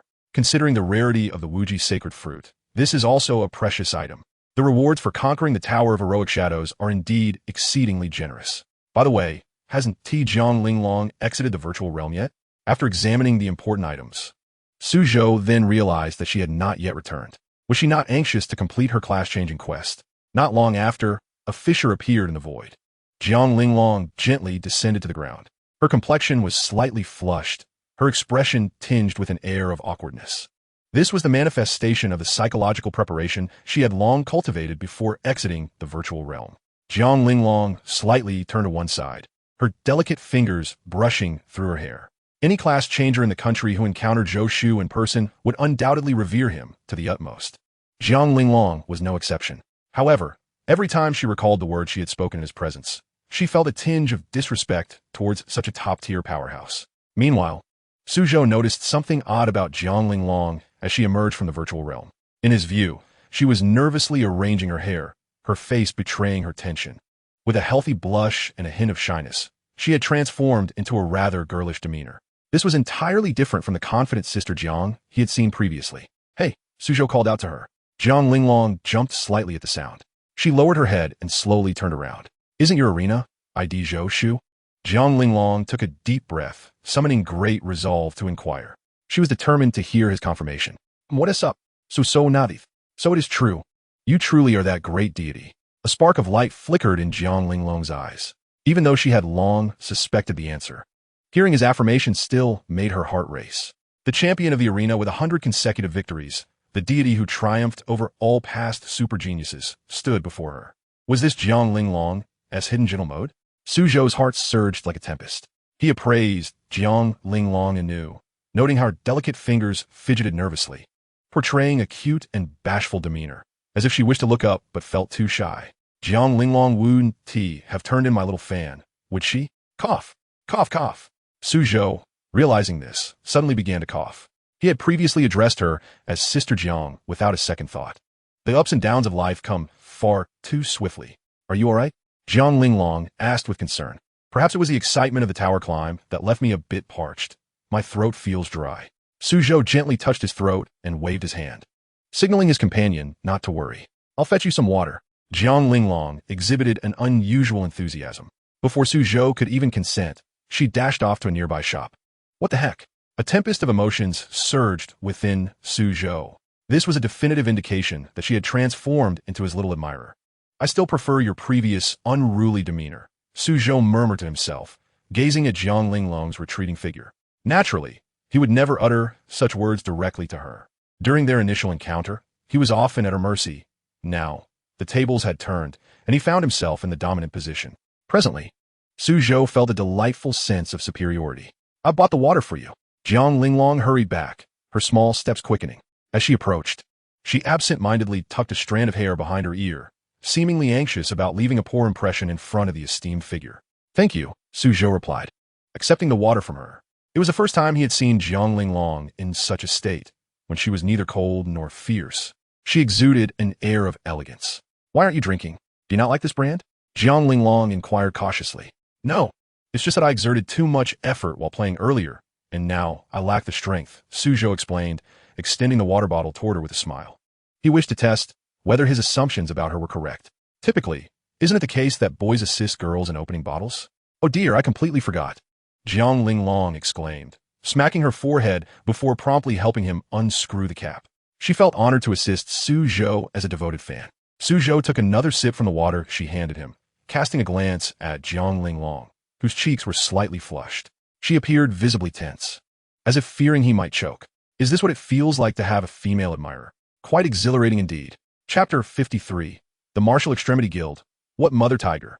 On the street, a few job changers engaged in conversation.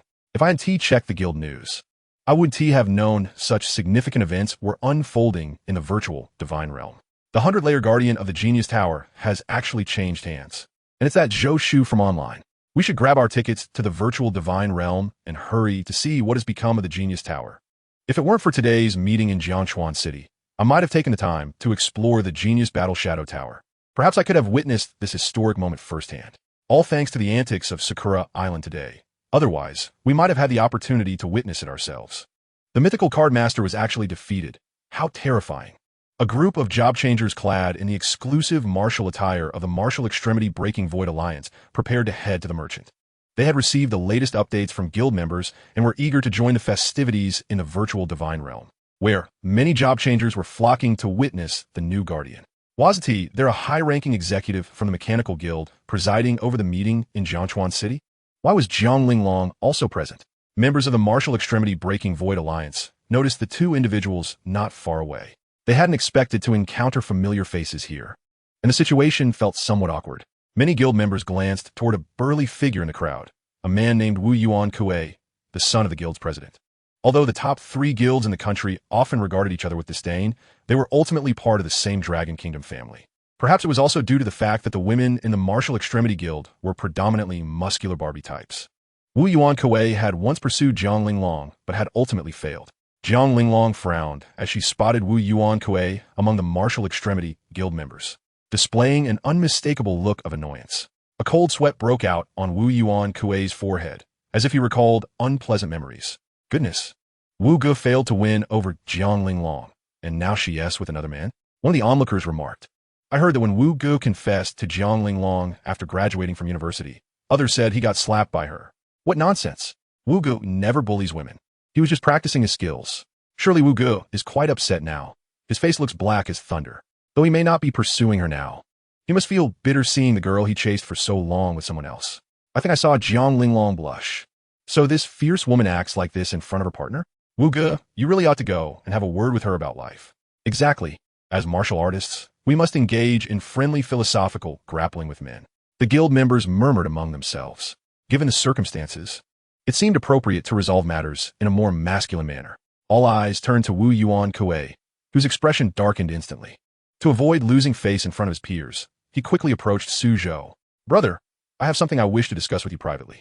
Wu Yuan Kuei approached with an air of authority, determined to make his presence known. Jiang Linglong crossed her arms and wore an icy expression. She wondered if he still felt he had not been adequately reprimanded by her. A sheen of cold sweat appeared on Wu Yuan Kuei's forehead as he directed his gaze toward Su Zhou, seemingly pleading. All right, let's talk, Su Zhou replied with a smile, sensing something deeper in Wu Yuan Kuei's eyes. Thus, Wu Yuan Kuei draped his arm over Su Zhou's shoulder, leading him to a secluded corner. The other members of the Martial Extremity Guild watched with excitement from a distance. Wow, I can't believe Wu Ge is really going for it. I thought they were just joking around. Do you think they'll actually fight? Will they get into a brawl? Probably not. But based on the plots I've seen in idol dramas, they should engage in some subtle competition, like shaking hands too firmly. So thrilling. Is this what youth is all about? As the members of the Martial Extremity Guild buzzed with excitement, Jiang Linglong shot them a fierce glare, prompting many to quiet down. Her prowess could easily be described as that of a contemporary genius. In a secluded corner of the street, Wu Yuan Kuei introduced himself. I'm Wu Yuan Kuei. May I ask how to address you? Just call me Su Zhou. Su brother, that fierce woman didn't hurt you, did she? Wu Yuan Kuei's demeanor took a complete turn, expressing concern for his companion. At last, he found a kindred spirit in this world of hardship. His previous aggressive demeanor was merely an act to maintain his image in front of his guildmates. Are you referring to Jiang Linglong? Su Zhou chuckled at this. Setting aside whether Wu Yuan Kuei could actually land a hit, it was clear that even if he could, a quantum form was beyond the reach of a mere fourth-tier job changer. You pursued Jiang Linglong, so you must have been on the receiving end of her wrath as well. Here, take this black jade ointment as a gift from me. Trust me, don't let her beauty cloud your judgment. This woman is far too fierce for any man to tame. It's best for you to let go sooner rather than later. Wu Yuan Kuei retrieved a fine ointment from his storage ring and offered it to Su Zhou. The campus of the Battle Academy was filled with numerous beautiful girls. Yet men were invariably drawn to the most stunning among them. Jiang Linglong was widely acknowledged as the most beautiful girl at the Imperial Capital University. Wu Yuan Kuei had initially been swept up in the excitement of knowing Jiang Linglong was single and had made a grand, albeit embarrassing, gesture of affection toward her. The outcome provoked the other party's ire, leading to a dire consequence. Jiang Linglong unleashed her myriad of holy night blessings, only to find herself battered and bruised, nearly reduced to a mere shadow of her former self. In the midst of this turmoil, Wu Yuan Kuei experienced a sudden epiphany. The overwhelming display of martial prowess from his opponent made him realize that even if he were to pursue her, he would likely fall victim to her wrath. Now, upon seeing Su Zhou, he felt as though he had encountered a kindred spirit in misfortune. We are not in that sort of relationship, he insisted. Su Zhou, while acknowledging this, nonetheless accepted the medicinal ointment. He had always relished the prospect of gaining something for nothing, but you will surely face the repercussions as well. Don't be afraid of what your comrades might say. I must admit, I feel a twinge of fear towards Linglong myself. Wu Yuan Kuei scratched his head awkwardly. Eventually, he came to terms with the fact that, as the heir of the Martial Extreme Guild, it was not unreasonable to settle for a less than spectacular partner if he could not find a stunning one. It was foolish to persist for the sake of one woman alone. I find Jiang Linglong quite demure. She is not as fearsome as you portray her to be, he remarked. Su Zhou appeared to reminisce, a smirk gracing his lips. The gentle side of Jiang Linglong is quite admirable. How can you not believe my words? Wu Yuan Kuei was flustered. He urged his companion not to be blinded by appearances. However, the expression of the big guy seemed to convey, cute girl? What cute girl? Surely, one is not so brazenly enraptured by beauty. You are gravely mistaken. Jiang Linglong is indeed a very gentle soul, Su Zhou stated after a moment of contemplation, feeling it necessary to vindicate his female fan. Linglong, come here for a moment. He beckoned her over. Wah, how could you summon this fierce tigress? Wu Yuan Kuei exclaimed, retreating a couple of steps, pale-faced. How dare the man address Jiang Linglong so intimately? Even he felt compelled to add the honorific sister Linglong. Chapter 54, It Matters Not. I shall intervene. What do you need? Jiang Linglong inquired, her expression one of confusion as she approached Su Zhou. Could you please dispose of or hand me that bottle of water? Su Zhou smiled as he returned the water to her. This would allow him to simultaneously erase her reputation as a violent woman. Sure, if you need me to, I could buy you a new one, Jiang Linglong replied. Subtly nodding, she obediently tossed the bottle into a nearby trash bin, displaying commendable environmental awareness. Goodness, has Jiang Linglong lost her mind? How could she so readily obey a man's request? Is this truly her? The observers were astounded. She was just glaring at us moments ago. The disparity in Jiang Linglong's demeanor towards the male marksmen and their group was staggering. The other members of the Martial Extreme Guild were left agape. This was a far cry from the image they had of the granddaughter of the Mechanical Guild's Grand Elder. Beside them, Wu Yuan Kuei rubbed his eyes in disbelief. Did Su Zhou really manage to make Jiang Linglong willingly help him dispose of trash? From Jiang Linglong's words, it seems that this bottle was indeed purchased by him. I told you, Linglong is actually a good girl, Su Zhou chuckled.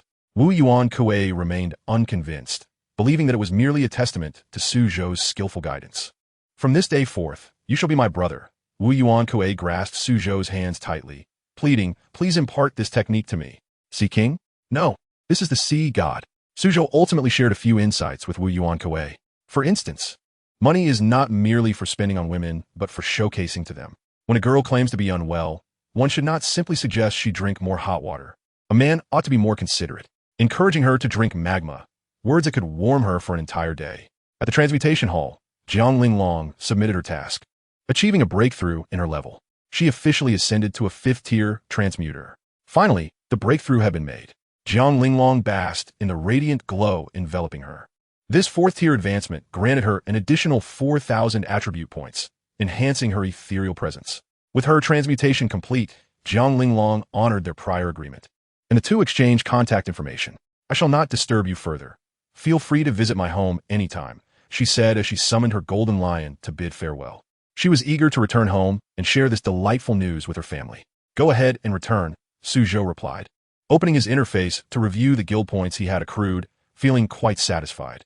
His recent venture to the Tower of the Proud had yielded rewards far exceeding his expectations. This return to the transmutation hall marked a dual triumph. Had it not been for the other party seeking him out, he would have remained unaware of the treasures to be found in the Tower of the Proud. Oh, the photo of my aunt. Su Zhou suddenly recalled an important matter. Before Jiang Linglong departed, she had mentioned visiting her home. It would be prudent to give her a heads up. Thankfully, he had added her contact information. He retrieved his phone and sent her a picture of his aunt, resolving any potential issues. The ensuing focus would primarily be on leveling up. Su Zhou examined the shadow treasure chest within his storage ring. Currently sealed, it required the defeat of 100 malevolent spirits to unlock.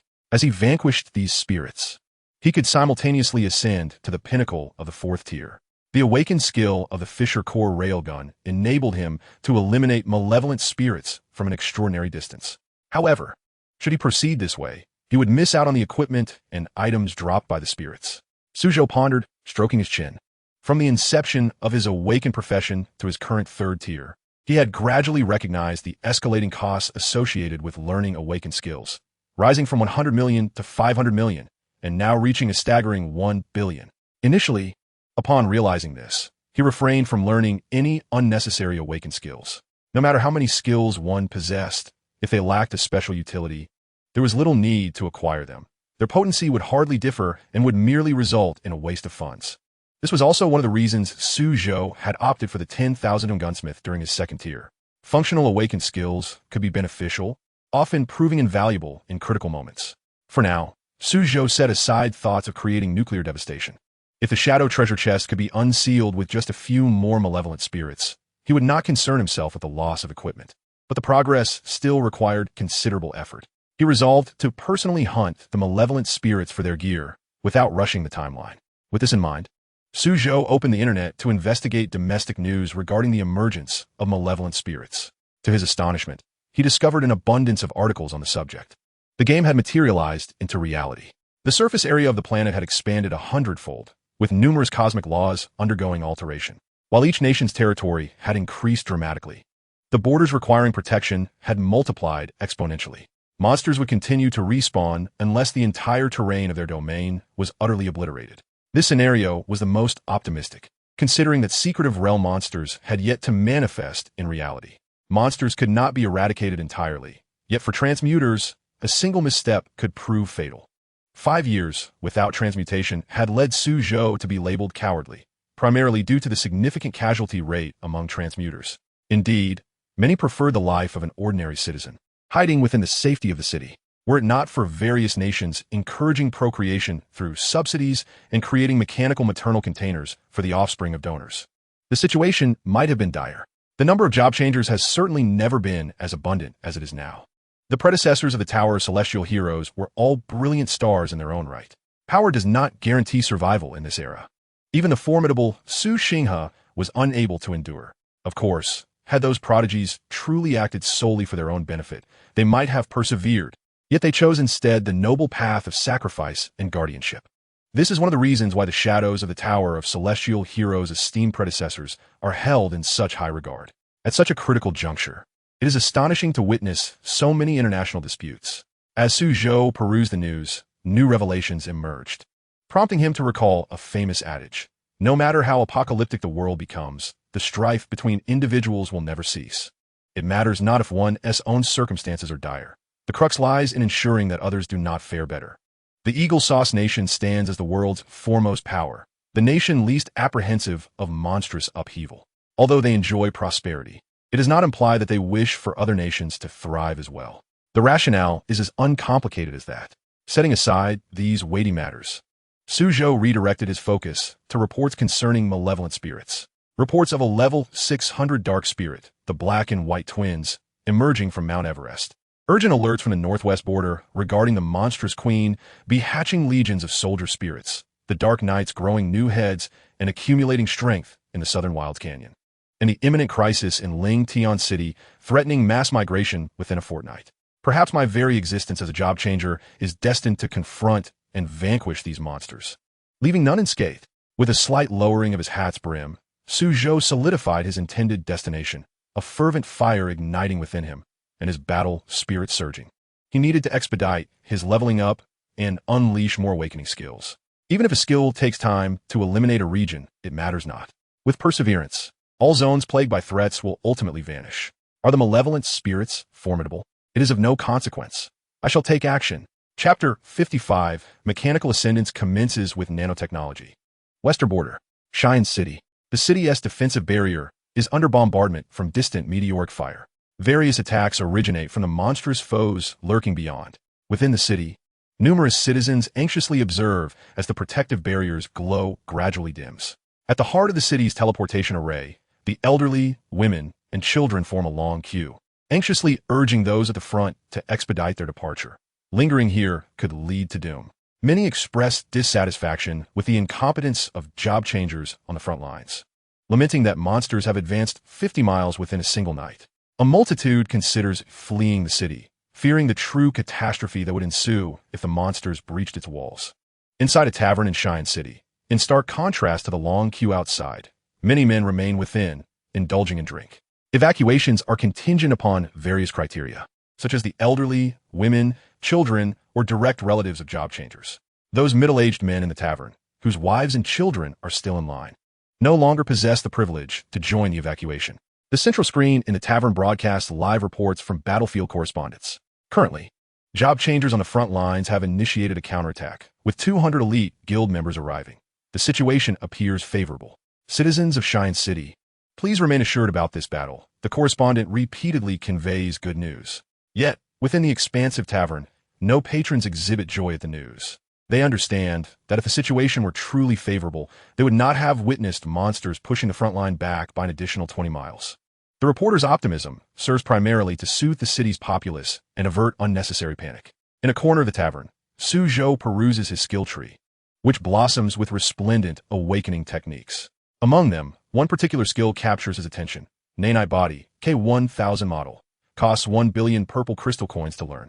Effect: upon learning, you can consciously transform your body into nanoscopic particles at will, allowing you to shape them into any form and revert to your original state at any time. Note: you may subsequently spend 1 billion purple crystal coins to upgrade the Nanite Body, K1000 model, after which the nanoscopic particles will exhibit new variations. Indeed, the presence of nanotechnology is evident. Su Zhou's heart quickens. Having watched numerous science fiction films, he is acutely aware of the formidable capabilities of nanotechnology. Nanometers are minuscule, with 1 nanometer equating to 0.0000001 millimeters. The ability to consciously render one's body into a nanite form allows one to completely disregard conventional physical attacks. Furthermore, in this nanite state, Su Zhou can assume any shape. He could transform into an aircraft, a tank, or any tangible entity. Moreover, the nanite body is a skill that can continually evolve and grow stronger. This may very well mark the inception of his mechanical ascendance. You have expended 1 billion purple crystal coins and successfully learned the nanite body, K1000 model. You have invested 1 billion purple crystal coins to enhance the nanite body. K1000 model. Nanite body. K1000 model upgraded to nanite body. K3000 model. Nanite body. K3000 model now possesses the devouring effect of nanobots. Nanobots. Upon activating your nanite form, you can decompose any object into nanoscopic particles. The decomposed objects will transform into nanites. And upon reverting from the nanite state to your original form, any surplus nanoscopic particles will dissipate. Upgrading to the K3000 level grants a devouring effect that would likely surpass even the most terrifying depictions of nanobots in cinema. Suzhou's eyes gleam with excitement. He had not anticipated such a formidable effect from his initial evolution. The notion of nanobots evokes memories of a certain science fiction film featuring minuscule iron bugs that incessantly devoured and divided, leaving desolation in their wake, eradicating all forms of life. Sir, your drink. The elderly tavern owner carefully places a glass of gin before Suzhou. Boss, it's quite the hour. Yet you remain open? Aren't you planning to evacuate? Suzhou takes a sip from the glass and gently sets it down, glancing at the news of the ongoing battle broadcasted in the tavern. This tavern has been passed down from my grandfather. I have no desire to compete with the youth for a chance to escape the city. The tavern owner sighs, shaking his head slightly. He has encountered this kind of situation several times in his long life. If he can endure until reinforcements arrive, that would be ideal. If not, he shall face the fate of his ancestral establishment. The drink you prepared is quite good, yet I cannot linger to savor it. Suzhou rises after discerning the general location of the malevolent spirit from the news. Before departing, he leaves a stack of purple crystal coins on the table. Sir, today, there is no charge. The tavern owner hastily calls out to him. His reason for remaining open today is primarily to indulge in doing what he loves one last time. With the city's safety in jeopardy, what significance does collecting payment hold? It's quite all right, Suzhou replies with a knowing smile. He steps out of the tavern, inhaling the fresh air of the outside world. He has long proclaimed, flesh and blood are feeble, mechanical ascendance awaits. Now, with the mastery of the nanite body, he stands ready. At long last, he has liberated himself from the corporeal confines of mortal flesh. The actions of the young man drew the attention of the other patrons within the tavern. A myriad of astonished gazes turned toward Suzhou, who stood silhouetted in the doorway. Some among them perceived the youth as possessing a commendable sense of integrity, steadfastly opting to pay even at such a critical juncture. Others, however, harbored an internal bewilderment regarding the youth's actions, questioning the purpose of payment when the city itself seemed on the brink of annihilation. At the tavern's entrance, Suzhou squinted against the relentless sun, raising his hand to allow rays of light to filter through his fingers. The ascent into mechanized transcendence was about to commence. As his words fell, Suzhou appeared as though he were constructed from an exceedingly fine heap of sand. His fingers caught in the wind, gradually dissipated into a substance reminiscent of black powdered lead. Is that a ghost? Good heavens, I've seen a ghost in broad daylight, exclaimed a startled onlooker. He has turned to dust. How did this young man suddenly become powder? Is he a class changer? Yet, why have I never witnessed such a skill before? Panic surged through all the patrons in the tavern, who sprang to their feet in terror. Before their astonished eyes, Suzhou transformed into a multitude of black particles, soaring skyward. This bizarre and chilling spectacle was an unprecedented display of supernatural prowess. Outside the city, on the front line of the battlefield, a horde of alien soldier bees clashed violently with the class changers. The creatures roared as a fierce wind swept through, carrying a great cloud of black particles from above.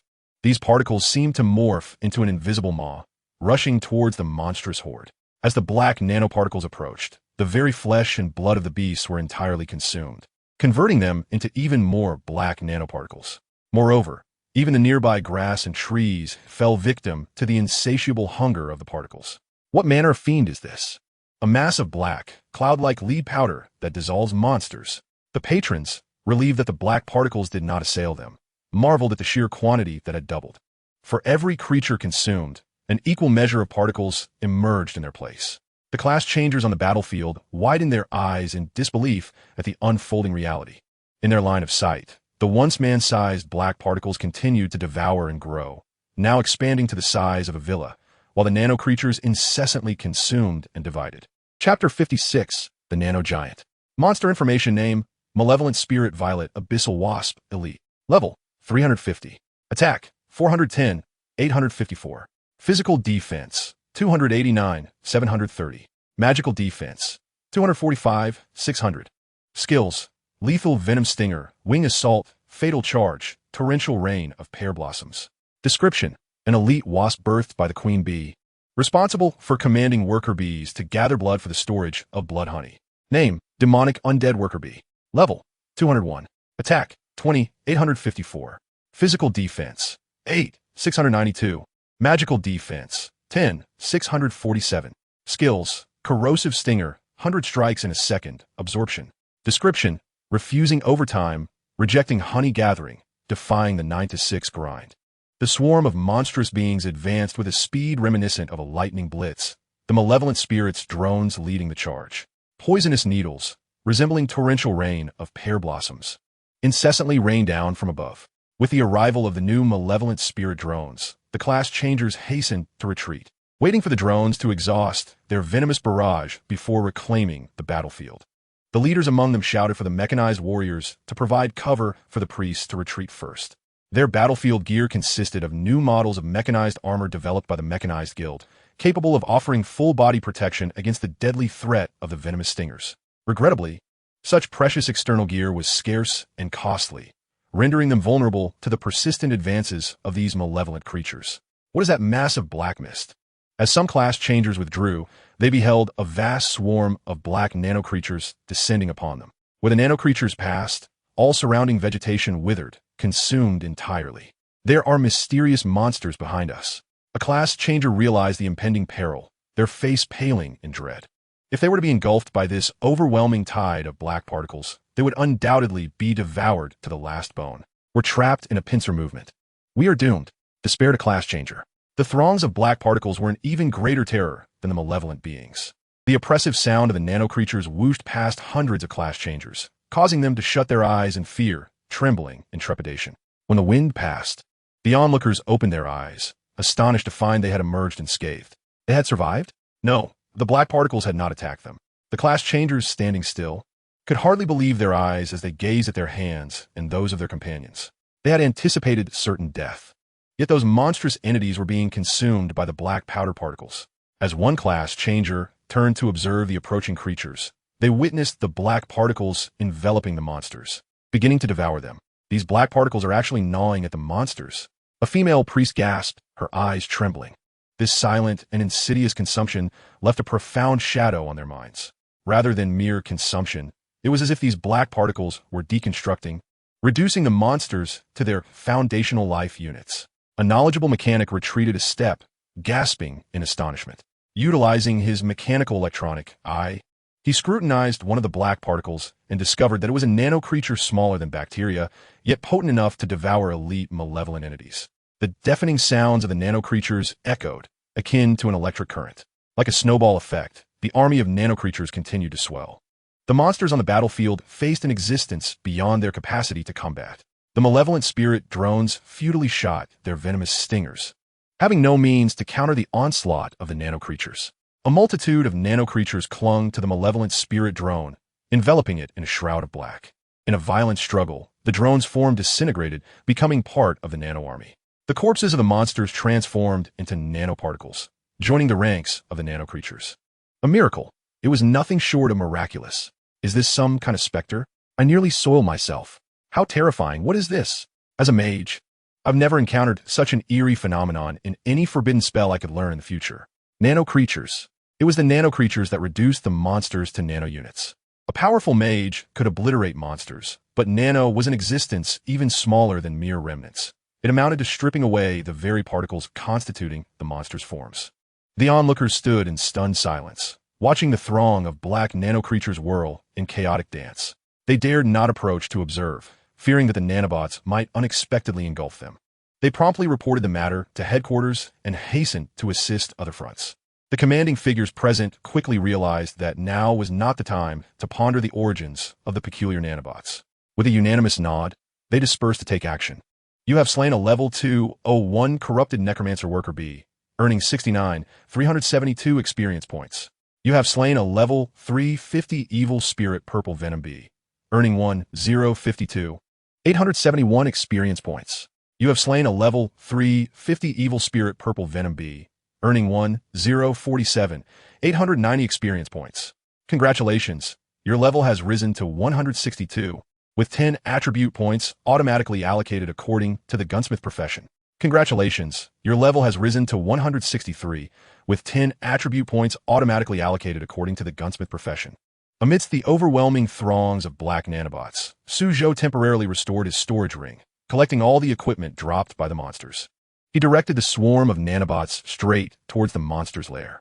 Zzz, zzz. The sharp, piercing hum of the nanobots echoed through continuous consumption, transformation, and degradation. The initial small cluster of nanobots had now evolved into a colossal army, filling a small expanse of sky. Before the nanobots appeared a hive as immense as a skyscraper. All the monsters originated from within this hive, where the evil spirit queen bee incessantly produced minions to serve her. With a whoosh, a torrent of black nanoscopic particles coalesced into a form resembling Suzhou himself. Surrounding him was the army of nanobots birthed from consumption and division. Buzz, buzz, buzz. The worker bees guarding the gigantic hive sounded the alarm. From within the hive, tens of thousands of bee-like monsters rapidly surged forth. Indeed, it was the evil spirit queen that had summoned such a multitude of her kin. Suzhou cast a glance ahead. There were over 200 elite, evil spirit monsters in sight. Whoosh, whoosh, whoosh. A multitude of bees unleashed a barrage of venomous stingers. The densely packed stingers, as fine as hair, shot forth in a relentless stream. With a sweeping motion of his hand, Suzhou commanded the myriad black nanobots to rise and charge. Like an eraser, they obliterated all incoming stingers with ease.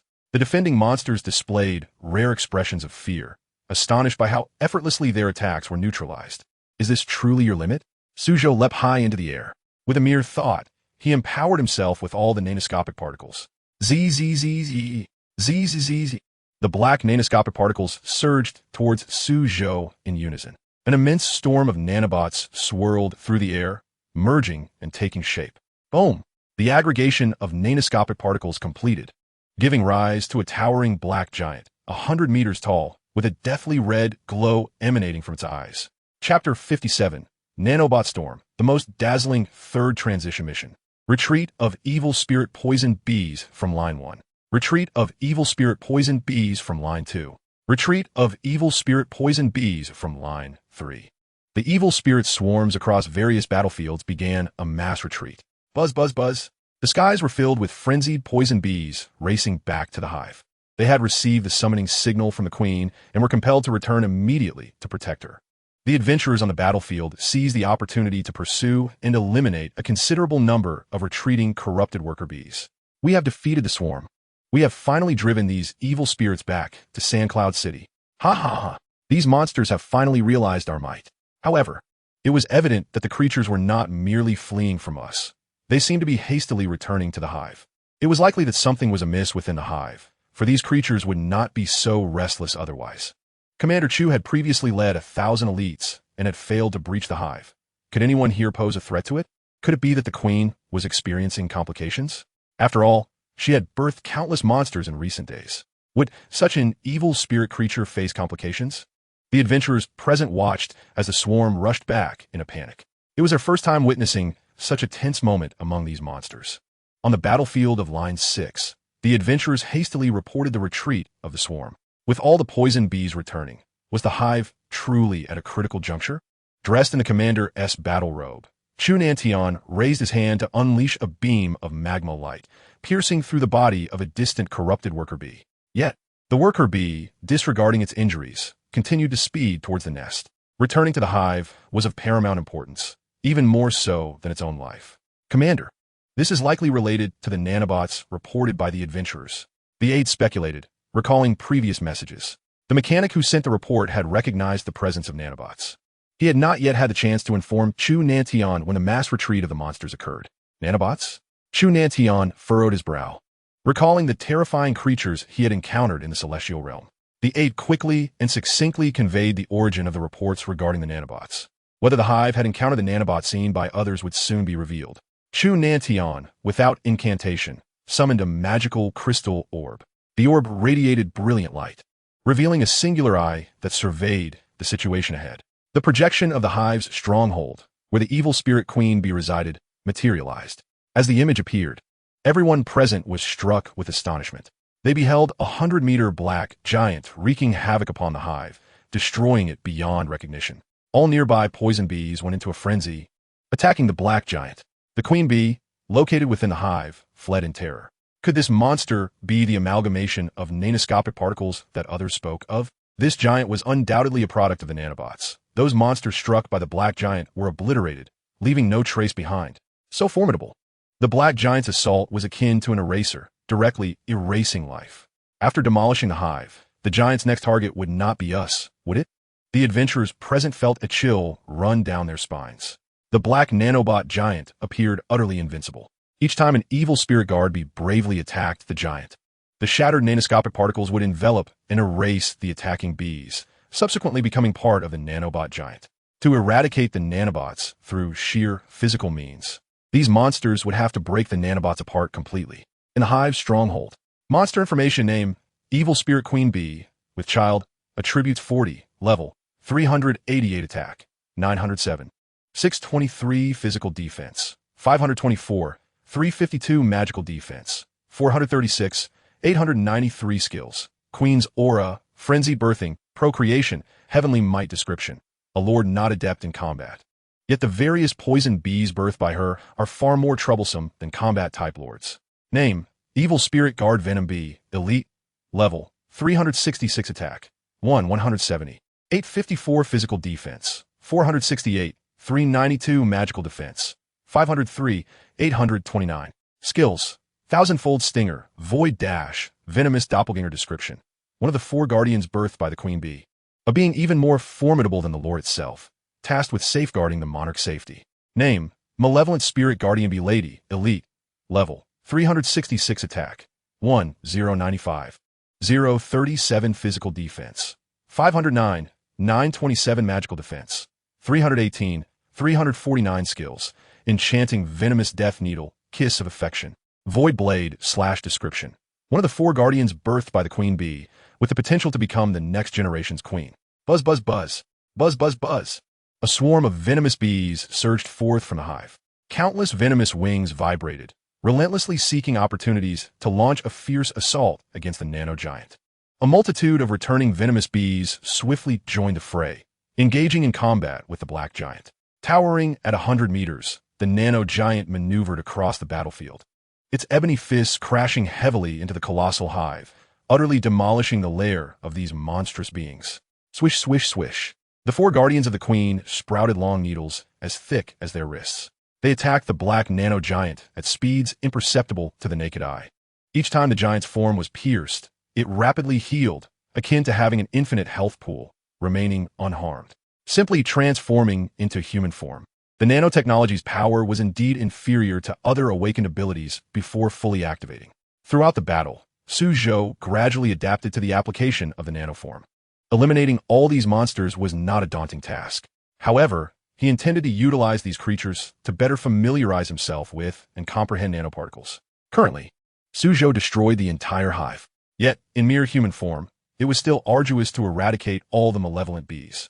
In light of this, he resolved to abandon his human guise. With this thought in mind, the nanoform collapsed dramatically. Countless nanoparticles reassembled into a creature resembling an octopus.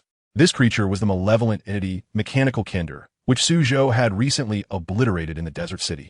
The magical crystal orb projected the immense upheaval of the battlefield.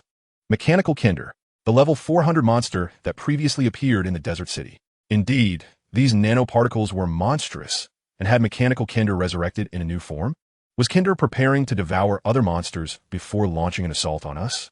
If this malevolent creature had truly returned, it would signify the emergence of an even more potent entity versed in resurrection arts. I had believed such encounters with revived monsters were confined to secret realms. Yet reality presented this scenario as well. The present transcenders were drenched in cold sweat from shock. The adjutant incessantly inquired of Chu Nantian whether to contact any available high-tier transcenders. If Mechanical Kender had indeed resurrected in nanoform, enlisting powerful allies could provide a chance to fight back. If Mechanical Kender truly had come back, then we should be the fodder. A sharp glint flashed in Chu Nanshan's eyes. Speaking of Mechanical Kender, Mo City had previously witnessed the mechanical cyber Avalokiteshvara assisting them. Now, the resurrected Mechanical Kender seemed to be on their side. In a hive battlefield, Suzhou, transformed into Kinder the octopus, swept across the arena.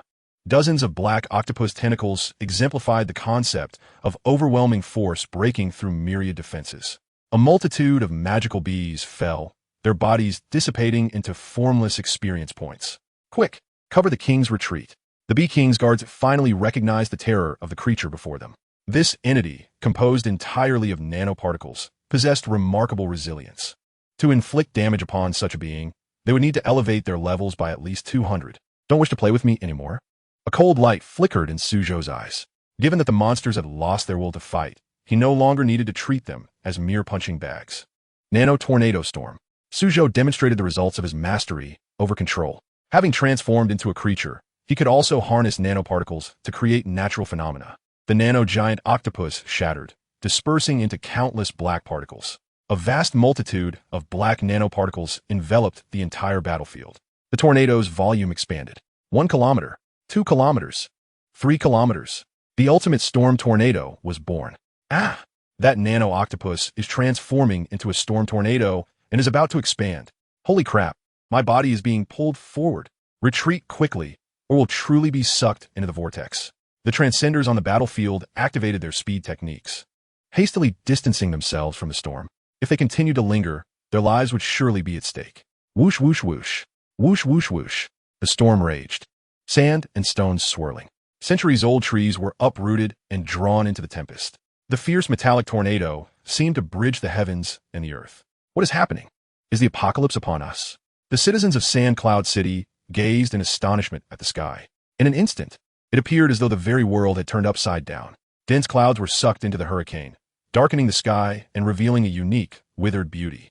Flowing clouds mirrored the ocean, creating vast, swirling patterns. The apocalyptic scene was spine-chilling. Hiss, hiss, hiss. Hiss, hiss, hiss. All beings within the storm were eradicated by the nano-insects.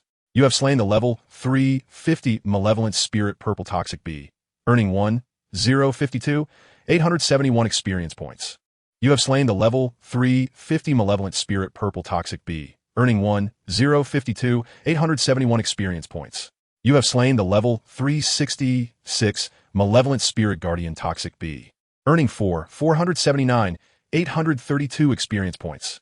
You have slain the level 366 malevolent spirit bee lady, earning 258, 782 experience points.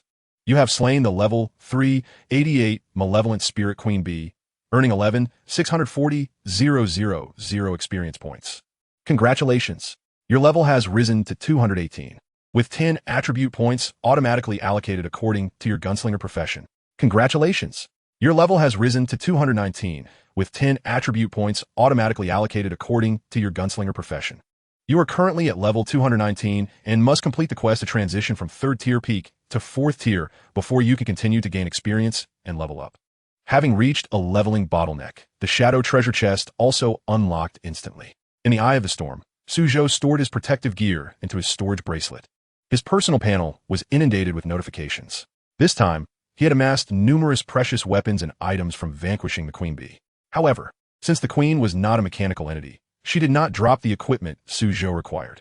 Yet, there was little to lament. Selling the malevolent drops for currency to procure new gear would not be a loss. Upon reaching 4th tier, he could summon the legendary dwarven craftsman within his storage bracelet to forge equipment for him. With a wave of his hand, Suzhou dissipated the grand nano tornado storm. He prepared to undertake his task for transitioning from 3rd tier to 4th tier. This time, he aimed to complete the job at the swiftest pace possible. Jiangchuan City, Transcender Hall. Suzhou arrived before the Transcender Monument to receive his designated task. Transcender Task. Requirement 1. Prosperity of a nation. Description. Any deeds that benefit the nation can be considered as fulfilling this task. For instance, eliminating spies that threaten the nation, vanquishing hostile transmuters at the borders, or exterminating disaster beasts. Requirement 2. Collecting curios.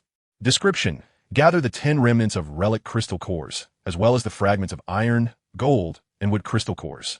Requirement 3. Vengeance upon monsters. Description. Complete the Sinful Forest dungeon. Within this forest, all the lords and elite monsters you have previously slain will reappear. Repent for the sins of slaughter you committed in the past. This time, 3 transmutation tasks have emerged. Thus, the cost of acquiring an extraordinary profession is that the transmutation tasks are made increasingly arduous for me. Upon encountering these 3 transmutation tasks, Suzhou let out a light scoff. He had previously guided Qin Kursin and Jiang Linglong through their transmutations, realizing that the requirements for others' transmutation tasks were singular. In contrast, he had to begin with 2 requirements for his initial transmutation. Now, as he aimed for the 3rd transmutation, 3 tasks surfaced all at once. The first transmutation task, performing any action beneficial to the Dragon Nation, is not particularly challenging. Suzhou first directed his attention to the task at the top. This is akin to the previous transmutation tasks, where one was responsible for aiding in the leveling of others. Among them, maintaining the security of one's own country is also regarded as part of the task. Such tasks are quite manageable. Any deed that brings advantage to the nation counts as completed. The second transmutation task involves these crystal core fragments. Are they items dropped by treasure chest monsters or similar? Upon reading this, Suzhou immediately opened the internet for research. He sought to discover which monsters he needed to defeat to acquire these crystal core fragments. To his surprise, he found that these remnants are exquisite materials for forging equipment or enhancing weapon quality. Completing this task would greatly benefit the transmuter. Yet the collection of crystal core materials is exceedingly difficult. Various elemental crystal core fragments can only be obtained from treasure chest monsters. Furthermore, each treasure chest monster will yield at most 1 fragment. No one is selling them at the trading market. These items can only be procured in an auction venue. I should be able to directly extract the crystal core from the shadow treasure chest, but since it can also be purchased at the auction house, I'll hold on to it for now. Suzhou contemplated the precious equipment he had obtained after slaying the evil spirit bee. By the time he visited such a grand location as the auction house, he should have ample resources to make a purchase. The 3rd task is quite intriguing. Suzhou analyzed the final transmutation task. In a sinful forest dungeon, he could encounter the very monsters he had previously slain. For other transmuters, this might evoke despair, having to face all the monsters they had once killed in one go. However, Suzhou felt a sense of familiarity. He was rather pleased to see these old companions. The Goblin King he had never met, and the head of the evil spirit.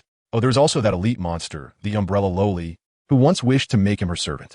To have the chance to reunite with these old comrades is truly a delightful affair. Chapter 58.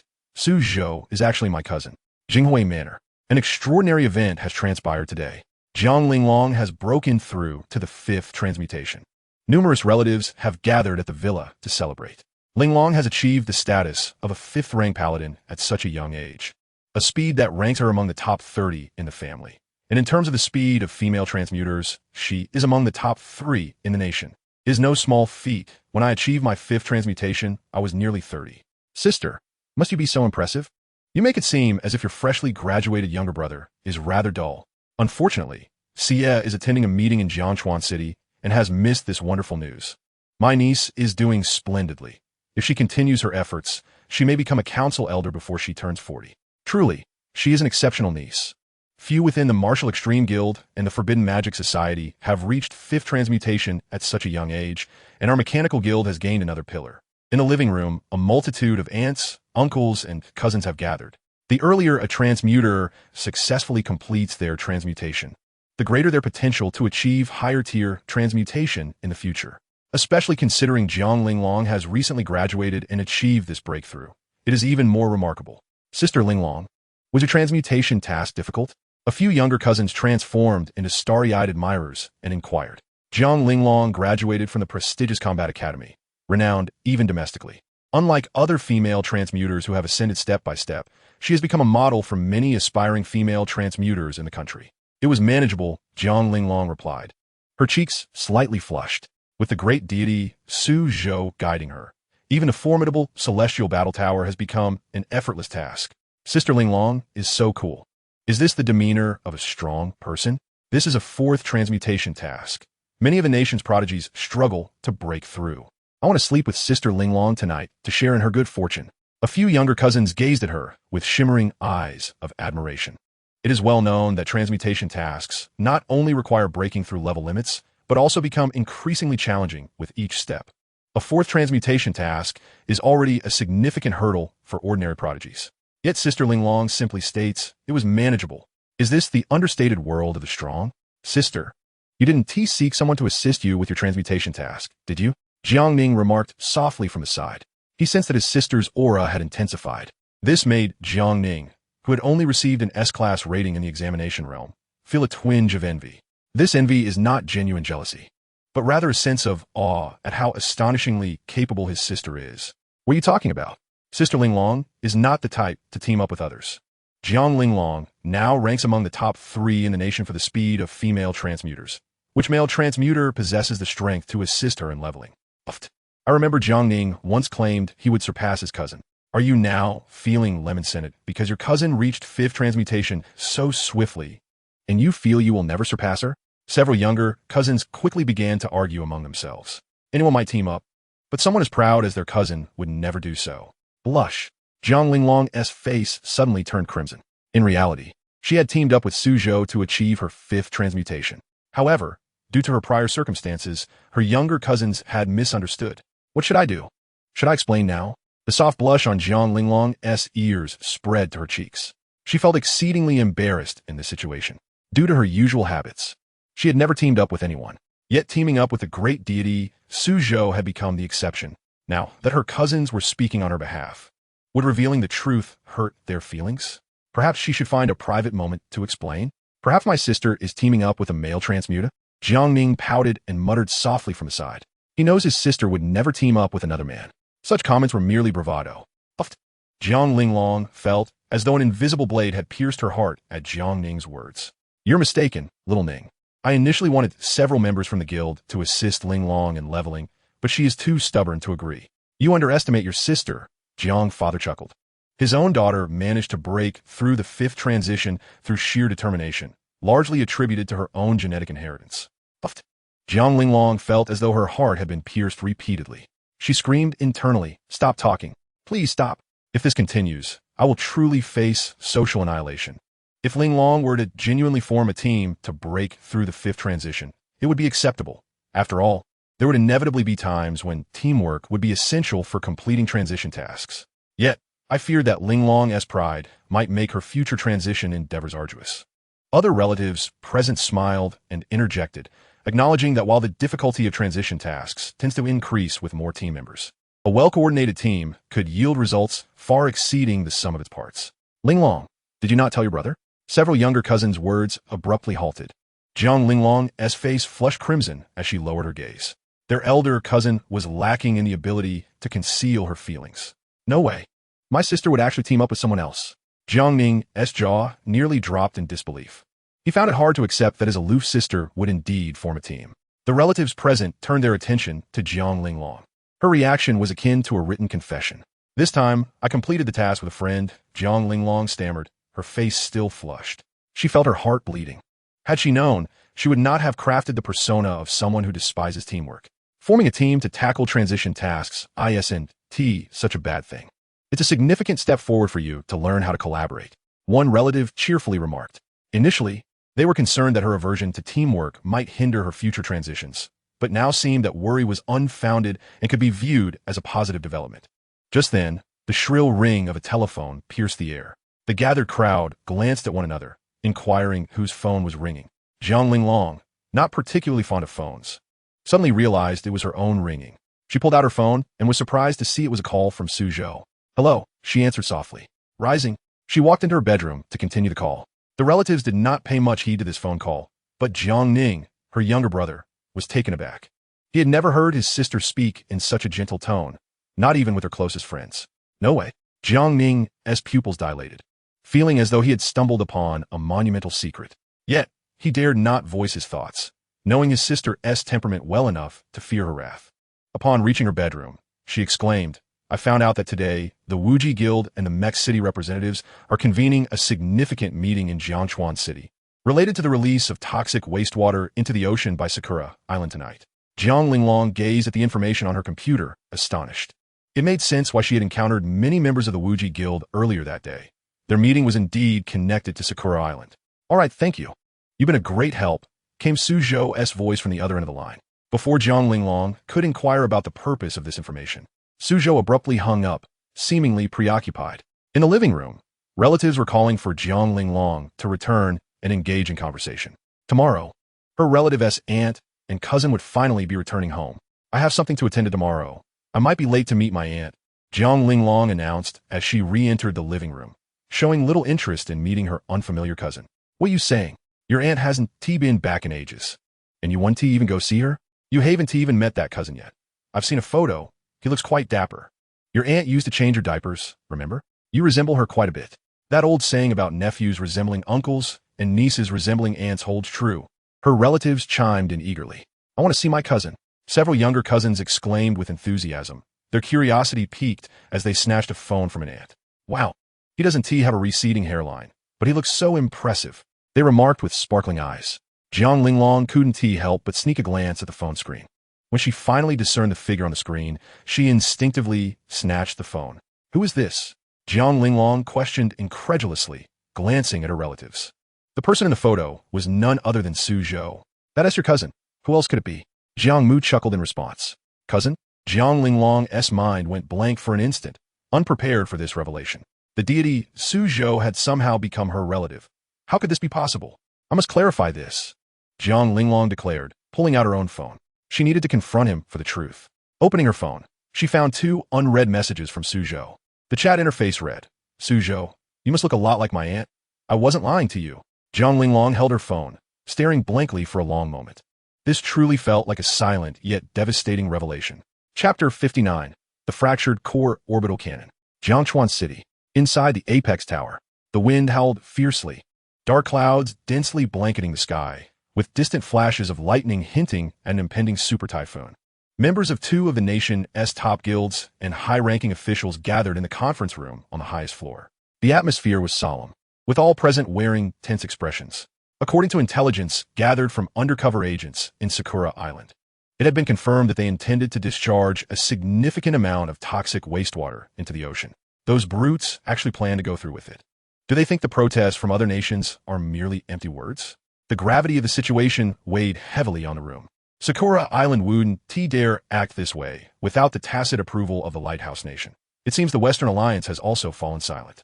With toxic wastewater entering the ocean, what would become of global fishermen and the populace? The deep-sea creatures could mutate due to the radiation from the wastewater. Could Sakura Island withstand the wrath of the global community? This isn't just a conflict between 2 nations. It's a plot by Sakura Island and the Lighthouse Nation to conspire against us. The Lighthouse Nation's super-tier mages and a multitude of powerful individuals had already secretly landed in Sakura Island the previous day. The super-tier mage, renowned for their ability to conjure tsunamis, posed a significant threat. Toxic wastewater combined with tsunamis, Sakura Island seemed all too willing to serve as the weapon for their agenda, claiming they could purify the wastewater to drinking standards. Why not keep it for themselves? What do we do now? Sakura Island has been restless and has hidden many cards up its sleeve, and the Lighthouse Nation has stationed a considerable number of high-tier transitioners there. The transitioners in attendance frowned deeply. Their nation's strength was more than sufficient to deal with Sakura Island, but this conflict involved far more than just 2 countries. Jiangxia lightly tapped her fingers on the table, her expression icy. Many gazes turned toward her. Jiangxia, from a Mech City Guild, was the primary authority in this meeting, wielding absolute influence. First, we need to announce our intention to negotiate, she stated, her eyes closed as she rubbed her aching forehead, silently calculating the bottom lines of both parties. What if they refuse to negotiate? Someone raised the critical question. From this observation, it is evident that the nation of Sakura has resolutely decided to discharge toxic wastewater. The opposing party is likely to concoct various pretexts to evade responsibility. Initiating negotiations appears to be a mere pretense, a facade of diplomacy, before resorting to force. At the moment Jiangxia opened her eyes, a fierce glint flashed within them. Should they choose not to engage in dialogue, it becomes imperative for us to personally seek out the 2 citizens of the Dragon Nation who have mysteriously gone missing in Sakura. The others present initially furrowed their brows in confusion, only to later comprehend the underlying principle of reciprocation in kind.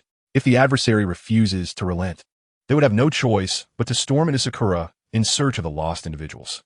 In Sakura, an astounding 1,000,000 tons of toxic wastewater are contained within thousands of reservoirs, all surrounded by intricate formations designed to facilitate the smooth release of this hazardous liquid.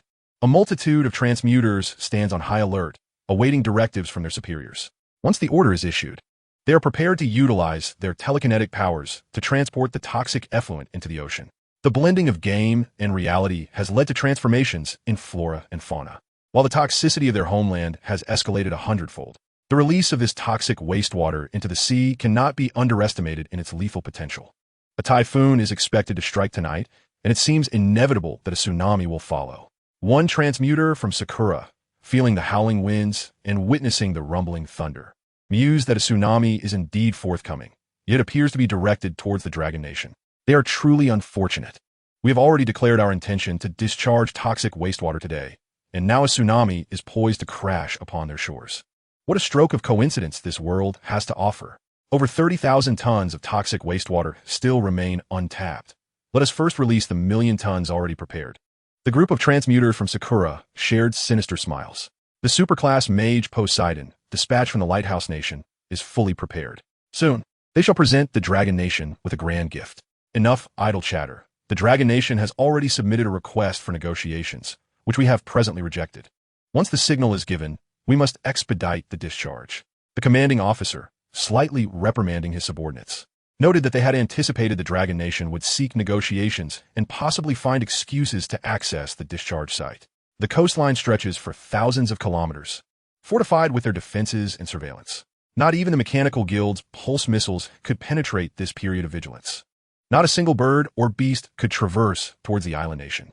Recent updates indicate that Mage Poseidon will complete the incantation of an ancient forbidden spell in 5 minutes, resulting in a catastrophic 10th-level tsunami to strike the Dragon Nation. We can utilize this interval to release the million tons of toxic wastewater. The member responsible for relaying information urged everyone to brace themselves. The atmosphere grew tense as all present prepared for action. Boom! Boom! Boom! Explosions erupted in the distant horizon, startling the transmuters from Sakura, who instinctively feared an assault from the Dragon Nation. Remain calm, everyone. High-ranking transmuters from the Lighthouse Nation are present, and our defensive monitoring formations are fully deployed. They cannot breach our perimeter. The commanding officer waved his hand to restore calm. They could not hope to contend with the Dragon Nation, the third most powerful nation in the world. Yet today, their own father, Uncle Eagle, has dispatched superclass transmuters to stand guard. Even if the Dragon Nation mobilizes a significant force, all of Lighthouse Nation's powerful individuals would promptly arrive through the teleportation array. Boom! Boom! Boom! Each explosive sound reverberated with earth-shattering intensity. Everyone understood that this was undoubtedly an incursion attempt by transmuters from the Dragon Nation. The sea winds howled, and the surface of the ocean rose in tumultuous waves, seemingly striving to reach the heavens. As for the toxic wastewater, they could keep it to themselves. Standing atop the towering peak, Suzhou gazed down upon his first task as a transmuter. Recalling the meeting with his aunt today, he made a phone call to inquire about the specifics from Jiang Linglong. Suzhou's eyes glimmered with an unusual blue light. The eye of revelation laid bare the toxic wastewater base in the distant Sakura. The nuclear orbital cannon, possessing global strike capabilities, was perfectly suited for dealing with Sakura. The winds roared and the thunder clamored. The waves surged, accumulating to form a tsunami hundreds of meters high. As the tsunami approached, the toxic wastewater base continuously coalesced. 3 minutes and 20 seconds. 3 minutes and 19 seconds. 3 minutes and 18 seconds. All transmuters from Sakura mentally counted down the seconds. Once time was up, they would merge the toxic wastewater with the tsunami to strike the Dragon Nation. Buzz, buzz. An eerie, resonant sound echoed in the sky. A vast expanse of crimson deathlight enveloped the entirety of the base. In the very center of the facility, a massive square light marker materialized. What is this? All transmuters collectively looked up in astonishment. High above, a colossal rail and orbital device was readied. A nuclear bomb, comparable in size to a skyscraper, plummeted rapidly. A nuclear bomb? How is this possible? No. The pupils of all transmuters from Sakura dilated in horror. They seemed to recall a memory etched deep within their bones. That day, the citizens of Sakura endured in silence under temperatures soaring to 6,000 degrees, without a single complaint. Chapter 60. The miracle that can never be repeated. Global public opinion surged. Tonight, the toxic wastewater incident from Sakura is bound to provoke an uproar worldwide. Citizens from various nations flooded the discourse with their fervent opinions. What the hell?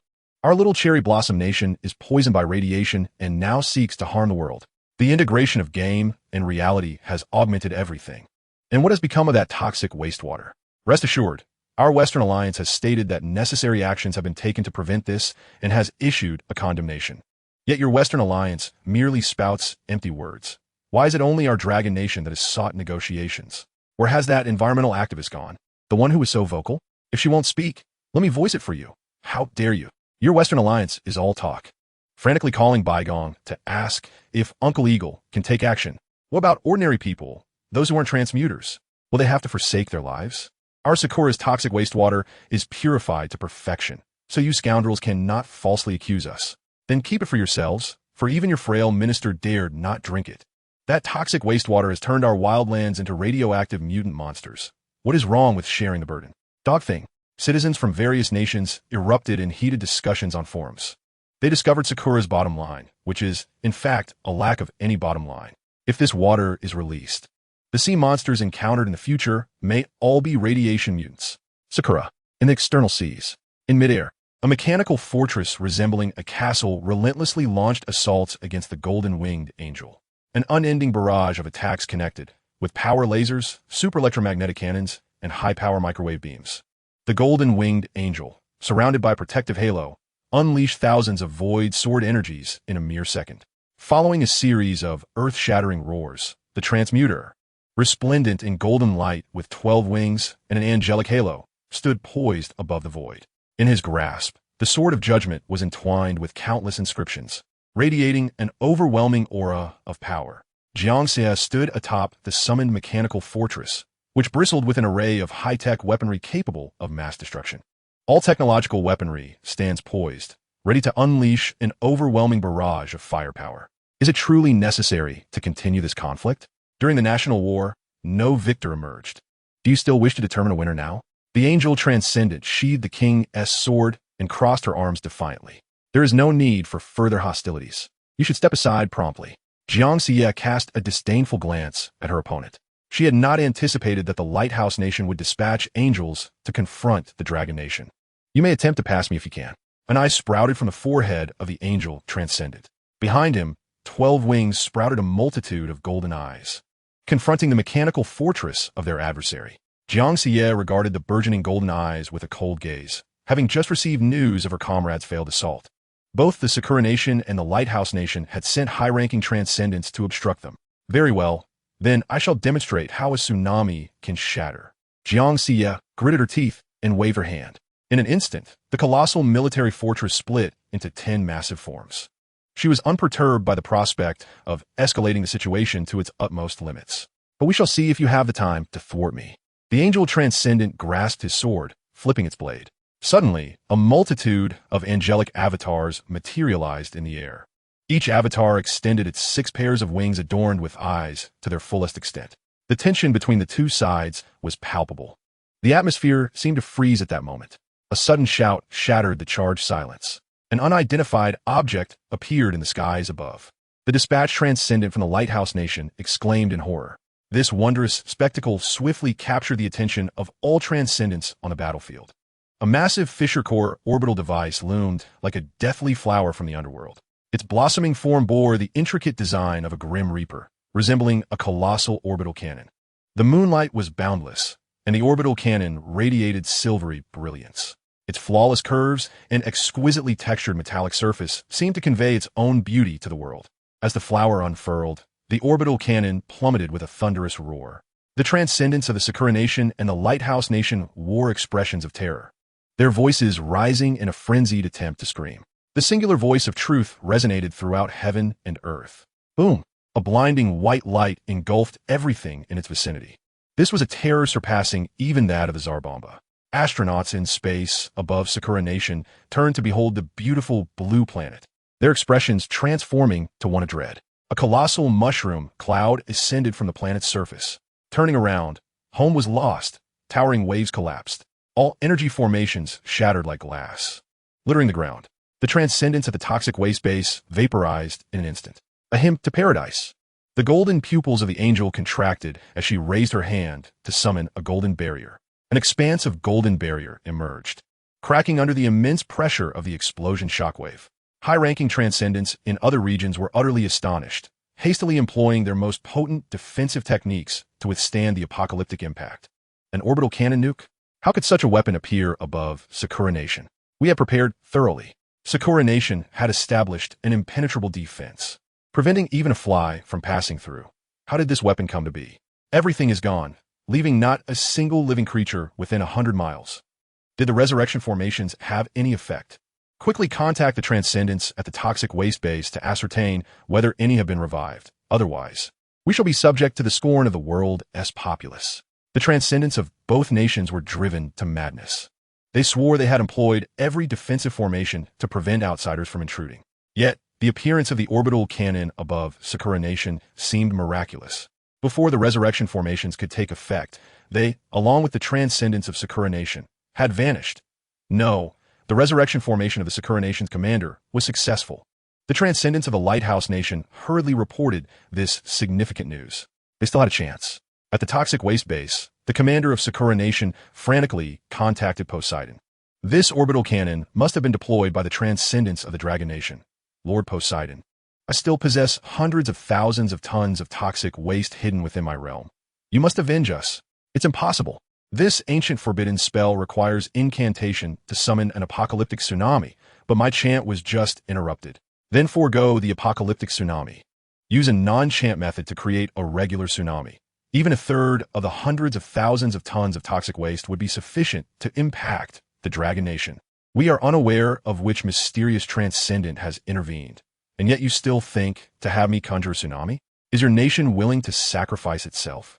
The god of magic, Poseidon, was left speechless. It was impossible to strike the Dragon Nation with a full force of toxic waste effectively. The strategic implications were minimal and would instead endanger the entire globe. He contemplated abandoning his return, yet the others persisted. Was this the audacity of nuclear warriors? Such an extraordinary weapon, the Dragon Nation, could not possibly possess another. The leading commander, filled with impotent fury, declared with conviction. The nation's special technique. But the nation's fate activates. He wagered that the mysterious powerhouse of the Dragon Nation could not possibly produce a second apocalyptic orbital cannon. Absolutely, it was impossible. Poseidon of the Lighthouse Nation was taken aback. This phrase sounded eerily familiar. Chapter 61. A joyful home. Let us depart now. The apocalyptic mushroom cloud rose. The upheaval occurring within the borders of Sakura Nation surpassed all imagination. Jiangxia gazed at the distant mushroom cloud and was instantly reminded of one person. Aside from her beloved nephew, it was unlikely that any other transcendent could wield such magnitude. The angel transcendent, witnessing the mushroom cloud from afar, turned pale. All that had been accomplished was rendered utterly pointless. He turned, his expression icy as he glared at Jiangxia. The Western Alliance has finally done something that delights the heart of the people. Since they too find the actions unbearable, let us not hold it against them this time. We shall return and promote the righteous light of the Western Alliance. As Jiangxia spoke, she commanded all transcendents to retreat. The Western Alliance? The angel transcendent was beset by a torrent of questions. He was certain that the orbital cannon was undoubtedly connected to the Dragon Nation. However, the others had proven to be remarkably adept at managing perceptions, attributing the credit to the Western Alliance. When the next national war reignites, I shall engage you in earnest. Jiangxia grasped a handhold of the mechanical fortress. In the next moment, a radiant light surged skyward. The 10 mechanical fortresses shot back to their homeland like meteors, leaving behind a long tail. After the purging of the orbital cannon, the toxic waste of the adversaries had been entirely obliterated. Even if they possessed a remnant quantity, it was minimal. At worst, the whole world would be contaminated. We shall see how the Lighthouse Nation and Sakura Nation will navigate their way out of this predicament. Michelle, there are still over 300,000 tons of waste in Sakura Nation. Poseidon is inquiring whether we should continue. The Transcendents of the Lighthouse Nation conveyed the latest intelligence. Good news, Sakura Nation retains over 300,000 tons of toxic waste. Bad news, the million tons of toxic waste from Sakura Nation have all reverted to their original form. 300,000 tons of toxic waste do not pose a significant threat to the Dragon Nation. He was uncertain whether to proceed. If we are to be ruthless, we must be ruthless to the end. The angel transcendent's eyes blazed with fury. They had expended tremendous effort to establish this top-tier defensive structure. The priests of both nations had even sacrificed a portion of their lifespans to construct the resurrection formations. Even if they could not inflict fatal wounds, they must at least impede the development of the Dragon Nation. The transcendent delivering the message understood and quickly departed to relay this information. The tsunami incantation of Poseidon was initiated. The waves surged and, after a brief lull, rose again to great heights. Each tide overlapped with another in a relentless cascade. This was a test of my business acumen. Through the eye of revelation, Suzhou discerned the desperate struggles of Sakura Nation. It was imperative for him to convey that he could unleash a second nuclear strike, should they still cling to life. The fully charged Infinite Holy Fruit would serve as the third core railgun. The toxic wastewater facility must inflict some suffering upon the Dragon Kingdom. The commander of Sakura Nation's eyes were bloodshot, intent on delivering a devastating blow. He ordered the complete removal of stored nuclear waste. The positioning beam of red light was once again projected onto the surface. In those fleeting seconds, the commander's mind went blank. It had been the same since the last railgun explosion. The railgun shimmered with a silvery brilliance, its perfect curves and exquisite metallic textures showcasing its beauty to the world once more. So it is. The commander of Sakura Nation gazed skyward, rendered speechless. The combatants from both nations along the coastal front went utterly mad. Once again, the core railgun, this heavenly weapon, had indeed launched a second strike. Boom! A blinding white light erupted. A colossal mushroom cloud ascended for the second time, obliterating any fantasies of invincibility held by the combatants of both nations. The commander of Sakura Nation was annihilated to the point of utter obliteration. Suzhou narrowed his eyes, watching the subsequent explosion across the sea in Sakura Nation. Today marked yet another day of nuclear pacification. In Jiangchuan City, Longqiang Community, Jiang Xie was perusing the news in the living room. The toxic wastewater incident posed a global threat. Only the Dragon Kingdom had initially raised concerns and taken action. The Western Alliance claimed to oppose the toxic wastewater, but had yet to demonstrate any tangible results. Now, with the explosion of the railgun in Sakura Nation, the Dragon Kingdom's diplomats attributed the credit to the Western Alliance. The diplomats of the Western Alliance vehemently denied any involvement, stating that the situation remained uncertain. When the Dragon Kingdom's diplomats pressed the Western Alliance for specifics on their claims of opposing the toxic wastewater, the Western diplomats fell silent. The citizens of their nations expressed their outrage, criticizing their government for inaction. If the toxic wastewater truly contaminated the sea, ordinary people would face dire circumstances in the future. The diplomats of the Western Alliance, recognizing the flaws in their arguments, hastily amended their statements to suggest that it could have been the work of a certain super-strong individual within the alliance. This assertion quelled the anger of Western citizens somewhat, yet incited a furious backlash from the people of Sakura Nation against the Western Alliance. Online discourse reached a fever pitch, as the citizens of Sakura Nation found themselves overwhelmed by criticism from netizens worldwide, enduring a torrent of vitriol. Was there truly a second explosion? Just as Jiang Xie was engrossed in her viewing, she received more good news. A satellite image captured the manifestation of the mushroom cloud once more. Could it be that her beloved nephew had struck again? Things were heating up. Just then, Suzhou entered the room. He had completed the first requirement of his job transfer task and was utterly exhausted. The subsequent two requirements could wait until tomorrow. Come sit beside me, dear nephew, Jiang Xie said, her eyes lighting up as she beckoned him to her side. While she hoped her nephew would remain low-key and develop quietly, she acknowledged that sometimes action must be taken when the moment arises. Had it not been for her nephew's intervention, the consequences of her encounter with the angel from the Lighthouse Nation could have been dire. This was her doing, wasn't it? Jiang Xie inquired, glancing at her phone with a smile. The screen prominently displayed news of the second explosion in Sakura Nation. I saw you being obstructed, so I acted. So with Mitif Gandivli. He had various ways to fulfill the requirements of the transfer task, but ultimately, he prioritized his beloved aunt. Well done. I almost want to cook for you to celebrate, Jiang Xie said, stretching languidly, her graceful figure becoming apparent. Let me handle it myself, Suzhou replied, his expression turning sour at her words. While his aunt was an excellent cook, her penchant for culinary ventures often led to disaster. We'll return to our hometown tomorrow. You've endured much these past years. It's time to make up for it, Jiang Xie said, shifting the conversation to the following day. She felt a pang of sympathy for her nephew, who had only just returned home. I've been quite well in Jiangchuan City. It hasn't been hard at all. Our family has never lacked for food, and we live in a school district house. There is no talk of hardship. That is only because you haven't experienced a better life, Jiang Xie laughed lightly. Do you think wealth equates to happiness? You are mistaken. The joy of the affluent is beyond your imagination. Her beloved nephew could scarcely conceive of the extent to which the world of the rich could be fascinating. However, starting tomorrow, he would gradually come to understand. Suzhou inhaled sharply, realizing he had been moved by his aunt's words. The joyous return to their hometown was indeed upon them. Chapter 62. The 5-year term has ended. The next day, in the imperial capital, the teleportation base established by the Mechanical City Guild faced a temporary closure. A gargantuan battleship, reminiscent of a mountain, drifted slowly overhead, casting vast shadows upon the city. Following the shimmering silver vessel, various flying craft and mechs, ranging from 5 to 10 meters in length, trailed behind. Giant dragonfly aircraft, disc-shaped light-drive crafts, and mechanical giants. The residents below gazed up in awe at the colossal metal behemoth floating past. This is incredible. What is happening today that Mechanical City has brought out such a massive battleship? Indeed, Mechanical City is unparalleled. Such a scale of space fleet would only be seen in the films of a bygone era. I heard through the grapevine that a descendant of an elder from Mechanical City is returning home for the first time. Rumor has it that their previous living conditions were harsh, which is why today, the teleportation base is only open for that elder-esque descendant. The last time I was this astonished was when I read about a millionaire-esque child being abducted into a billionaire-esque family. Various voices emerged from the crowd as they watched the battleship glide overhead, each one captivated by the immense metallic marvel. At the teleportation base, numerous ordinary job changers gathered nearby.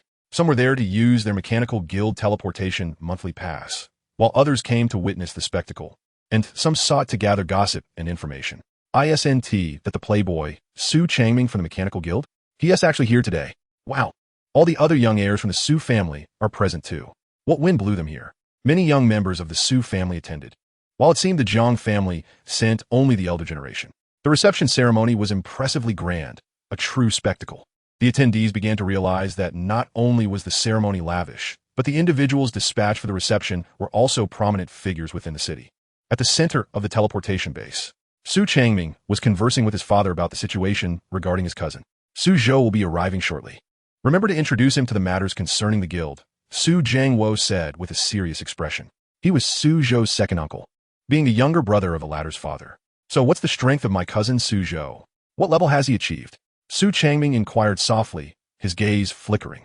He speculated that without family support, his cousin's strength was likely at the second transition, perhaps at most the third. After all, the offspring of their upper echelons were only at the pinnacle of the fourth transition, with very few managing to break through to the fifth.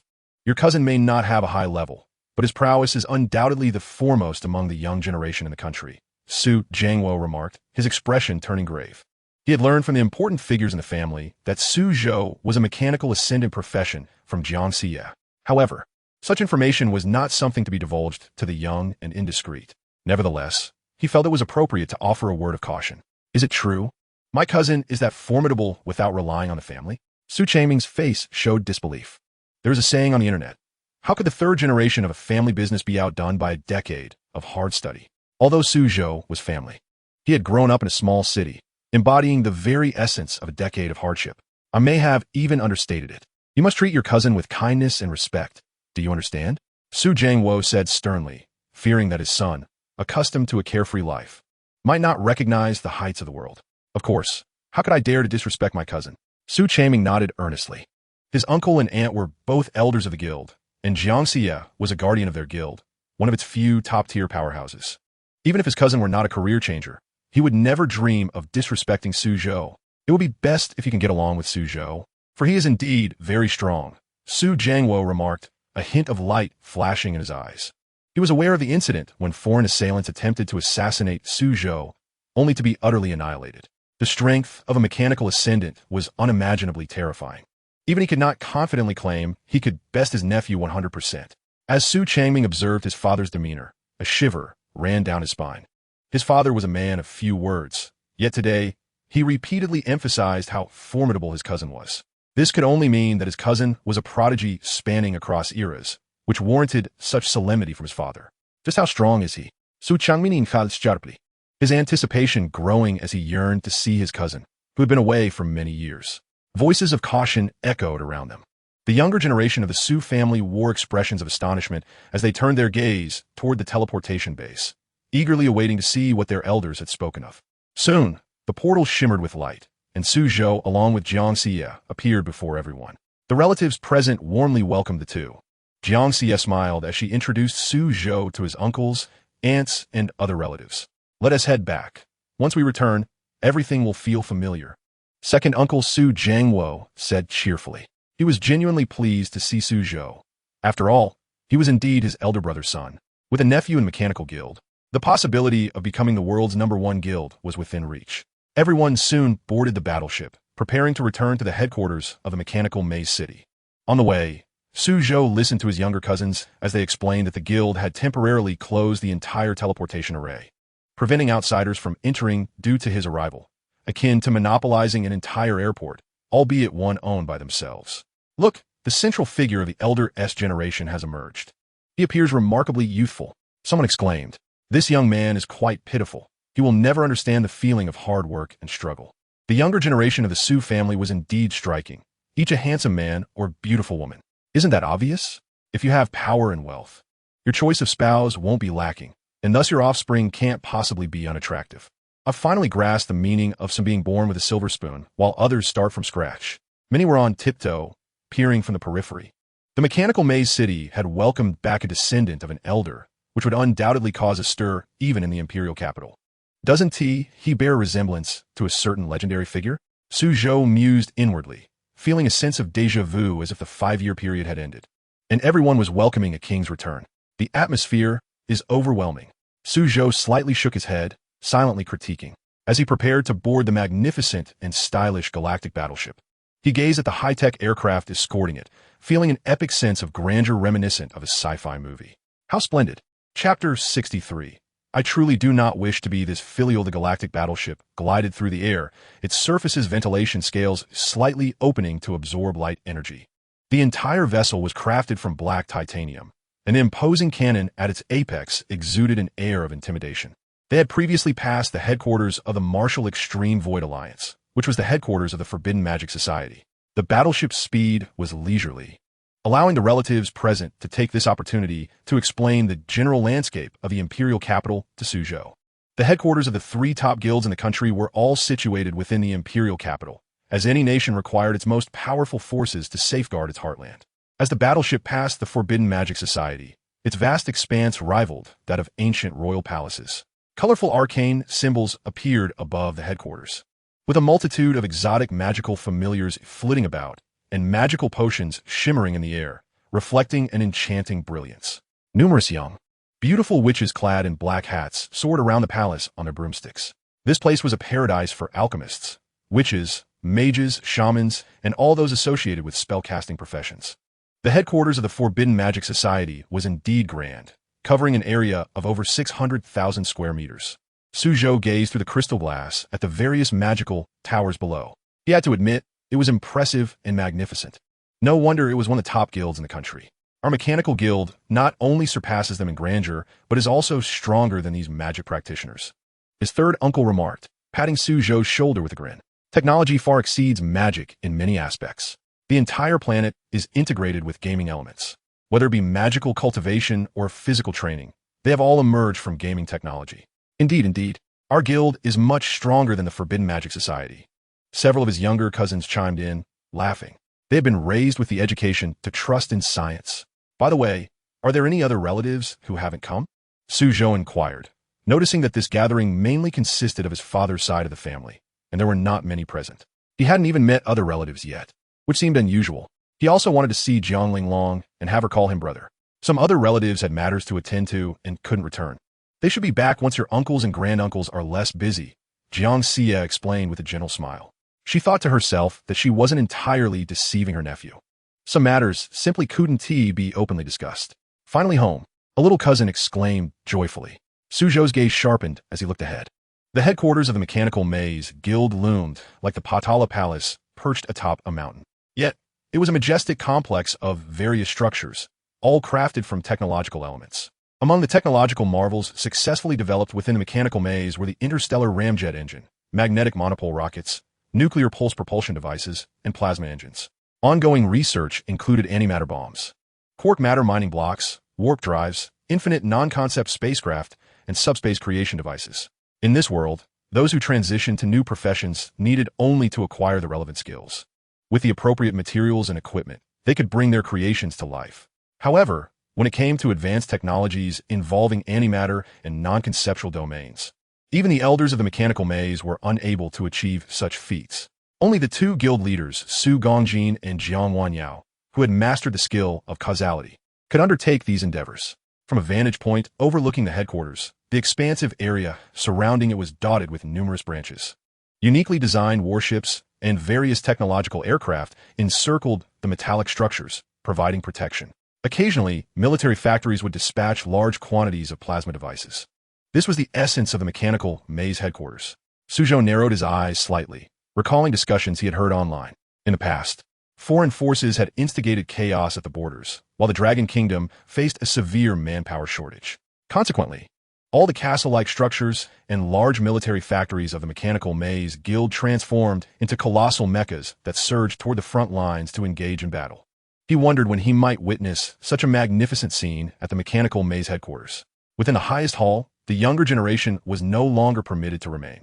The elders of the Mechanical Guild requested the younger members to leave, as they had pressing matters to discuss with Suzhou. Although many felt disgruntled, they could not defy their parents. Ultimately, they could only watch as Suzhou entered the highest hall with a multitude of relatives. What was this? Even if my cousin had returned for the first time, it seemed excessive for him to go directly to the highest hall. Indeed, I have graduated from a combat university, yet I'm still barred from this place. My father has often spoken of how formidable cousin Suzhou is. Could this be related? My family has also mentioned how impressive cousin is, but how powerful can he really be compared to us, just a few years older? Uncle Su was initially poised to become the new guild leader, but was later sidelined. Could the family be grooming my cousin to take on that role? No way. Would they start training him for leadership upon his return? I feel a twinge of envy. Outside, many speculated about the situation. They had learned from their elders that Suzhou possessed extraordinary strength. Moreover, Suzhou's status was undoubtedly that of prince, a position from which he could not easily escape. Yet, considering that he had just joined the guild and was still unfamiliar with everyone, it was hard not to feel a sense of unease among the younger generation present. The disparity between individuals seemed insurmountable. Inside the highest hall, apart from a few relatives occupied with important tasks, nearly everyone had gathered. Suzhou, through his aunt, became acquainted with a multitude of relatives. It dawned on him that these family members were awaiting his arrival. Many of these relatives were responsible for guarding the borders, and if outsiders learned of their temporary absence from the main battlefield, it could pose complications. Jiang Xie explained the reasons to Suzhou. Should a crisis arise on the battlefield, they would return at once, but for now, assisting the mechanical ascendants was of utmost importance. The relatives took turns greeting Suzhou. Eventually, his grandfather, Su Gongjin, made his appearance. Suzhou, was it you who deployed the orbital cannons against the Sakura Islands yesterday? Su Gongjin's expression reflected approval. Suzhou nodded, acknowledging the incident from the previous night. This affirmative response elicited a chorus of cheers from the surrounding relatives. While they wished for Suzhou to remain low-key, striking against the Sakura was another matter entirely, and this piece of good news prompted jubilant praise among those present. After a lively exchange with his relatives, the conversation shifted to the main topic. Suzhou, have you tested your mechanical ascension? What is the highest level of a transcendent you believe you can contend with? Su Gongjin inquired, narrowing his eyes as he posed the crucial question. When that group of foreigners attempted to ambush Suzhou, he had managed to handle 8 transcendent opponents with ease. Jiang Xie interjected, having closely observed her nephew's abilities that day. She noted that while Suzhou could hold his own against 8 transcendent foes, claiming he could defeat them was perhaps a stretch. Upon hearing this, many could not help but be moved. They could gauge Suzhou's level based on the equipment he wore. This extraordinary capability to slay opponents beyond his level was unfortunate for those who had not witnessed it firsthand. Suzhou, it is imperative that you possess a clear understanding of your own strength, Su Gongjin remarked, furrowing his brow as lines formed on his forehead. The atmosphere among those present shifted, as if they sensed something significant, and they collectively exhaled, calming their minds. Observing the expressions of his relatives, Suzhou deduced that everything was tied to the matters concerning the highest hall of the headquarters. After a prolonged silence, Su Gongjin slowly posed a question. My good grandson, would you care to spar a few rounds with your uncles and aunts? Suzhou responded with a perplexed expression. Isn't this a bit too filial? Chapter 64. Relatives hard to recognize? A few hits, and they'll all be familiar. In the highest hall, aside from a few relatives who were unable to attend due to pressing matters, a gathering of core members from the 8 layers of the Mechanical Maze Guild was present. Excluding foreign powers, this force possessed the capacity to shake other nations. Suzhou activated his Eye of Revelation to assess the levels of his relatives. He discovered a range among them, from over level 450 to beyond level 700. Character information name, Su Xiaomei occupation, Phantom Gun Saint level, 469 constitution, 22, 499 strength, 39, 741 spirit, 19,001 agility, 37,032 skills, dual gun waltz, bullet curtain, particle shockwave name, Jiangding occupation, mechanical manipulator level, 589 constitution, 30, 680 strength, 28, 183 spirit, 45, 297 agility, 31, 937 skills, ancient mechanic giant mechanical detonation, airdrop support name, Su Kuang occupation, armament master level, 709 constitution, 40, 335 strength, 52, 192 spirit, 40, 101 agility, 38, 000 skills, C4 field coverage, plasma divine light cannon, electromagnetic cataclysm. Su Zhou sought to ascertain his grandfather Su Gongjin's level. To his astonishment, the Eye of Revelation revealed a chaotic void. As the president of the mechanical maze, Su Gongjin had long since entered the realm of causality, and the Eye of Revelation was insufficient to penetrate the profound mysteries of causality surrounding him. Perhaps in the future, with new class transitions, the Eye of Revelation could be upgraded. Contemplating this, Su Zhou estimated that his grandfather was at least a level 800, if not exceeding level 900. It was possible that some special means allowed him to evade detection by the Eye of Revelation. In this world, the maximum level was 1,000, and those at level 800 were exceedingly rare across the nation. It is said that upon reaching the pinnacle of one's level, one can unlock the mysteries of any universe. The Eye of Apocalypse is a skill he acquired after his second-class advancement, enabling him to survey up to level 700. Future job transitions may offer the opportunity to learn an advanced version, making it worthwhile to enhance the capabilities of the Eye of Apocalypse. The purpose of summoning you to the Supreme Hall is to test your current limits. With a grand gesture, Su Gongjin summoned a wondrous passageway to his secret realm, known only to the core members of the Mechanical Guild. This Supreme Hall is a unique microcosm they have constructed. As the Phantom Gun Saint, Su Xiaomei possesses commendable abilities in all aspects. It would be prudent to allow her to engage in combat with Su Zhou first. The relatives present voiced their preferred candidate. Su Xiaomei, being Su Zhou's aunt, currently stands at the pinnacle of the 8th transition.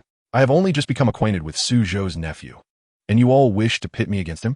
Is this how uncles and aunts behave? Su Xiaomei chuckled lightly, her hair elegantly swept back. She is a prodigious marksman within the family, her prowess unmatched by others. In her heyday, she even clinched the championship title at the Battle University S100 Schools competition. Even if she were to best her nephew, it would hardly be a fair contest. I hope I won't sustain any injuries in the secret realm. Su Zhou cautiously inquired of the relatives present. He was fully awakened, with no capacity for leniency. Fear not. This secret realm was established by your great-grandfather's generation. It possesses mechanisms akin to those found in the battlefield of 10,000 races or an arena. Should anyone face life-threatening peril, they will be immediately transported back to reality for their safety. We would never allow you to be harmed, the relatives replied with jovial laughter. I am not concerned for myself. Rather, I worry that Aunt Xiaomei might get hurt. Su Zhou sincerely expressed his apprehensions. Now, at level 219, at the peak of the 3rd transition, his strength surpassed that of his previous 2nd transition self. As he spoke, a brief silence enveloped the gathering. They were aware that mechanical ascenders were formidable, yet Su Xiaomei was a peak 8th transition powerhouse, especially considering her actual strength was comparable to that of a 9th transition expert. How could her 3rd transition nephew be worried about the potential injuries to his aunt whose strength rivaled that of a 9th transition? This was quite audacious. It seems I cannot afford to hold back. Otherwise, I shall be looked down upon by my dear nephew. A smile graced Su Xiaomei's lips, her unique pride swelling within her. Since her nephew believed that an 8th transition peak powerhouse could easily dominate him, she must ensure that he would be begging for mercy in the end. Very well, Su Zhou nodded slightly, satisfied that he had conveyed his concerns. As he had anticipated, his aunt would remain safe within the secret realm. You two may now enter the secret realm. We shall observe and analyze your battle data from outside, Su Gongjin announced, gesturing for them to proceed. Their relatives would be able to witness the duel from the exterior. Su Zhou and Su Xiaomei exchanged understanding glances as they traversed through the shimmering, undulating portal into the secret realm. Secret realm, trial arena. Status, free mode. Description: in this secret realm, should a class changer sustain a fatal injury, all abnormal states will be purged, and all wounds shall be healed before they are safely transported back to reality. Inside the secret realm, the vast expanse of the trial arena appeared, randomly generating a landscape filled with rocky mountains. Su Xiaomei stood atop a towering stone pillar, her dual guns twirling elegantly in her hands, each chamber brimming with infinite bullets. As the wind swept through, the tumbleweeds on the ground slowly began to dance. Suzhou stood 1,000 meters away, his eyes shimmering with an unusual light. Let me make the first move. Dear aunt shall hold nothing back, Su Xiaomei chuckled softly. She suddenly flung her dual guns into the air, miraculously causing them to fire on their own. Her storage ring flashed with brilliance as she produced new dual gun weapons, throwing them into the sky. Over 30 handguns appeared in the arena, spinning like perpetual boomerangs, continuously rotating. Bang, bang, bang, bang, bang. The bullets scattered across the arena like a torrential downpour. The luminous points surged forth with an unstoppable force. Just as the spiraling bullets were about to strike Suzhou, he deftly sidestepped, evading the onslaught. Yet, a barrage of bullets followed, and he effortlessly dodged them with a ghost-like grace. A cacophony erupted within the Supreme Hall. Could it be that Su Xiaomei's 30-plus thrown handguns have all been evaded? A bystander gasped in disbelief. Even my peak 10th transition mental power cannot discern the trajectory and velocity of the bullets fired from Su Xiaomei's heroic-grade weapons. Has mechanical ascension altered Suzhou's ocular structure? Look at Suzhou's position. He hasn't moved from where he stood. What is happening? He is evading without even shifting his position. This is Su Xiaomei's ultimate move. The crowd was astounded, realizing the sheer spectacle before them. They had learned from Jiang Xie that Suzhou could summon Cyber Quan Yin and the Mecha Buddha. But this level of attack evasion was unprecedented. Within the secret realm, the 30-plus handguns continued to whirl and dance, unleashing a ceaseless barrage of bullets. Suzhou adeptly perceived every shooting point, effortlessly avoiding the onslaught.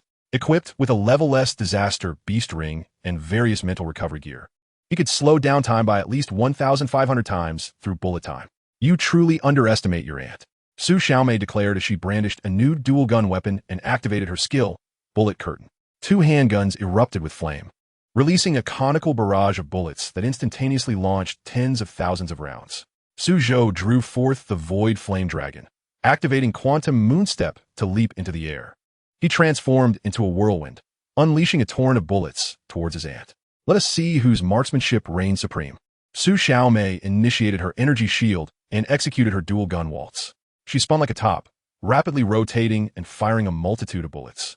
The arena reverberated with the thunderous sound of gunfire. As both combatants concluded their barrage, they found themselves standing at the positions where they had originally begun. The dense hail of bullets had reduced the surrounding rocks to mere dust. As the wind and sand settled, Suzhou and Su Xiaomei stood back to back. Su Xiaomei found herself at a disadvantage. One keen observer gasped, noticing numerous wounds adorning Su Xiaomei's form, while Suzhou had not even a single corner of his garment grazed by his aunt's shots.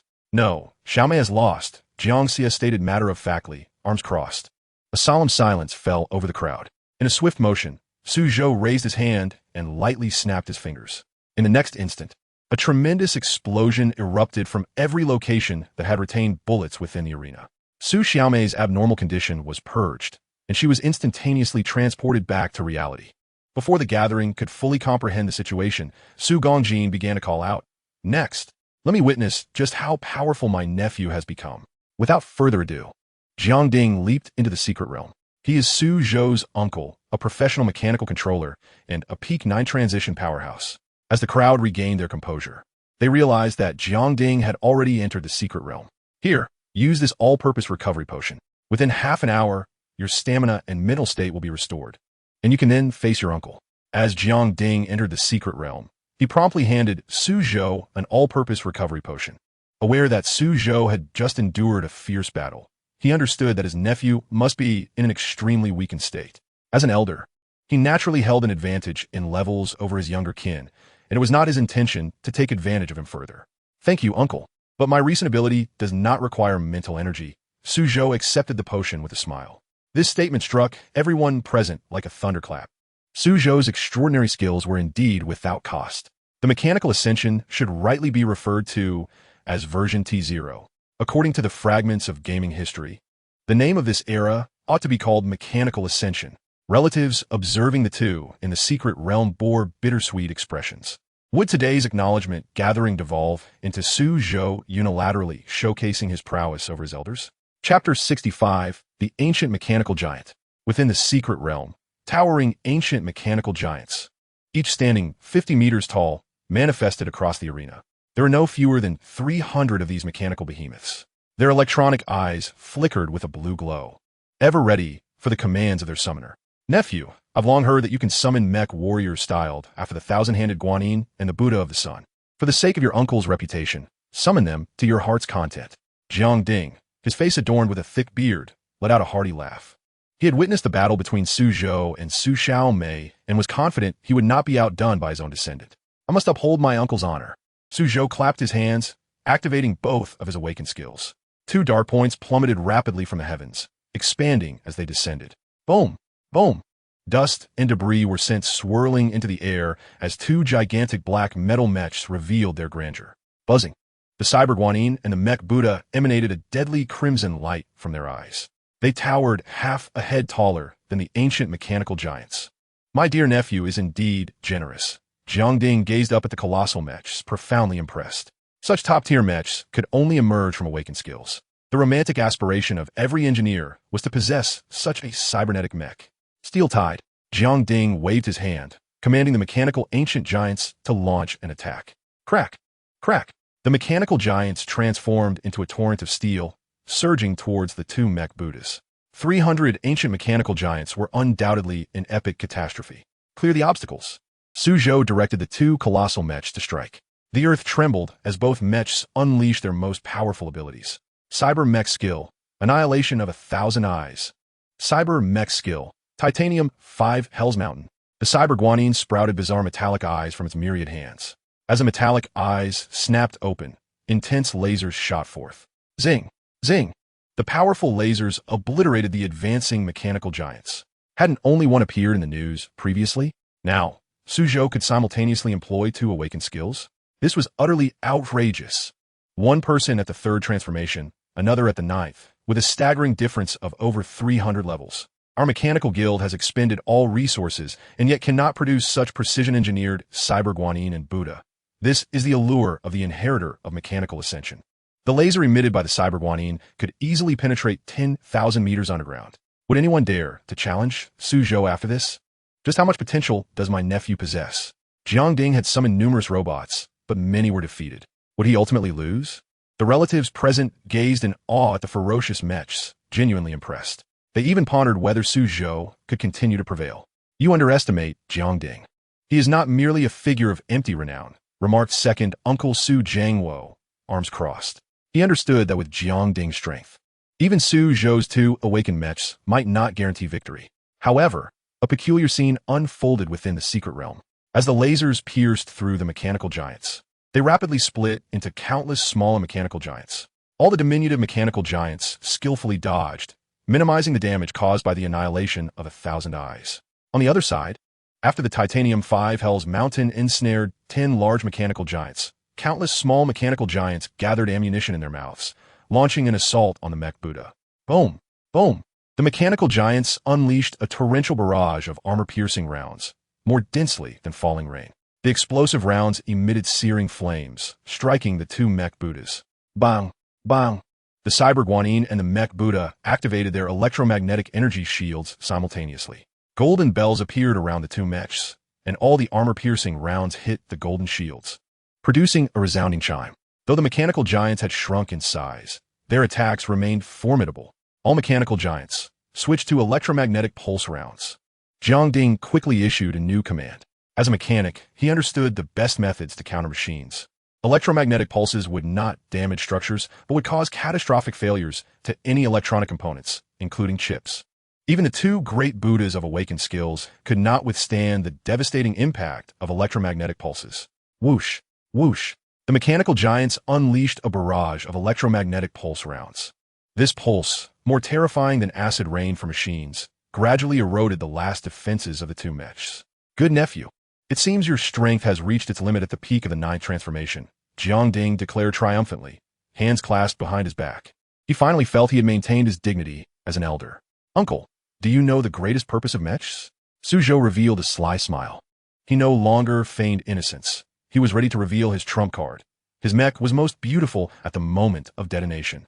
The greatest purpose of mechs, Jiang Ding murmured, only to realize something amiss. It was too late. With a sweeping gesture, Suzhou issued the self-destruct command. Enormous energy surged from within the two mech Buddhas, and ethereal figures of cybernetic deities illuminated the entire sky.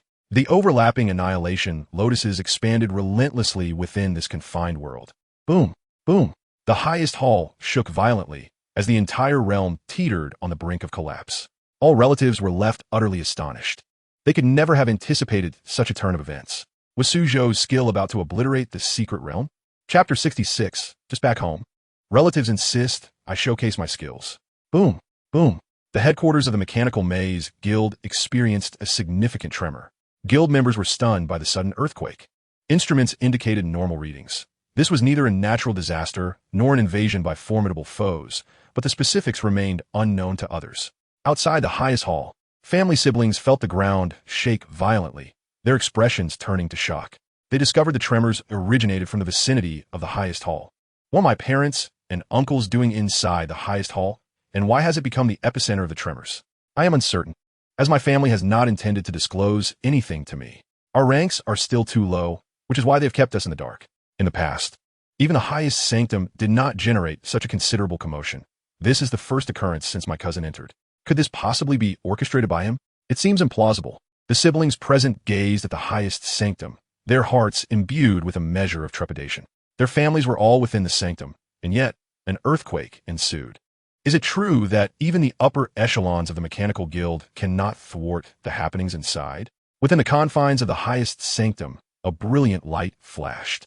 Uncle Jiangding was the first to be eliminated from the secret realm. The moment he exited, he turned back to glance. He beheld Suzhou gliding through the luminous veil like a specter, gradually materializing into corporeality. Suzhou would not suffer damage from his own abilities. However, the colossal boulders and metallic objects hurled by his skills fell outside his purview. Thus he activated Quantum Moon Step to return unscathed. Boom! Boom! The realm of the secret world collapsed with a thunderous roar. The seismic intensity within the Mechanical Maze Guild escalated incessantly. Thud! A peculiar mass of metal in Su Gongjin's grasp morphed into a metallic staff. With a decisive tap of the staff upon the ground, a ripple of azure luminescence radiated outward from where it struck. Wherever the blue wave spread, intricate circuit patterns emerged.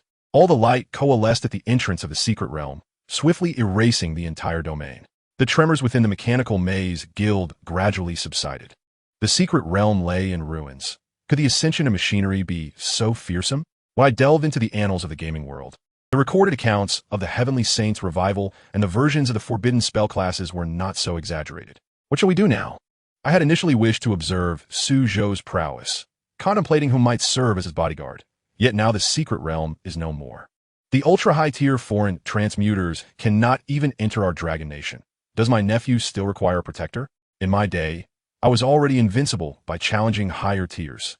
I never anticipated my nephew would directly challenge several levels beyond. The relatives present from the Mechanical Guild felt their scalps prickle. High emotional intelligence. Suzhou's skills are incredibly formidable. Low emotional intelligence. Is this truly the work of a human? I had intended to gauge Suzhou's limits, yet instead, I have discerned the threshold of the sanctum itself. There's no need to test limits for now. I am nearing the completion of my third transmutation task. And even if results are unveiled today, my power will be markedly different in just a couple of days as I reach the fourth transmutation. Suzhou expressed his perspective. To assess his limits, he must first reach a bottleneck. Otherwise, he might surpass the first transmutation daily, his strength continuously breaking through its zenith. In just 2 days, he would attain the fourth transmutation. The relatives present inhaled sharply. As members of the upper echelons of the Mechanical Guild, they had long been ensnared within the bottleneck of transmutation. Yet here was Suzhou, breaking through a tier in a single day. This left them, his relatives, feeling somewhat embarrassed. We shall wait for the secret realm to be reconstructed, Jiang Xie remarked thoughtfully. Until it is restored, all discussions are but illusions. The relatives nodded in agreement. If anyone wishes to schedule a duel with Suzhou beforehand, feel free to say so. We can arrange it once the secret realm is rebuilt, proposed Su Gongjin, the eldest among them. Constructing the secret realm would be swift, taking merely a fortnight. As his words resonated, the other relatives exchanged glances, seemingly struck by a sudden silence. Suzhou can presently obliterate the secret realm in a short span. Who knows how swiftly he might become in the future? Establishing the realm will undoubtedly take at least half a month. By the time it is completed, Suzhou's level will likely be comparable to their own. At that juncture, they might find themselves rendered obsolete alongside the secret realm. Yet as elders, they could hardly allow themselves to appear inferior to a junior. I believe Old 8 is highly suitable. He is a peak-level mechanic of the 10th transmutation. My cervical spine has been troublesome lately. Let Old 6 take the helm. He will have no issues. Let Uncle Suzhou take charge. His strength will certainly ascertain the limits of the mechanical ascenders. Let's reconsider. I do not wish to jeopardize the bond between me and my nephew. The elders in attendance stammered in their deliberations. The relatives perfectly exemplified the adage, do not impose upon others what you do not desire for yourself. Among them, an elder whose strength surpassed the 10th transmutation was confident he could currently best Suzhou. However, waiting for half a month, they were uncertain if their aged bodies could endure. Alas, are you compelling me to fulfill my filial duties? Suzhou wished to express that they were all kin and that there was no need for such complexities. In a few days, I shall level up. I could take on you all in a duel. If you fear the mechanical ascenders, perhaps we should consider teaming up? Jiang Xia seemed to glean something, expressing her curiosity about the limits of a divine class profession. Ahem, no need for such theatrics, Suzhou coughed lightly. Though internally struck by his aunt's insight, he felt that uttering such sentiments might wound their hearts. Suzhou's mechanical ascension was indeed formidable, yet to challenge them all single-handedly in merely half a month seemed overly audacious. Xia, although your strength ranks among the top 5 in our guild, it may only suffice against a dozen of us at most. As transmuters, it is paramount to remain humble and composed, for there are always those stronger than oneself. Xia, by praising your nephew so highly, you risk inflating his ego. The relatives began to impart their wisdom. Though they felt a tinge of apprehension regarding Suzhou's strength in half a month, they were confident that, should they unite, they would not falter before him. Regardless, they were 80 against 1. The advantage lies with us. With the passage of time, the mechanical ascension would likely become a trivial matter for him. Aunt Su Xiaomei regarded the relatives with a knowing smile. Having engaged Suzhou directly, she had formed this judgment. Suzhou, do you truly possess the confidence to defeat us as if we were mere trifles? The relatives posed this question to Suzhou. Such matters cannot be decided by others. Suzhou should be most aware of the strength possessed by these elders. To assert that defeating all his relatives in half a month would be trivial seemed overly arrogant. Suzhou shook his head, demonstrating humility, moderately so. The relatives collectively gasped. How much more audacious could one be? If anyone harbors dissent, let's settle it with action when the time comes. Su Gongjin urged the others to quieten. Internally, he formed a rough estimate regarding the mechanical ascension. He recognized that Suzhou's ability to safeguard himself was already sufficient. Suzhou, come here. I have a few items to bestow upon you. As these words fell, the relatives turned their attention to Suzhou. It seemed they were about to present him with his New Year's money. Below are the specific details of Suzhou's grandfather and granduncle-esque professions. These can serve as benchmark standards for top-tier powerhouses. Name, Su Gongjin. Level, 950. Peak of the 15 transmutation. Profession, Eternal Star Deity. Physique, 80,000. Strength, 80,000. Spirit, 80,000. Agility, 80,000. Title, The Stars as Ammunition. Awakening Skills, Gravitational Collapse, Pulsar, Stevenson 2, 18, Eye of Death, Black Body Radiation, Pillars of Creation, Billion Comets. Causality, Shadow Realm of Souls, Schrodinger's Quantum Life and Death State. Unfolding of the Multiverse. Name, Jiang Wanyao. Profession, Cyber Ancestor. Level, 950, 15 Transcendence Pinnacle. Constitution, 80,000. Strength, 80,000. Spirit, 80,000. Agility, 80,000. Title, Reflection of the Heavens. Awakening Skills, Amplitude Time Gate, Causality Fortress, Mechanical Planet, Black Hole Engine, 0-Point Energy, Eye of God, Mechanical Virus Frenzy. Causality, Shadow Realm of Souls, Schrodinger's Quantum Life and Death State. Dimensional Ripper. Chapter 67. The Four Divine Beasts of Physics, Paradox Ring. Grandfather Su Gongjin summoned the other party to his side. The relatives present felt a slight stirring of their hearts, their eyes betraying a sense of envy. They understood that Suzhou was certain to gain considerable benefits this time, as the other party's father was already a highly regarded elder within the guild. You shall first assume the title of honorary elder in the guild.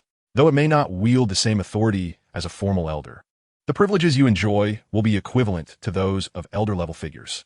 Su Gongjin first bestowed upon Su Zhou an honorary elder badge. Jiang Xie's eyes sparkled with intrigue as she contemplated this development. No organization or enterprise would promote a suddenly returned junior to a high position. Nevertheless, Su Gongjin utilized the guise of testing Su Zhou's limits to earn the profound recognition of the relatives present regarding Su Zhou's capabilities. Now, Su Gongjin conferred the title of honorary elder upon Su Zhou, and none of the core members of the mechanical guild present dared to voice dissent. Jiang Xie even suspected that this was merely a ruse by Su Gongjin to secure a legitimate status for Su Zhou, under the pretense of testing his ultimate strength. Of course, all of this required Su Zhou's own formidable abilities. As Su Zhou accepted the badge, he noticed an increase in various enhancements within the guild. You may keep this purple crystal card for now. Su Gongjin presented Su Zhou with an orange-red purple crystal card, which contained 100 billion purple crystal coins. No matter how wealthy a corporation may be, they cannot frivolously squander company funds. However, the 100 billion purple crystal coins given solely to Su Zhou by Su Gongjin were purely the goodwill of an elder towards a junior, unrelated to the guild. I believe you will find this ring quite necessary. Su Gongjin then removed a ring from his finger and gently placed it in Su Zhou's hand. Isn't this one of the top-tier equipments in the guild? The relatives present could not help but feel envious upon seeing this piece of equipment. Its quality was of the highest caliber, mythical. Each piece of mythical equipment is unique and limited in number. Many relatives realized that Su Gongjin truly intended to nurture Su Zhou as a future successor of the mechanical guild. Su Zhou understood the weight and significance of this gift. The subsequent quality of equipment primarily includes brave, extraordinary, peerless, sacred artifact, mythical. Mythical represents the highest quality. The unranked mythical items are among the rarest of the world's top-tier possessions. Unranked mythical gear has no level restrictions. A mortal wielding offensive, unranked mythical equipment can become a world-class powerhouse. Globally, there are only 10 pieces of unranked mythical level equipment. Each piece is one of a kind, impossible to replicate by any means. Su Zhou is now one of the owners of unranked mythical equipment. Paradox Ring, Maxwell's Demon. Category, accessory. Level, unranked. Quality, mythical. Effect, eliminates all negative effects, instantly restores body and spirit to full cooldown time of 1 hour. Description, within resides a magical Maxwell's Demon. When you find its other 3 companions, this equipment will undergo new transformations. So powerful, Su Zhou couldn't help but exclaim inwardly. The Universal Armory would allow him to unleash an awakening skill once. His current mental strength was sufficient to unleash an awakening skill. Now, with the addition of the Maxwell's Demon Paradox Ring, Su Zhou could unleash awakening skills 3 times in total. More importantly, the Maxwell's Demon could restore his mental strength to its full capacity. This means that in the future, if Su Zhou could release 2 awakening skills, the Maxwell's Demon would enable him to unleash a total of 4 awakening skills without relying on the Universal Armory. This ultimate artifact would only grow more formidable with time, truly deserving of its mythical name. The equipment bestowed upon me by my grandfather appears to be capable of further enhancement. Su Zhou noted the sentence in the equipment description. The Maxwell's Demon is one of the 4 divine beasts of physics. It mentioned finding its other 3 companions, which must be Zeno's tortoise, Laplace's beast, and Schrodinger's cat. No wonder the Eye of the Apocalypse could not discern the specifics of my grandfather. Su Zhou's heart surged with waves of emotion. The mere value of this equipment was enough to illustrate just how formidable his grandfather truly was. Before this, Su Gongjin was one of the very few in the world to possess unranked mythical equipment. In the future, if you encounter any difficulties, do not hesitate to speak. The guild will assist you as much as possible. Su Gongjin gently patted Su Zhou's shoulder, his tone imbued with affection. This equipment was bestowed not only because Su Zhou is his grandson, but also because Su Zhou is a candidate for mechanical ascension. The strongest equipment must be paired with the most elite profession. The battles of world-class powerhouses revolve around the concepts of causality. The consumption of causality by top-tier powerhouses is immense, rendering it impossible to use repeatedly. Apart from a celestial shadow battle tower, there are currently no potions in Blue Star that can restore one's state instantaneously. Therefore, the full state recovery offered by the Maxwell's Demon Paradox Ring is comparable to being the only sustainable source of celestial beings in this world. In the distant future, Su Zhou would also possess the ability to gather the 4 paradox rings. Yes, I understand. Su Zhou replied silently, deep in thought. If he truly encountered matters that could only be resolved with the guild's assistance, he would not hesitate. However, if Suzhou could easily resolve the situation himself, he would refrain from troubling the guild. Suzhou realized that his return home had granted him significant advancements. The unranked mythical paradox ring was undoubtedly the pinnacle of his expectations. Suzhou had now transformed into an entity capable of unleashing 3 awakening skills. Chapter 68, My Foolish Sister. Mechanical Guild. Mechanical Engine Research City. Suzhou exited the highest hall and proceeded directly towards the Jiang family vicinity. Along the way, other younger relatives gazed at him in astonishment and curiosity. Cousin Suzhou, what transpired within the hall? Could you share? How did you emerge with an honorary elder badge? The honorary elder receives the same guild benefits as a formal elder. I am currently without even the position of steward. My father says that even as a protector, I must rely on my own strength to ascend. It's so difficult. Cousin, may I touch your badge? The younger members of the Su and Jiang families were quite excited. Many of them aspired to become honorary elders, but their families would not permit it. What precisely is the rank of an honorary elder within the guild? Susouing Weiyuth, sensing an air of peculiar charm surrounding the title. The honorary elder is akin to a deputy elder, with a substantial probability of being formally appointed, a companion elucidated. This is an unprecedented ascent, akin to riding a rocket. Understanding dawned upon Suzhou as he contemplated the materials required for his second job transition. Perhaps he could leverage his status as an elder to access the guild's material repository for his quest. Why is it that my cousin is bestowed the honorary elder title upon returning home, while I have yet to set foot in the Grand Hall in all my years? Su Ziyue exclaimed, unable to contain her frustration. She felt the bias of the family elders towards Suzhou, questioning why he received such preferential treatment despite their similar ages. Ziyue, what are you saying? Su Changming admonished, his brow furrowed in disapproval. After chiding her, he instinctively turned his gaze to Suzhou, eager to gauge his reaction. Changming, I too find it perplexing that upon his return, Suzhou is granted such privileges, another cousin chimed in. Indeed, even for us to attain the title of honorary elder, we would need to toil for another 2 or 3 decades. I remember attempting to open the Grand Hall doors as a child, only to have my father nearly break my hand in the process. Yet cousin returns and can enter at will. It is profoundly unfair. Many younger relatives exchanged glances, their expressions revealing discontent. They considered themselves prodigies among their peers, yet none could ascend to the rank of elder so effortlessly. If Suzhou were to become an honorary elder, they reasoned it must be due to his years of hardship away from home. They would willingly endure suffering outside if it meant returning to a life of comfort and status as an elder. How dare you speak thus? Cousin Suzhou's attainment of this badge is surely justified by our elders. Su Changming scolded the unruly younger generation. However, his words only intensified their resentment. I know the truth.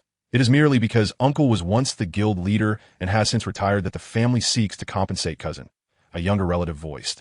Their tone laced with dissatisfaction. They could surmise the likelihood of such an explanation with high certainty. Cousin Suzhou, what do you think? Su Changming ventured, testing the waters. He had heard numerous accounts of Suzhou's exceptional abilities from his father, but had never witnessed them firsthand, which only fueled his own dissatisfaction regarding Suzhou's privileges. So, you believe my recent elevation to honorary elder is what spurs your discontent? Suzhou remarked, surveying the assembled crowd with a calm demeanor. No, I merely feel that the family is exhibiting favoritism solely towards cousin, a younger cousin muttered, unable to admit his feelings outright. If he were also granted the title of honorary elder, he would harbor no complaints. Approaching a stubborn cousin, Suzhou inquired, do you feel a sense of injustice? And if I do, what of it? Su Ziyue retorted defiantly. As a distinguished 4th-tier job holder, she felt slighted that the family had not even granted her the title of a hall master, while Suzhou, despite only being a 3rd-tier job holder, had become an elder. Cousin Suzhou, why not choose a few of us younger siblings to mentor, thereby demonstrating your prowess? This way, none would feel our elders are biased towards you. Su Changming proposed, struck by inspiration. If his cousin truly surpassed them, then his rise to honorary elder would be entirely justified. Conversely, if he were to fall short, he could confront the elders with this rationale. Such an arrangement lacks protective measures. Should I inadvertently harm you in my instruction, it would not bode well for either of us, Suzhou replied nonchalantly. His skills were formidable, and once unleashed, they could be devastating. I am here merely to visit my family, not to wreak havoc within our ranks. How can we assess cousin Suzhou's abilities if we do not compete? Several younger relatives expressed their confusion. Let us appoint a representative to challenge cousin Suzhou in combat or other skills, Su Changming suggested, believing this to be the most prudent course of action. Cousin Suzhou, should you best me, I shall humbly apologize for my earlier disrespect, Su Ziyue proclaimed, her pride evident as she stepped forward. Known as a prodigy within the family, her reputation had begun to rival that of the guild's renowned female talent, Jiang Linglong. Personal information: name, Su Ziyue, level 279, peak of 4th transition, occupation, wandering holy gunner, physique, 16, 837 strength, 23, 098 spirit, 15, 737 agility, 21, 002 skills, Omega Frost. Final sniper, Red Shadow virus. Infinite tracking, what shall we compete in? Suzhou inquired with genuine interest, having perused her information through his insightful eye. Let us test our marksmanship, Su Ziyue declared, chest held high with confidence. As a versatile gunner, she believed her skills were unmatched. Marksmanship? Suzhou replied, momentarily taken aback. I possess occupational bonuses that will not hinder your performance. You need only achieve half of my score. Su Ziyue, brandishing her handgun with confidence, was assured of her victory, having learned from her parents that her cousin's occupation was that of a gunsmith. While he was proficient with firearms and machinery, he was not specialized in either. Achieving half of his score would still reflect fairness. Very well. Should you triumph over me, the honorary elder badge shall be your welcome gift from me, Suzhou said, a relaxed smile gracing his lips as he began to play the long game. His proposition left the onlookers astounded. Should he emerge victorious, he would willingly relinquish the title to Su Ziyue. This offer was initiated by him, leaving no room for dissent among family members. Agreed. I shall not let you down. Cousin, as long as you can best me, I shall comply with any request you make, Su Ziyue declared, exuberant with confidence, certain of her impending victory. Then let us proceed, Suzhou replied, a knowing smile dancing on his lips, his mind flooded with memories of the arduous 5 years he had endured. My foolish cousin, the bullets I have fired far exceed the salt you have consumed in your lifetime. Chapter 69, Marksmanship All-Purpose Training Range. This is the most luxurious training facility in the nation. In a world where skills dictate output, marksmanship has fallen into decline, with few dedicating time to its practice. However, professions such as the wandering gunner, ranger, and gun sage, which augment bullets with enchanted states, require precision enhancement. Within the Mech City Guild, the Su family, known for their lineage of gunners, necessitated such a training range for their diverse professions. Cousin Suzhou, let us engage in the high-difficulty balloon popping mode, Su Ziyue proposed as she took her position at the shooting range. The high-difficulty balloon popping mode serves as a means to hone marksmanship skills. In the training arena, a special force field disrupts the marksman's aim, and the shooters wield primitive firearms requiring manual reloading. From a distance of 1 kilometer, tiny balloons, the size of ping-pong balls, are scattered to challenge the marksman's accuracy. Each balloon is crafted from a unique material, such that it will only burst if struck at its most vulnerable red dot. Additionally, the balloons are subject to the whims of the wind, drifting unpredictably. I'm all in, Suzhou remarked, gazing at the array of weapons laid out on the table. He felt as though it had been ages since he last handled these old companions. Let me elucidate the rules. Hitting a balloon earns 1 point, and within 5 minutes, whoever scores the most wins, Su Ziyue began, her lips parting slightly to explain the guidelines. Essentially, the objective is to pop as many balloons as possible, correct? Suzhou selected a Mach 10, gradually succumbing to nostalgia. Had he merely aimed to complete his modest goal of 1 billion, he could have utilized the Gatling gun or other weapons for swifter accomplishment. However, Suzhou chose to invest an additional 2.5 years to thoroughly refine his marksmanship. That should suffice, Su Ziyue nodded in agreement. She slightly turned to glance at Suzhou, inexplicably sensing that her cousin transformed into a different person the moment he grasped the gun. Would Suzhou be able to match half the number of balloons that Ziyue could burst? My parents informed me that Suzhou is exceptionally skilled. In a contest purely of technique, a gunsmith could hardly rival a roamer. Why would Suzhou accept this challenge if it only raised the stakes for himself? Which gunslinger could possibly compete with a roamer? By the way, I heard that Suzhou just graduated this year. He graduated this year? No way. What did he spend the previous 5 years doing? Meanwhile, as the younger relatives engaged in their speculations, the contest commenced. A multitude of balloons floated forth from machines a kilometer away. Su Ziyue swiftly seized a Mauser, raising it with precision as she unleashed a flurry of shots. Bang! Bang! Bang! Each shot found its mark, causing the balloons to explode one after another. The scoreboard flickered with rising numbers as Su Ziyue's continuous aiming and shooting established her as a sharpshooter with an impeccable record. Ziyue's marksmanship is astounding. This is the prowess of a roamer. I, as a heavy artilleryman, cannot compare. A perfect score, Surely this was the pinnacle of marksmanship. The spectators expressed their admiration in unison. With Su Ziyue's flawless shooting, she had already reached the upper limit. How could a non-roamer ever catch up? Is Su Zhou still not shooting? Some spectators contemplated his status, only to discover that he had only just loaded his bullets. Da-da-da-da, da-da-da-da. Su Zhou, holding the gun with one hand, squeezed the trigger. The MAC-10's muzzle belched forth an endless stream of fire, releasing a barrage of bullets. The blinding yellow flames illuminated the expressions of the onlookers. Rows of balloons, no larger than ping-pong balls, marked with red dots, burst in rapid succession. With the magazine empty, Su Zhou executed a seamless reload. He then raised his arm for another sweeping barrage, leaving only a few balloons remaining in an instant. The scoreboard's numbers surged upward by the second. Aren't you going to aim? Su Ziyue gasped in astonishment, her pupils dilating as she gazed at him. Her flawless shooting relied on careful aim for each target. Yet Su Zhou's shooting appeared instinctive, transcending all technique as effortlessly as drinking water. Wait, are you sure cousin awakened as a gunsmith and not as a pistol master? Su Zhou's accuracy and volume of fire left everyone in awe. I remember now. Cousin Su Zhou graduated this year because he dedicated 5 years to honing his marksmanship. Wow, is that true? Just yesterday, I inquired about him, and those from Jiangchuan High School claimed he pretended to practice shooting to avoid becoming a roamer. I didn't believe it at the time. Cousin is certainly not afraid. He should show them how extraordinary his marksmanship has become. It turns out he had been misunderstood for 5 long years. The younger cousins present felt their eyes welling with tears. They finally understood the depth of Su Zhou's struggles and the lack of understanding he endured. Bang! Su Zhou fired his last bullet, and the final balloon at the shooting range exploded thunderously. All eyes turned to the scoreboard. Su Ziyue, 237. Su Zhou, 17,436. In an instant, the victor was determined. It was only due to Su Zhou's initial slow loading that the outcome appeared so close. If a perfect shooter could be dubbed a sharpshooter, then Su Zhou's performance was undoubtedly that of a shooting deity. I concede. Su Ziyue lowered her proud head, utterly captivated by her cousin's formidable prowess. Truly remarkable. An unspoken tension enveloped the assembled crowd. This contest seemed to play to Su Zhou's strengths, yet in truth it did not. A man who dedicated himself to the mastery of marksmanship could hardly fall short in other areas.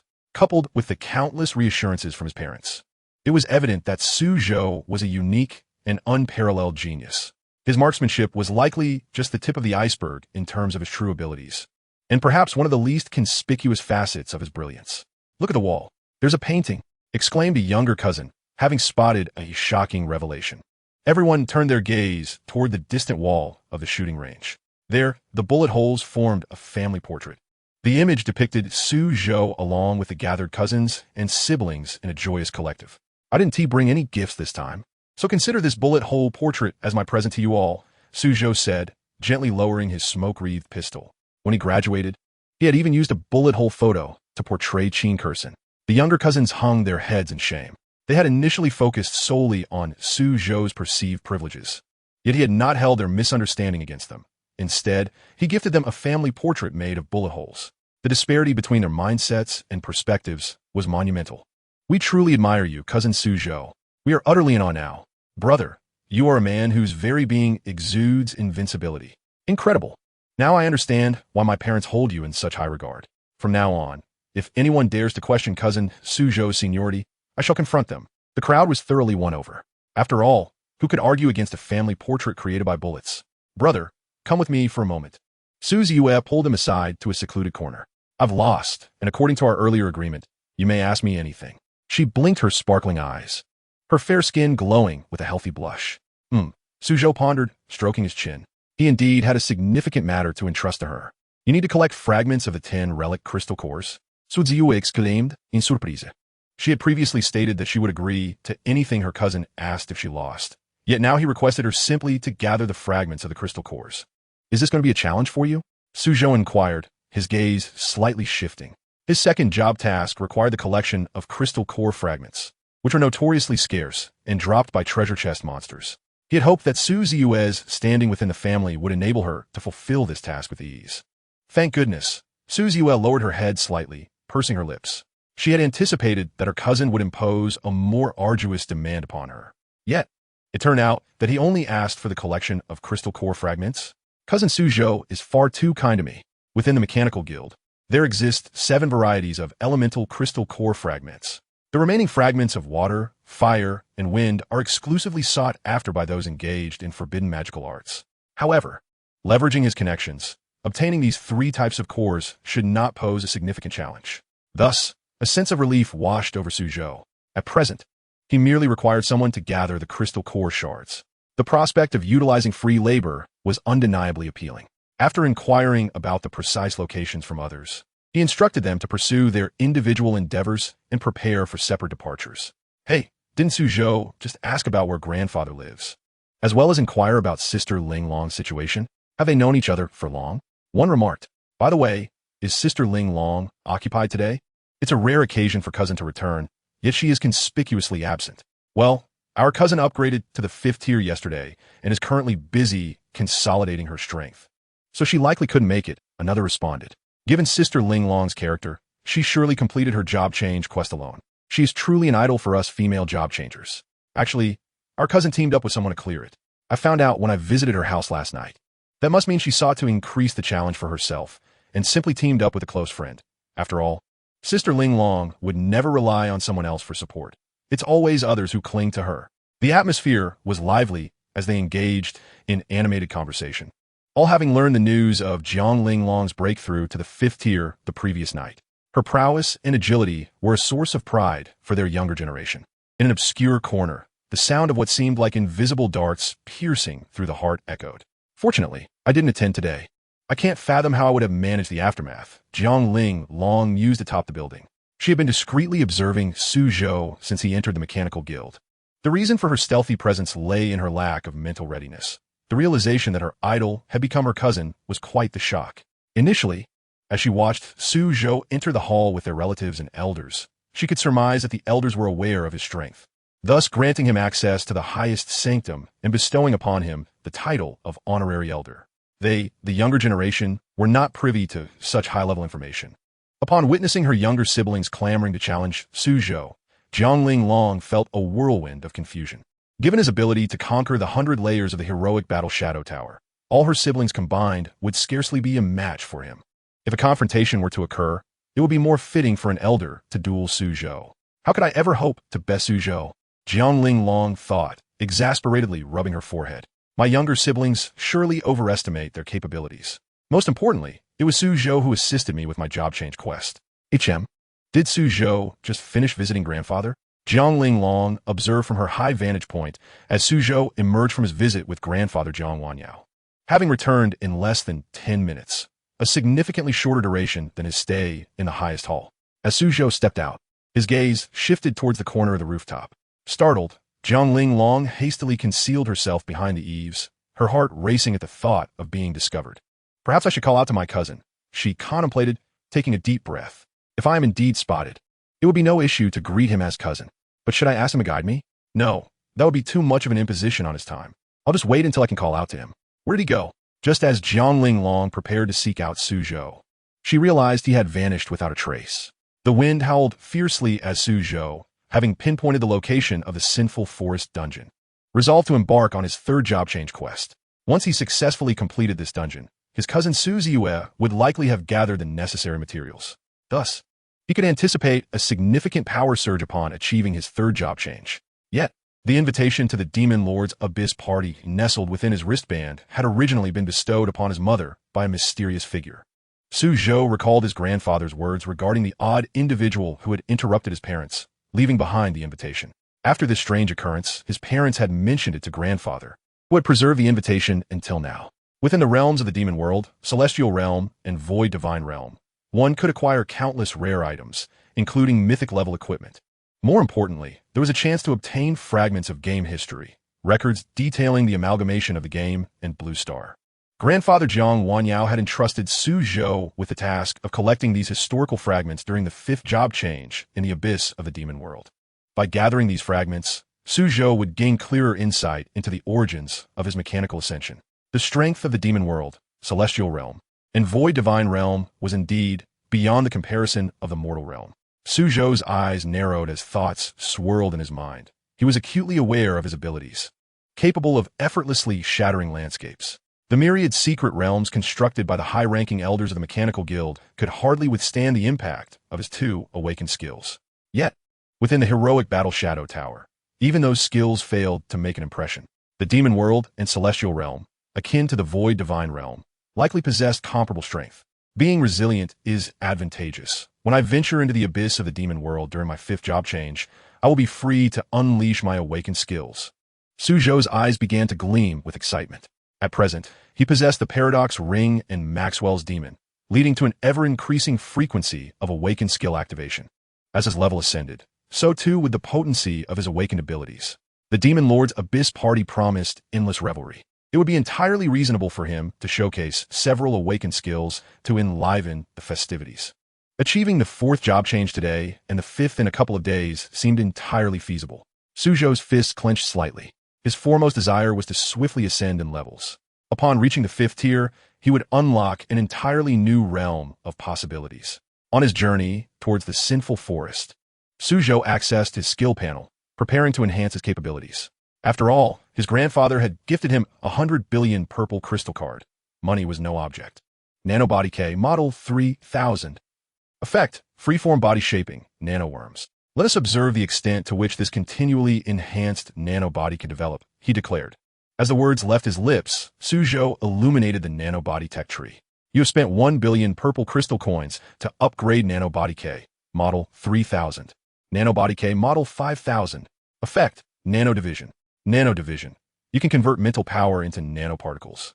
With every 1 point of mental power splitting into 100,000 nanoparticles. This effect is quite commendable.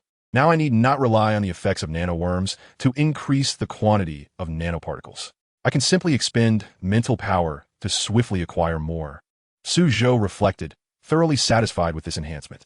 He proceeded to reinforce and elevate the nanobody once more. You have spent 1 billion purple crystal coins to upgrade Nanobody K, Model 5000. Nanobody K, Model 7000. Effect, Body of Vibranium. Vibranium Essence. The nanoparticles that you have transformed into, whose defense approaches the indestructible nature of vibranium throughout the cosmos. This statement is blunt and straightforward. Suzhou inhaled sharply upon reading this. Once he activated nanoformation, even the most elite shield warriors would struggle to withstand his onslaught. What is mechanical ascension, you ask? It is nanoformation that truly embodies the sanctification of the physical form. With a sense of accomplishment, Suzhou proceeded to enhance his nanobody for one final time. You have spent 1 billion purple crystal coins to upgrade the Nanobody K, Type 7000. Nanobody K, Type 9000. Effect, Elemental Manifestation. Elemental Manifestation. You can imbue your nanoparticles with the characteristics of the fundamental elements found within Blue Star, with the capacity to possess fundamental elements. Does this not mean I can conjure an army out of thin air? Suzhou's expression faltered at this revelation. The convergence of game and reality had resulted in the enhancement of all basic elements such as gold, silver, copper, iron, and nitrate. Previously, while he could transform surplus nanoparticles into tanks, the bullets fired from those tanks were still merely nanoparticles, lacking explosive power or significant destructive capability. Now, with the characteristics of the Nanobody K, Type 9000, he could genuinely create matter from nothing. Thousands of Black Hawk fighter jets and Apocalypse tanks could now launch genuine projectiles and shells. Furthermore, Suzhou's winged slaughter effect ensured that all of his projectile-based attacks possessed a 100 penetration rate. The aircraft and tanks he manufactured would not only deliver authentic damage, but, with a mere snap of his fingers, he could trigger a cataclysmic explosion. Chapter 71. The Forest of Sin, Run from the Cliff. The Forest of Sin. It is a vast lake spanning 100,000 square meters. The lake's surface mirrors a bizarre purple-black hue. Upon closer inspection, the water reflects a serene yet eerie black forest landscape. Strikingly, there are no trees growing in the vicinity. This is not merely a reflection. On the other side of the water lies an endless expanse of black forest. Hundreds of men and women gathered here for their job advancement tasks related to the Forest of Sin. The weakest among them were at least 5th-tier job changers. They often ventured to this location to engage in challenges, striving to complete their advancement tasks. Many powerful individuals hovered in the air, anxiously gazing down at the lake. Within the lake's forest imagery, each job changer witnessed the vengeful specters of monsters they had previously slain, seeking retribution. No matter how many times one witnessed this scene, it always sent chills down the spine. According to fragments of game history, the Forest of Sin is an extraordinarily unique place. All slain monsters return here in a ghostly form, akin to souls. Should a job changer enter, they would generate a personal realm within the Forest of Sin. Within this secret realm, all the lords and elites they had defeated would reappear, significantly enhanced in level and strength. If only I had known earlier, I would not have slain so many monsters. Now, the sight of them gives me a headache. Brother, how long do you need to stay in the Forest of Sin for your advancement task? 8 minutes. My latest record is 2 minutes and 20 seconds. I simply cannot endure it any longer and must exit this instance to preserve my life. 8 minutes is still quite hopeful for success. I need to remain in the Forest of Sin for 10 minutes. I am currently at 6th tier and have no idea how many monsters I've killed. Staying in there for 7 minutes would be quite commendable. I am tempted to abandon this advancement task, but if I do, the new task will undoubtedly be even more daunting. The newly arrived job changers engaged in conversation with the seasoned ones. Many expressed regret for having personally slain too many monsters, which hindered their ability to complete this advancement task. What would happen if we eradicated all the monsters in the Forest of Sin? A discordant voice rang out from the back, eliciting bemusement among the crowd. Eradicate all the monsters in the Forest of Sin? Ha ha! Are you joking, my friend? All the lords and elite monsters you've previously slain will reappear in the instance. Surviving even a few minutes is a feat in itself. Brother, is this your first time in the Forest of Sin? The monsters here are all significantly enhanced. Their levels are at least on par with yours. Indeed, the monsters we previously toiled to defeat now return in a more formidable form, and their numbers are exponentially greater. It is impossible for anyone to clear this instance. I have never heard of anyone successfully completing the Forest of Sin. Those who venture here merely aim to survive long enough to meet the task requirements. The crowd erupted into a new wave of conversation. If their advancement tasks were contingent upon the Forest of Sin, then it would be impossible for them to ever break through. So that is how it is. Suso, with his hands in his pockets and a smile that was neither here nor there, realized that his advancement task was indeed beyond the ordinary. For standard job changers, merely surviving the required time in the Forest of Sin would suffice. However, his objective was to completely annihilate all previous lords and elite monsters. Fortunately, he believed the challenge was not insurmountable. Suzhou was aware that his profession was even more unconventional. Whoosh, whoosh, whoosh. A fierce gale swept through the sky. A colossal crimson giant gourd descended from above. Today, I must accomplish the task within the Forest of Sin. A man clad in a Taoist robe made his entrance. He was a genius talisman master from the Lingnan sect, needing to remain in the Forest of Sin for 10 minutes. His latest record had reached 8 minutes and 47 seconds. Is that not Yuan Shu? I heard he advanced to the 5th tier last year. Yet he too is caught in the Forest of Sin. He is only 26 this year. No wonder he is regarded as one of the future candidates for a celestial master. The talisman master profession involves drawing talismans in the void, each with distinct functions. It is highly likely that Yuan Shu will advance to the 6th tier this year. Is this the pace of a genius? I fear I will struggle to catch up in this lifetime. Yuan Shu encountered the Forest of Sin instance at only the 5th tier. While I am just now facing this task at the 7th tier, his future is indeed promising. The crowd expressed their admiration in unison. A faster breakthrough rate signifies greater innate potential. Not only is he exceptionally talented, but encountering the Forest of Sin advancement task at this level also attests to the strength of his profession. Thunder rumbled ominously. The once clear blue sky was suddenly shrouded in dense clouds, unleashing fierce winds. A horde of stitched beasts, assembled from various monstrous limbs, descended from the heavens. Among them, a man rode atop a decaying dragon. My goodness, is that the dissection master from Yubei? Has he also come to the Forest of Sin for his advancement task? He visited just 3 days ago.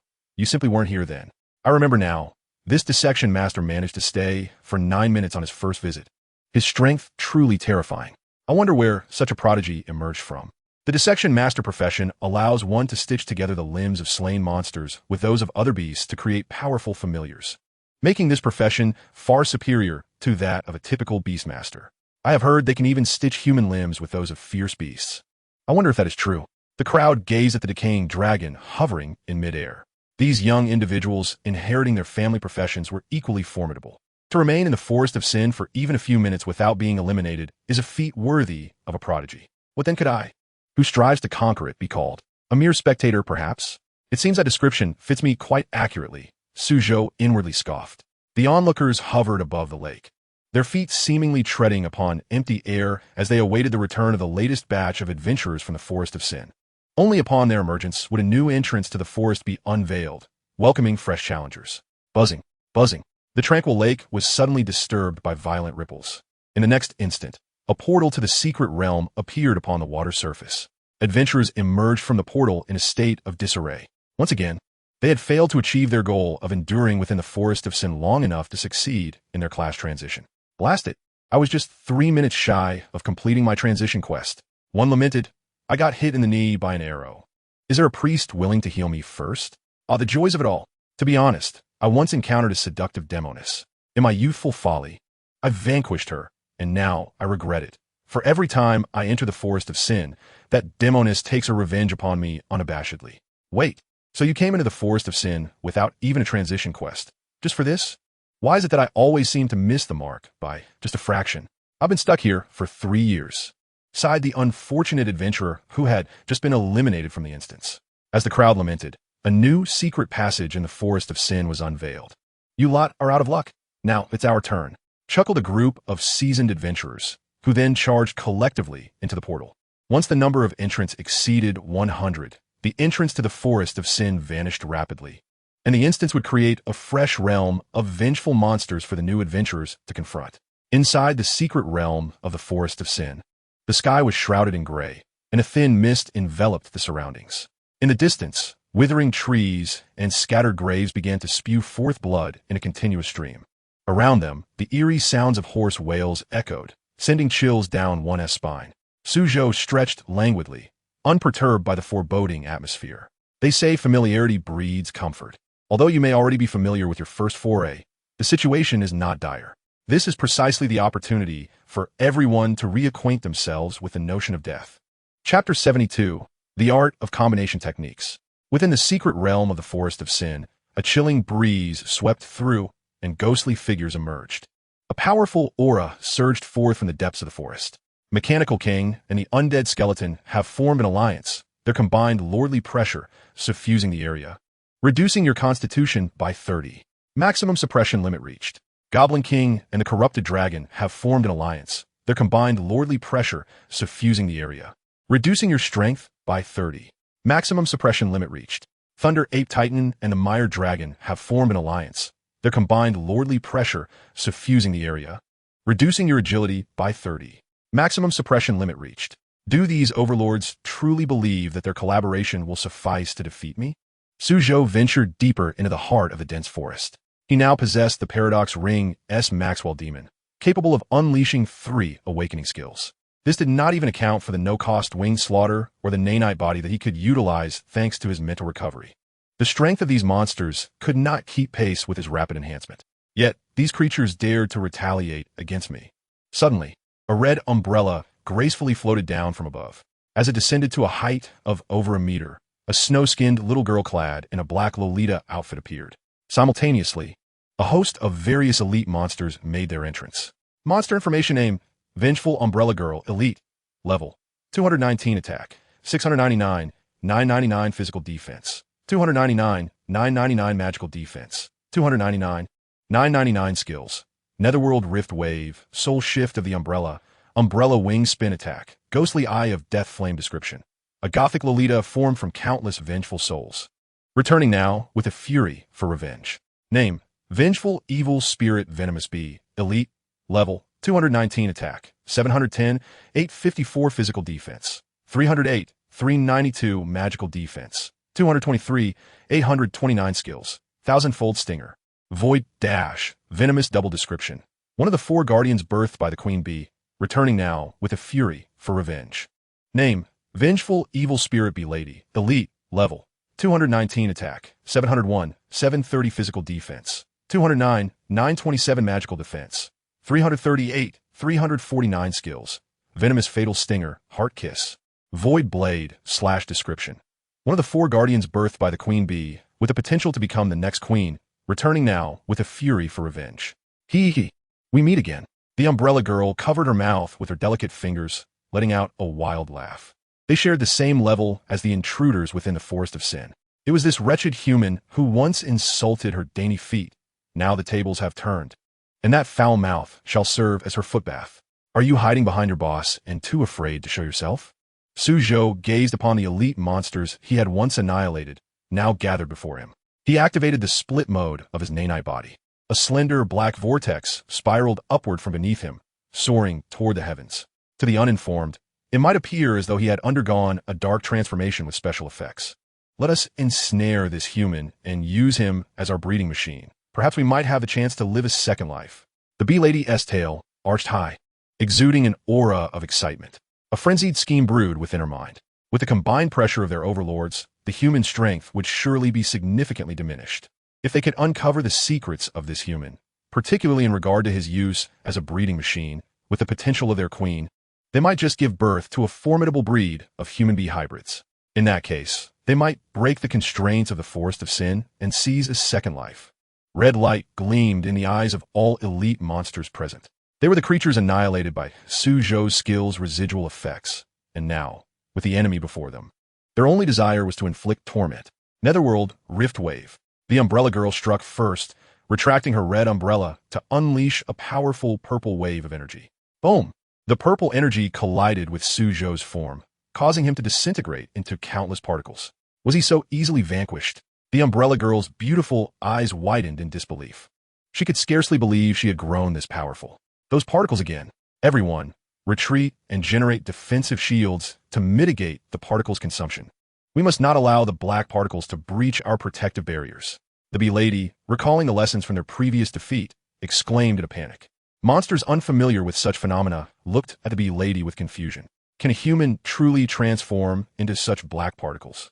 Who is the real monster here? Whoosh! Whoosh! After reaching maximum evolution, Suzhou could generate 100,000 nanite particles with the expenditure of merely 1 point of mental energy. A colossal nanostorm rapidly surged forth, as if it were a bridge connecting heaven and earth. The dense mist within the forest rushed from all directions, becoming ensnared in the tempest. Towering, withered trees were uprooted and consumed by the vortex, while many elite monsters, caught off guard, were drawn into the maelstrom and ground to dust. I have scarcely escaped death. How has this human grown to such heights? The umbrella fairy, activating her protective shield, swiftly retreated, her gaze fixed incredulously upon the expanding nanostorm. All kings, strike!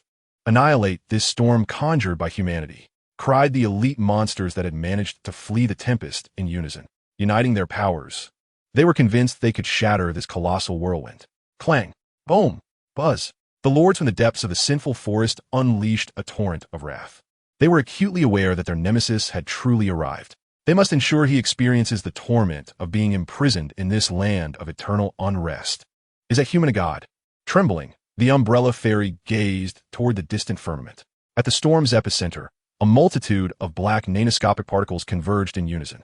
Suzhou floated above, radiating like a deity, absorbing the endless black particles. He opened his eyes and peered across the vast distance, surveying the fiercest beasts in the heart of the forest. From the Goblin King to the molten behemoth of the Black Rock volcano to the skeletal heads of the undead, the corrupted dragon of the Witch's Forest, and the mechanical Koenig at the borders of Mo City. The High Lords of the Beast Tower and the 10 fiercest monsters of Stormgorge were present, along with countless lords who had been obliterated by the residual power of awakening techniques. Finally, even the Queen Bee of the Northwest Border was among them. All lords unleashed their abilities, summoning their subordinates, and the monstrous horde swelled at an exponential rate. The gargantuan throng of monsters spread like an ocean, turning the strategy of human waves into a literal meaning. Silence. Suzhou extended his hands like a maestro conducting music. The violent nanostorm suddenly calmed. All monsters stared in astonishment, realizing that Suzhou had voluntarily retracted this ultimate maneuver. Yet, they swiftly discerned the reason behind it.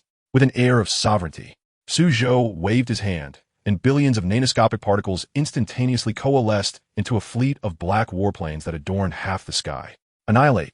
Suzhou traced a graceful arc with one hand.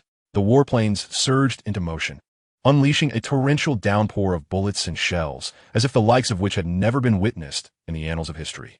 They pierced through the monsters' bodies with relentless precision. In the name of truth, transcending the past, Suzhou, remaining true to his original intent, unleashed his first awakening technique. The Destruction Ray, a singularity imbued with annihilative energy, was launched from the heavens. 18 colossal energy columns descended with a thunderous roar, shattering everything in their wake. The 18 beams of destruction spiraled outward, expanding like a cataclysmic war. It was as if the end of the world had come. Suzhou, akin to one wielding the infinity gauntlet, delivered a decisive snap of his fingers. Chapter 73, The Scion of the Virgin Versus. The candidate for the forbidden spell of all things. On the outskirts of the sinful forest, the placid lake surface frequently manifested portals. One after another, job changers were ejected from the submerged world. They had chosen to withdraw from the instance due to their inability to withstand the onslaught of monsters within the sinful forest. Just a little longer, I was merely 30 seconds away from staying in the sinful forest for a full 8 minutes. We have spent far too long in this wretched secret realm. In normal battles, victory is usually determined in 2 to 3 minutes. Brother, you wouldn't be foolish enough to engage in combat with the monsters of the sinful forest, would you?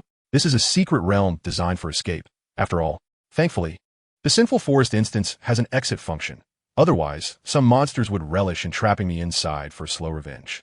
Has Ling Nan's prodigious master only just emerged? He stayed 10 seconds longer than last time. The crowd murmured amongst themselves, stealing glances at the talisman Master Yuan Shu, who had flown out of the secret realm. His once exuberant demeanor upon entry was now evidently exhausted. Nevertheless, it was worth it, as he had managed to remain in the sinful forest for a full 10 seconds longer than before. That corpse stitcher has emerged too. Someone with keen eyes spotted another prodigy emerging from the sinful forest. The corpse stitcher was covered in an unknown meat paste, and aside from a decaying parrot perched on his shoulder, none of his summoned creations had survived the secret realm. This should be the candidate who persevered the longest. I recall that this corpse stitcher had already stayed 9 minutes on his first foray into the secret realm. So why did he exit even quicker this time? Now that you mention it, I remember he initially brought other summoned corpses with him. Job changers emerging from the same batch exchanged information. What bad luck! The young corpse stitcher spat. He then raised his hand, opening his palm, and several hexagram formations appeared around him. Within the formations, new monster corpses emerged, including the dismembered limbs of humans. The corpse stitcher indeed stitched together human and beast remains. As a fellow human, how could he bring himself to do such a thing? Many present expressed their displeasure, their hearts filled with anger. They could not abide by someone willing to harm their own kind in the pursuit of strength. What? Do you have objections? Speak up instead of whispering behind my back. The young corpse stitcher glared at the crowd. He was already seething with rage from his defeat in the sinful forest, and these people became convenient targets for his ire. I will voice my objections directly. Your profession could very well involve only stitching monster corpses, so why do you stitch human limbs in there? What does that mean? A 7th-turn powerhouse stepped forward, unable to tolerate such selfishness. The bodies being stitched together could very well belong to someone's son or husband. Do you have the right to discuss this? The corpse stitcher smirked derisively. Each one of you who entered the sinful forest has likely killed countless beings. What is the harm of me stitching a few 2-legged sheep's body parts together to test the monster's overall strength? We are slaying monsters and beasts. Can you compare yourselves to us? Someone stepped forward to scold him. His attitude displayed a complete disregard for human life. All beings are equal. Are monsters not lives as well? The corpse stitcher shot a disdainful glance at the crowd. He felt sheltered by his family and was unafraid of inciting their wrath. Sooner or later, a strong individual would teach him a lesson. The 7th-turn powerhouse clenched his fist slightly. In a struggle for survival, only the fittest thrive. If this corpse stitcher were of the orc profession, he would not have spoken out. However, the fact that he was genetically human made his words utterly abhorrent. Humanity possesses the benevolence of equality and the compassion to shelter animals. Yet the murderous intent of monsters is unrelenting, especially those goblins who would capture human women. Now, this corpse stitcher dares to argue from the monster's perspective. If you're unconvinced, let us compare our summons. The corpse stitcher declared, asserting that his family had a lineage of this profession. If a battle were to ensue, the more casualties there were, the stronger their profession would become. He then proceeded to hover above the lake, preparing to re-enter the sinful forest. Those still inside had yet to exit the secret realm. Many individuals, focused on the peculiar circumstances of the secret realm, expressed their bewilderment. This was their first time waiting for such an extended period. Hiss! It has been nearly 10 minutes now. Surely, this brother must have completed his class transition task. I recalled that young man who claimed he would emerge victorious from the Forest of Sin. He must be a genius from the Mechanic Guild, for I noticed that the material of his badge was a rare or reserved for the elite. Indeed, the talents emerging from top-tier guilds are formidable. To clear the challenge without even needing to strategize escape routes is no small feat What on earth is transpiring down there? Before long, the onlookers were astonished by a remarkable phenomenon. The tranquil surface of the violet lake erupted in a magnificent radiance. A tremendous energy, emanating from the portal of the secret realm, threatened to overflow. The entire surface of the lake in the Forest of Sin transformed into an open passageway. A spectral figure, a white-clad class changer, soared skyward. Did something just fly out? This thought simultaneously sprang to the minds of all present. Immediately thereafter, a colossal and tumultuous shockwave surged forth from within. Not good. Someone cried out in alarm. Boom! Boom! Boom! The Forest of Sin seemed to possess a consciousness. After absorbing the majority of Su Zhou's skill-S power, it expelled the unabsorbable shockwaves repeatedly into reality. The class changer barely managed to evade the onslaught, nearly being propelled into the void of space. The most elite corpses, painstakingly assembled by the Stitcher, were utterly obliterated in the process. My painstakingly crafted army of elite corpses. The Stitcher felt his heart bleed with rage. He had laboriously stitched together various beasts and the limbs of powerful humans into a monstrous amalgamation, only to have it annihilated before he could unleash it. Unbeknownst to the instigator of this chaos, Su Zhou, he reflected on the prowess of the Forest of Sin. Even his skills had failed to penetrate its depths. Upon emerging, he sighed, pondering the implications of his words. If they were to be known, others would surely be infuriated. The Forest of Sin, as a vast secret realm housing undead creatures, would be an affront to reason if it were as fragile as other realms. Hey, little cousin, how goes the collection of those crystal shards? Su Zhou dialed Su Ziyue's number from the family group chat, now that he had cleared the Forest of Sin. Upon completing the task of gathering 10 crystal shards, he would be on the cusp of his 4th class transition. I'm on it, brother, came Su Ziyue's frazzled voice from the other end, accompanied by a cacophony of sounds. Where are you? Su Ying, his brow furrowing as he suspected she was in some trouble. After a brief explanation of her location, he learned she was at the crystal mine of the Forbidden Magic Society. He recalled that she had mentioned the Mechanic Guild possessed most of the crystals she sought. Yet the wood crystal types were likely exclusive to the Forbidden Magic Society. All right, I understand, Su Zhou concluded, promptly hanging up and making his way there. Meanwhile, at the crystal mine of the Forbidden Magic Society, Su Ziyue found herself embroiled in a confrontation. Observing from the sidelines was a striking woman clad in a starry robe, adorned with a witch's hat, her beauty reminiscent of a blossoming peach. A black forbidden book fluttered around her like a butterfly.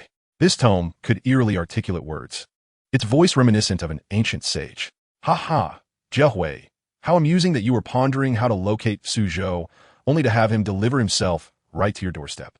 Thankfully, I've kept my wits about me today, wondering why someone from the Mechanic Guild would come seeking our resources. I've slept for countless millennia, and now the offspring of the new version has emerged. I must observe closely. Forbidden book, what did you mean by the Mechanic Ascension spell?